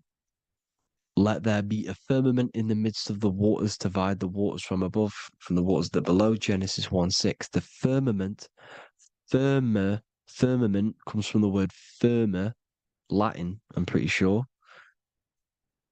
which means firm. When something is firm, meaning it's stable. It does not move. It is firm. The firmament is firm. So is the firmament Genesis 1:6. Let what does he say? Genesis 1:3, sorry. Let there be light. This is before the sun and the moon was created. Let there be light. Before the sun and the moon was created, light was appeared. So what's that tell you? This is a holographic projection from some sort of light being, some sort of projector. And that projector is the all-seeing eye you see in the Masonic cosmology. This is the all-seeing eye projecting the light beams. Let there be light. Everything is made out of light. The universe is created out of light waves. The torus field is one unit of light. The light projecting this reality is Polaris. Okay, the famous all-seeing eye. Now, what else? Then we have after let there be light in Genesis 1:16, and God made the two great lights. This is the sun and the moon, electric, magnetic, male and female.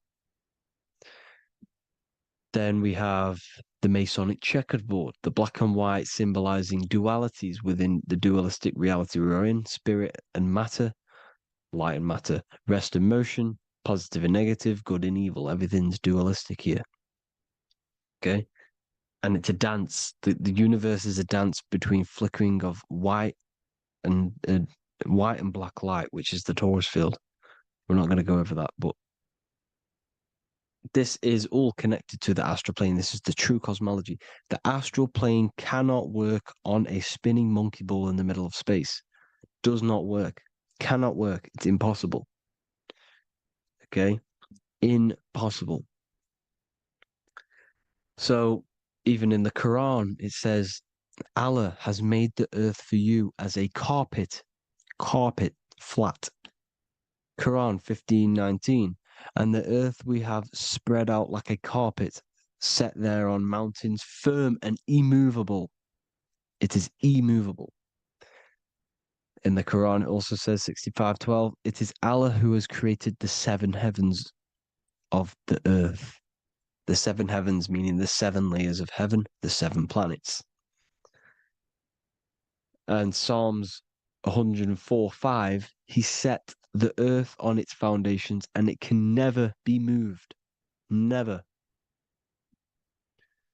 So here you see in Isaiah 40:22, he sits enthroned above the circle of the earth and its people are like grasshoppers. He stretches out the heavens like a canopy and spreads them out like a tent to live in. We live in a tent. This is the tent. The projection of light. Here you see an ancient picture here. Here you see the ethereal barrier, meaning the firmament, the etheric barrier.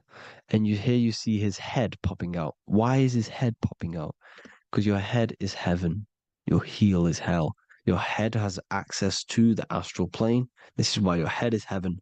The pineal gland, when stimulated, has access to project itself, project consciousness into the astral plane. Here you see another ancient picture here with the Masonic Royal Arch, with the zodiac here, the zodiac on the top, arching because there's a firmament above us. Here's God in the brain. Consciousness is God. Here you see the Masonic Royal Arch, symbolizing the firmament. George Washington above the Masonic Royal Arch. These are the stars. This is Polaris projecting reality. Here's ancient churches with the dome. Polaris projecting reality with Jesus. Disney World is under the dome. The seven layers of heaven, ancient paintings, all depict if you go and look at the ancient paintings, they'll all depict the firmament, the arch above us. This is where we get interesting. The Masonic Royal Arch has the 6-9, which is Cancer. The constellation Cancer, which is 6-9 is associated with portals because CERN is the 6-9. Okay, CERN is opening portals. They're trying to create a portal to the other side. Cancer has the word CERN within it. So there's a link between Cancer and the opening, the firmament opening above us to ascension. Here you see the Masonic art with the Royal Arch and the light and the opening. Here you see the light and the opening. This is the opening of the firmament. Here's the Hebrew cosmology with Sheol, the underworld, and the opening. So Cancer is definitely some sort of portal in and out of this reality. I'm just connecting dots here. Now, we're going to go change a bit now. These celebrities that you are seeing they have not sold their soul to Satan, okay? They have not sold their soul to Satan. Satan is a demonic, low vibrational energy that has been summoned over the thousands and thousands and thousands of years of evil occult arts. So since Babylon was summoning this demonic energy, and this demonic energy in the astral plane will grow and grow and grow. It has no form. It has no physical form. Okay? But you can see it in the rappers. If your third eye is open, you can see clearly that these people are demonic. You can sense the energy that they're manifesting. Selling your soul is not what you've been told. It is gaining, because your soul is pure love, okay? Your soul does not want to do anything bad. So when you sell your soul, you're gaining physical gain, you're gaining physical wealth, for example, like for these rappers, they will be given millions of pounds because the people in control of the music industry, which is the dark occultists trying to brainwash the masses, the people in charge, they're dark occultists. They understand Satan and the energy.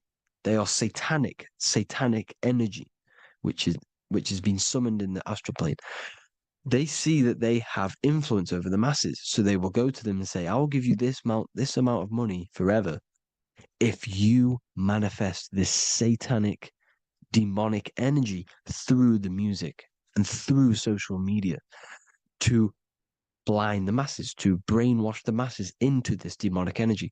Because when you listen to music is frequency. Whatever you listen to, you become that frequency. So if you're listening to these people, they're throwing energy, this demonic, satanic energy that they sold out to. Sold, soul, same word. When you sold something, you've got your soul involved. They have exchanged money, physical gain, so that they manifest this satanic energy within the astral plane and through the music, through the videos, through social media to keep us in this vibrational frequency, in this low state of consciousness. This is what it actually is. It's not, you're not selling your soul to some sort of devil. This satanic energy has no physical form it is formless in the astral plane. It's a summoned energy. Now, the root chakra is red. This is why the devil is red, because it symbolizes the animal nature of man. When you are operating off your root chakra, you will kill, you will fight, you will do anything to survive, because it's all about survival mode in the root chakra. They want you keeping in that fighting mode, that surviving mode, so that you are manifesting this low vibrational frequency, this satanic energy, this demonic red energy. This is why the devil is red. And the devil has a tail with the red arrow pointing down because it symbolizes your light body. This is your Merkaba. Your Merkaba is your light body. Mer equals light, Ka equals spirit, Ba equals body. Merkaba, this is the devil's tail pointing down, the descension, your heel, up to your heel, hell. Ascension to heaven, head. You see, this is the all-seeing eye with the illumination coming off it. your head, when you're illuminated. The Merkaba is your celestial sphere to portray different planes of reality. It is the vehicle of ascension. It's your light body. It's in the word Kabbalah. Kabbalah. Ka, spirit, ba, body, la, light. Same thing. Kabbalah. Merkaba. Same thing. It's all about the light body. This light body sees different realities. So when you see the goat in the music industry, it's this satanic summoned energy that's been summoning for thousands of years within the astral plane. When it becomes to the physical plane, it will manifest through different things. A goat, an owl, Satan, Moloch, Baal, same deity, same demonic energy that's been summoning in the astral plane. And this is why the Baphomet has a goat head. Drake's new album is the goat. The Polo G, the Masonic G, with the goat. And here's Ryla Rodriguez in the mirror with the goat in the mirror and him in his physical body. It symbolizes, the mirror symbolizes the astral plane because he's manifesting the goat, the demonic energy. He's sold out to the demonic energy. And in the physical plane, he's his physical body. The mirroring, the Masonic 11, the mirroring of reality, the astral and the physical. And what do you call them when they're an amazing rapper, the best rapper? You call them the GOAT. Because the GOAT, you're the GOAT because you're manifesting the GOAT energy, this satanic, demonic energy within the astral plane. So Baal, Moloch, all the same thing. Because in the astral plane, if you want to gain spirits to come to you and communicate you in the physical world, if you want to communicate with spirits, you have to gain their attention. You can either gain their attention or come together and agree to create some sort of being, which is Satan. Okay. You can, like I said earlier, you can create these beings, you can summon them or attract them. One way to attract them is sacrificing. In order for you to become God, man, to turn to God, you have to sacrifice your life. You have to sacrifice, not drinking, not doing things, not doing anything demonic, not doing anything bad, not eating meat. You have to sacrifice yourself to become the light. However, if you want quick, instant gains in the physical world, you can sacrifice something else to communicate with these spirits because these demonic energies feed off demonic energy, your demonic energy. So these dark occultists will give away babies, they'll sacrifice, torture babies so that they gain, so that they can communicate with these spirits for physical exchange. Yes, you can do this. These powerful spirits, these powerful demons can give you powers. They can give you certain things. And this is what they are doing. They're summoning and attracting these demonic energy. This is why, trafficking is one of the most, Balenciaga. Baal is the demonic energy in the astral plane, which requires child sacrifice for his presence. Balenciaga, and they were trafficking children. They were trafficking, killing them, and offering them to the spirits. This is what they are doing. Balenciaga. It's in the name. Here you see, you can see here a stick man with two horns. The goat, obviously, it's all the same deity. Baal, the goat, Moloch. Here's Moloch, the owl, the Egyptian owl, because it comes from the owl of Moloch, which is Baal, which is Satan, all the same demonic energy. And it's on the dollar bill, a tiny dollar bill, tiny on the $1 bill. All the same thing. Bohemian Grove, they worship the big owl, Moloch. It's all the same thing. It's all one big demonic energy which has been summoning in the astral plane. And it's trying to take over Earth, the physical plane. That's what it's doing. So I hope you all gained a deeper understanding of the astral plane and what's actually going on in the world. Please leave a comment if you can to help the algorithm. Drop a like if you like this content. And hope you all learned something today. And God bless you all. Thank you all.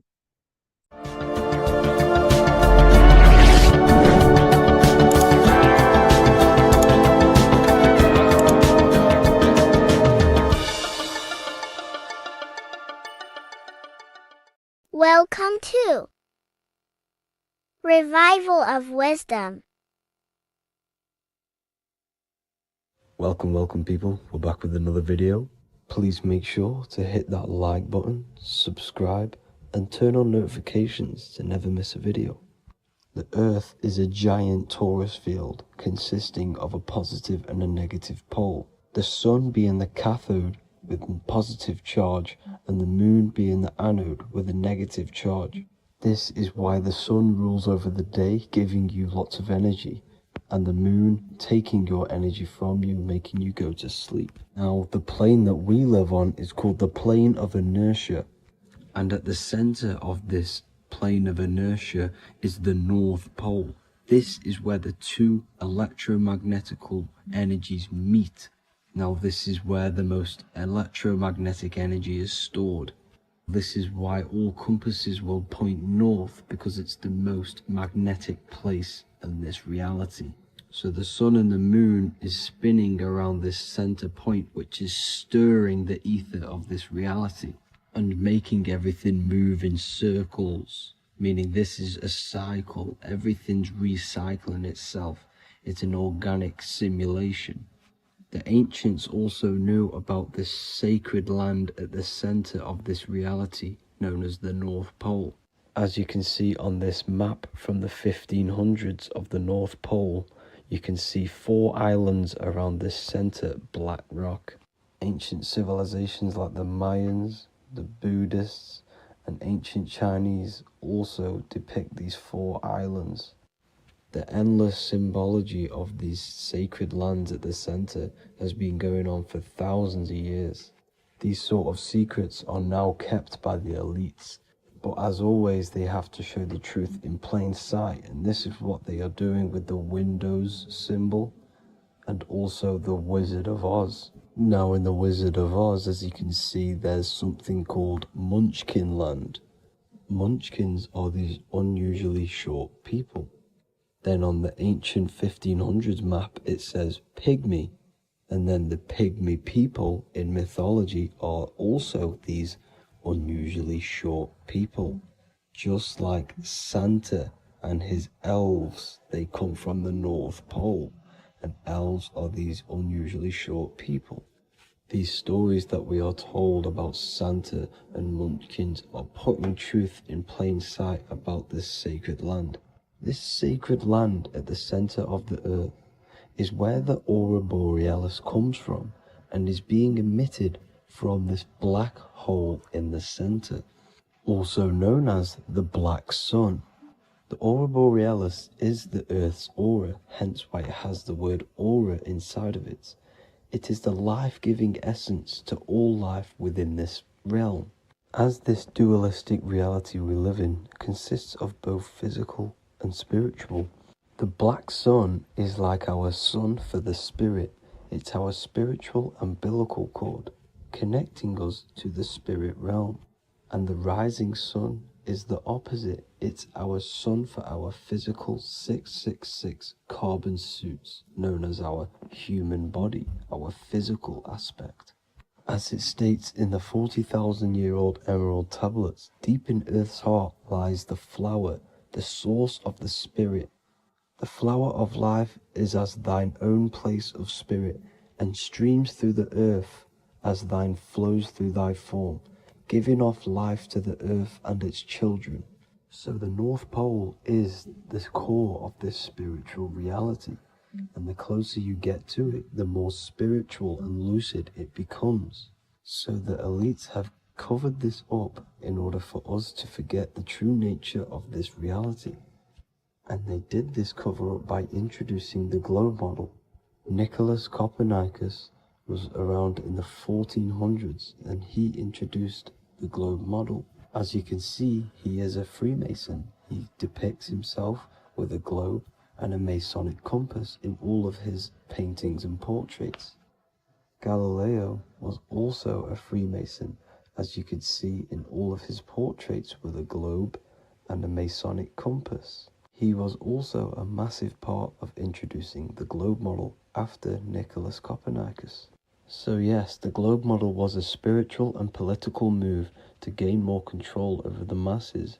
After the globe model was then introduced, they introduced the theory of evolution by another Freemason, Charles Darwin.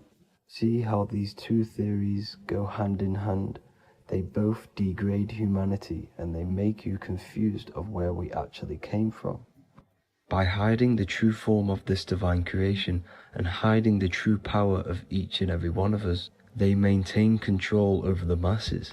Now this is order out of chaos, known to be the 33rd degree slogan of Freemasonry. Now this is the Masonic cosmology, and as you can see you have the checkered board for the duality, the 5-pointed star for the 5 elements, the 4 corners for the 4 pillars, the all-seeing eye, which is Polaris, the sun, the moon, and the 7 stars. So even Freemasons are taught the flat earth cosmology and the true form of this reality. Now the true nature of the sun, the moon, and the earth is shown and reflected through the Masonic compass. The Masonic compass is the sun, the moon, Polaris at the top, and the black sun at the bottom. It makes sense why all the scientists who introduced the globe model all used the compass and the globe together, because it's truth in plain sight. As I explained in my other video, all Freemasons have to take the oath, so it goes to show, why are we all learning these theories from Freemasons who can't talk about certain topics that they learn about? Why should we believe their theories when they're holding back the real truth about this reality? Now going on to NASA. NASA means to deceive in Hebrew, and they are also funded by the government. They are not a private company. The old owner of NASA, Werner von Braun, on his grave has the Bible verse Psalms 91. The heavens declare the glory of God, and the firmament showeth his handiwork. Now why would the owner of NASA put this on his grave? Seems a bit suspicious to me, alongside with the NASA astronauts are all Freemasons.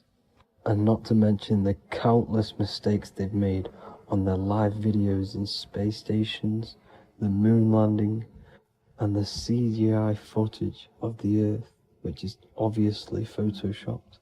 Just by tricking the masses that they live on a spinning ball, the elites gain the perception of the masses. Not only does it hide the divine creation we're inside of, it hides the divine spark within you.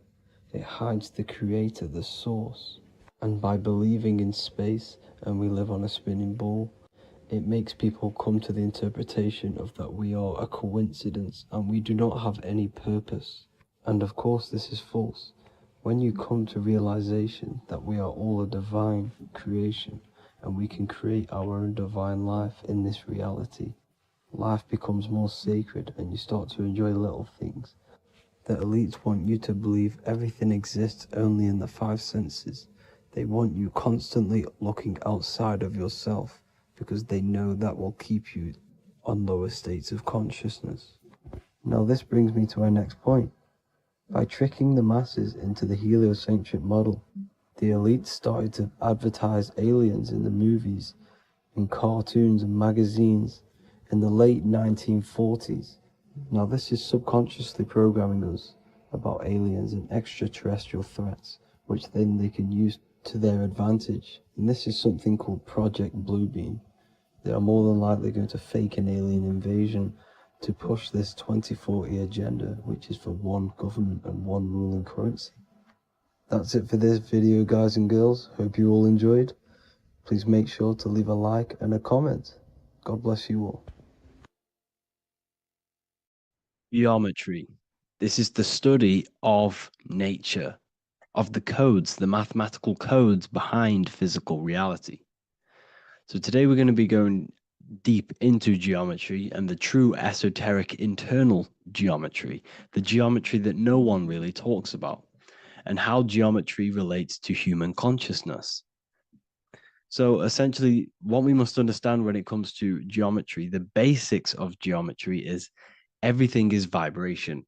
And this vibration is vibrating on a certain frequency. And this certain frequency creates a geometric shape, which is why in nature we see all of these different geometric shapes. All matter takes form in shapes.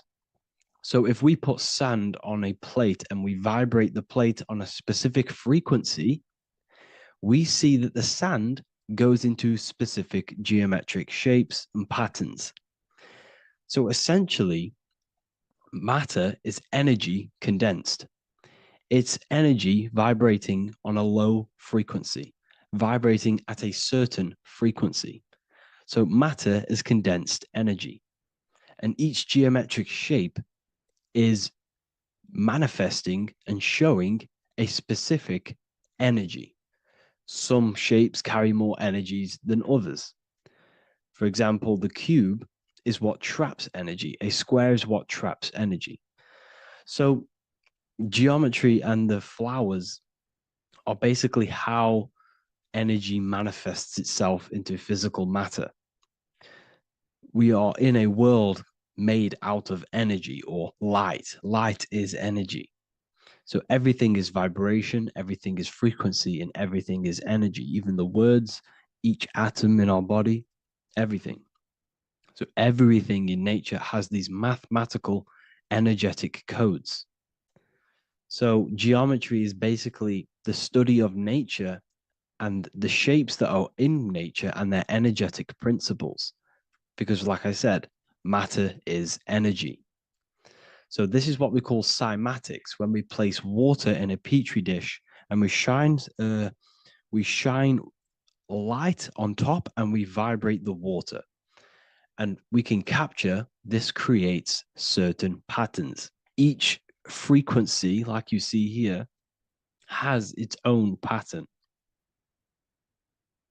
So what we are seeing here in the physical plane is essentially energy condensed into physical reality. We see it in the turtle. We see it in every single form in nature. Now, external geometry and normal geometry, we normally get taught that this is God's way of creating physical reality, which is essentially true. However, it's far more deeper than that. Far, far, far more deeper.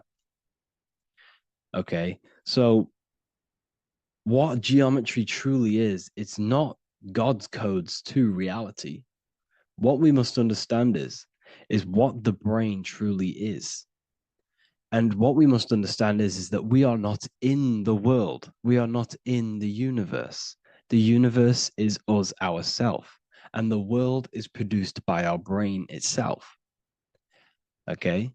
So the way you must understand how the brain works, so what you visually see, so geometry is to do with what we visually see.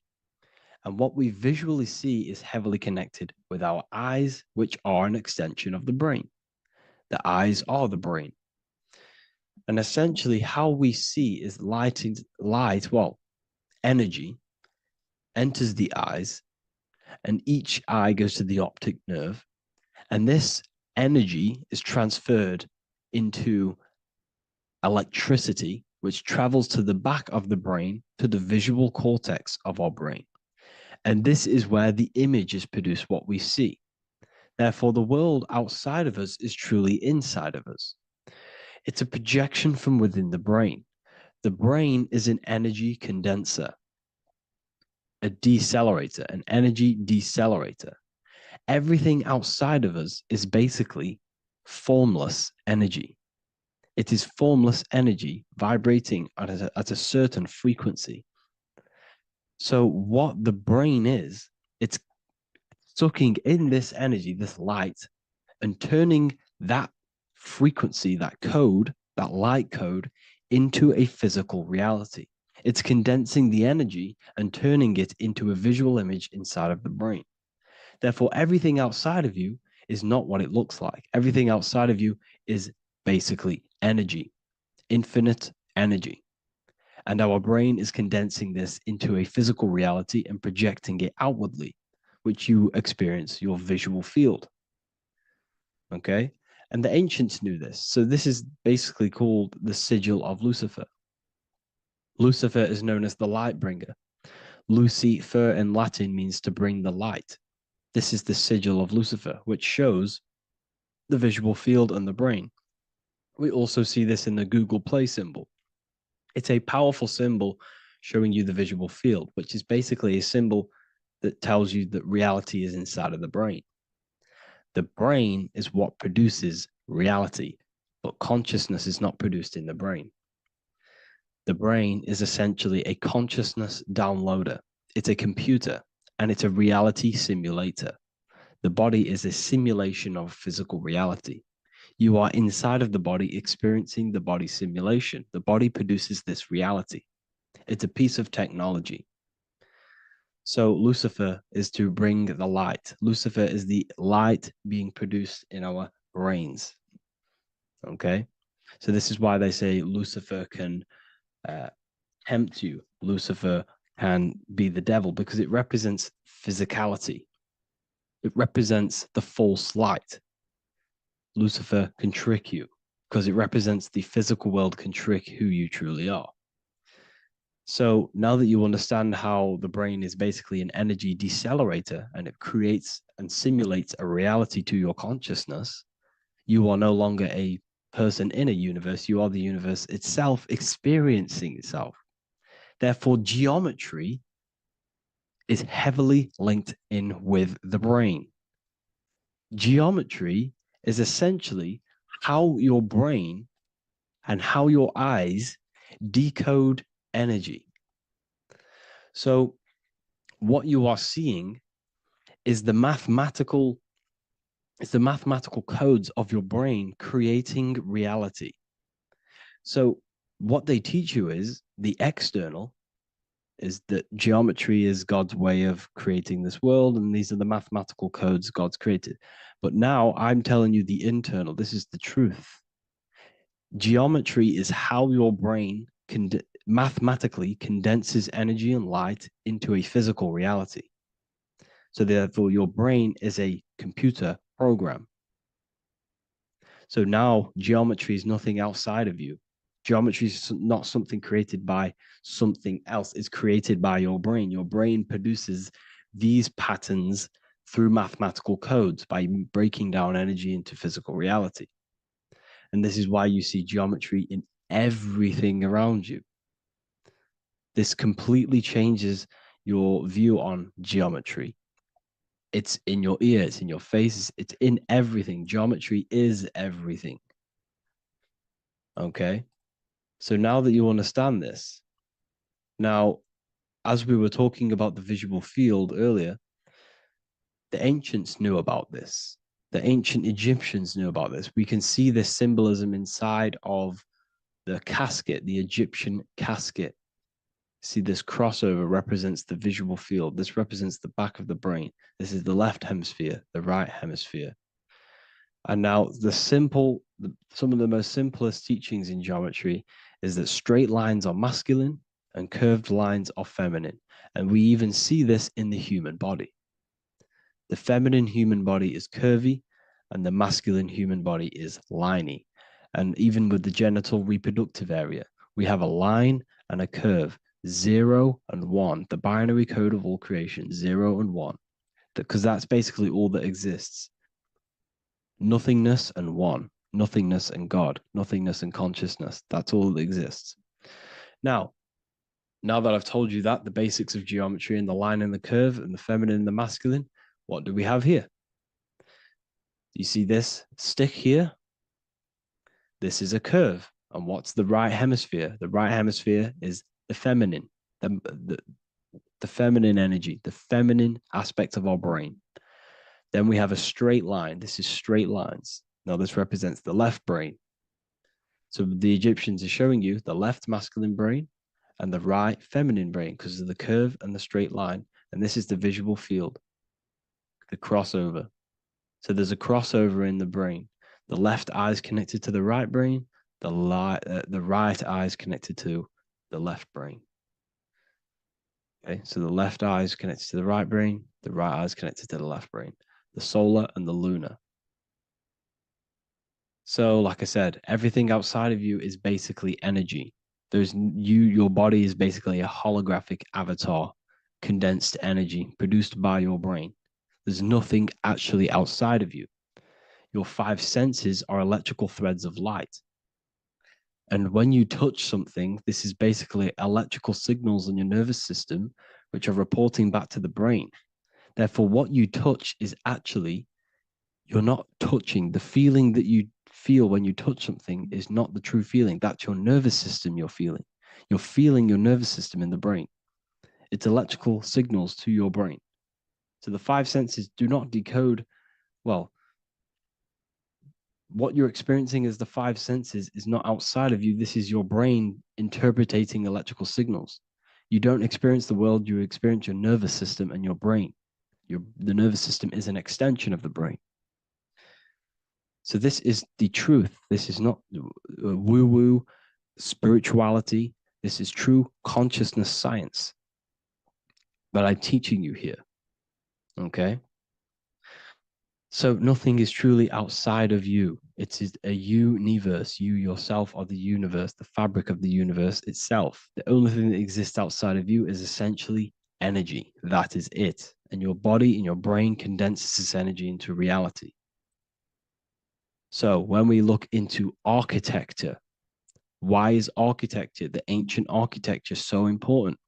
Because what did I tell you at the beginning? Shapes and physical matter is condensed energy. Each shape holds specific energy. Some shapes hold more energy, emit more energy. Some shapes condense energy. Some shapes transfer energy. Each shape, each geometric shape has an energetic principle because matter is essentially energy. So when we look into cathedrals and the ancient buildings, they were filled with geometric patterns, geometric shapes, because they understood the energy principle. Architecture is basically solid energy. It's physical energy. If we create this pattern here is an energy code. And if you stand next to it, you're going to gain that energy. It's going to be imprinted on your body. So essentially, they filled their buildings with high energy geometric shapes. Points, triangles, pyramids are very, very energetic. This is why you have crystal pyramids made, organite pyramids. They're always in pyramid shapes. That's why the Egyptians built in pyramids, because pyramids hold high energy. They emit high energy. So this is why you see all these different geometric patterns. Okay. So in the real reality, in the energetic plane, this building would basically look like this: lines and grids of energy. Okay. This is what it would look like in the energetic plane, a blueprint of the energy body. So as you see here, these are the different frequencies in a petri dish, of water in a petri dish. And you can see they are specifically aligned up with these specific patterns. You can see geometry even within geometry. It's fractal. So essentially, when you would stand inside of these buildings, they would imprint the energy of the building in your body, because your body is healed through energy. You have an electromagnetic field around your body. So by creating buildings with geometric patterns, we are essentially increasing the energy of the building, because the building itself is energy. Okay. So when we fill it with geometric patterns, we're increasing the energy. We're giving it a certain energetic imprint. So when you stand inside of that building, you're being imprinted with that energy. Okay. So especially with these windows, these stained glass windows. Well, why are they stained glass? Well, color is frequency. So when you have all of these different colors, and not only were they just painted, some of these colors are specific gemstones, crystals, natural stones, which all hold energetic principles. Each crystal is vibrating on a certain frequency. Wood has its own frequency, metal has its own frequency. What you must understand is that everything in nature is not just a piece of matter. It's vibrating. The atoms of wood are vibrating on a certain level, which give it a certain energetic principle. Each crystal is vibrating. The atoms of the crystal are vibrating on a certain frequency, which give it a certain energetic principle, quality. So each thing, this is why the ancients were obsessed with natural stones, natural things, crystals, natural metals, and they wore different metals, different things like copper on their bodies because they understood the atoms of these natural things are vibrating, which give certain qualities to you if you wear them. So you're not wearing it, you're basically putting that frequency onto your body because they understood this is energy. If I put copper on my body, I'm not putting copper on the body. I'm putting the frequency and the energy of the atoms onto my skin. And that frequency of them atoms are going to vibrate my skin, that frequency, and heal my body. So this is why this is so important. So each building is an energetic code. Okay. So when you stand in these buildings, it can heal your body. This is why when people walk into these ancient churches, they feel like they've met God. They feel a certain way. They feel so amazing when they enter these churches. They feel holy, for example. It's not because God's there. It's not because these man in the sky dwells in these holy places. It's because the energy of these buildings affect our consciousness. They increase your energy. They raise your vibration. They heal your body. They heal your cells. They imprint the water in your body, especially with these stained glass windows. Like I went a bit on a tangent there, but these stained glass windows were encoded. Well, they use different gemstones, different lights, different colors. And when the sun would shine through this window, well, what's the sun? The sun is light. Light is energy. The sun's light would go through this filter of the window of the crystals and the different gemstones and the different colors, and the sun's light would be encoded, imprinted with these crystals, with these colors and these natural glasses, which have healing energetic principles. And when you are inside that building, the sun's encoded energy of the window would be imprinted into your body, into your energy field, and it will heal your energy field, and it would heal your body, your cells on a cellular level. Because your body is what? 60 to 70 to 80, some people say 80% water. And water is encoded with vibration. If you say certain things into water, it gives it a specific geometric pattern, like I broke down in the beginning. If you say love to a water and then freeze it, it will go to this. If you say hate, it will go to a distorted pattern. So when you are in these buildings, you're being imprinted by the energetic codes of these buildings, the energetic principles of the windows, of the structure itself. The ancients never used to build in squares. Their buildings, their insides were never square rooms because they understood squares trap energy. They always had pointed roofs so energy can escape. So there's many little things that we need to look into geometry. For example, when you see magicians, when you look at ancient magic, why do they stand in circles with different geometric patterns? They use different geometric shapes. Why? Because shapes are energy. They hold specific energy. So when the magician stands in a circle with a pentacle, they're working with the energy of that pentacle. You can work with different energies based upon the different geometric shapes that you draw. And you can use this in your structure, in your architecture, in your work, and it can influence everything. So this is the true geometry. I hope you gained a deeper understanding on geometry and how it relates with you and your consciousness. Like I said earlier, your brain produces geometry. It's basically how your brain decodes energy. It's not God, how God creates this reality. And no, you're in this reality. You are the reality itself. Your body produces the reality. Therefore, geometry is one with you. So therefore, if I play with the geometry of the buildings, for example, like the government have, everything's in squares. If you look outside, everything's a square, everything's a rectangle. You go to a city, every window is a rectangle, every building is a rectangle. You live in a box room, everything is boxed and squared off in this reality, in this modern society. Why? Because they're trapping energy. The cube is the most simple geometric shape, which basically condenses energy and it traps energy. And if you subconsciously see squares all the time, your phone's a square, your TV screen, everything's a square, your keyboard, your desk.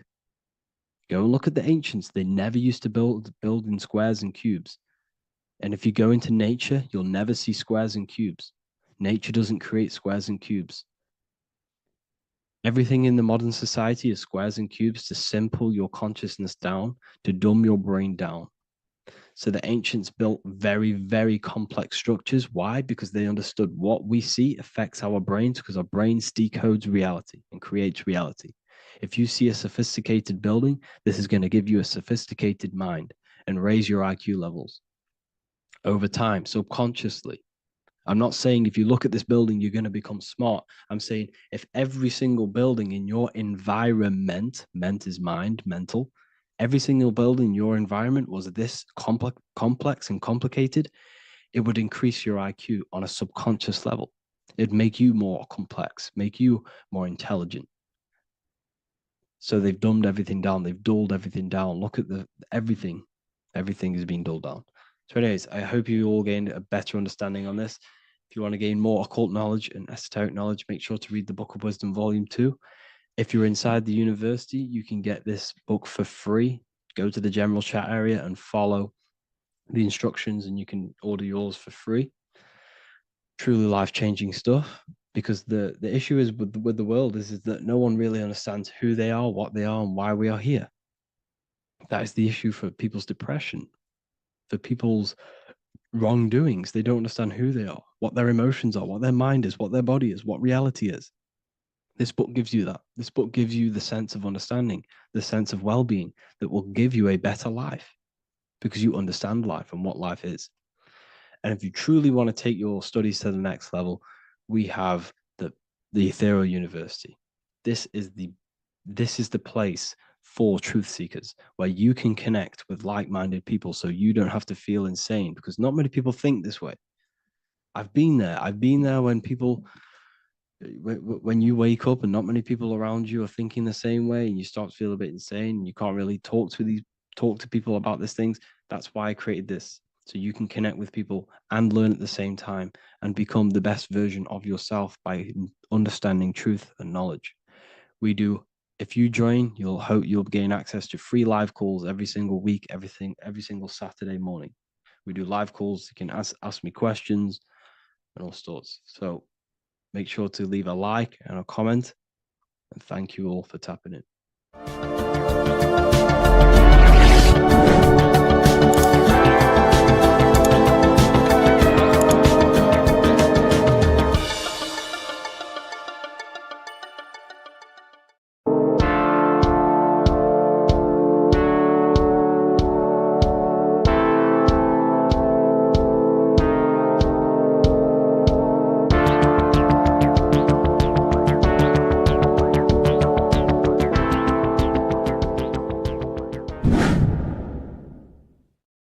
What is good, people? It's Revival of Wisdom. I hope you're all doing well. And this video is how to raise your holy oil or your kundalini. Let's get straight into this. So this is a monthly cycle. Every month, when the moon is in your zodiac sign, this oil is released. Now, the moon is in control of monthly cycles. For women, it's the menstrual cycle, and as well, this holy oil cycle. The moon changes sign every 2.5 days and passes through the zodiac signs in 27 days. So the moon tells the day, the sun tells the time, the stars tell the month. This reality is a massive clock, if you like to say. It's a cycle. Okay. The moon controls the night, emotions, water, fluids, and the mind. Okay. So this oil is produced in the claustrum. It's produced in the claustrum, which is here, right? This is where you get Santa Claus from. Now, the claustrum is at the center of the brain, and it is next to the pineal gland and the pituitary gland. Once it starts in the claustrum, this is the holy present. This is the present that Santa gives to us, Santa Claus. And it goes to the pituitary gland and the pineal gland. And what's connected to the pituitary gland and the pineal gland is the Ida and the Pingala. The Pingala is the pineal gland's nerve, which is the honey, which is the positive charge, electric. And the pituitary is the Ida nerve, which is the magnetic charge. This is the milk, the land flowing with milk and honey. This is the brain, the heaven, heaven, okay? And it travels down the spine using these two nerves, these electromagnetic charge. And this is what the ancients symbolized with the two serpents wrapped around the spinal cord, the Ida and the Pingala. And this travels down to the sacrum or the solar plexus. Okay. So once it's here, okay, the spine is an elongation of the brain. So the spine is pretty much the brain. It's an extension of it. And it's kind of a microcosm of how we descended from heaven to physical reality, to physical matter, which is our consciousness has done. Our consciousness has descended from heaven into physical matter. And this is a microcosm of it. Okay. So once we're in the sacrum bone, this holy oil, like I've just explained, this holy oil starts in the Santa Claustrum, goes down the chimney to the sacrum. This is the sacrum, the solar plexus, and drops the present off at the sacrum. Now, once we're at the sacrum, we need to raise our vibration to take this oil back up the spine. Okay. And the River Jordan symbolizes this in the Bible. King Herod wants to kill Jesus in Nazareth, which is here, this is the River Jordan, is Nazareth. He goes to be born in Bethlehem and then goes back up to Nazareth to Joseph and Mary. Joseph and Mary, the pineal gland and the pituitary gland. The Bible is huge symbolism. It's all metaphors for this sacred process which goes on inside of your body. You are the Temple of Solomon. You are the Holy Land. The Holy Land is your brain. Once this oil is at the sacrum, you need to raise your vibration in order to take it back up. Once this oil has gone back up to the pineal gland, it activates the crystals which are wrapped around your pineal gland. Your pineal gland is this tiny little beam here. This is the claustrum. This is the pineal gland. And it's wrapped in crystals. And when this oil travels back up the spine by raising your vibration, back to the upper room where Jesus met the 12 disciples, or the 12 cranial nerves in the brain, and it activates and it turns on this pineal gland. And once it's turned on, it illuminates all the cells and the nerves in your brain and turns them all on and activates the higher God man, the God consciousness, Christ consciousness. And it regenerates the whole body. This is the secret to regeneration. It regenerates all the cells in the body. And this is how the ancients lived for thousands and thousands of years, as talked about in ancient texts. They lived for hundreds and thousands of years because they knew this secret.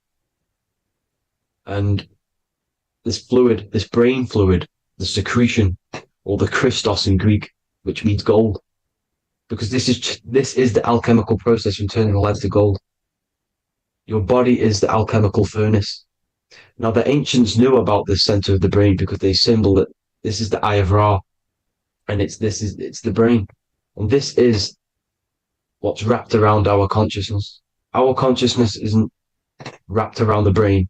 The brain is built around the consciousness. We are the consciousness. You don't have a soul, you are the soul.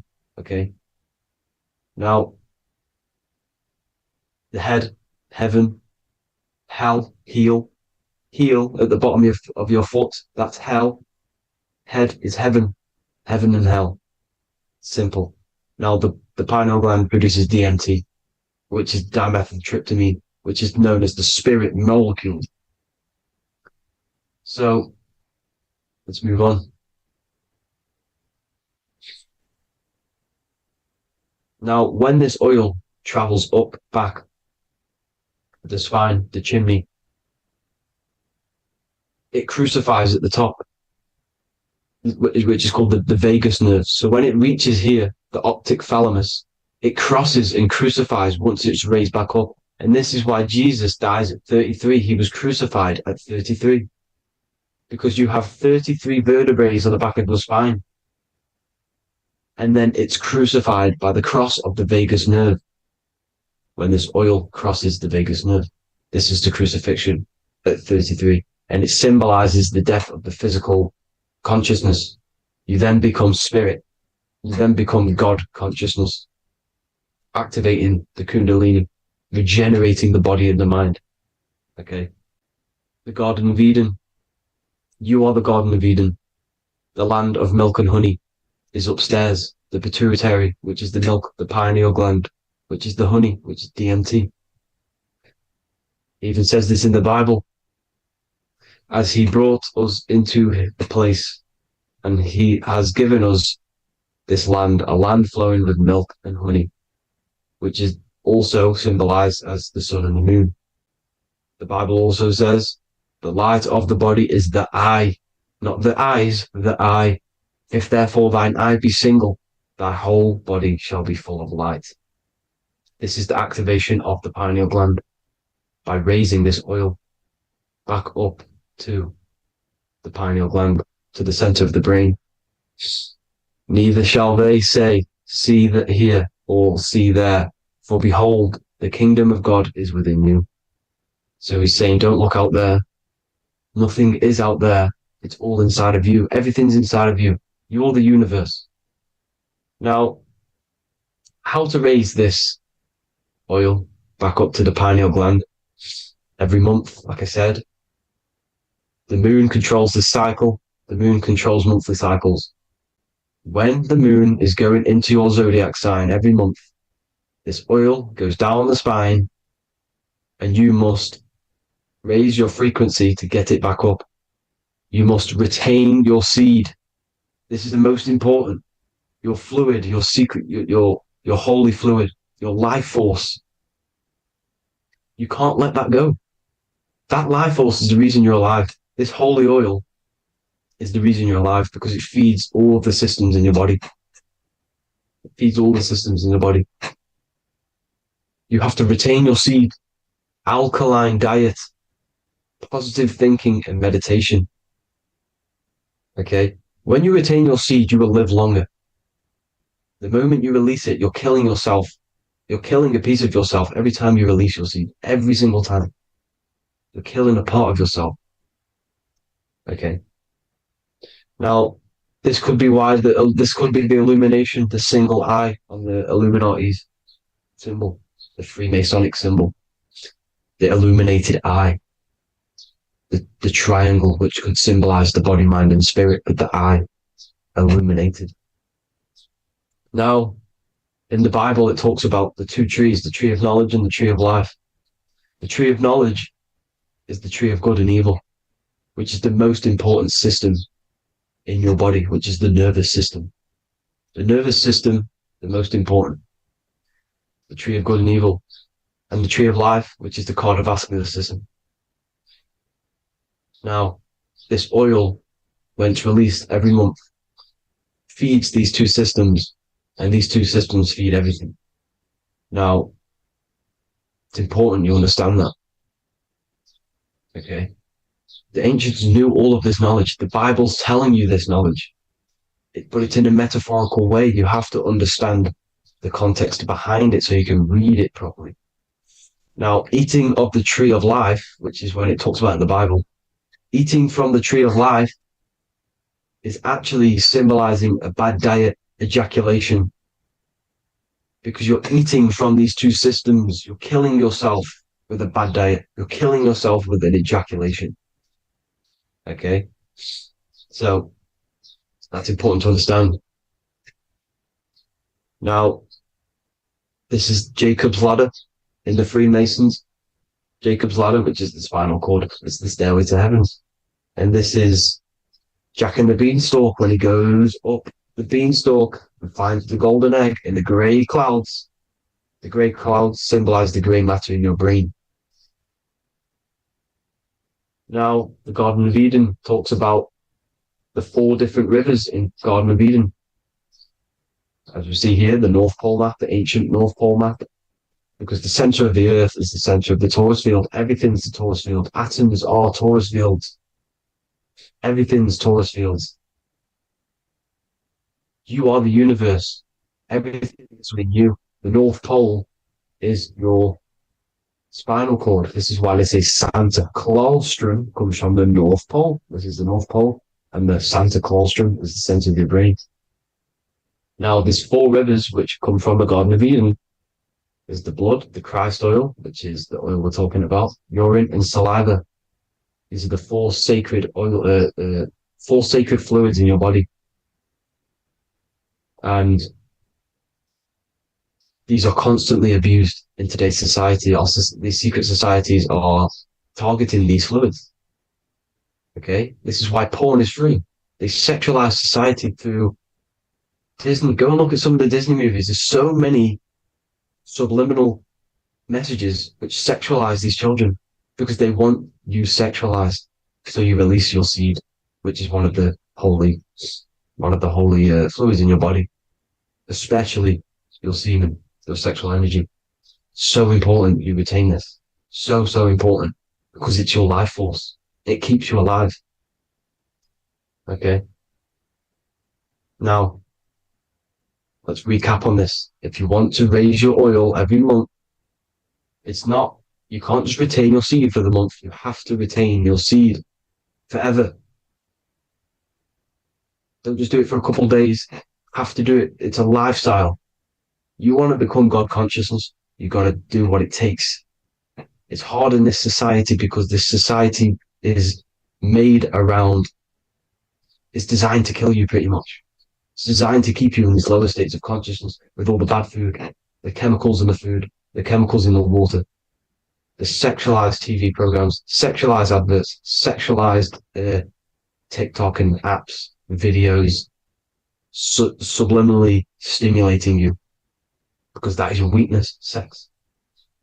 It's your weakness. Now, you have to retain your seed, meditation, and an alkaline diet. Why alkaline? Because acidic is low vibrational. This is the color spectrum. And what's the highest vibrational color?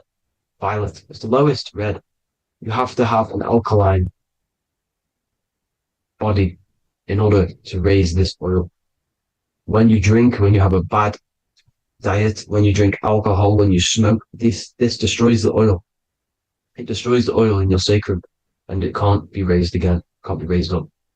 This is why it's so important. Without that oil, you don't live. That oil makes you live.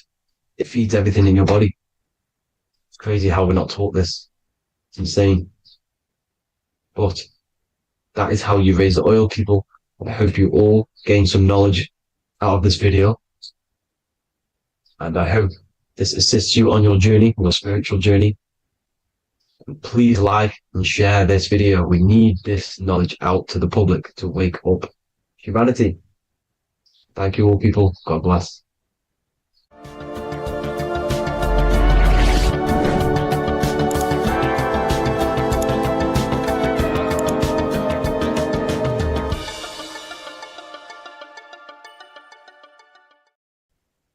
As above, so below. This is one of the most crucial teachings within esotericism, occultism, or what we like to call it today, spirituality. I don't like calling it spirituality because it's not spirituality. I teach human consciousness. I teach the science of you and your consciousness alone and your being. And in order to fully understand you and this world around you, you must understand this number one principle of as above, so below. There is many misconceptions of this, and there is many simple teachings of this, but I'm going to break it down today from the most simplest to the most complex, and you will see the connections between all things. This is the most important lesson you could ever learn, and I'm going to teach it you today. So what you must understand is with the term as above, so below, it applies with everything you see in this world and about yourself. We have something called the macro, which means the bigger scale. On the bigger scale, we have the whole earth. If we look down from the sky on top of rivers, this is what we see. We see this tree pattern. Then on a smaller scale, we see trees have the same pattern. Then we look even closer. We're going smaller and smaller into the leaves of the tree. We see the same pattern. Then we go even more micro into the human brain and look at the human brain cells, and we see the same pattern. This is proof this is a fractal universe, and everything is in the micro is reflected in the macro. As above, so below. As within, so without. On the macro is a reflection of the micro. So now that you understand this, we can go a bit further. A yearly cycle of spring, summer, fall, winter is a macro. A micro is a daily cycle. So a day is a mini year. The summer is the midday. Autumn is the evening. Night is the winter. And spring is the morning. This is a macro, a reflection. We have a miniature cycle of the zodiac every single day. And this cycle is also reflecting the cycle of life and death. We live, we are born, which is the spring. We live, which is the summer. We then age, which is the autumn. And then we die, which is the winter. And then we are reborn again. This is the cycle of life and death. And you do this every single day. You see, death is a macrocosm of sleep. This is why we say sleep is the cousin of death. Because you die every single night. You do this process of life and death every single day. As above, so below. What's in the micro is in the macro. So when you go to sleep, you are essentially dying. And then in the morning when you wake up, you are then born again. This is a fractal cycle that we live in. Everything in this whole world is fractal. Everything applies to as above, so below. We have the sun, we have the moon, we have the day, we have the night. We have the life, we have the death. We have the conscious, we have sleep. As above, so below. We have the conscious mind, because now we're diving into as within, so without. As above, so below more refers to the external world. As within, so without is referring to your inner world and the outer world. What you must understand is about yourself. You exist in two realms. You're an individual. The dual nature of you. You exist in two realms at once. You have an inner world of your thought emotion. This is the inner world that no one else can see but yourself. And you have an outer world with a physical body which everyone can see. So you exist in two worlds. You have the inner voice, you have the outer physical voice, which I'm speaking to you with now. But I also have an inner voice, which no one can hear, only but me. So you exist in the light and you exist in the darkness. The sun represents your external self, your physical conscious mind. The moon represents your shadow self, the inner self, the psyche self, the spirit self. There is an as above, so below. The sun is within you. The moon is within you. Everything is within you. Now that you understand as above, so below, what is your body? Your body is a miniature earth. Let me repeat, your body is an earth. Your body is the earth. Okay? Because like I say many times in all of my videos, you are not in the world. The world is you. You are the universe. Your brain is a computer creating this reality. What you see with your eyes is produced in the back of the brain called the visual cortex. You don't look into the world, the brain produces the world. The body produces the world. When you touch something, you're not actually touching something. This is the electrical nervous system.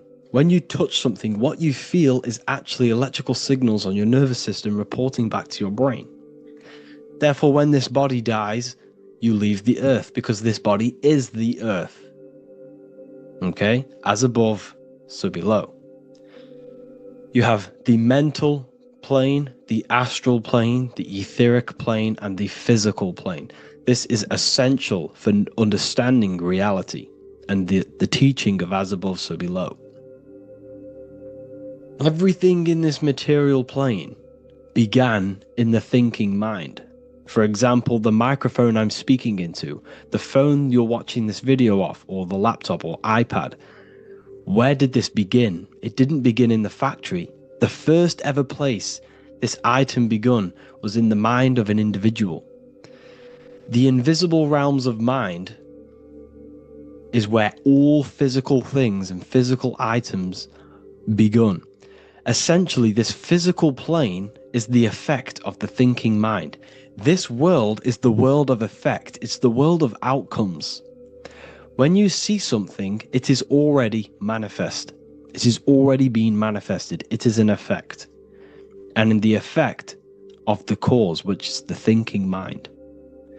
Therefore, the mind creates thoughts, which is the mental plane. Then after thoughts creates imagination, which is the astral plane. These two are spiritual. They are non-physical. So spirit kind of means non-physical. Then you have the physical planes, the etheric and the physical plane. As above, so below. What happens in the mind is manifest on the physical plane.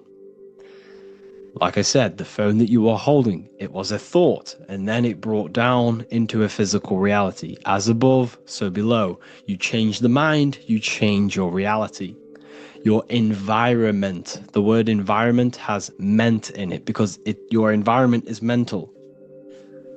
So now that you understand this, so what is the world around you? The world around you was created by the mind of God. It was manifested through God's thought. So you are living in the mind of God. You are a thought in the mind of God. God thought you into existence. But like I said, we are all fractals.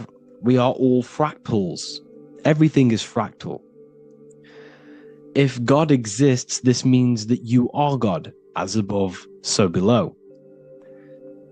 God created you through the thinking mind, and he gave you a thinking mind. So God created the macrocosm. God created the macro, the whole world. He designed the whole world, the sun, the stars, the moving. He designed this. But then he gave you the thinking mind. to design your own life and create your own life in his world. You are a microcosm of God's macrocosm.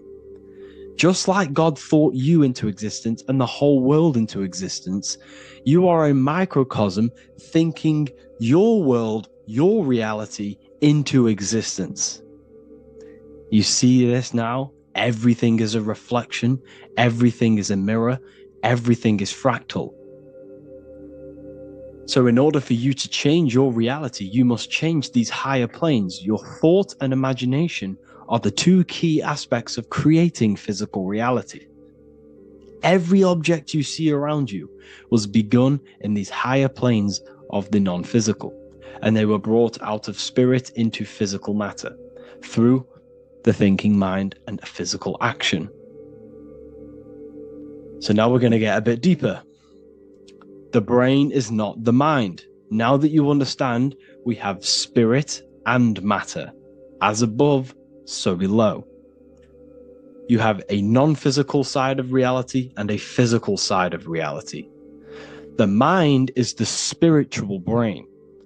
The brain is a physical manifestation, a physical effect of the mind. The mind uses the brain to operate in the physical world.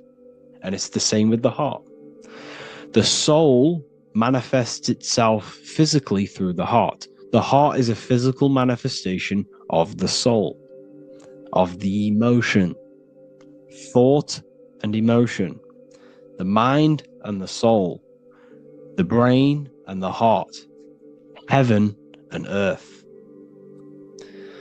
So you have the inner world and the outer world, the spiritual, non-physical, and the physical. So we are all on this process of awakening, an expansion of our minds into new fields of thought, into new fields of awakening ourselves. Because essentially we are born into this world. But you are born many, many times. You can be born physically and you can be born spiritually. Like I said, everything is fractal. So just like when the baby finds out that there is a world outside of its mother, what does the baby do? The baby seeks a way out of its mother, and then the baby is now born into a new world, a world outside of its mother's womb. It's the same with you and your spiritual process. As your mind becomes aware that there are other realities beyond your physical body, it then seeks a way out. And this is why you are probably watching my YouTube, because you are now on the path. Something within you has guided you to this path of knowledge, truth, enlightenment, and expanding your consciousness. And it is your soul who brought you here. Your soul speaks through emotion, a guidance. Emotion is the language of the soul. When you feel very bad, this is your soul telling you you're not in the right place. You're doing the wrong things. Because the soul is always unfolding its purpose, which is expansion and learning. That is it. The mastery of the self and the learning of the mind is the only thing that counts in the end after this life. So you are on a journey of expansion, of learning, creating, and spiritual rebirth. As above, so below. What does this body tell you? When I see someone overweight, I don't see the overweight. I don't see the body. I see the mind. I see an undisciplined mind. I see a mind that lacks self-control. I see a mind that seeks external validation.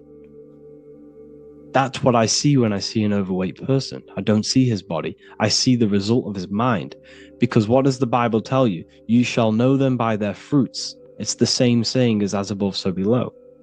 You shall know them by their fruit. The fruit is their manifestation. Your body is a direct correlation and manifestation of your mind. Your inner world projects your outer world. As within, so without. As above, so below. Now, what do you see when you see this man's body? I see discipline. I see strength, mental strength, not physical strength. I see mental resilience of pain. Because all of this man's mental energy has been manifested physically within his muscle. This body is a direct manifestation of this man's mind's pain and suffering, and it shows discipline. This is why people instantly respect you if you are in shape. You walk into a room and you are in shape, people will instantly give you respect because they know that you are mentally disciplined.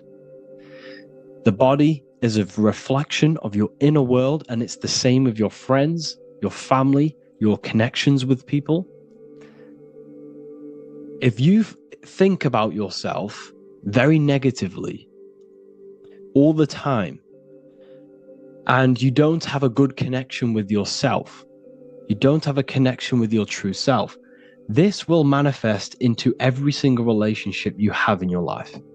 If you don't have a good relationship with your inner self, you don't have a good relationship with the people and the friends around you. Because as within, so without. If you think negative about yourself, you will only pick up the negative in other people. If I think very highly of myself and I think very happy and good things about myself, I will then see the good things in other people. Because it's as above, so below. As the inner world is, so is the outer world. It's the same with your life circumstances. Your life is a direct correlation of every thought you thought in the past. If you possess millions of pounds, millions of dollars, this is because you have thought this into physical reality. You live the life you are deserved. You live the life that you manifest through your thought. If you live a very poor life, this is a reflection of your mind. This is a reflection of what you have thought into physical existence. Because like I said, everything begins in the mind, as above, so below. And this is even present within the body. So where is the head? The head is at the very top of the body. And where does all manifestation begin? In the mind. That's where the mind is, in the head. And then the thoughts we think travel down the body into the heart, which is the emotion. Every thought we think is in the emotion. Every thought we think creates an emotion. This emotion then drives the action. Where does the action come from? The feet, because the feet move our body. We move with our feet to take action.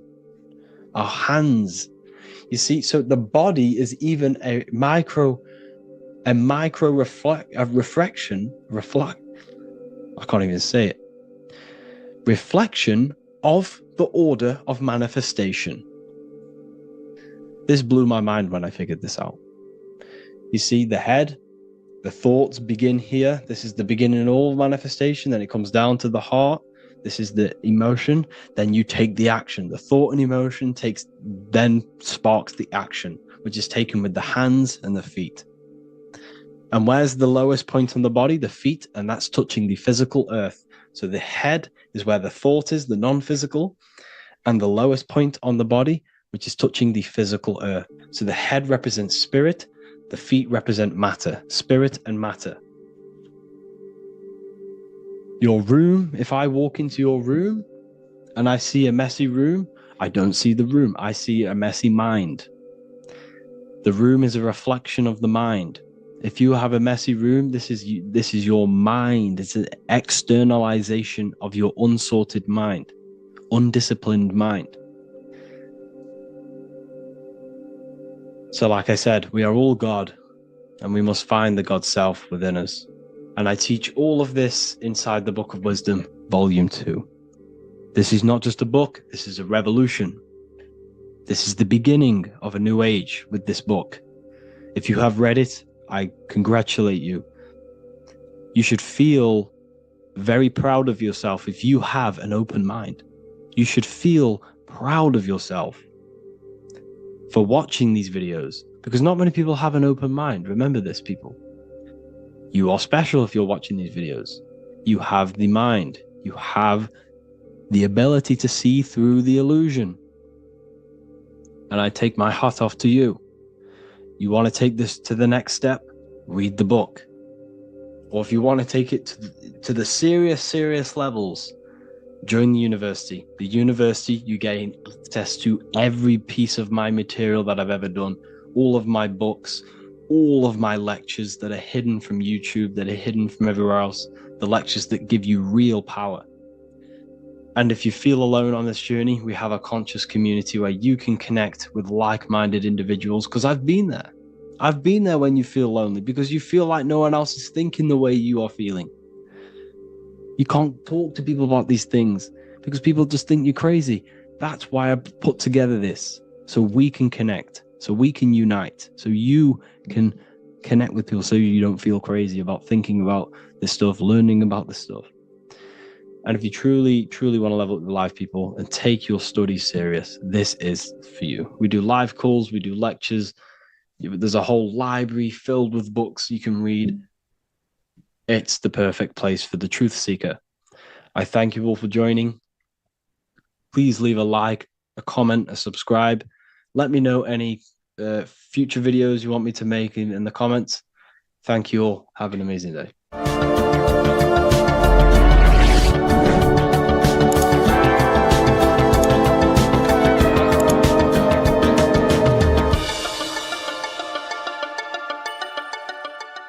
There is a secret meaning behind the number 666. 666 is 3 sixes. The number 3 in occult and esoteric numerology represents the 3 aspects of human consciousness. We see this symbolism in the all-seeing eye with the light and the triangle. The triangle is the number 3.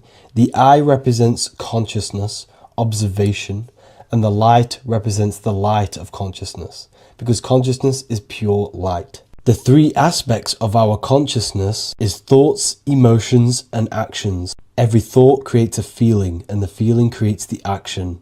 All physical manifestation is driven from these 3 aspects of our consciousness. All physical manifestation comes from thought. Every object you see around you, this screen, the phone you're on, the laptop you're using, or the iPad, was a thought in the invisible realms of consciousness. Then it was brought into physicality through feeling and action. This is because man is made in the image and likeness of God. We are all mini creators. We are all extensions of God's creative consciousness. Therefore, the number 666 represents 3 sixes. 3 is thoughts, emotions, actions. The number 6 represents the cube, because cubes have 6 sides. This material world that we experience, everything has 6 sides. Everything's created by cubes. We can move forward, we can move backwards, we can move left, right, up and down. This is the cube that we are stuck in. Therefore, 666 represents our 3 aspects of our consciousness, thoughts, emotions, actions, all contributing towards our physical self, material world, material pleasures, completely cutting ourselves off from our spiritual, true, divine self, which means 666 is representing a state of consciousness. A state of consciousness where we only operate from a place of material needs and survival things. As humans, we possess a physical material body in the physical material external world, but we also possess an invisible inner world, which is what we call spirit. When we disconnect ourselves from our inner world, we become lost in this materialistic way of thinking and acting, which can lead to no life purpose, a feeling of emptiness and voidness in our hearts. Humans possess the ability to transcend our animal instinctual natures and turn to the divine mind, to the spiritual inner world. It is our inner world that is projecting our outer world. The outer world is just an effect of our inner state of consciousness. It's important as we go through this human life to not lose ourselves and look for our validations outside of ourselves. The external world is simply just a mirror, mirroring with mathematical precision what happens inside our consciousness. When we change our inner world, we produce effect in the outer world. To get back on track about this number, this represents when we are lost in our material self and we are completely cut off from our true divine self. The devil is always having goat horns, which represents a ground animal. This is the lower animal self of man. He's always red. The frequency of red is the lowest vibrational color, and it also represents the root chakra. This is all to do with survival mode and our physical needs and physical self. Red represents chaotic and intense emotions like hatred and anger. This is why the devil is always red, because it represents anger and an uncontrolled state of emotion and consciousness.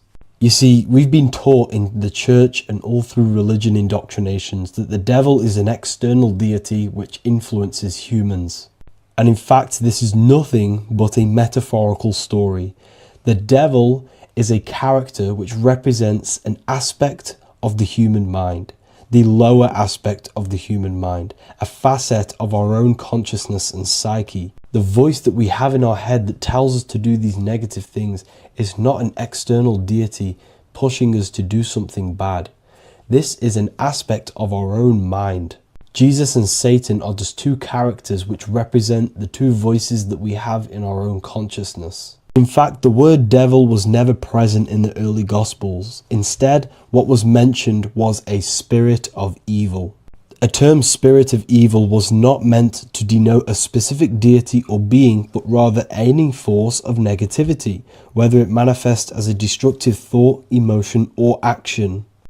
The spirit of evil represents the darker sides of our mind, the part that leads us astray and brings forth negativity in our lives. The reason why they want you to believe in a devil is because they don't want you taking responsibility for your creations. They don't want you to realize that the external world is truly a mirror of your inner state of consciousness.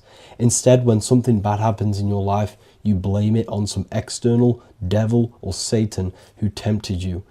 Everything is your creation in your life. When you realize this, you take full control and you begin to reshape your external world by changing your inner state of consciousness. In this video, we're going to be talking about the evolution of consciousness. You are born human, however, you possess consciousness, which is the awareness behind your being, the awareness behind your thoughts, the experiencer behind your five senses, the experiencer, the observer behind your thought, emotions, and senses. You are an eye, an invisible consciousness looking through a lens which is your body. Your body produces this physical world that you experience. Your brain produces this world. Your brain and body is a technological computer. However, you are an infinite, ever-expanding consciousness behind this physical body. And there is an evolution of consciousness, a cosmic journey of expansion. And this is why we see so much pyramid symbolism in the occult and esoteric world, and especially within Freemasonry. Because the pyramid represents climbing, an evolution, a raising state of consciousness, a journey. Steps symbolize a journey upwards. This is the raising and the evolution of consciousness, our inner world, the transmutation of our inner selves, of our souls and consciousness and our minds. So when we see this pyramid, we're seeing a evolution, a way up to source consciousness. And the eye in the pyramid represents your source consciousness. It represents illumination.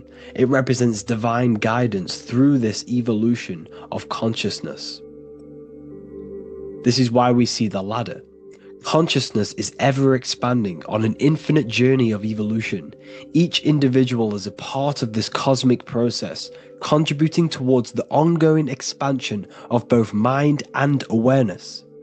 As we evolve, we collectively explore deeper levels of existence, expanding the boundaries of thought and consciousness.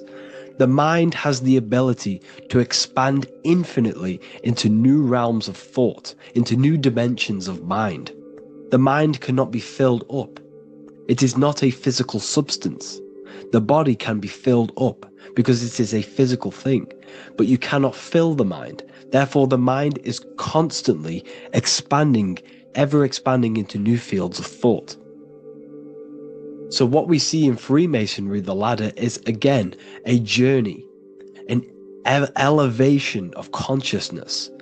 When we are born with an infant consciousness, and as we gain older, we gain an adult consciousness. Our inner world, our inner mind, and our emotional intellect changes and evolves. We are significantly different from when we were very young as an infant.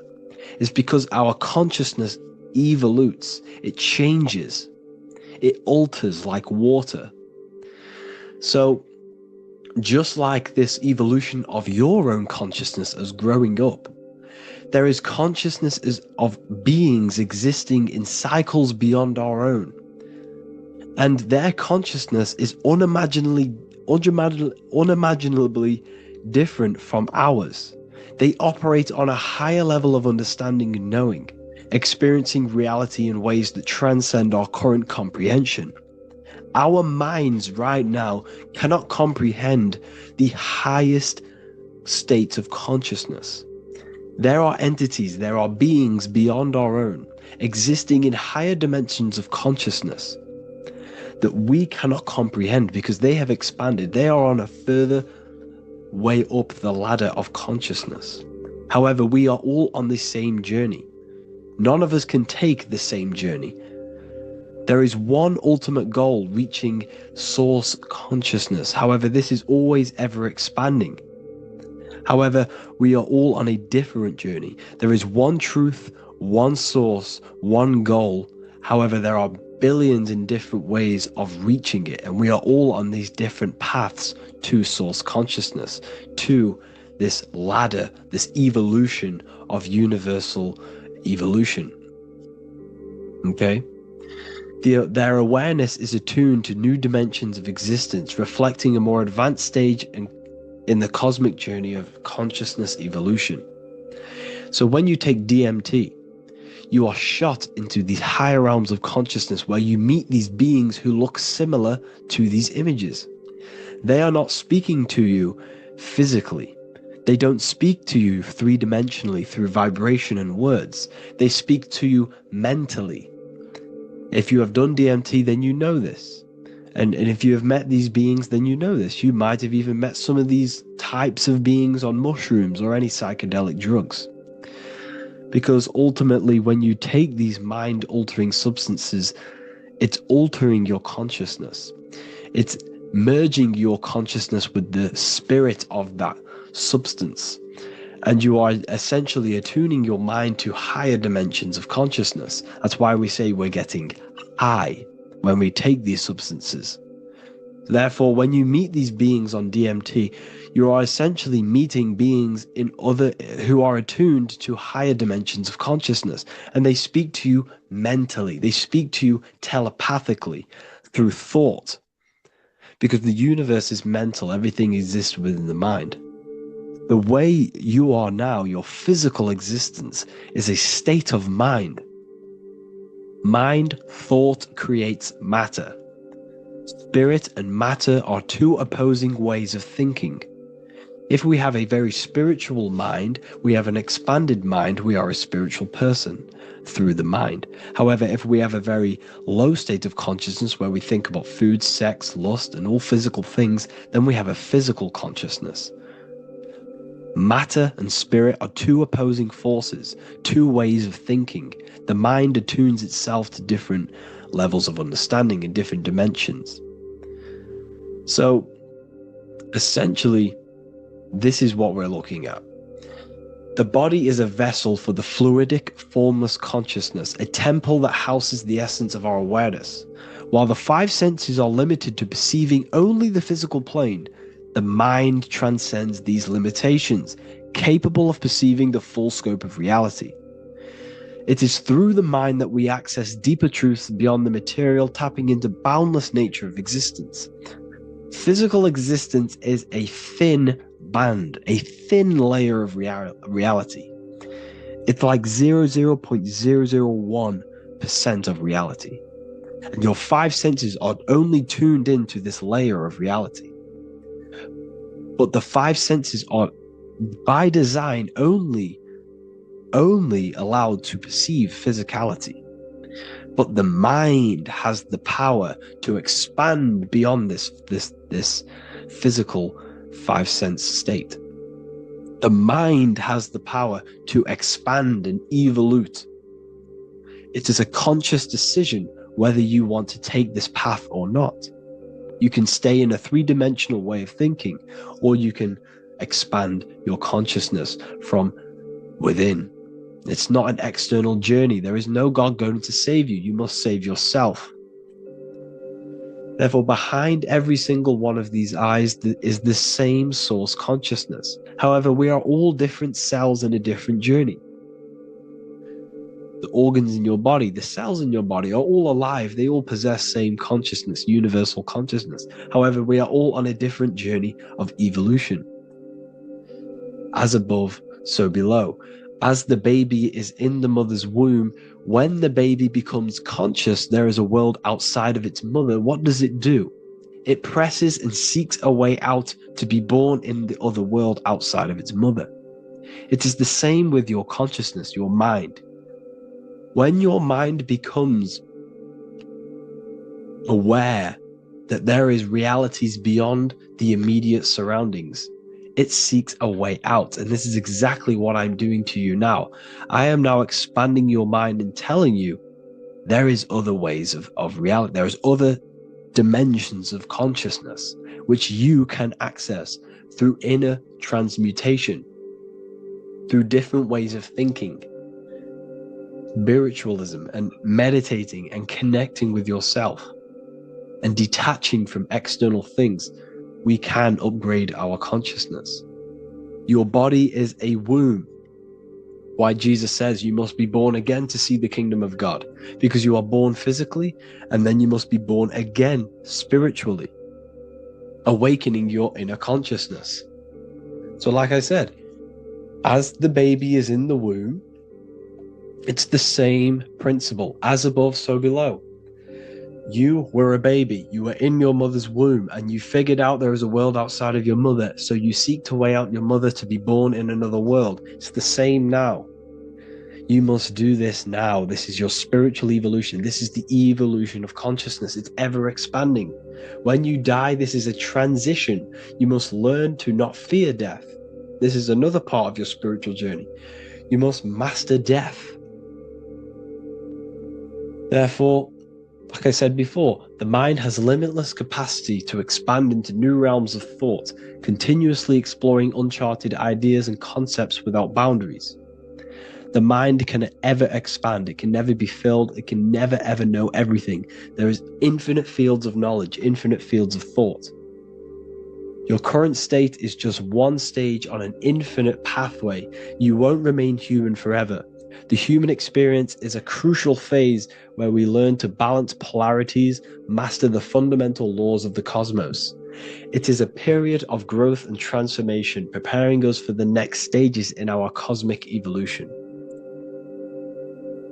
The goal is to strive for perfection, yet the true perfection is unattainable. It's like a tunnel, and there is a light at the end of the tunnel. And as you walk through this tunnel, the light is ever moving backwards. You should forever seek to meet that light, but you will never meet that light because consciousness is ever expanding. You should strive for perfection, yet knowing that perfection is forever unattainable. The journey is endless, with each step revealing deeper layers of understanding and experience. The pursuit of growth and expansion is itself the essence of our evolution. You can find all of this knowledge in the amazing book that I have read for years. I have read this book, The Emerald Tablets of Thoth, the Atlantean, by M. Dorial, translated by M. Dorial. I'm telling you now, this book, now that I've told you this, you have some context on the book. The whole book is about evolution of consciousness. He's talking about higher dimensions beings. He's talking about how you can transcend this physical plane. It is truly the most amazing book you will probably read. One of the best spiritual texts you'll see.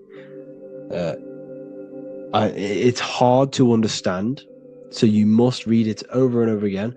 And the more your mind progresses, like for me, I read this every couple months, and the more I learn about consciousness, the more I expand my own consciousness. And every time I read this book, I pick out something new that just completely blows my mind, because you can only understand this book to your level of consciousness, to your level of understanding. So now that I've told you all this information, go and read this book and it will absolutely blow your mind. And so will the Book of Wisdom Volume 2, which is now available. I released it the other day. I'm just going to read a page out now. This page is called Spirit and Matter. The Earth is not merely a dense, lifeless rock drifting through space. It possesses spirit, a living essence that animates its form.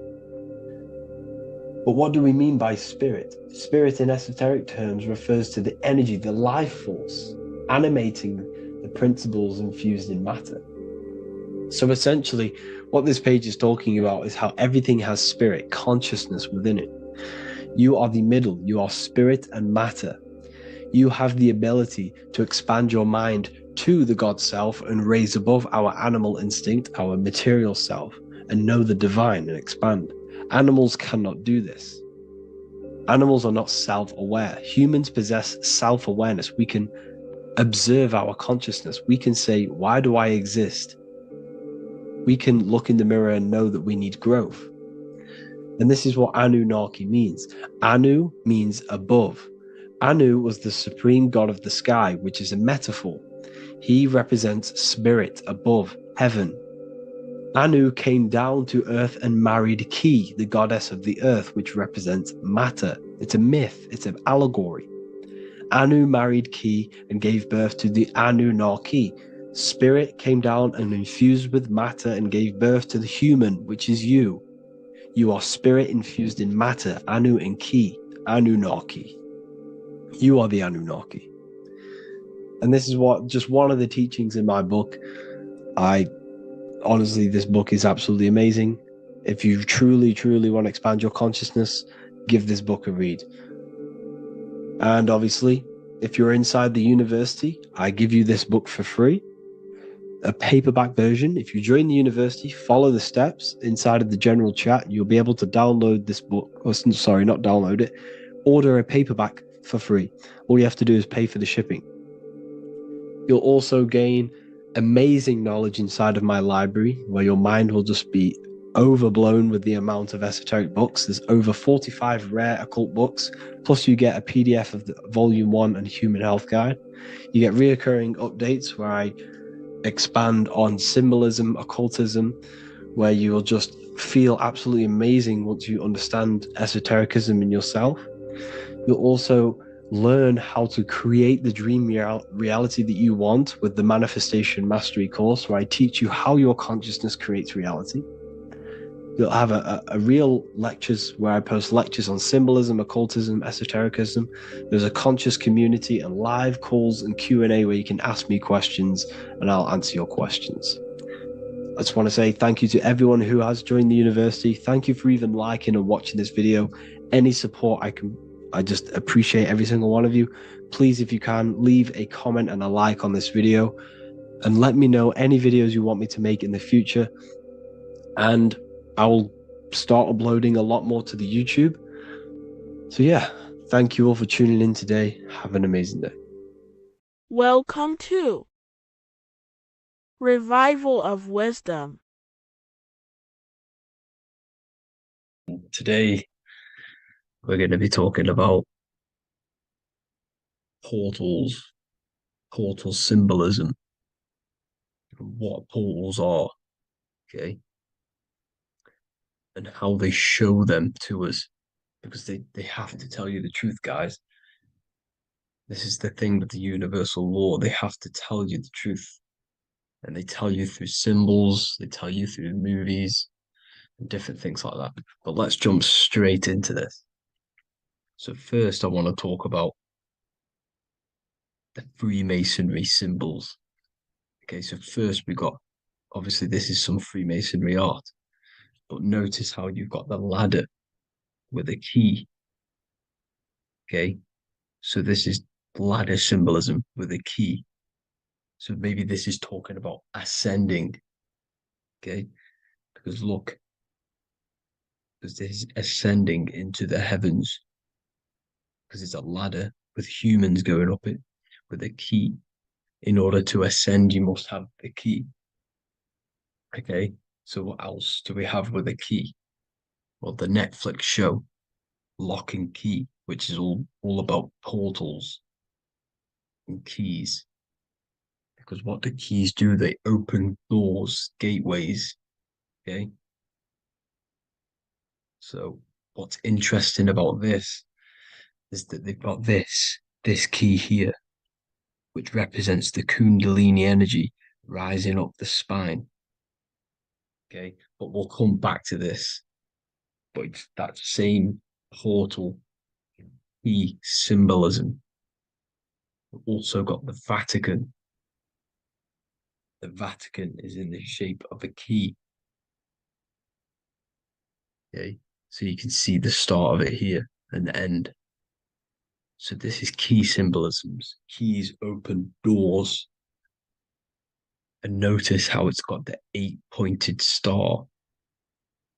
Okay, what is the 8-pointed star? Okay, we'll come back to this.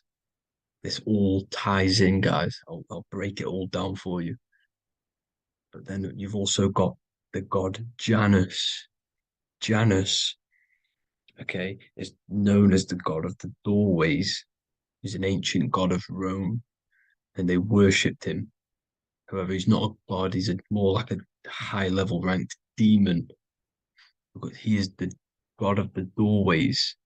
And notice how he's got two faces. Because doorways always have two sides.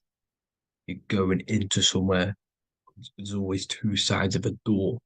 And he's always depicted with two sides of a face and a key, because he holds the key to the doorways, to the portals, to other worlds and realms. Okay, as you can see, he's always got two faces and a key. Okay, so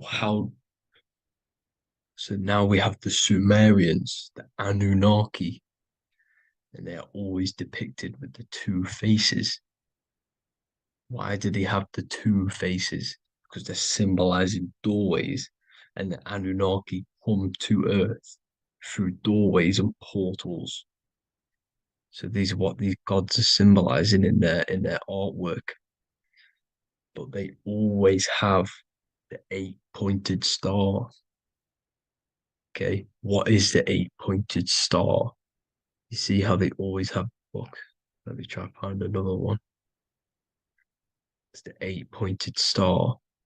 This 8-pointed star is Polaris. Okay, Polaris, just like the Vatican has the 8-pointed star with a key.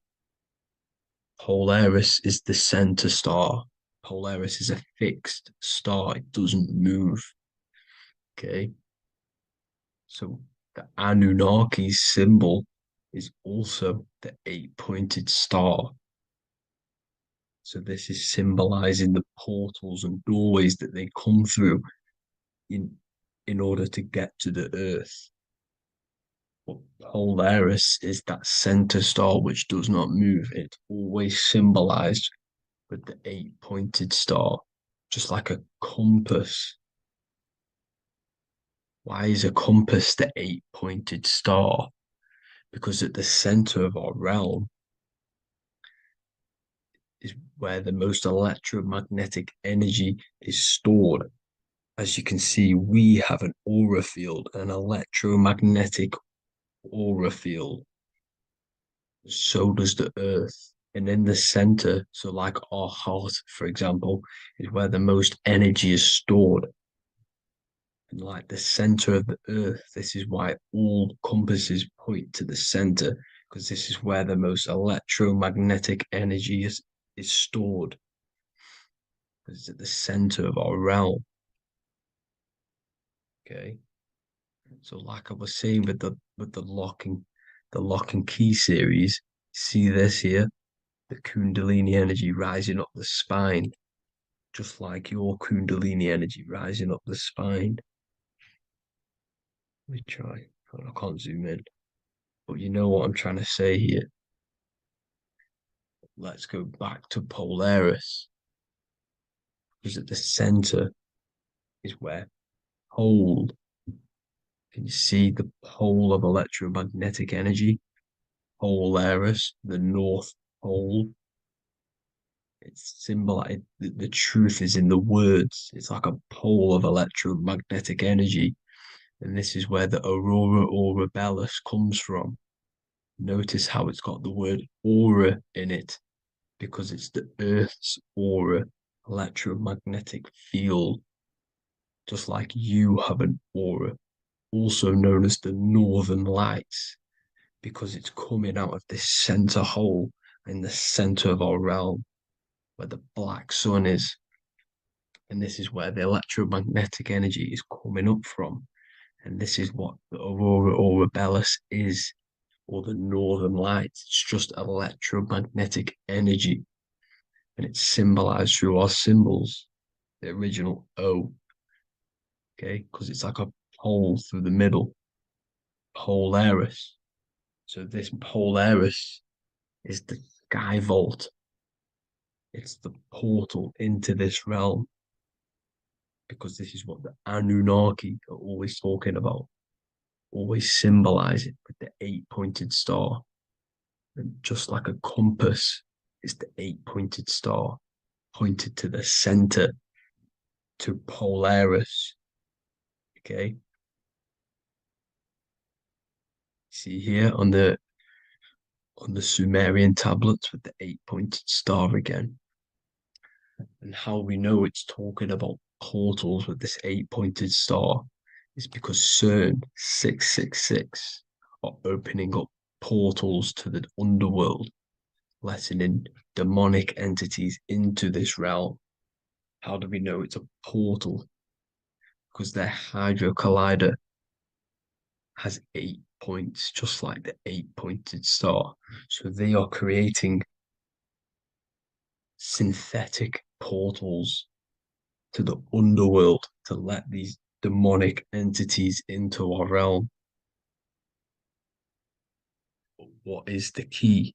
Because if we're talking about ascending through Polaris, notice how here on the masonry art, this luminary here, so this is the sun, that's the moon, this is Polaris, because it's a luminary with what? 1, 2, 3, 4, 5, 6, 7, 8 beams coming off the luminary, just like the 8-pointed star. So you see the ladder with the key going up to Polaris. It's symbolizing ascending out of Earth. So what is this key that they're keeping from us? Because it's a human holding a key going up the ladder to Polaris. Well, chakras. We have 7 chakras. Okay, so this is what they are telling us in the lock and key symbolism. The Kundalini energy rising up the spine.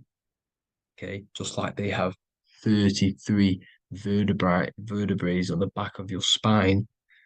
Okay, this represents the Kundalini energy going up your 33 vertebrae, just like in masonry has 33rd degrees. Okay, so what is the key?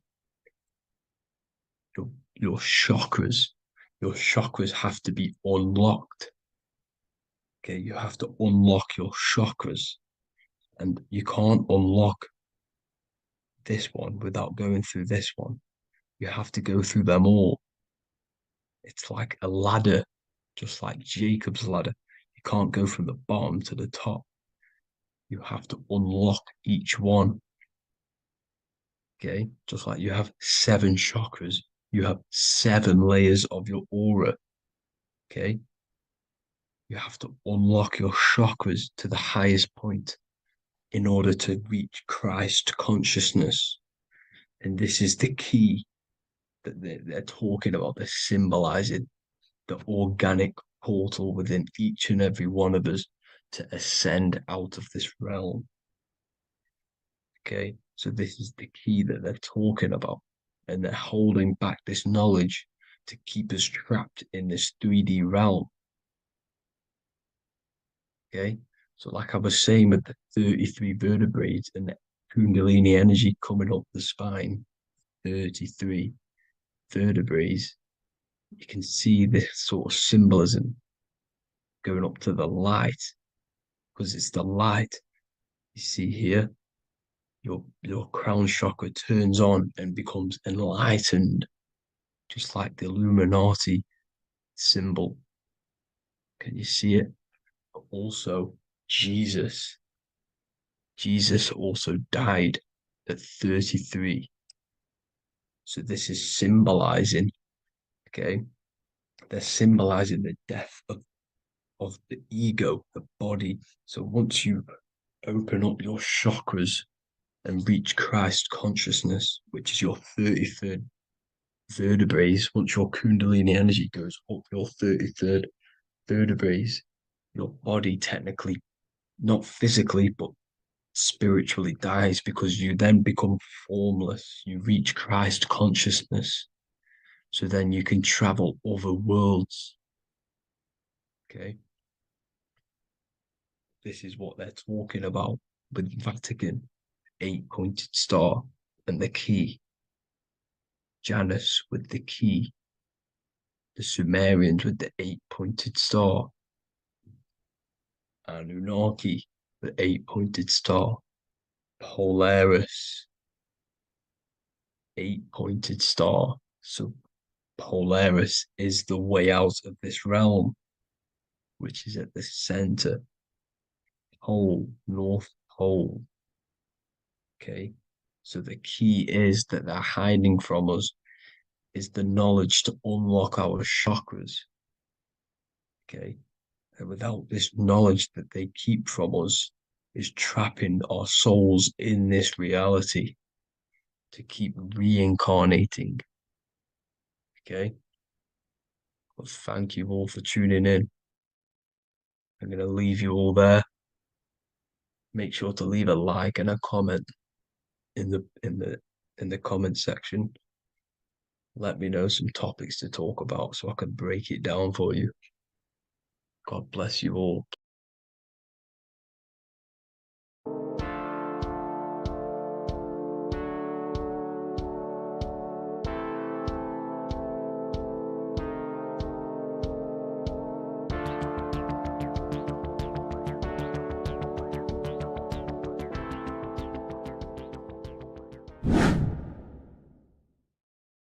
How are we all doing, people?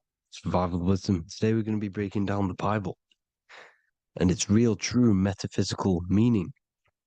All of these slides within this video is taken from my book, The Book of Wisdom. So you can get all of these slides.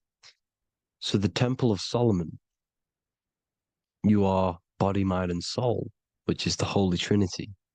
The moon, sun, and earth. The sun is your soul because the sun is its infinite source of energy. It is its own source of energy. And that is what your soul is. It's its own source of energy. The moon is mind. This is why you call people a lunatic. You're a lunatic. Luna means the moon. And inside of your mind, you have a specific mood.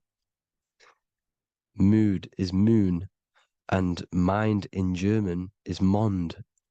And the word Mon means moon. And earth is your physical body because your body contains of the 4 elements, the 4 physical elements. Well, the Temple of Solomon is the temple of the soul and the mon, the soul and the mon, the soul and the mind. And it's the temple of the Holy Spirit in the Bible. Everything leads back to one singular point in the center of the brain. The brain is not the mind. It's mind over matter. Okay? The brain is the physical manifestation of the mind. The brain is the electrical computer which decodes the light waves given to it by the mind. This is why everything in the body leads back to one singular point. And we'll go over this in a minute. But this is controlling the physical body. This is the within. if you rearrange within, it spells high twin because within you is your twin, your true self. And it's just an entity in the center of the mind. And if you shut your eyes, you can feel it. Your awareness is in the center of the brain. So there's just an empty chamber in the center of the two cherubs, the two brains. They are two separate brains. They're two hemispheres. And the empty chamber, when scientists chop it up and see it's just an empty chamber, well, because you can't see in that plane of reality, you cannot see the mind. You cannot see thoughts. It is invisible to the human eyes, to the visible light spectrum, to the two eyes. The reason why we call it the third eye in the center of the brain, it's not the third eye, it's your true self. It's the mind and soul. It's an eye because it does see. It's the all-seeing eye that you always see here. There's some Masonic artwork showing the two pillars, the two cherubs, the two hemispheres of the brain, and the inner eye. This is the eye that sees all things. What do I mean by seeing all physically? It sees the mind. It's what, because your soul is watching the mind. You can observe the mind. You are not the mind, and if you meditate deeply enough, you can go beyond the mind. It's the all-seeing eye. It sees the mind. It sees what emotions you're feeling. It sees what you're thinking. It sees what you're seeing with the two eyes. It's the all-seeing eye. It sees all things. It's omnipresent. It's everywhere. Because the mind can be anywhere. The mind can switch itself into any place it wants. There is no limitations with the mind. So there is two hemispheres in the brain. And in the Bible, there is a quote saying the most holy place between the two cherubs. The two cherubs is the two hemispheres of the brain, and the most holy place is between them, which is what the Masonic artwork is showing. This is the all-seeing eye, the soul and the mind in the center of the brain. And you will not see this with the two eyes. So when scientists come to seeing the empty chamber in the center of the brain, they wonder because they do not understand the occult side of the world. They do not understand the layers of reality. How the two eyes, everything physical comes from the unseen. Everything seen comes from the unseen. Now, the two hemispheres of the brain play a major role in our lives. The right hemisphere is the artist. The left hemisphere is the scientist. The right hemisphere controls the left side of the body. The left hemisphere controls the right side. So there's a crossover. Now, the right hemisphere is to do with your feminine energy, creativity, unification, metaphors, visualization, intuition. The left hemisphere is to do with sequencing, facts, materialistic details, language, and logic. So they keep us normally trapped within the male aspect of our mind, which is the left hemisphere. You know, if you listen to Spotify, Apple Music, and radio, they're all tuned to 440 hertz, which shuts down the right side of the brain, makes you left brain dominant. And we learn, well, 90% of people learn to write with their right hand. They're taught to learn with their right hand, which is to do with the left brain. You see, so we are being trapped within this left side of the brain, which is all to do with logic, thinking logical, not creative. You know, very analytic. But the right side of the brain is to do with your creativity. So the right side of the brain is perceiving reality as a holistic perception. Now, what do I mean? If you're riding through a woods, for example, if you're riding through a woods, your right hemisphere is seeing the whole woods as one unified woods. The left hemisphere's job is to break down the perception given to it by the right hemisphere and break it down into individual trees. So what am I saying? The right hemisphere is seeing humans and everything in creation as one unified consciousness. The left hemisphere is seeing individual egos. This is why the left hemisphere is the place of the ego, the right hemisphere is to do with the higher self. They're both needed, though. I'm not saying one's better than the other. It's balance. Now, they don't want you to see the unified picture, perception of creation. They want you to think everything is individual, everything doesn't come from the one, because all things come from the one. And we experience the two in this reality, dualism. In order to understand the one, we have to experience the two to advance. So, anyways, let's get away from the two hemispheres. The right hemisphere, like I said, is to do with the higher self. And this is why in John 21:6, it says, cast the net onto the right-hand side of the boat and you will find fish.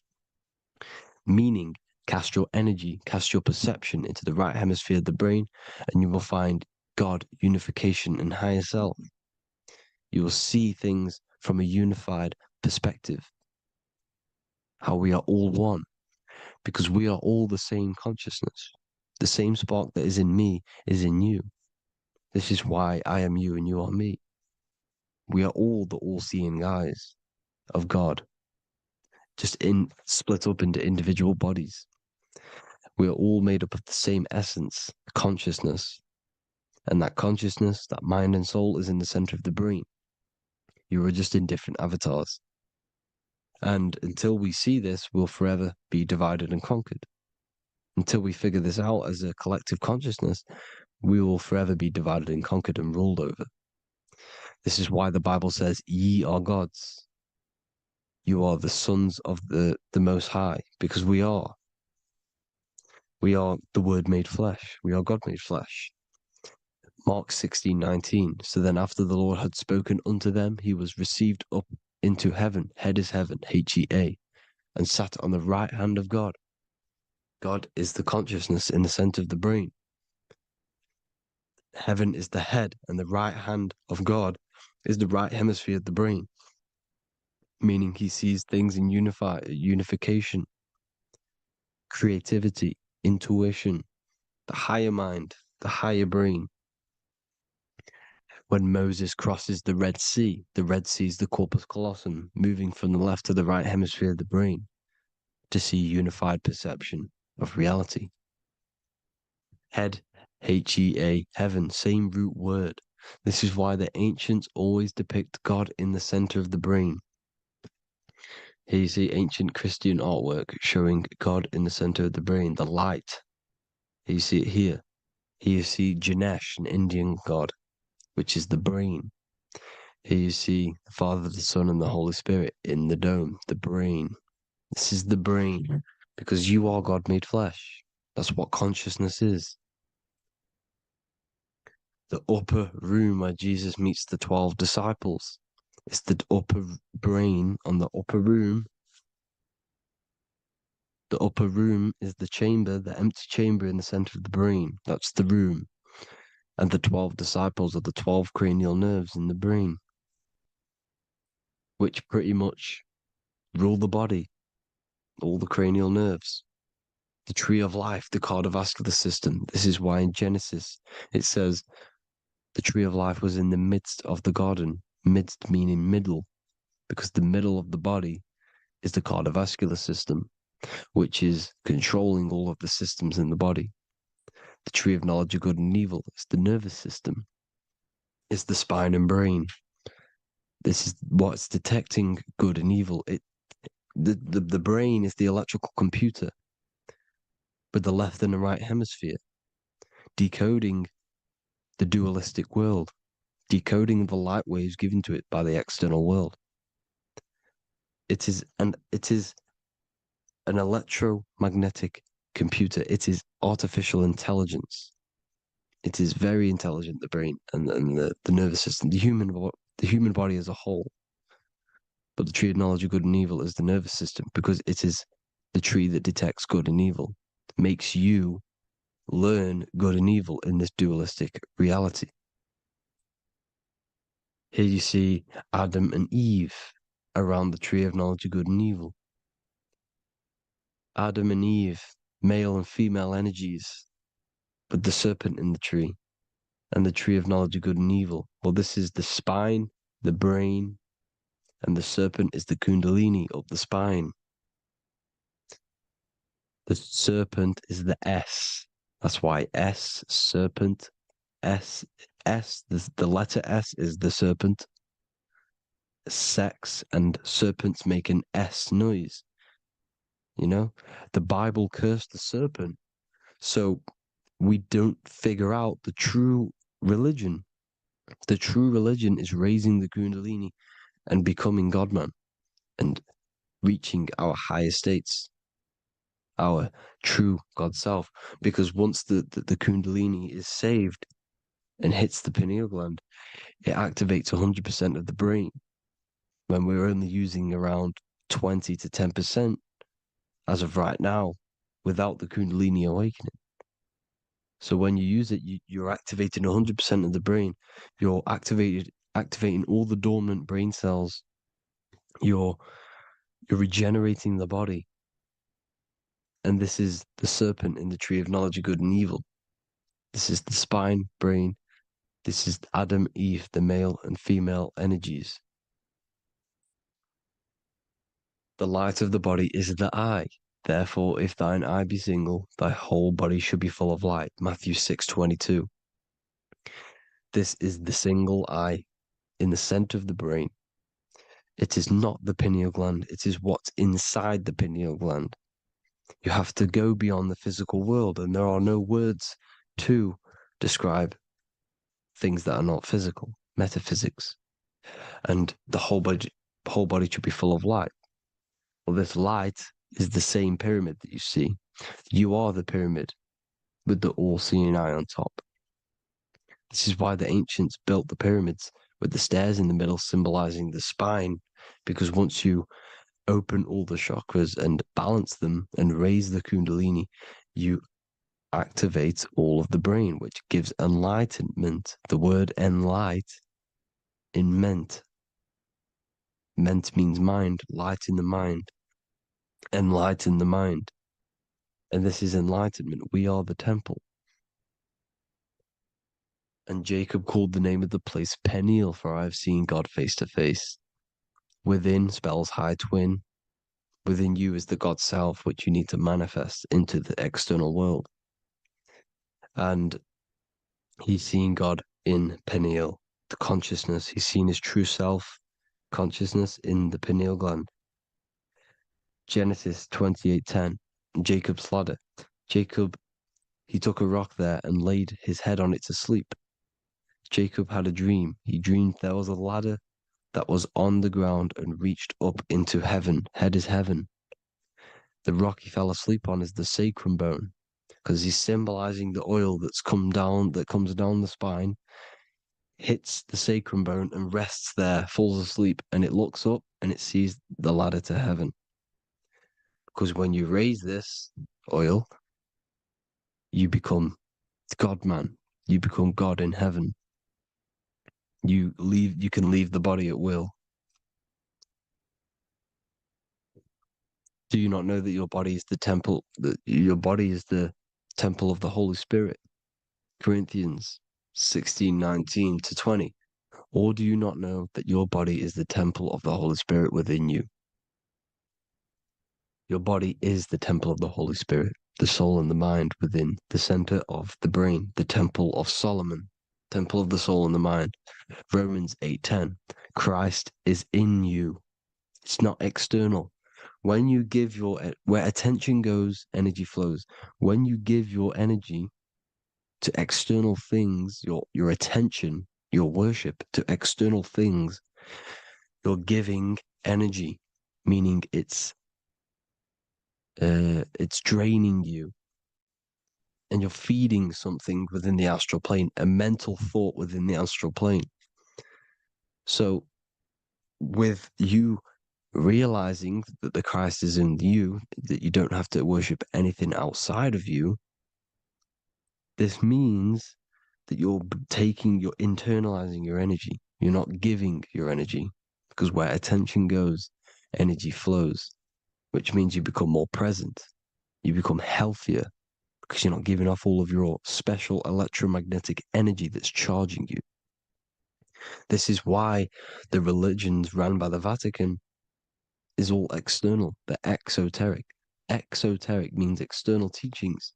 The esoteric is the internal, the hidden teachings. In Psalms 82, I have said, ye are gods, and all of you are children of the Most High, because we are the Most High, split up into individual bodies. That's what consciousness is. Consciousness is the Most High, and we have to raise ourselves to the Most High. Brahma, Vishnu, Shiva, the Father, the Son, and the Holy Spirit. Why is it always a trio? It's a trio because it symbolizes us, the soul, mind, and body. The mind is the bridge for the soul to be in the body. What is the soul? It's the life force. It's the watcher. It's the all-seeing eye. The soul sees into different realities, and it gives life to the body of every reality it goes in. This is why you always see light around the all-seeing eye, because it is the energy, the life force, the light, life, L-I. Life is light, and it's the eye because it sees into the different realities. It sees into the dream world. When you're going to sleep at night and you dream, it's not a dream. It's another reality. You're a multi-dimensional creature. We live in a multiverse. There's infinite amount of yous. And there is a version of you which is the highest self in a reality somewhere. And this I has the ability to switch realities, which is exactly what astral travel is. Astral travel is the ability to switch reality beyond the 3D construct of this world. The Father, the Son, and the Holy Spirit, Brahma, Vishnu, Shiva. Brahma, the soul, inhabits different bodies. This is why they have different heads. Vishnu, the mind, symbolizing gnosis, meaning knowledge. This is the serpent. The serpent symbolized knowledge. Shiva, the body. Father, the Son, and the Holy Spirit. The bird, the soul, because the bird symbolizes the soul. This is why you have here the Egyptians showing you the soul leaving the body. Here you see here with the twin head, the same head, and it's a bird. This is the soul self. This is the ego self.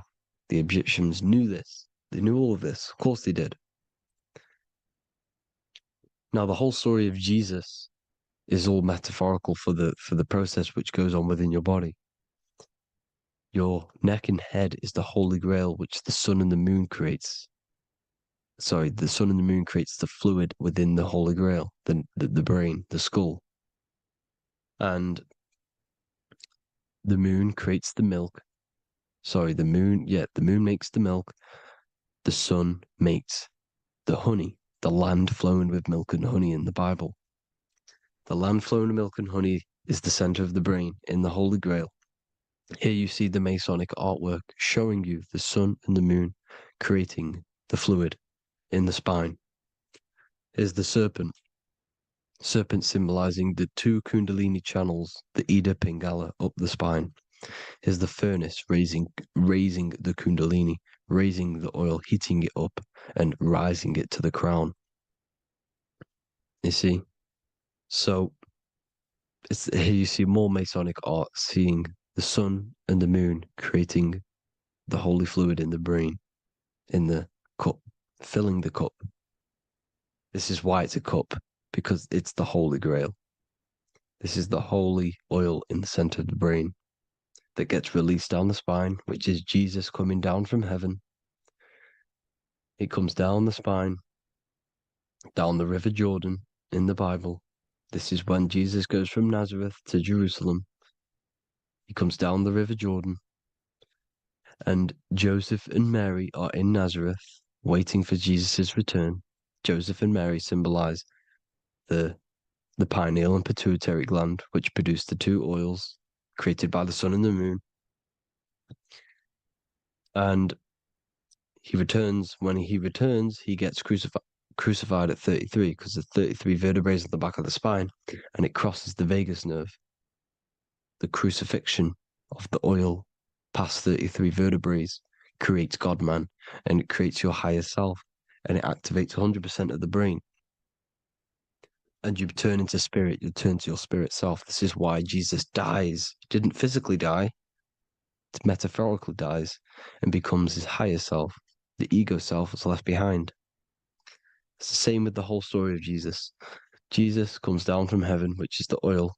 He dies in a cave for 3 days, which is the oil hitting the cave. Here's the cave.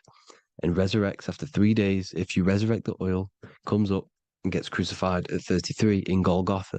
Golgotha translates to a place in the skull. The three wise men from the east. Well, if you look at the Masonic artwork, they'll always show you a ladder up to the east. Okay? Here you see north, south, west. This would be east. Here you see east here. East here. The ladder up to the east. The east is the top, up. Three wise men from the east. The thalamus, pituitary, and pineal gland in the center of the brain. The most important glands in the body. Here you see the Egyptians with the spine, the sun, and the two hemispheres of the brain. What did I say at the beginning? The sun is the soul. The sun is its own source of energy. It's the life force, which gives life to anything it inhabits. The soul is the same thing. That's why sun and soul mean the same thing. So, what I'm saying is consciousness is God. And this is why when it refers to as God in the Bible, it means your higher self, pretty much. And returning back to this higher self, because God is something that you need to manifest. Consciousness is God, and your body is a reflection of the creation by God. This is why everything in the body corresponds with the stars. The stars rule the body. We are an image of the stars. This body is an image of the whole of creation. Aries rules the head. This is the cerebrum, the ram in the brain. Here's the ram, Aries. And we have something called the cerebrum, Aries, the ram. This is the Lamb of God moving to the higher mind. Taurus, which is the lower brain and neck, the cerebellum, the bull Taurus, the lower mind, and the cerebrum and the cerebellum, the ram and the bull, is what makes you ramble on. Ramble meaning walking. The higher mind and the lower mind working together makes the body ramble. Ramble is what makes you walk along. Thank you to Santos Bonacci. Gemini, the two twins, rules the two arms, the hands, and the lungs. These are the two twins of the body. Sagittarius, the horse, which rules the hips. Hips means hippo. Hippo means horse. Hippopotamus means water horse. Hippo means horse, and this is why we call them hips, because horses have massive hips. Capricorn, the kneecaps. Pisces, the two fish, the 2 feet. Then they make us swim. We are an image of the stars, people. Well, the body is anyway. Consciousness is God, and the body is the image of the whole of creation. It's a reflection of the whole creation, as above, so below. 12 systems in the body, 12 cranial nerves for the 12 constellations, 12 cell salts. The body's made out of 12 cell salts.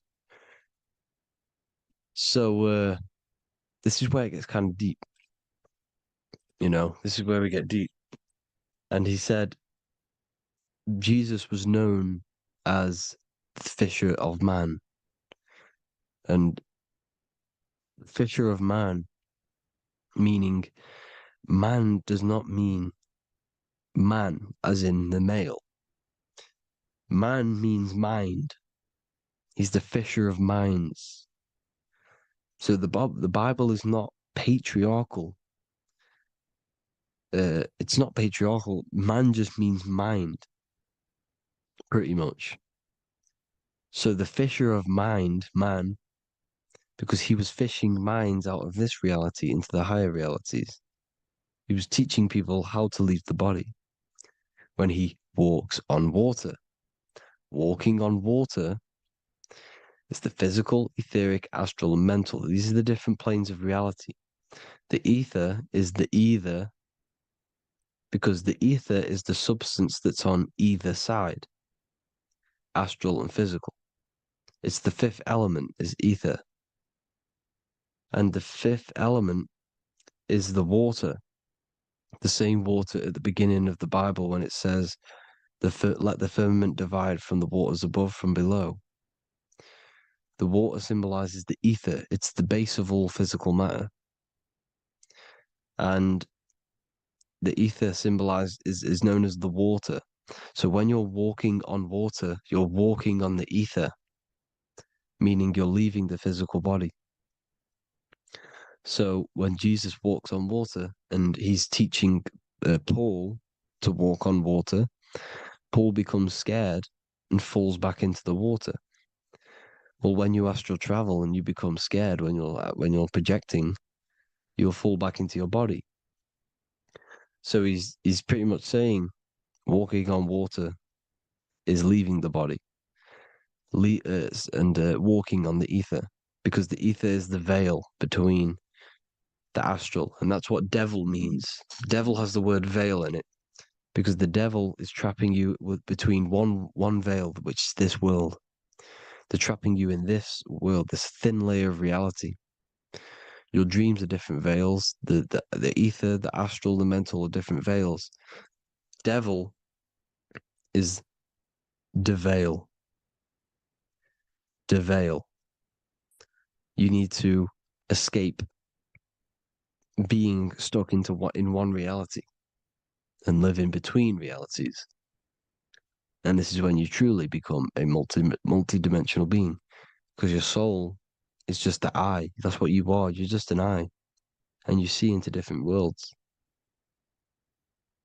And it also, when Jesus means the fisher of man, the fisher of minds, he is I truly believe, because of my research, that there is other worlds. It's not just this one. There's higher worlds. There's an infinite amount of you, and you've been in them dreams you call dreams. Them dreams are other realities that you are in. That's why when you're there, you don't feel like you're in a dream. You feel like it's 100% real, because it is real. So this is why the ancients always depicted the many different heads, because there's many different versions of you. And this I, the soul, the watcher, is switching itself into different bodies at all times. Well, when you sleep, when you astral project. And this is what the ancients were doing. They understood the multiverse, and they could switch bodies at will.